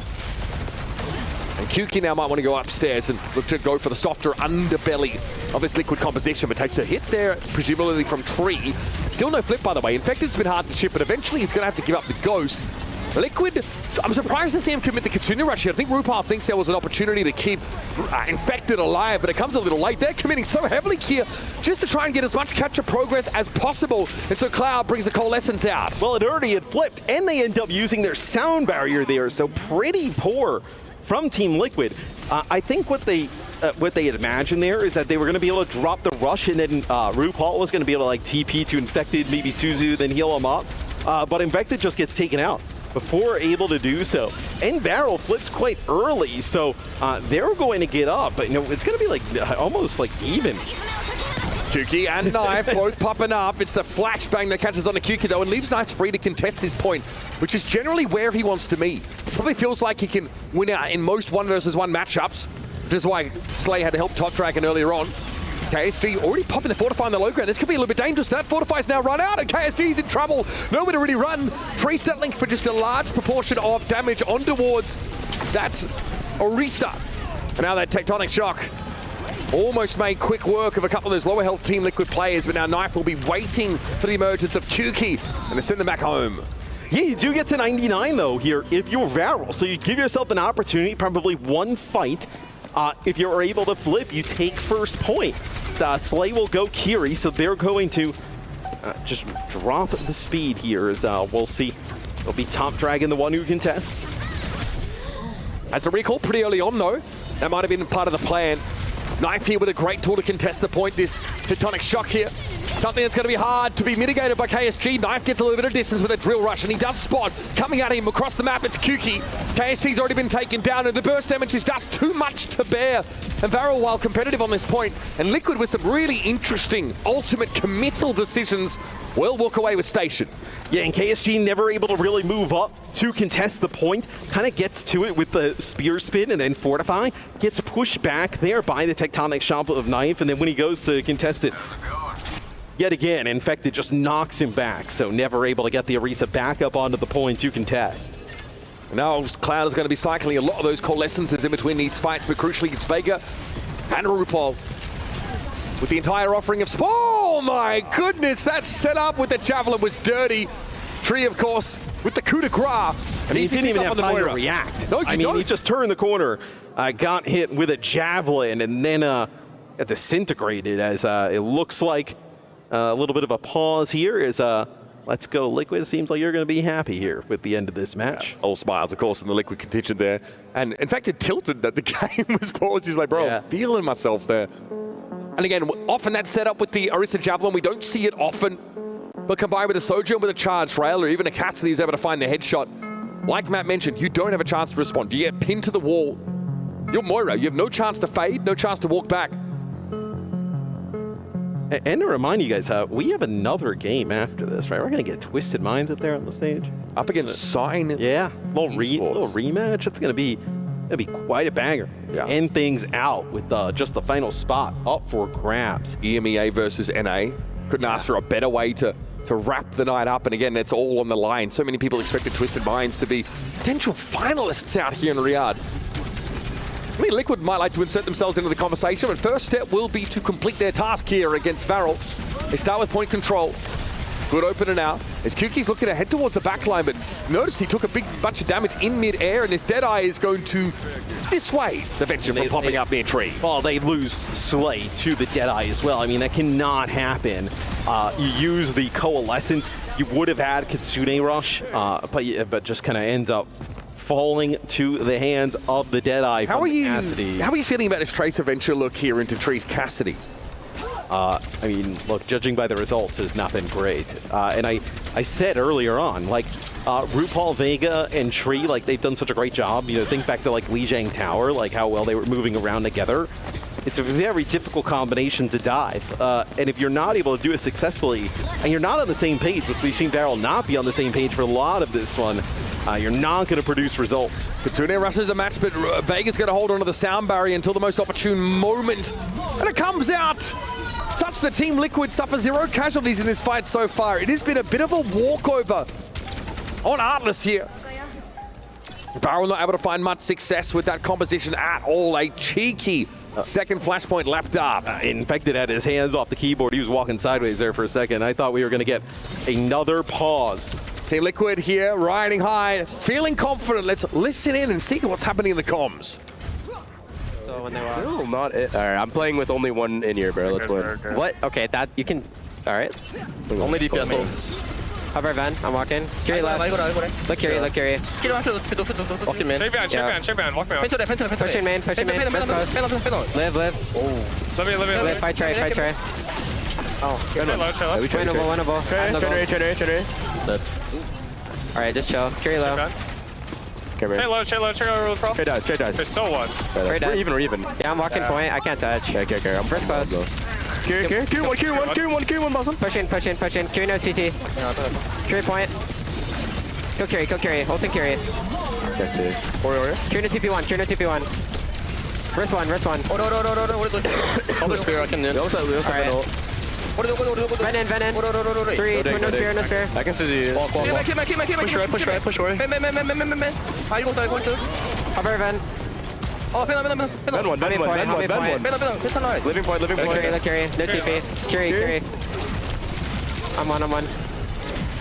Alright, just show. Some conversation about how many in-ears are optimal to use. It sounds like somebody's opting, just like... The effect was like, we can pause the game, right? Yeah, that's what I was saying before we drew the list in. I was like, it looked like he was going to call for one. He had his hands off the keyboard moving sideways, but, decided to keep it going. We're actually able to find out why with that listen and somebody's in-ears is falling out. Yep. Apparently not an issue. Sounds like RuPaul's feeling a bit under the weather, but it hasn't affected his play thus far. He's looking sharp. Seeing the rush here over to the point for Liquid as Varel have already gotten themselves to 99% here, and Cloud falls on the wrong side of Knife's drill. It ends up being a trade though. Venture picked off by Venture. A flip of Team Liquid here, and looks like they bought themselves some space for now. Yeah, these players kind of lingering around for Varel. I mean, they're going to have to come up with something, or else you're just going to keep staggering, giving things over to Team Liquid. Sound barrier from Vega, and the Terror Surge comes on through, and guess what? It does not work out hanging around there for Varel. That's just, Varel's having a good time. There's no reason. He was simply planting roots, Matt. There's no reason. Tree's just trying to get the crowd hyped up for the booze. He can't wait. Notice he's got the double flashbang perk there to make it even easier to catch on to someone like Top Dragon. Or Juki, both of them really don't want to deal with that hindrance debuff. And Moira can't fade away, for example. Kiri can't swift step. Basically everyone really cauterized, I think, by that ability. Tree is able to kill a flanker, it feels like, every single fight before the fight even really kicks off. I mean, this time it's Top Dragon, other fights is Kyuki, so... There it is, Matt. I mean, they might not even be able to get this much. The final moments here for Varel, trying to keep their head above the surging tides, but Liquid have engulfed them. And that's that, folks.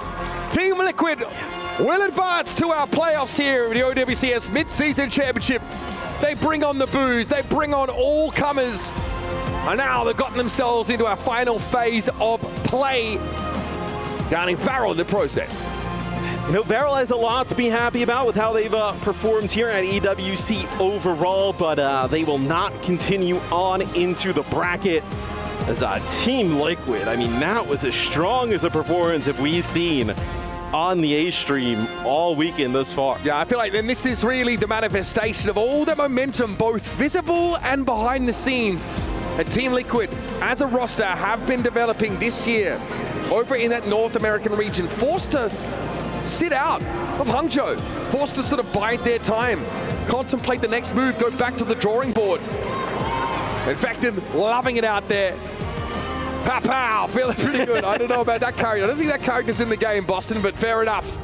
I'll be very pleased with himself. And Varel, unfortunately, a valiant attempt here, but unfortunately they really don't get close to standing on even footing with this Liquid squad. No, and I am excited to see this Team Liquid squad in bracket play.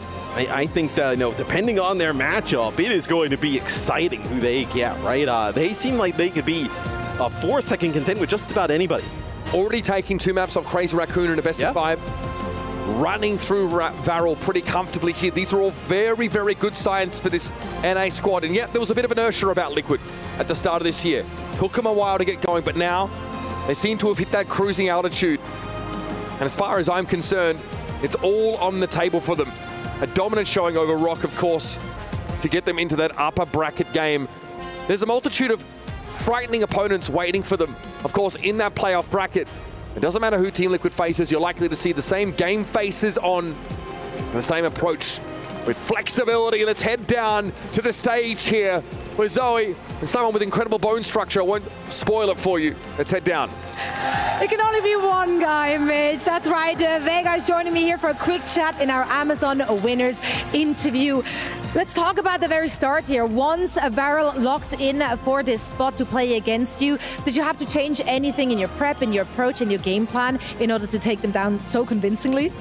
Yeah, actually, I was like unsure if we play ROC or Varel, but when I heard we played Varel, I was very interested because I heard they were only playing double flex support, and that's I think when we played Crazy Raccoons, one of our issues was our adaptability and being able to I don't know, change our playstyle. So I was a little worried that going to this double flex sport match, like we wouldn't be able to adjust in time. So I think that was something that our team really honed in, like making sure we can make changes and like playing freely and playing confident, knowing what we're doing at all times. I mean, you certainly did just that. It looked confident, it looked locked in. When was the time in the series where you felt like, oh, we got this, like there's nothing to be worried about? Honestly, I think after the first map, I got like a lot of confidence because I realized that everyone on our team was playing well. Everyone was hitting really good clutches. So after that, I was like, I knew we got it. And then third map, Cass is like, let's put knife in and let's all play, let's all have fun. I think today I really liked our team's energy. Well, speaking of energy, obviously the crowd here has been rooting quite heavily for Beryl here. Did that affect you guys in any which way, like positively or negatively, to hear the boos, to hear the crowd chant? I think when you get booed, I think you're the underdog and it relieves a lot of the pressure that you have. Last year when I was on Toronto Ultra, we got booed a lot at the beginning, but as we kept progressing, we had a lot more fans. So, I mean, I want to say thank you to like all the fans that stayed with me from last year and like keep supporting me. All the Saudi fans over here. Oh, we sent a lot of Vega signs in the crowd as well. It's been an absolute pleasure to see you guys pop off today, and that means we also get to see you in the playoffs. And that also means that you now have an opportunity to crush a key. Are you ready for this? Yes, I'm very ready. All right, let's do it. Let's head on over to our key crusher for another key to bite the dust. So head on over there, get your instructions, and we're gonna enjoy the spectacle.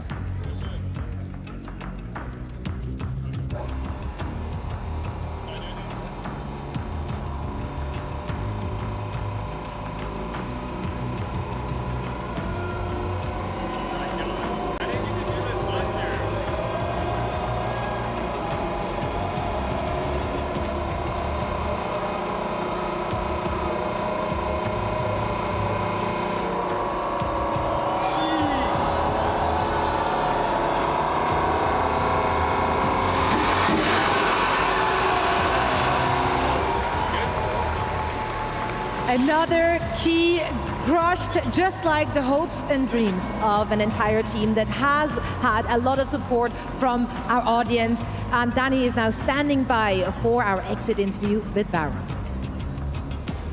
Thank you so much, Zoe. Yes, I am here joined by KSG from Beryl. Beryl has amazing fans.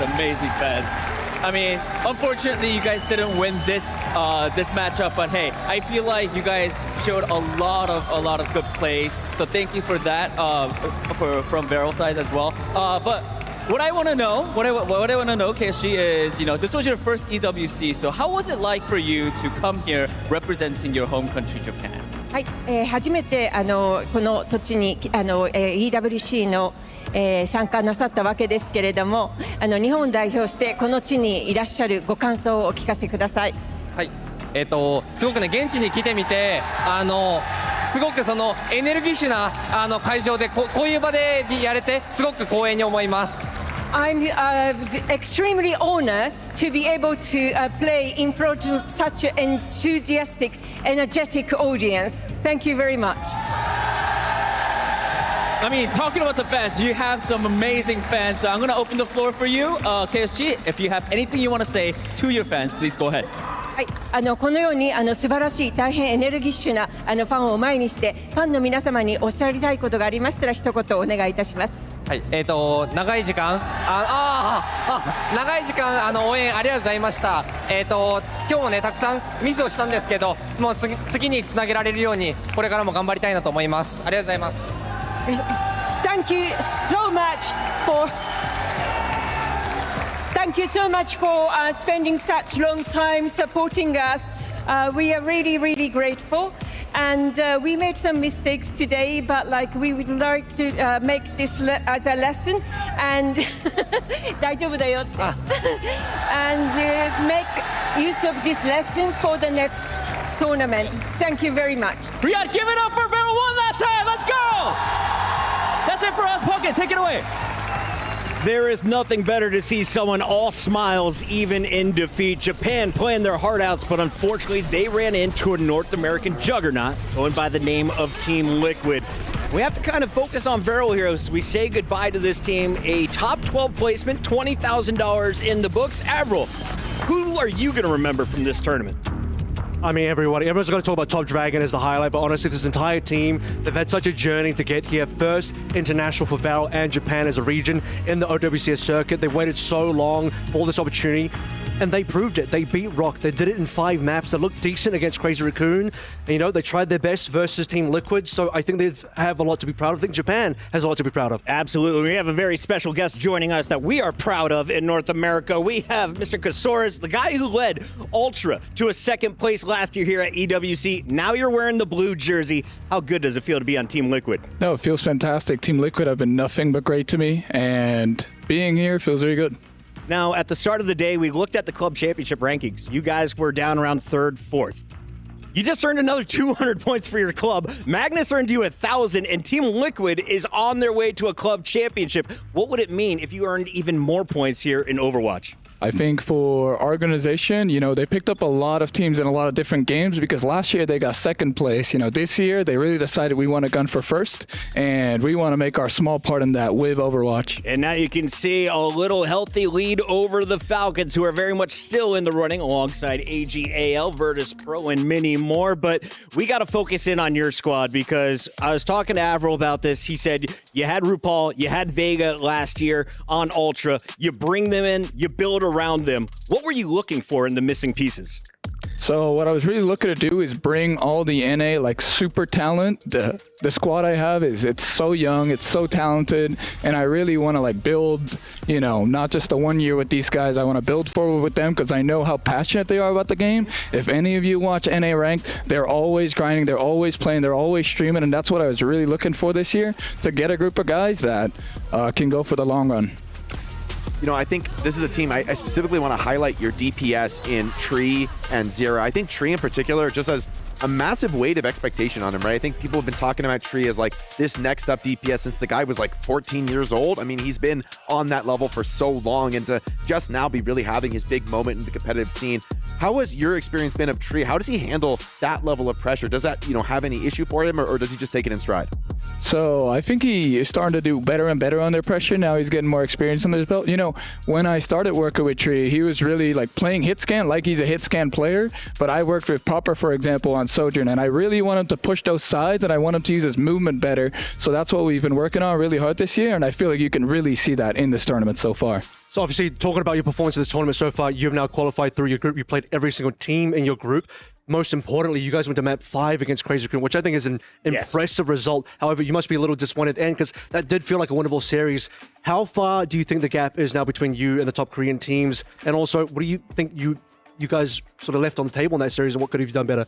I think that series was really a series of froze where we took a long time to get into the series, and Crazy Raccoon really like took the tempo to us. And then once we started like getting the ball rolling, playing more to our strengths, putting them more in their uncomfortable zone, we started doing really good. I think, you know, just their veterancy and their adaptations on map 5, we never would have expected that Winston Symmetra comp to come out against us, but it was like a really good answer to the Orisa we rolled out on, and it took us too long to adapt. So going forward, we're really like putting in all our eggs on adaptation and being ready for anything to be thrown at us. And I think that's where Crazy Raccoon is like a level above us still, but individual play, I think we're right there with them. Swords, you are ready to be a CEO. You just made eye contact with everyone in this studio. You're crushing it, my guy. Tell me a little bit about your next matchup, though, because you have now earned at least $35,000 guaranteed. You're in the running for the lion's share in the first place prize here at EWC, but you have to battle through T1, one of the top Korean squads in our next match. Right, with our match against Crazy Raccoon, you could really see how we can go toe-to-toe with these top Korean teams, and I want to show that against, you know, the T1 squad as well. They're very talented, they're very good, but they have their weaknesses that we can exploit. Absolutely. I mean, I don't want to ask you too much about that T1 match. I know you got to keep things close to the vest, of course, with that being such a crucial match for you guys. I kind of want to go back to what you were saying before about that idea of coaching adaptability. I mean, that's a really interesting idea, especially in the modern era of Overwatch, post-hero bans, where things have really changed back from an era where coaches could kind of have a master plan for everything to now, you know, the players are going to have to decide things on the fly. How do you approach that sort of conversation and more of that like growth development mindset with the players? it's pretty tough because before it was just mirror matchups all along, you know, and you can really like, oh, you have to use A cooldown in A situation, but now it's like every team is playing something else, especially in this tournament, and it's very tough to coach like specifics, but we have to talk about the game plan and the general picture of our macro and how we want to play it. I don't know if you saw that as well, but on your side of the bracket, you've also got Falcons and GK. Now, a couple interesting ones there. Obviously, Falcons is a pretty tough matchup. You're going up against Proper again. However, GK rematch from the NA final. Would you like to see that? I would like to see it. I don't think it's going to happen. I think Falcons... Would you rather play GK or Falcons? Well, I would rather play GK, especially because we want a rematch against them. But I think Falcons is the strongest team in the tournament right now. Well, speaking of the Falcons, and what makes them so strong is not just the players, it's the fan base. And here in Saudi Arabia, we know the fans have been on their feet since the start of the day. It's about to get even rowdier in the STC arena. Do you think Twisted Minds makes it to the playoff bracket? I think Twisted Minds is a stronger team overall, but they've got quite a hard matchup because Chronic is so strong on the Freya, right? And Freya has been really good into Symmetra this tournament. So if there's like any Freya player that can make it hard for Juby, it's Chronic. So I think overall the better team and the better run could be Twisted Mind, but I think they've quite a hard matchup here. Cass, it is awesome to have you join us here on the couch, but your team is waiting to celebrate. We'll let you go rejoin the Team Liquid boys. When we come back, it is the final fight of the night here at the Esports World Cup 2025.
Level up your gaming experience with over 8 billion playlists, only on Spotify, the official audio streaming partner for the 2025 Esports World Cup.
Hello, one and all, and thank you for staying up late for this one. We added in a bonus match because we knew it was going to be a banger. If you tuned in yesterday, you saw the first meeting between Sign Esports from North America and Twisted Minds. And Sign was able to get the best of them in the first round. But Jake, we're now down to the final match of group play. This is going to be such a high-stakes one, especially because it's a rematch between two teams where, yes, Sign got the better, but that was in that early first-to-two era where, okay, like, you can get your wins, but it's such a short series, you don't really get to see the full map pool, the full diversity. This is the rematch in that classic first-to-three environment where it's all going to count.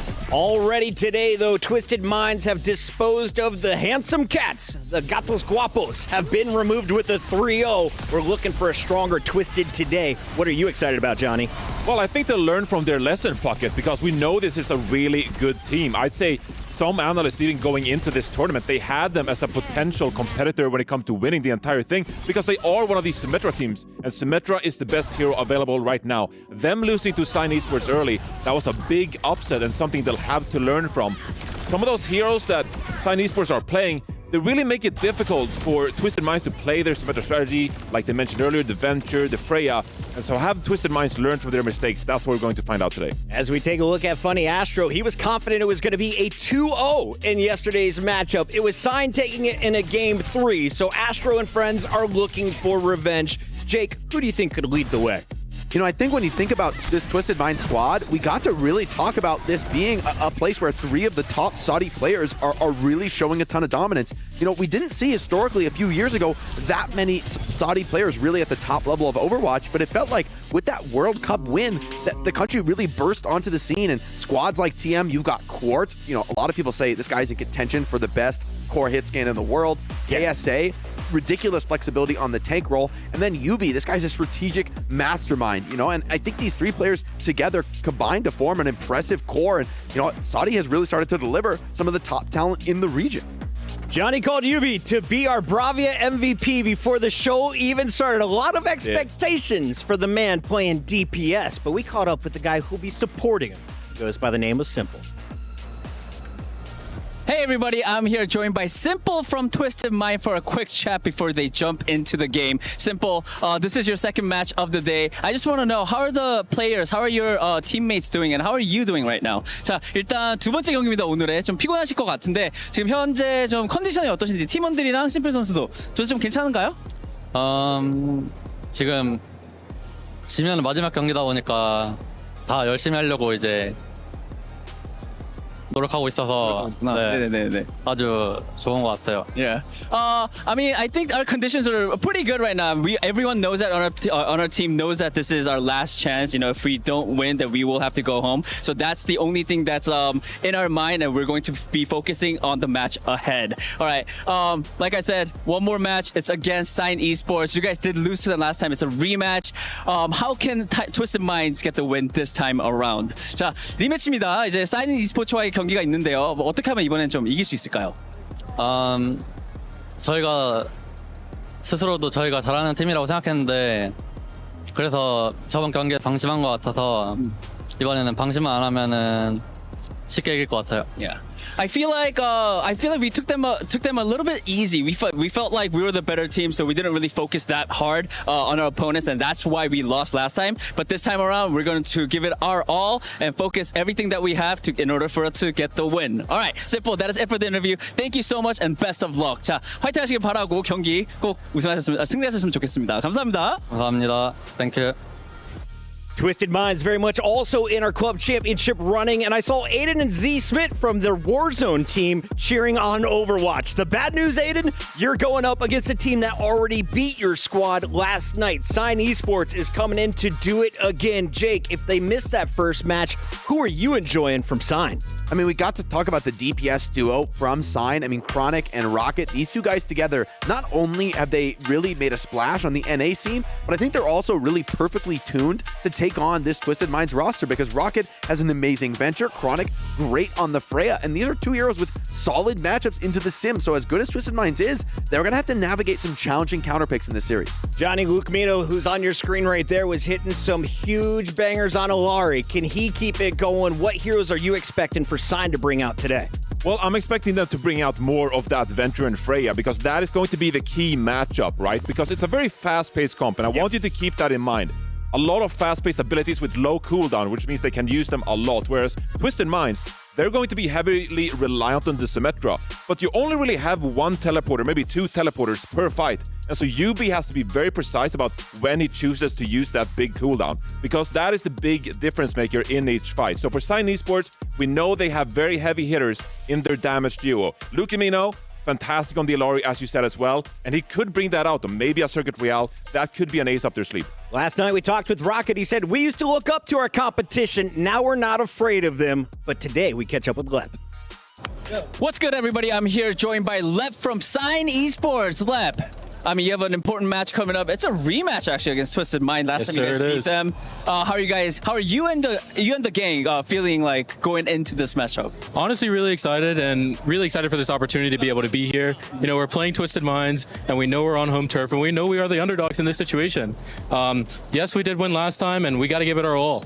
Yep. That's all that matters at the end of the day. Right. I mean, because this is so important, like if you lose, you're out, right? Does that sort of like play with you? Like, does that get in your head a little bit? Not at all. I mean, this is what we do. We're competitors at the end of the day. Ooh. And we're here to compete. All right, I like that. All right, last but not least, any message to Twisted Minds? Thank you guys for hosting the event, and thank you for letting us come here. I want to give a shout out to all of Saudi. Excellent hospitality, and excellently ran event. Thank you so much. All right, Lep, best of luck to you in the match, and thank you so much for the interview. Thank you.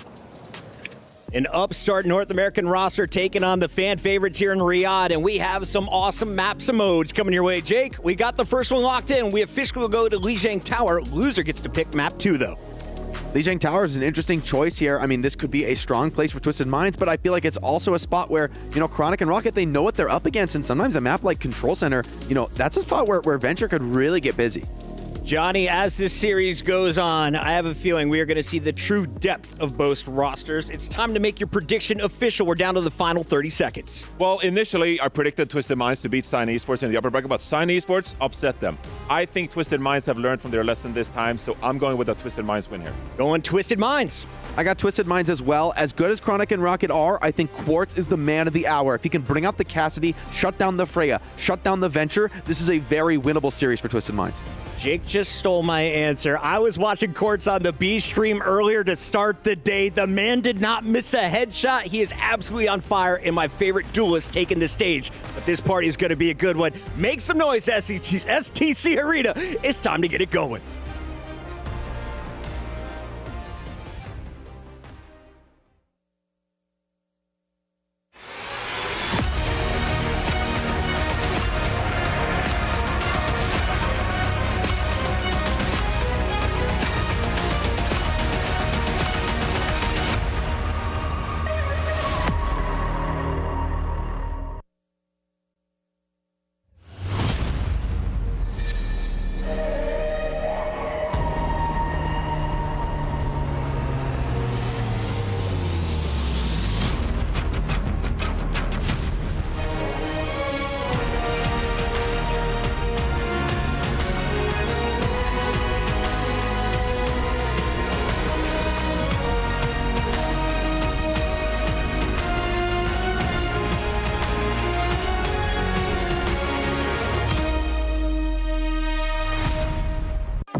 Just like that, we're now down to our last match of the day. Fancy, we just got to witness Team Liquid put it on a clinic as they're taking down Varel, the Japanese squad that very quickly became a crowd favorite, like within the last 30 hours or something like that. We love to see that level of support here in Saudi. Absolutely, but that means we are down to the one final spot to lock in our top 8. It's yet another rematch, but this time with everything on the line. That's right. I mean, these two teams have met just yesterday, earlier in the group stages. It was a class 3 mapper, but as you said, the stakes are higher, and also this time around, we are playing in a best of 5. Absolutely, but the local favorites, they have the crowd behind them. They have a second chance at redemption, and of course, a title waiting to be claimed. But this is it.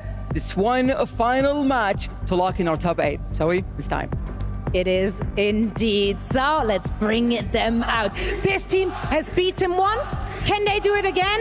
Not Not according to the audience, they can't, but the proof is in the pudding. Let's see what they have in store for us. Make some noise for Sign Esports.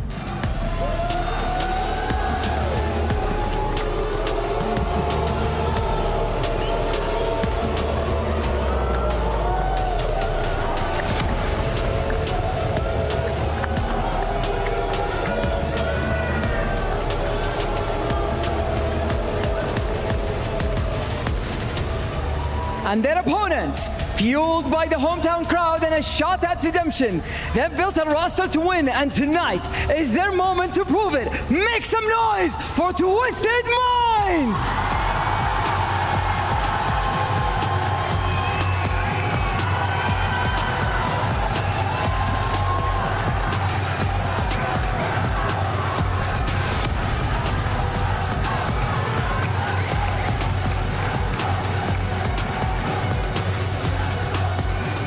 One ticket to the playoffs and 5 tickets to the closest airports are on the line in this one. Let the battle begin. Well, there aren't too many things better than a good old-fashioned elimination match, but when you turn it into a rematch, a grunt, a score to settle, it makes it that much sweeter. Mitch Leslie and Matt Morello here, a distinct pleasure to preside over our last game of the evening, our last spot in the playoffs here at the Midseason Championships on the line. You wouldn't exactly say, bad blood between these two teams, right? Different regions, but, Sign Esports ends up taking out Twisted Minds earlier. You see Rock and the boys celebrating on stage, giving the crowd some action there, and then now we get a rematch with a spot in the bracket, the playoffs on the line. Feels like it was meant to be. The whispers from many of the players in the media day and our opportunities to speak with them said that they felt Twisted Minds had already sort of earned themselves a spot in the top 4. They felt they were that strong coming into this tournament, but Sign Esports stood in their way early, they stood in their way often, and they knocked them down towards this lower bracket. They get a second shot at it, and importantly, Matt, a shot at it in a best of 5. Because Twisted Minds, they struggle on the control map. They do win their map pick in that series against Sign, but then it's the Symmetra band that comes out from the North American squad, which is obviously going to be a silver bullet against a team that features Yubi.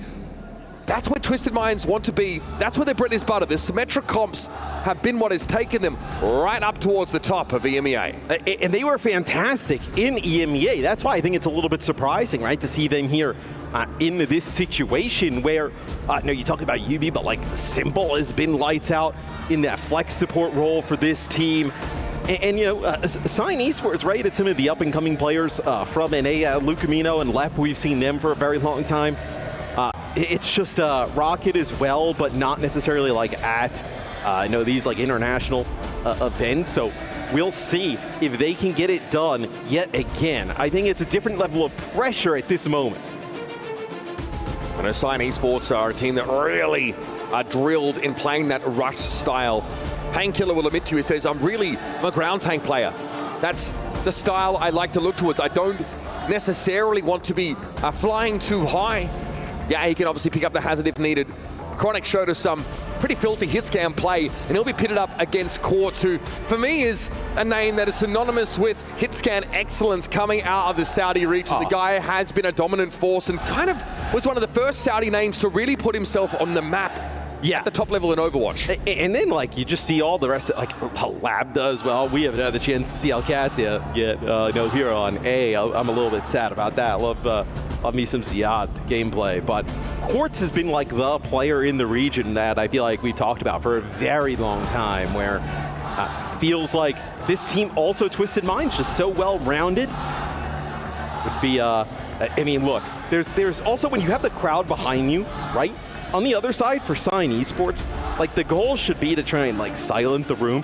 That's when we would always get booed and stuff at events. It was awesome once you started winning a little bit and the crowd kind of they quiet down, they kind of feel what's going on in the moment. It just gives even more confidence to you.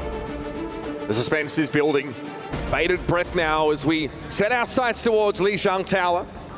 Our first battleground in this series.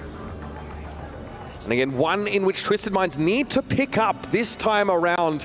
Yes, it is a first of 3 series, functionally a best of 5. The Twisted Minds want to make sure they don't have to win on Sign Esports map pick. Yes. Winning this control map is what enables that. Yeah, huge map here. So we see the bands at the top. Twisted Minds, they get rid of the BAP, so going to force us into some like Lucio Kiri or Lucio Juno compositions. And then Sign gets rid of the Cassidy. Cassidy, a very good hero traditionally for Quartz. Here we go, folks, out of the gates. Twisted Minds in orange now, very quickly making their way towards his left side of the midpoint. Painkiller's going to be on the Ramatra here, no surprises. Rocket on that venture. A hero that we know really puts pressure down on UB Symmetra. Keep an eye out for those interactions. Rocket will be beelining for that squishier front line that Twisted Minds have brought into this game. And it's simple, striking first. Luke Mino down in the Kiriko matchup, and Quartz is able to avoid reprisal from Painkiller. Well, UB also wants to be quite aggressive, generally on the sim. An opportunity for Rocket potentially blow him up, get him out of the fights on Venture. And the first one, though, some damage put down by Quartz and Simple, forces some players towards the outside, and then Simple opens things up. Well, the crowd definitely have something to chew on here in the opening moments of Lijiang. Painkiller now just ambling forward, fully aware that Twisted Minds will try and take that higher ground on the right and likely have it covered with Symmetra turrets, so it's not really an attractive option. Well, you get what you pay for, essentially.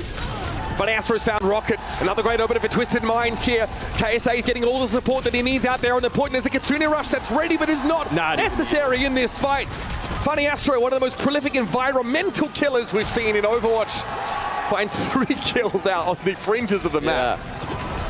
Astro with 3 there. Luca Mino still kind of lingering around. It's like a little bit of a 1v1 against him and Simple out there. As Simple will back out. Is above 50% now on the point for TM. We'll see if they want to get aggressive behind this rush, which they do. Yeah, we see the Vortex thrown in straight away.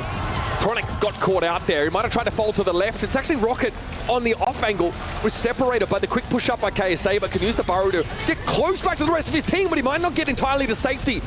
He does manage to escape, but Painkiller really had to work to make that space for him, and now the Sound Barrier comes out from Twisted Minds. They are looking to shut the door in Sign's face.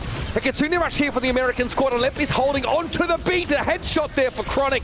Will fell simple and give Sign a way into the map.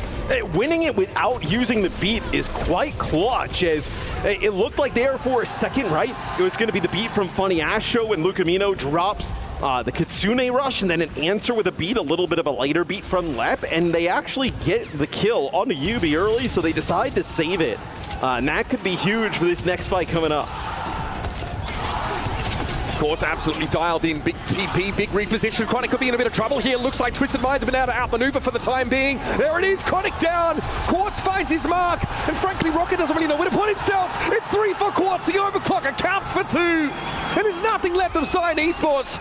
Twisted Minds poised to take this round. And you would have thought that would have been when the sound barrier would come down, right? When the overclock is rolling from Quartz, and we never see it come down here from Lep. He's going to use it now, only connects with 2. Little too little, little too late. Maybe Rocket had already fallen by the wayside. And now it's just the dregs of Sign Esports dragged out to represent their team on the point. And it's going to be a struggle. Painkiller on the Doomfist eventually. That power block is going to be broken through, and Lep is limping away from the fight itself. Over the top there, Chronic hoping to get something spun up, but Quartz will clip his wings. And now it is overtime continuing to tick. Painkiller needs to find a way in, but Simple has the orange brick road. The Kitsune Rush comes out from Twisted Minds, and it's a clean sheet, mostly in this last fight. Left draws blood, but it's not nearly enough to draw any concern. Twisted Minds get the start exactly they were looking for. And it also may be a little bit where the last time these two teams played, maybe they overlooked them just a little bit. You know, you can always look. You can always make the argument first to 2. We'll get them. I know in that first to 3 series is a little longer, but it also is probably like, hey, maybe we were overlooking these guys a little bit. And Sign Esports came with a little bit of something extra to play for. I mean, I heard from them. I was in the elevator with them this morning. They felt like the series. You've been chatting with everybody. Yeah, I've been hanging out. We've been getting around here. It's great, obviously, a chance to meet the players, but they felt like that game got ahead of them. They were also still teasing KSA about not touching the point in a practice scrim, so that's how serious they've been. Psycho was not joking. He was like, don't do that. the guy is not messing around. No, I saw Astro the other day, and they were, this is before their match getting signed, but they were in great spirits. Felt like they had a great opportunity here at this event, and it felt like, you know, at least in my opinion, the meta was kind of breaking in a way that they would love to play. I feel like it still is, especially in a matchup against Sign, right, who just want to play the Ramatra style. Yes, Yubi, first blood drawn for the Symmetra. And Quartz is starting to really heat up. Sign Esports now obviously in disarray. Chronic would like a quick exit. KSA drags him down to earth with that Vortex over the edge. Another fast fight win here from Twisted Minds. Look at this, they want to go fast, right? Yubi gets a TP here into the spawn of Sign Esports. Sign may have awoken a beast here with Twisted Minds as they have looked as dominant as can be early on here in Lijiang Tower. And they're keeping Sign off kilter. Yeah. Right, find those couple of picks, stagger. Like the change of pace, right? Like the TPs and, you know, ending up in spots you don't really expect. And Rocket has been searching for ways to sort of start these fights gainfully. He knows his objective is to disrupt Yubi as much as possible. But he probably feels like the rest of his team aren't there where he needs them. Good little redirect there. That was a good heads-up play for Funny Astro to knock him sideways somewhat, and Painkiller just can't hang out. If Yubi survives late into these fights, if Sign cannot get a first pick on the sim at least, they're cooks, man, literally and figuratively. I mean, that is the Kitsune rush from both sides, but because they're not able to get rid of Yubi, he just starts mowing players down on the sim. That's the thing with sim, glass cannon here, right? But as the damage starts to ramp, good luck. Look at the huge advantage in sound barrier as well, by the way. They are so far ahead. Yeah, especially when the focus is on KSA instead of Yubi. Already with almost 70% on the point as well. So low. He is so bloody low. Rocket has a tectonic shock. He's going to pop it in, but how's he supposed to make use of it? Not with a sim wall in play. Oh, that ultimate kind of goes for nothing, Matt. You might not get a sound barrier here from Sign Esports. Rocket looking to pop up. It's been a tough day at the office for Lep thus far. More to play, sure. Here it is though, Quartz with another overclock. The bowler shot mostly shrugged off. Chronic not able to strike at Twisted Minds adequately. And this has been a very, very one-sided round. As one-sided as it can be is Rocket's going to go over to the Tracer. He's going to be the one that's going to be relied on to get a touch. A little bit of a late spawn here for Painkiller as got the Annihilation to work with. Lap onto the high ground. Maybe looking for an environmental. That beat ain't happening, Matt. 73% for Lep. Hasn't been able to get a sound barrier online. Painkiller tries to come forward with the Annihilation. Throws that Vortex at longer range. And there's Lucamino finally getting something going. Manufacturing a little bit of an edge here. But Yubi quickly snaps back. It's Chronic out of the picture. Yubi had to give up his left, though, to find that pick. Painkiller is on the right side of the door here. Sat on the point. Even a Kitsune rush committed by Simple. Yep. I'm confused why, because KSA had already dropped. He has the Annihilation, but there was no way, he's just solo on the point, he was going to use it. Painkiller's in trouble. He's low. I don't think Lucamino's here to top him up right now. He gets forced off the point. This is an opening, an opportunity for Twisted Minds now. KSA will be back with them momentarily, and Painkiller at least is trying to signal some strength. Lucamino on Simple is a very important pickup, though, on Rocket. Getting off the venture, finding success on the Tracer finally. Twisted Minds poses enough of a threat there, though, where Lep decides to end up using that sound barrier. So Funny Astro will end up with a big advantage here. Sound barrier plus Annihilation going into this Kitsune rush. So Twisted Minds still in a pretty good position to take the round. Group parts here towards the high ground. Sim TP to let him cross the gap here now to fight out in the open. Lucamino's in deep trouble. Okay, he's having a swift step away. Painkiller now, the subject of scrutiny. Suzu had to be used there by Simple, but it buys enough time for Funny Astro to get that sound barrier down. Now on the point, Painkiller surrounded on all sides, beleaguered and eventually succumbs. Now eyes over towards the Tracer, a hasty recall for Rocket, but he's chased to the ends of the earth, and Quartz makes sure he secures the kill. Overtime is done, and Twisted Minds delights the home crowd. Flipping the script on the last time these teams faced a decisive win on Lijiang Tower. Yeah, they had discussed how important it would be to win control, and they are able to do it here early on with the crowd going crazy. Hey, we take a bathroom break here. I mean, if you're not here, you're missing out, because like in the street they were chanting for Twisted Minds. I mean, it was getting rowdy out there. It was like a large group of people just chanting, going back and forth down the boulevard. We also were alerting people that Twisted Minds were about to play. And so, Twisted Minds now kind of know from this point onwards, all they need to do is to sort of win the maps that they themselves choose in the event that they lose, which is not guaranteed. And there it is. We'll leave you some highlights from Twisted Minds. Quartz leading from the front. Some brutal hit scan play from him. Great stuff from TM. We'll be back after this.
Satisfied.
Talk about flipping the script. Twisted Minds have done that and some in the first map of this best of 5 decider in Group B. Strong showing in Lijiang Tower, instantly signed Esports. The knee-jerk reaction is to take us to Artless, and, well, they were dominant against Twisted Minds last time they played this map, but it's also because it came with the package deal of the sim ban, and they've gone for it yet again. It's kind of their trump card in this matchup because they don't like to play it themselves, but they've used it pretty early in this series. I think it definitely tells you how important they view this map. You're kind of, you don't want to say all in on the map, but getting rid of the sim, going to this map, one that you had already won, right? After that, you know, you lose something like this. In terms of like bans, like you can maybe bother them by like getting rid of the funny Astro Lucio. But we've actually seen him play a decent amount of Juno in EMEA, so wouldn't be an end-all be-all. That is a huge frog. Well, perspective is everything, Matt. We're kind of zoomed in. Also, you should check the cane toads down there in Queensland, mate. Hey, dwarf, this guy. He's cute by comparison. So Twisted Minds looks like me. I don't think this will be the comp they run out on. I think Sign Esports, though, this could potentially be it. See if Lucamino decides to stay on the Moira or potentially a swap. So a Moira look here from Sign. So we've talked a little bit about Moira and kind of her spot with some of these comps. I think I would prefer it if you played like a Reaper, like almost like a throwback to the zombie comp. All about like, winning that, like getting a burst target like instantly, right? Yeah. And Twisted Minds comes out, so they'll have a Cassidy here with May. So that'll be the answer here for Yubi. Yubi can also play Tracer, but over the last few months or so, they've been bringing in Psycho to do that. I think that Twisted Minds composition is pretty well designed to like elongate the fight. Kind of the opposite actually of what the Moira comp wants. You've got the May and the Ice Block. You've also got Baptiste with that Immortality field, right? All about making it hard for Sign to get in there quickly. And once Lucamino's resources are depleted, the healing throughput is pretty underwhelming from Sign. So in a dragged out engagement, they find themselves at a disadvantage. It's also pretty hard for Rocket to play around this, right? Baptiste, Lucio, May, and Cassidy, really difficult to kind of like be aggressive on the flanks, how we know Rocket can be. The worry that this is another map where Rocket finds it pretty hard to get in on these flanks. We saw the venture on Lijiang Tower. He also struggled to manufacture any momentum. Quartz has been hitting those shots. He shot in that last fight, 2 to 3 eliminations to his name there. Chronic has to back out. He's playing in a pretty risky little off angle here, and there it is. Quartz strikes yet again. Lep. Dude, this time is down. They're finding Lep so often. You think back to Lijiang Tower, and then now here, I mean, 70%, you got like a 30% beat advantage here for Astro. Off the rip, you're not exactly super worried about like Coalescence, right? If you're Twisted Minds, I mean, you have speed, you can kite it, you can run away. Lep has to do a little bit of a better job keeping himself upright. I want to reiterate, Sign Esports were 3-0 in a sweep of flashpoints last time these teams played. Twisted Minds are looking like a different beast here. Blizzard just around the corner. That's going to be a problem for Painkiller if he's hoping to go deep with an Annihilation. He'll be stopped in his tracks. Quartz getting some happy little dinks across the map, and Painkiller has no choice but to throw up the guard. Has to back away. Here's a Blizzard, and he went for an Annihilation. He was inside a Blizzard and still chose to pop that ultimate. Interesting decision, but Quartz gets the Deadeye kill. Sign Esports commit 3 ultimates in the space of a couple of seconds, and Quartz has 0 respect. He is out of pocket. Yeah, and maybe it's because Painkiller's going to swap. I mean, he had the Coalescence kind of hosing him down there when he was using the Annihilation, but that is not going to let you survive the Blizzard plus Deadeye combo. So a change here for Sign Esports. 2 changes, actually. So Lucamino will move over to the Baptiste, and then you also have Orisa in play now. So Orisa obviously not as impacted by the May as, let's say, Ramacha. So now that Sign can play a longer fight and still stand on even footing, this means that Chronic has more time to find either big chunks of damage that Rocket could follow up on, or just some straight-up railgun headshots to put his team straight up front in numbers, and there it is. Speak the devil's name, and he doth appear. Chronic showing us why his Sojourn and Hitscan in general is still to be feared. Big opening here, and Lep is going to double down with a sound barrier now as Simple goes for an Amp Matrix. Chronic still wants to play it safe here. He knows it's only a matter of time before eyes start turning in his direction, but he's up to 2 eliminations for this fight, and KSA can't afford to pay him any heed. Yes, we see both tanks traded out. Yubi's still here, though. 4 TM, so gonna be like contestants for a while. Oh, nice timing on the pulse bomb there from Rocket. Gets him right as he's popping out of the ice block. Twisted Mind still, for a moment, seemed like they wanted to stall, but now they have to back away lest they get staggered further. Luckily for them, Cyan Esports happy just to settle for an early point cap here in our second flashpoint. Well, I think if Yubi would have lived, right, you would have had Blizzard, you would have had KSA coming back off of spawn, probably a little bit closer to beat. Maybe you would actually continue to fight that. Quartz here hoping to use the bulk of KSA to prevent most of that damage coming in, but there is some backstab potential. Rocket and Chronic both there, and Quartz is going hunting. He's like, oh mate, I'm going to keep my sights trained on you guys. But Mino's Immortality Field has had to succumb, but the Blizzard is in play, and it freezes Painkiller solid. And they just run them down behind Funny Astro with the sound barrier, right? Ant Matrix dropped there by Lucamino. Twisted Minds decides not to back out. They're going to use that sound barrier, push directly past the Ant Matrix, so you don't really get much value for it at all. Cyan Esports, you'll have a Terror Surge and Chronic with the Overclock. Overclock with no beat on the other side, maybe an opportunity to chunk down a player or two. Annihilation of a KSA, so he might have to use it. He might just have to pump those shots into the enemy Ramatra if KSA looks to take some space. But bear in mind, KSA can create a lot of room for Quartz to get a sneaky Deadeye in behind. The Chronic's looking for a pick here, and Simple's a pretty damn good one to find. Theoretically, that should signal the end of the fight if Rocket hadn't already clapped Funny Astro. So for Twisted Minds now, it's about stall, it's about holding on to the rest of their ultimates here. Building up to break through and take the flashpoint in the next engagement. Yeah, you'd be trying to throw that May wall up and then getting behind it and just kind of cycle an ice block, but they get him out of that position. So I was talking a little bit about it, like Chronic using that overclock. He actually kind of sees both Quartz and Simple playing up a little bit on the high ground, pops it and then able to deal with Simple, who had an Ant Matrix, potentially could have used it up on that high ground. Chronic doing so much more in this comp as opposed to the one they started with. Immortality Field going down, that's going to help Quartz, who gets caught in the side of Terror Surge, but he didn't have a chance to escape. Luke Mino picked up by Yubi though, and Rocket ult onto this pulse bomb. That is a flashpoint flip back for Twisted Minds now. Cyan Esports in no position to contest. They're going to hold out for one last push. The Simple switches over to the Juno. KSA thinks he might have caught Chronic here, and he might just be right.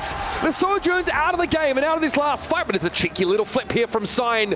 Twisted Minds get back in the nick of time and are ready to flip it back in their favor, to take it away. Annihilation, Blizzard, Deadeye, all waiting for deployment here.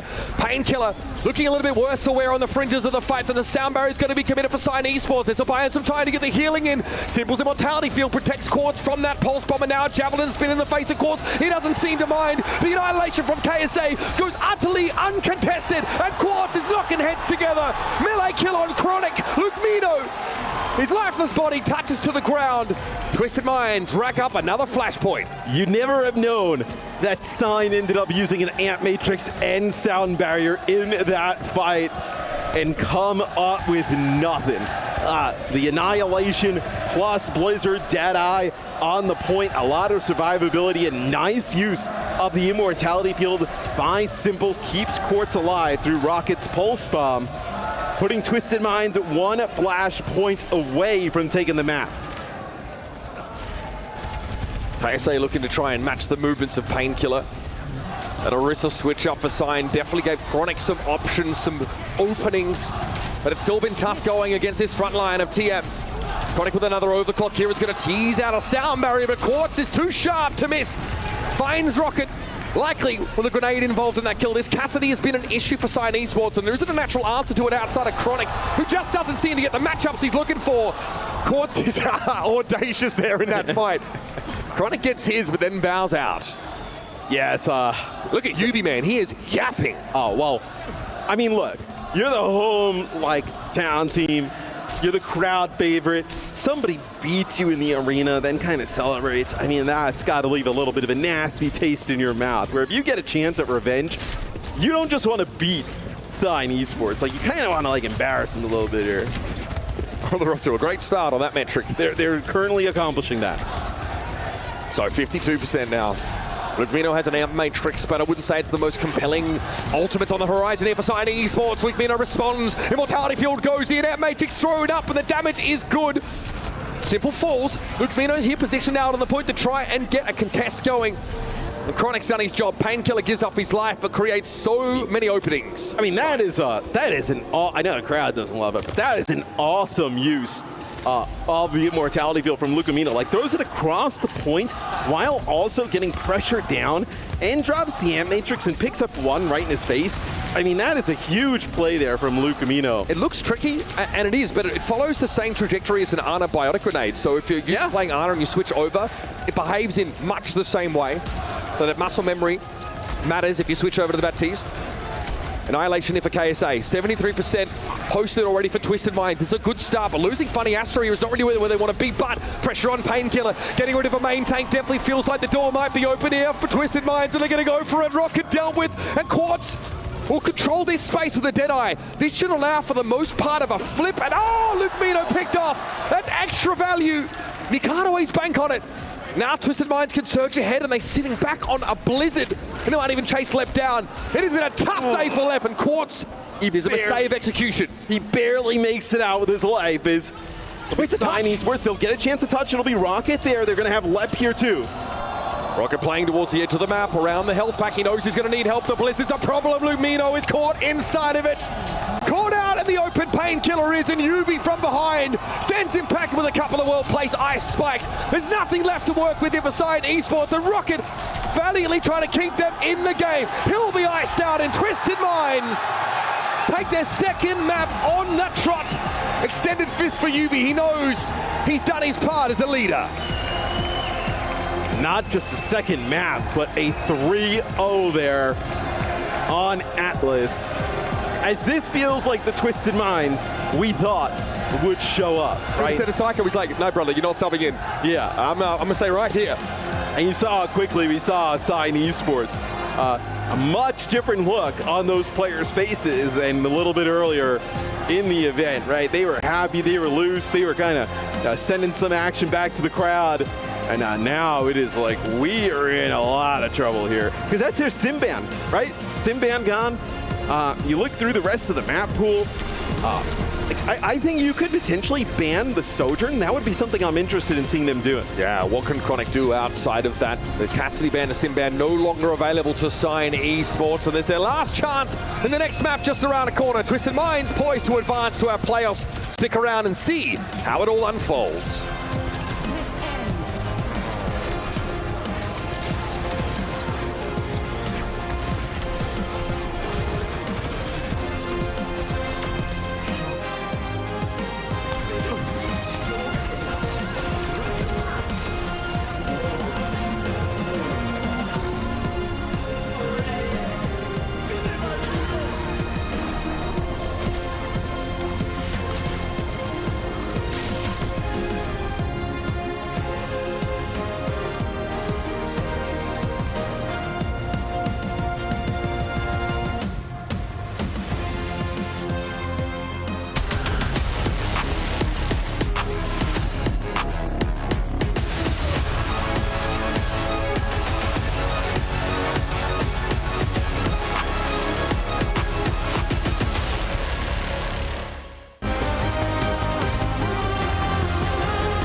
This land is calling.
Here at the STC Esports Arena for the Overwatch Midseason Championship, it has been a nightmare for Sign Esports.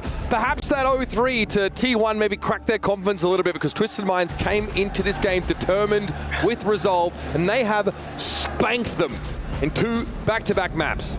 I think it's just a little bit more real for Twisted Minds now, right? What is at stake? No, like they don't want to be done now. They can't be done now. No, I mean you got the crowd. I mean they're in the venue. They're on the boulevard. Potentially Sign Esports last map here at the Esports World Cup. It will be them taking us to Shambali Monastery. So they get rid of. So this is banned. So they banned Freya. No, actually it'll be a response here to the Baptiste ban. Yep, but like the Freya is not like Quartz doesn't particularly play the Freya, right? So it's a hero that we don't see him on often. So actually, it seems like that was potentially flipped, right? So Twisted Minds, they get rid of the Freya there second. It would actually be Sign at that would make Esports sense. with the back. That makes sense, Take right? Simple off the Baptiste. Yes. Take Simple off the Baptiste, but it also forces Chronic not to be able to play that extremely long range with the Freya that Twisted Minds would not answer, right? Quartz seems to have been one of the players who doesn't really love playing Freya. Well, Twisted Minds also, because of their reliance on the Symmetra, played less of that Tracer style as well. So Simple's Kiriko is very good, but he doesn't play it in that side fight style that we see some teams go for, that Sign might also look to make happen. Simple is also deadly on this Kiriko. Yes. I would say like one of the best like rookies coming into EMEA, maybe even any region this year. The guy is absolutely crap. It is a shame we don't have Ilios in the pool because his Zen on Ilios goes hard. Sometimes out of the gate she gets set on the attack side here, but that's been a thing of the past. Quartz though will have a peek on the Widow. Oh, bated breath. Is there anything to be found? Quick peek. And very quickly I think Chronic got off that sideline. He knew what was coming. Hairs on the back of his neck stood up. It'll be Cassidy here for Quartz. So not even really going to the Sojourn here. Wants to play a little bit more with the team, right? Around these TPs, get into the mix. Wasting no time, Twisted Minds went ahead upstairs, and Rocket has already been plucked away. Quartz just seemed to find him within the writhing mass of Sign Esports players. Deals him a death blow. And Lucamino found Quartz a little bit staggered out from the rest of his team. We had to bring him down, and Sign have done well to recover here. Playing to that low ground, happy to give that space up, and Lucamino had left, getting bloodthirsty with it. You wouldn't know it, right? Because it's been a very one-sided series, but I feel like for Sign Esports, I think Lucamino has had a pretty good tournament overall and a pretty good series thus far. In a losing effort. He's almost already got his rush. This kind of disarray really favors Twisted Minds. They have the spawn advantage. Trading kills is fine for them. Now as they round this corner, we're going to start seeing Chronic move towards the outside. Maybe try and take some more of this off-angle action if he can get across. But with how fast the cart's moving, he may feel like it's a bit uncomfortable to do so right now. Here's the Kitsune rush though. KSA in the midst of it. Literally in the eye of the storm, except in this case, it's the most dangerous place to be, as he's found out the hard way. They had their own rush, but I think they just decided to save it. You see everybody just back out. I think they decided, like, look, this is not going to be a winning effort with how much damage KSA had already taken at the time. Let's back out. Yubi can like TP us across, right? You could TP across like up into like the window there. Yep. And they're gonna come from the other side. Oh, Chronic, it's awkward, isn't it? He's not ready for this. And out of nowhere, Twisted Minds explode toward the backline of Sign Esports. And now this has really thrown their positioning for a loop. Quartz there, hit a headshot, KSA followed up. They're in trouble. Yeah, left goes for a beat there. He commits that ability. And maybe he feels like it's his last chance before this checkpoint, but in shame, he throws himself over the edge. Yeah, maybe you thought you were going to have like maybe you thought Lucamino was going to live, right? You were going to get at least like a 4-player beat, but he falls. You had already lost Chronic, and that is the first checkpoint there. So we'll see now. That's the T. On the flank, yeah. That's the T. By the way, out here, it's fantastic. Cardamom spiced. Oh, yeah. Phenomenal. Okay, here's the Annihilation Painkiller, holding on to his diligently, but he's going to have to go for it here. Nothing ventured, nothing gained, they say, but it's been all lost so far for Sign Esports as Rocket was already knocked out of the fight, and Painkiller, even with his ultimate, barely puts a scratch on Twisted Minds. All right, I was gonna say, it feels like Sign Esports, we gotta try something a little bit different here. Is you're gonna have Rocket go to Venture, so see if you can disrupt Yubi on the sim here with the Ventures. You see the Burrow just going up here, just maybe threatening players to it didn't work on Lee. Painkiller's taking so much damage. That's Nemesis form and block right away. Yeah, he has a shield in front of him as well. It's damage that's coming in from an off angle. Oh, Rocket! Face full of flash. Nowhere to go. TM trying to get out of here quick is Chronic under some pressure here. I mean, see, that's going to be the Suzu already. It's going to be Quartz actually using the Deadeye here. The Kitsune rush from both sides. Painkiller's going to fall. Painkiller down, and I've got bad news for Sign Esports fans. It's not just Chronic, it's Terminal! Quartz runs it down! And it's just one after another. Another day at Derange for Quartz. And that's 2 checkpoints and change for Twisted Minds to the tune of over 4 minutes. Yeah, no way you're going to keep Painkiller alive in that position. Inside the Kitsune rush, you have the Deadeye coming from an off angle. He can't really turn either. Just seems like everything that could go wrong for Sign Esports is currently going wrong. Twisted Minds with a chance to set a fantastic time. They have not turned up to play today. Sign Esports rather, here physically but in spirit. Feels like they're just husks out there. This beat from Lep's got to be good. Oh, we need it now. UB wants to come forward. TP was thrown out there to signal a potential switch to the right side, but in fact, no, the fight's here, up close and personal. Lep gets a 5-player beat, that's what he's looking for. Funny Astro had one of his own that when Quartz is going to Deadeye, might look to reposition for. Here it comes in, instantly fires it off, and Chronic is flattened. Didn't have an opportunity to respond there whatsoever. Painkiller at least gets his, but it's going to take more than that to slow Twisted Minds down, as they've got a taste for it. The blood in the water as Sign Esports give and give and give ground and can't seem to take any of their own. Twisted Minds are still sitting on the Kitsune rush, the Annihilation, the Sim Wall, an embarrassment of riches, and they're about to dump it on the NA squad's heads. Yeah, they save it here for the home stretch. It'll be Tonic Shock here for Rocket, just trying to keep this contested. It'll be the Sim Wall that comes in from Yubi.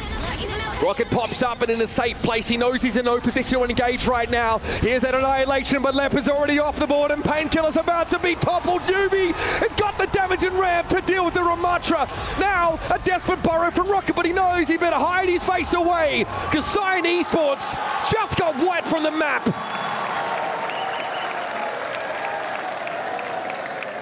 These fans are gonna go wild when they see that Sign Esports key get crushed, as it feels like that is where we are headed. I mean, I am sorry. Could it happen any faster? Little vintage fan, the hammer. Is this a Quartz fan cam?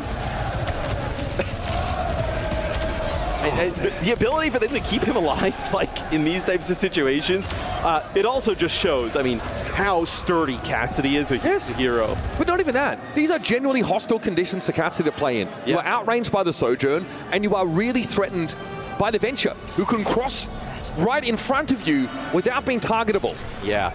And still, Quartz only finds success. He absolutely drags Sign through the town square at the back of his chariot. And it feels, you know, we talked a little bit about it in the pregame. Just feels like a little bit, maybe a little bit personal with how Sign Esports won that game the other day. A little celebration going on. This would be one for Twisted Minds. Like if I was over there, as soon as this game ended, I'm getting up and I'm going to go, give a high five on the other side, a handshake, but you want to make sure you're right there as soon as this game is over. I knew they'd be typecast as villains coming out to Riyadh. They've played into it. They've been happy to lap up the attention, negative or positive. But they need a monster half, though, here, Mitch, on offense. I mean, 2:30 in the time bank. This is a lot like the game with Falcons and Weibo we saw the other day. It's a hard map to complete at the best of times. That's what makes this that much more extraordinary. Hard map to complete, plus a hard map to finish with like a substantial amount of time. The Duke is here for Painkiller off the rip. Chronic is insisting on the Widowmaker a little bit longer than we otherwise see. Where there's a TP in Chronic's direction. Oh my goodness, TP. That is audacious. But safe because he can reposition back to the rest of his team. Doomfist goes sailing past, but Chronic has stuck to the Widow and now is starting to pay dividends. UB eventually finally falls. KSA will be dragged off his highest horse now. And Cyan Esports are on the road. Chronic still on the Widow plan. Yeah, we'll see if he, it looks like he's going to continue with it, and potentially we're also going to see the continuation here of the Doomfist. So Doom used at the start there was kind of like constantly punching KSA, getting him out of position, as we're going to see KSA go to D.Va here. So that potentially kind of their answer here towards that Doomfist. Oh, it's powerful against the Widow, but it wasn't needed apparently because Simple just, gives Chronic the exact wrong kind of acupuncture. Him across the map. Yes, the eyes and brain are not acupuncture targets. Yeah, and you see the defense matrix already paying off, right? Painkiller goes in, slams like right by Yubi, and then the defense matrix there just eating up any of the bullets, potentially would have finished him off. And this is the look, by the way, that gave Twisted Minds so much of their mileage earlier on in this stage. Oh, Chronic, the three-piece! Hang about! That one came from the nethers, folks, out of absolutely nowhere. Look at how locked in he is. What is Quartz cooking? Oh no! Does Chronic think to look in this direction? Does he know? Yes, Infosight. Yeah, I was like, shows him up. He's got the Infosight, but why would he look back that way? So they know that Quartz is in that position. He has a wide enough field of view to have spotted the Cassidy in his periphery. Money Astro living dangerously here. Chronic is working on the fringes of the map, but this honestly is playing well. Twisted Minds feeling like they've got to commit a large number of resources into dealing with this Widow. So the Money Astro show is begun! And a curtain comes down on Chronic's running riot of Widowmaker. Still, there's more work to be done, and this Doomfist composition has really gotten some purchase now for Cyan Esports. They got that checkpoint in hand. They're in this game. Yeah, and I wonder if you consider, do you consider running the Tracer here if you are Twisted Minds? Let's take a look, though. Chronic. Past the D.Va Matrix, by the way. Headshots, yeah, from Spawn. That might be one of the sickest Widow sequences I've seen in quite some time. Just like, hey, that's me.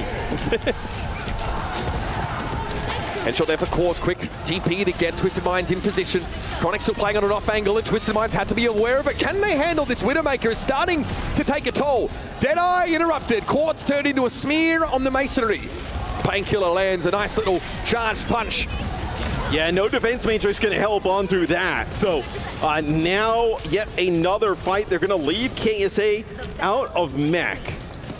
And I think now, you're Twisted Minds. You need an answer here. You need to swap. Is the D.Va the option? Do you go back? Do you play like a Ram here? You can play Orisa, potentially, right? I know Orisa's not the best into the Widow, right? Because obviously no shield, just kind of take the armor off. But obviously extremely effective against a hero like Doom. Without D.Va, how does Twisted Minds pressure the Widow position at all? They kind of don't, right? I mean, but outside of those like 3 kills, like have you seen like anything that you're like, okay, we need to focus the Widow? It is the threat of the Widow though that matters. Drawing players away. You could threaten it with like a TP, right?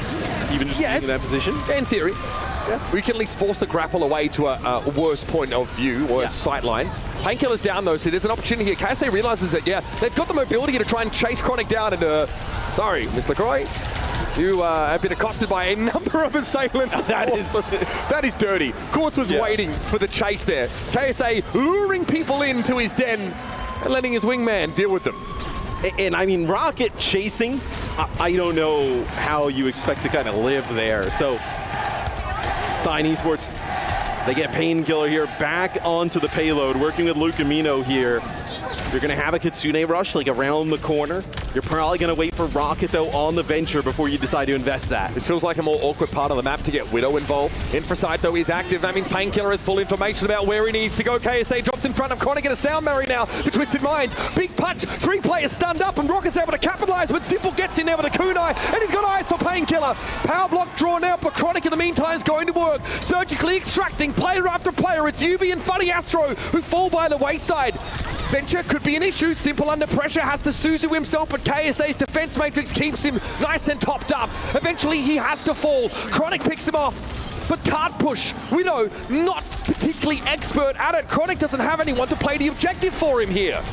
No, and I mean, you see that if the Widow's not just kind of dominating really on an off angle, right there, Twisted Minds basically ignored it, right? You saw some sick plays from Simple. KSA in support with the defense matrix, keeping him alive. As we get below a minute on the clock, it'll be the tectonic shock from Rocket. Takes a lot of damage here early. But Painkiller's too low to make the space right now. Gets topped up and now they're back in, but that tech shock is done.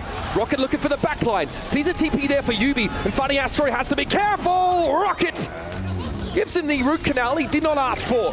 There's a self-destruct and a sim wall in play. KSA is going to be able to remake, but no kills off the blast. Simple's down, and it looks like Sign are going to take a beat, take a moment. Quartz and Simple have been dealt with now, and they can come back in with numbers as KSA is virtually playing solo on the card, bleeding the clock, buying some time. And in that sense, Twisted Minds have done enough, but Sign will get that extension and have enough time to have a crack at finishing the map. Yeah, and I think, though, for Twisted Minds, right, you just keep throwing your body at it, let it go into OT. And you have a huge advantage in terms of time bank, even if they were able to finish. I think if you're Twisted Minds, though, you want to get aggressive, take an early fight, force Lucamino to use this Kitsune rush. You don't want to let him have it for the end of the game. Painkiller hindered there as well, so it was hard for him to bounce around that fight properly, but Quartz got too close to the danger zone as far as Venture's concerned. Chronic's playing a wild off angle. Yeah, so they don't really have an angle, yeah. Gum up the works, stall the card, seems to be the plan for Twisted Minds. Yubi charged up, knocked to the wall. There are so many elements of this Sign comp that are so deadly to Sim, and yet he's sticking to the plan. Simple will fall, Sign are back on the card, making their last grasp at the end of the map. I mean, right now for Twisted Minds, it's all about the clock, right? Bleed clock, right there. It was like 45 seconds. They were able to get off of it. They're going to end up matching here. Kitsune Rush with Kitsune Rush. We're down under a minute. Yeah, you don't have like a Deadeye or something to use inside of it. We've seen Quartz do a really nice job with it, so this will be the FACEIT here. Painkiller gets out with the orbital strike. He'll be able to return to the rest of his team, and this card has been slowly but inexorably advancing towards the end of the map. Nice charged up Rocket Punch there, stunned up Yubi and Quartz, and the tech shot coming in off the side. Nice little combo. Rocket still looking for more, and Quartz's direction. Back to the rest of the fight. Funny Astro going to opt to be for 4 players, and Rocket's been taken down, but KSA's been demech. Self-destruct, a chance to get back in the mech, but Siva's been picked off by Chronic. Quartz down, that is dirty stuff. Luke Mino kept him busy while Chronic finds the headshots, but now we're going to be into overtime. Sign need to get this across the line, and Painkiller has gone off the edge of the map. Who's to say? Chronic will wrap around. KSA, no chance to remake, and Funny Astro knows he's done enough. He's gotten this to overtime now, as Chronic will look just to clean the rest of Twisted Minds off the field. But Yubi found Rocket. There'd be an opening here. Time being bought a little bit more by Quartz coming in and getting the pick. That should be a map completion if Simple gets picked off soon enough, and it is. Sign will get an extension, but they're behind by 2.5 minutes. Yeah, only a minute on the clock as well. Did feel like the Doomfist play was pretty impactful, and same with Chronic on the Widow. Started to heat up there towards the end. Chronic also saves Lucamino. So Lucamino's like in the spawn, basically putting pressure on Twisted Minds. Gets actually hit with the hindrance there of Quartz at the end, but before Quartz can get that shot off, it's a headshot from Chronic that takes him out. Probably keeps Lucamino alive. And at the 11th hour, we see Sign just pull something that could probably only be done by them. Going to their signature heroes, throwing the Widowmaker out here for the entirety of that attack site, and it works. Now, it doesn't work quickly enough for their liking, I'm sure, but it's enough to keep them in this game, in this series. It also loses a little bit of the surprise factor here, right? Twisted Minds just basically played against it for like 4 minutes, right? So you have a decent idea about how to go after it, and I mean, this is... I mean, Luke Mino is a prolific Mercy player. Painkiller also a self-professed ground tank lover. I mean, this is the ground tank. I think they're going out of the doors here, Matt. They're not. There's no way. Sign Esports are about to step over to the threshold, but they switch back, of course, to the Doom-based comp. Let Bomb the Zen probably just took a peek there, and that's a nasty little angle, Chronic. See that one replicated in the ranked games.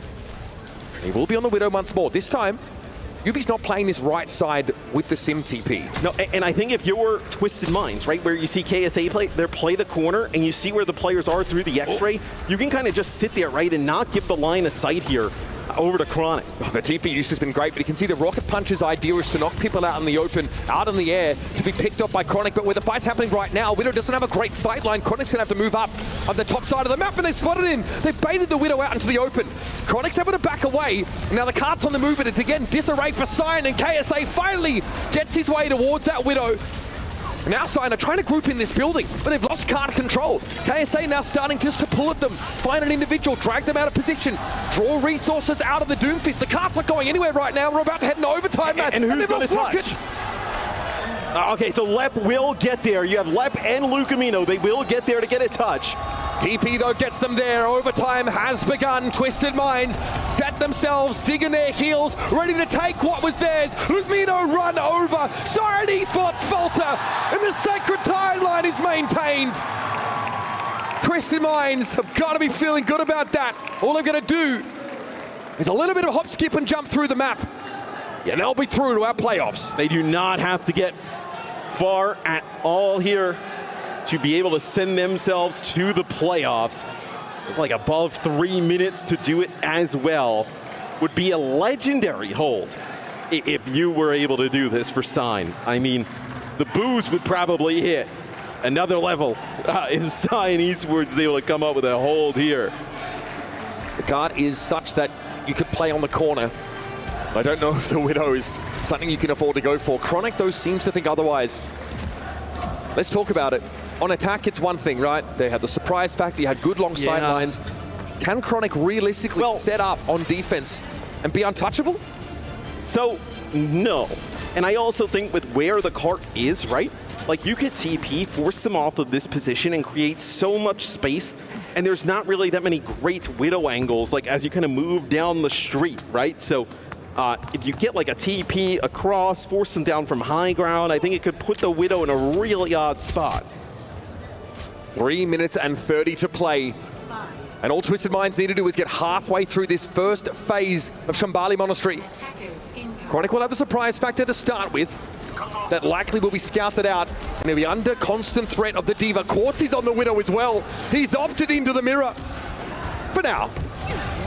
It's a little bit of a change, so goes to the Sojourn, so a little bit more burst potential, right? Because right now, if you're Twisted Minds, like, all right, we get one pick. We are in a good spot. The bad part for them is the pick happens on the other side. Chronic playing a pretty tight angle here, just below that high ground position. Quartz is switching over to the Cassidy. It looks like Twisted Minds want to play the death ball and sort of beckon Sign to overcommit to an engagement with them. You're farming ult here for Simple, right? You see how much damage KSA is taking, and you're just letting Simple just farm up all this healing. Was really trying to turn into a rush. I like this little flank around the right side, though. Sign might not be ready for it. Chronic goes low, and eventually he's going to be brought down. That's the Widow out of the mix. Painkiller here with a flashbang. He's done. Quartz happy to take some attention now, because a 3-for-1 exchange is exactly what Twisted Minds are looking for. Sign will now be desperately scrabbling to try and get in position. Lep knows he might be called on to contest for a short window, but he has to stick this landing perfectly, Matt. Yeah, got to be so careful. Like, going to get, like, booped from the side. It'll be Painkiller when he gets on. Lep's going to wrap around the backside here. The cart's getting awful close, and Painkiller's under extreme pressure. He couldn't get away. No chance to escape. Here comes the Suzu. Kitsune rush committed, and Twisted Minds are on the precipice of advancing. Nothing but net here for Sign. They cannot get a touch. And Twisted Minds flip the script on their nemesis in the biggest way possible. A stunning victory here in straight maps. Not only knocking Sign out of the Midseason Championship, securing their berth in playoffs. And this is the Twisted Minds we thought we would see here at this event. We had heard about how well they were playing. We had seen it for ourselves in EMEA in Stage 2. A little bit of a blunder early on in their game against Sign, losing in that third game, but they make up for it here with a quick 3-0. And they look so drastically different, and they face really the same challenges from Sign, and the same ban strategy as well. Right, their Sim being targeted at some points, their Cass getting looked at, but whenever Quartz can play that Cassidy, whenever Yubi gets to make that Sim work, Twisted Minds look sublime, and this was the team that generated a lot of rumors amongst their opponents coming into this tournament. Many said, we expect these guys to be amongst the top players at this tournament. The second half of EMEA for Stage 2, they were right there with Alcatia. Like, they weren't losing maps to anybody. It was a 4-2 final in EMEA. It was a banger series. One to remember in EMEA for sure. And now they've been able to show us exactly what got them so close. I think it is. Is that Blahaj? I'm not sure. He gets around. Psycho even took a seat there at the table and KSA spot briefly, just soaked it up. He obviously barking from that coach position. All smiles here on Twisted Minds' faces. They advance further here into our mid-season championship. We're going to go down to Fancy KSA on this stage. Thank you so much, gentlemen. We are back on stage after a stellar win from Twisted Minds, 3-0, and they move on to the top 8 against Crazy Raccoon. But let's talk about what happened during this match. KSA, first question. You guys lost against Sign, against everyone's, against their expectations, but now you were able to go 3-0. What changed? I think yesterday we just didn't play our game. Today we just told ourselves, like, we're really good, okay? Let's play with our ego, let's play with aggressive, and we can win, and we did it. You honestly did that, but at the same time, you guys are playing this entire tournament without a coach. Does that help you adapt to what's happening in the tournament? You don't need a coach when you have Yubi. Well, there you go. You guys heard it here first. You don't need a coach when you have UB, but you're going against Crazy Raccoon in the quarterfinals. That is not an easy match. They have a target on their back. They're literally the title holder for EWC. Do you think you guys got what it takes? I think we can. I think we can go really far this tournament. All right. Well, now that you won an elimination match, you get to crush your opponent's key. Are you ready to do that? Yes. All right. Let's go down to the key crusher. Twisted Minds moves on to the top 8. Just a few more steps to represent their home region and possibly win the whole thing. According to what KSA just said, we'll let him enjoy this moment.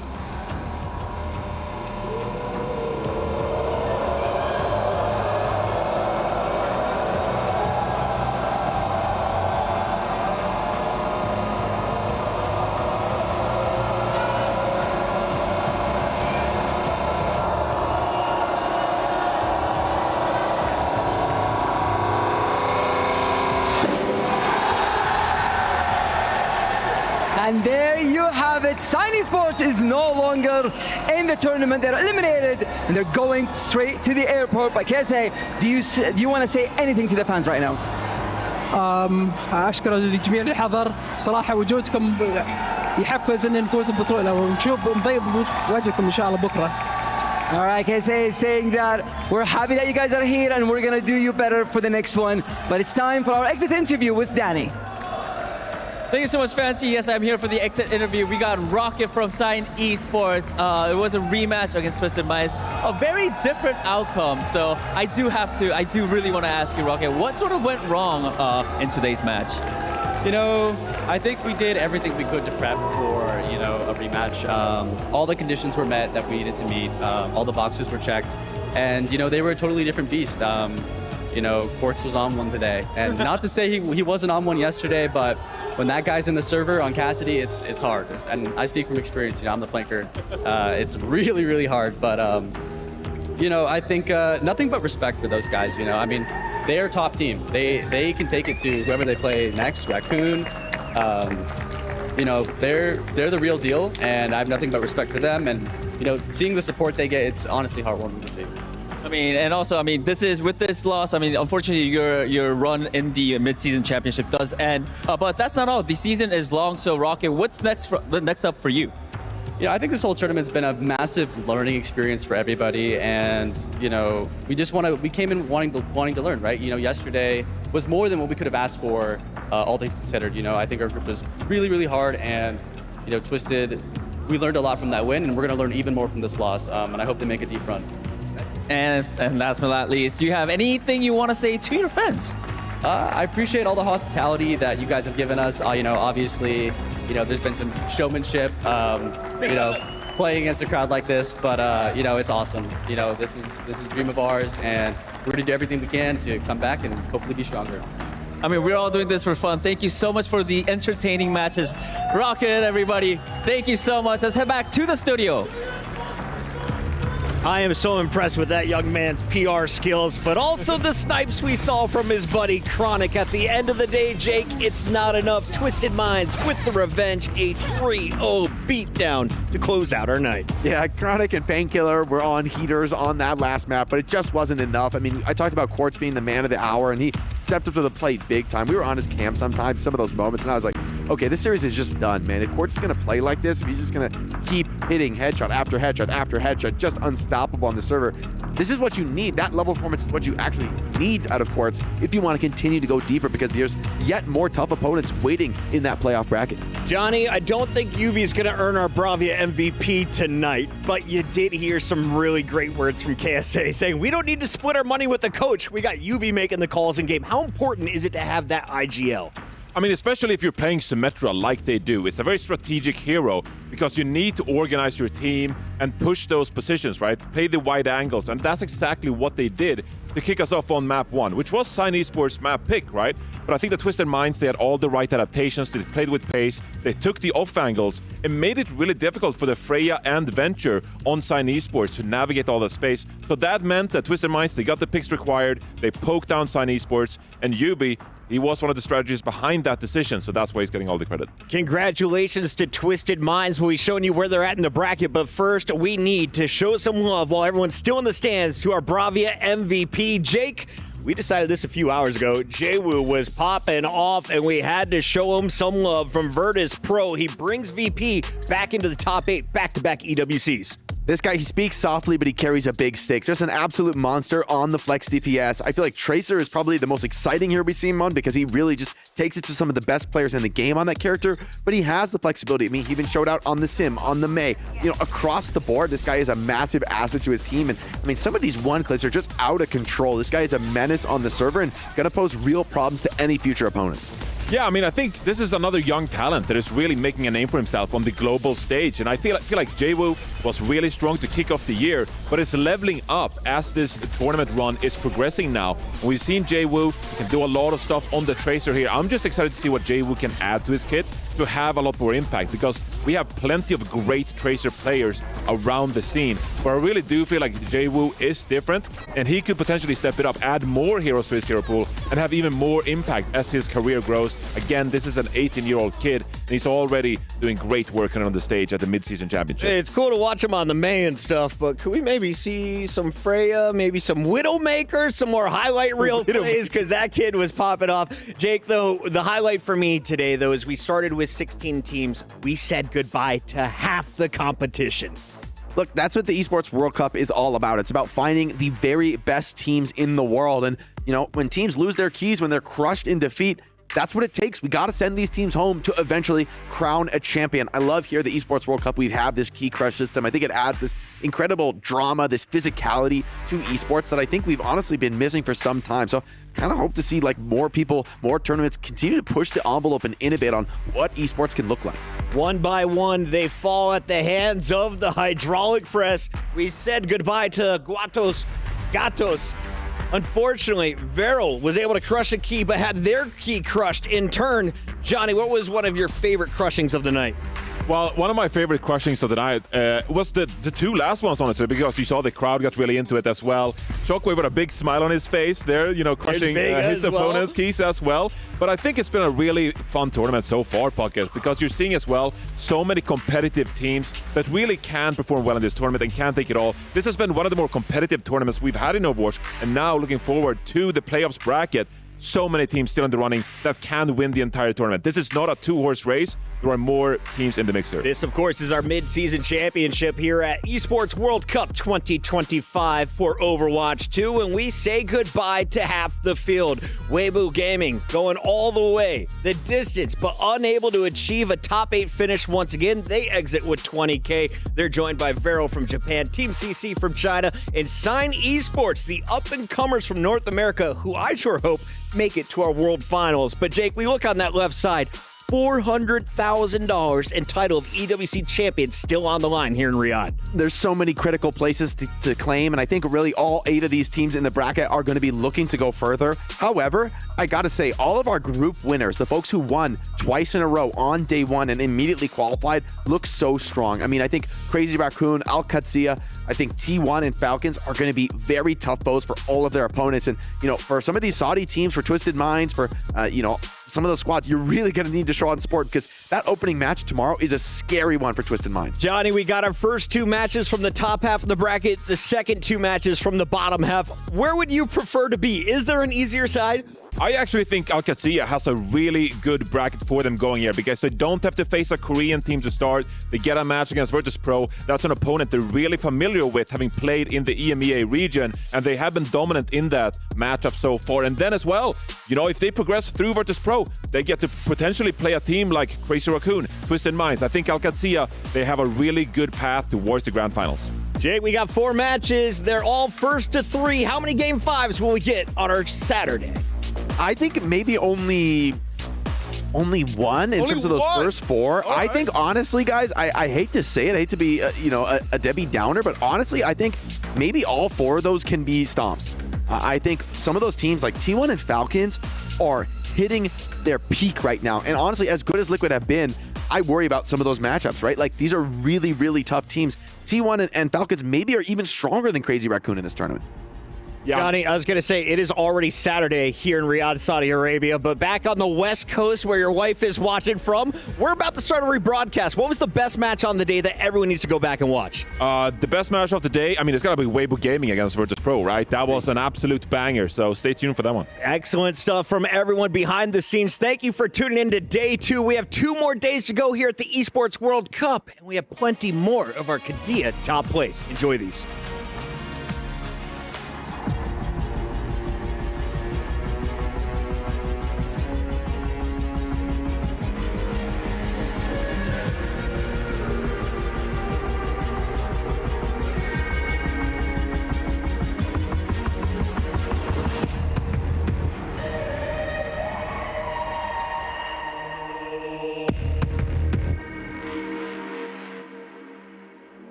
よかった。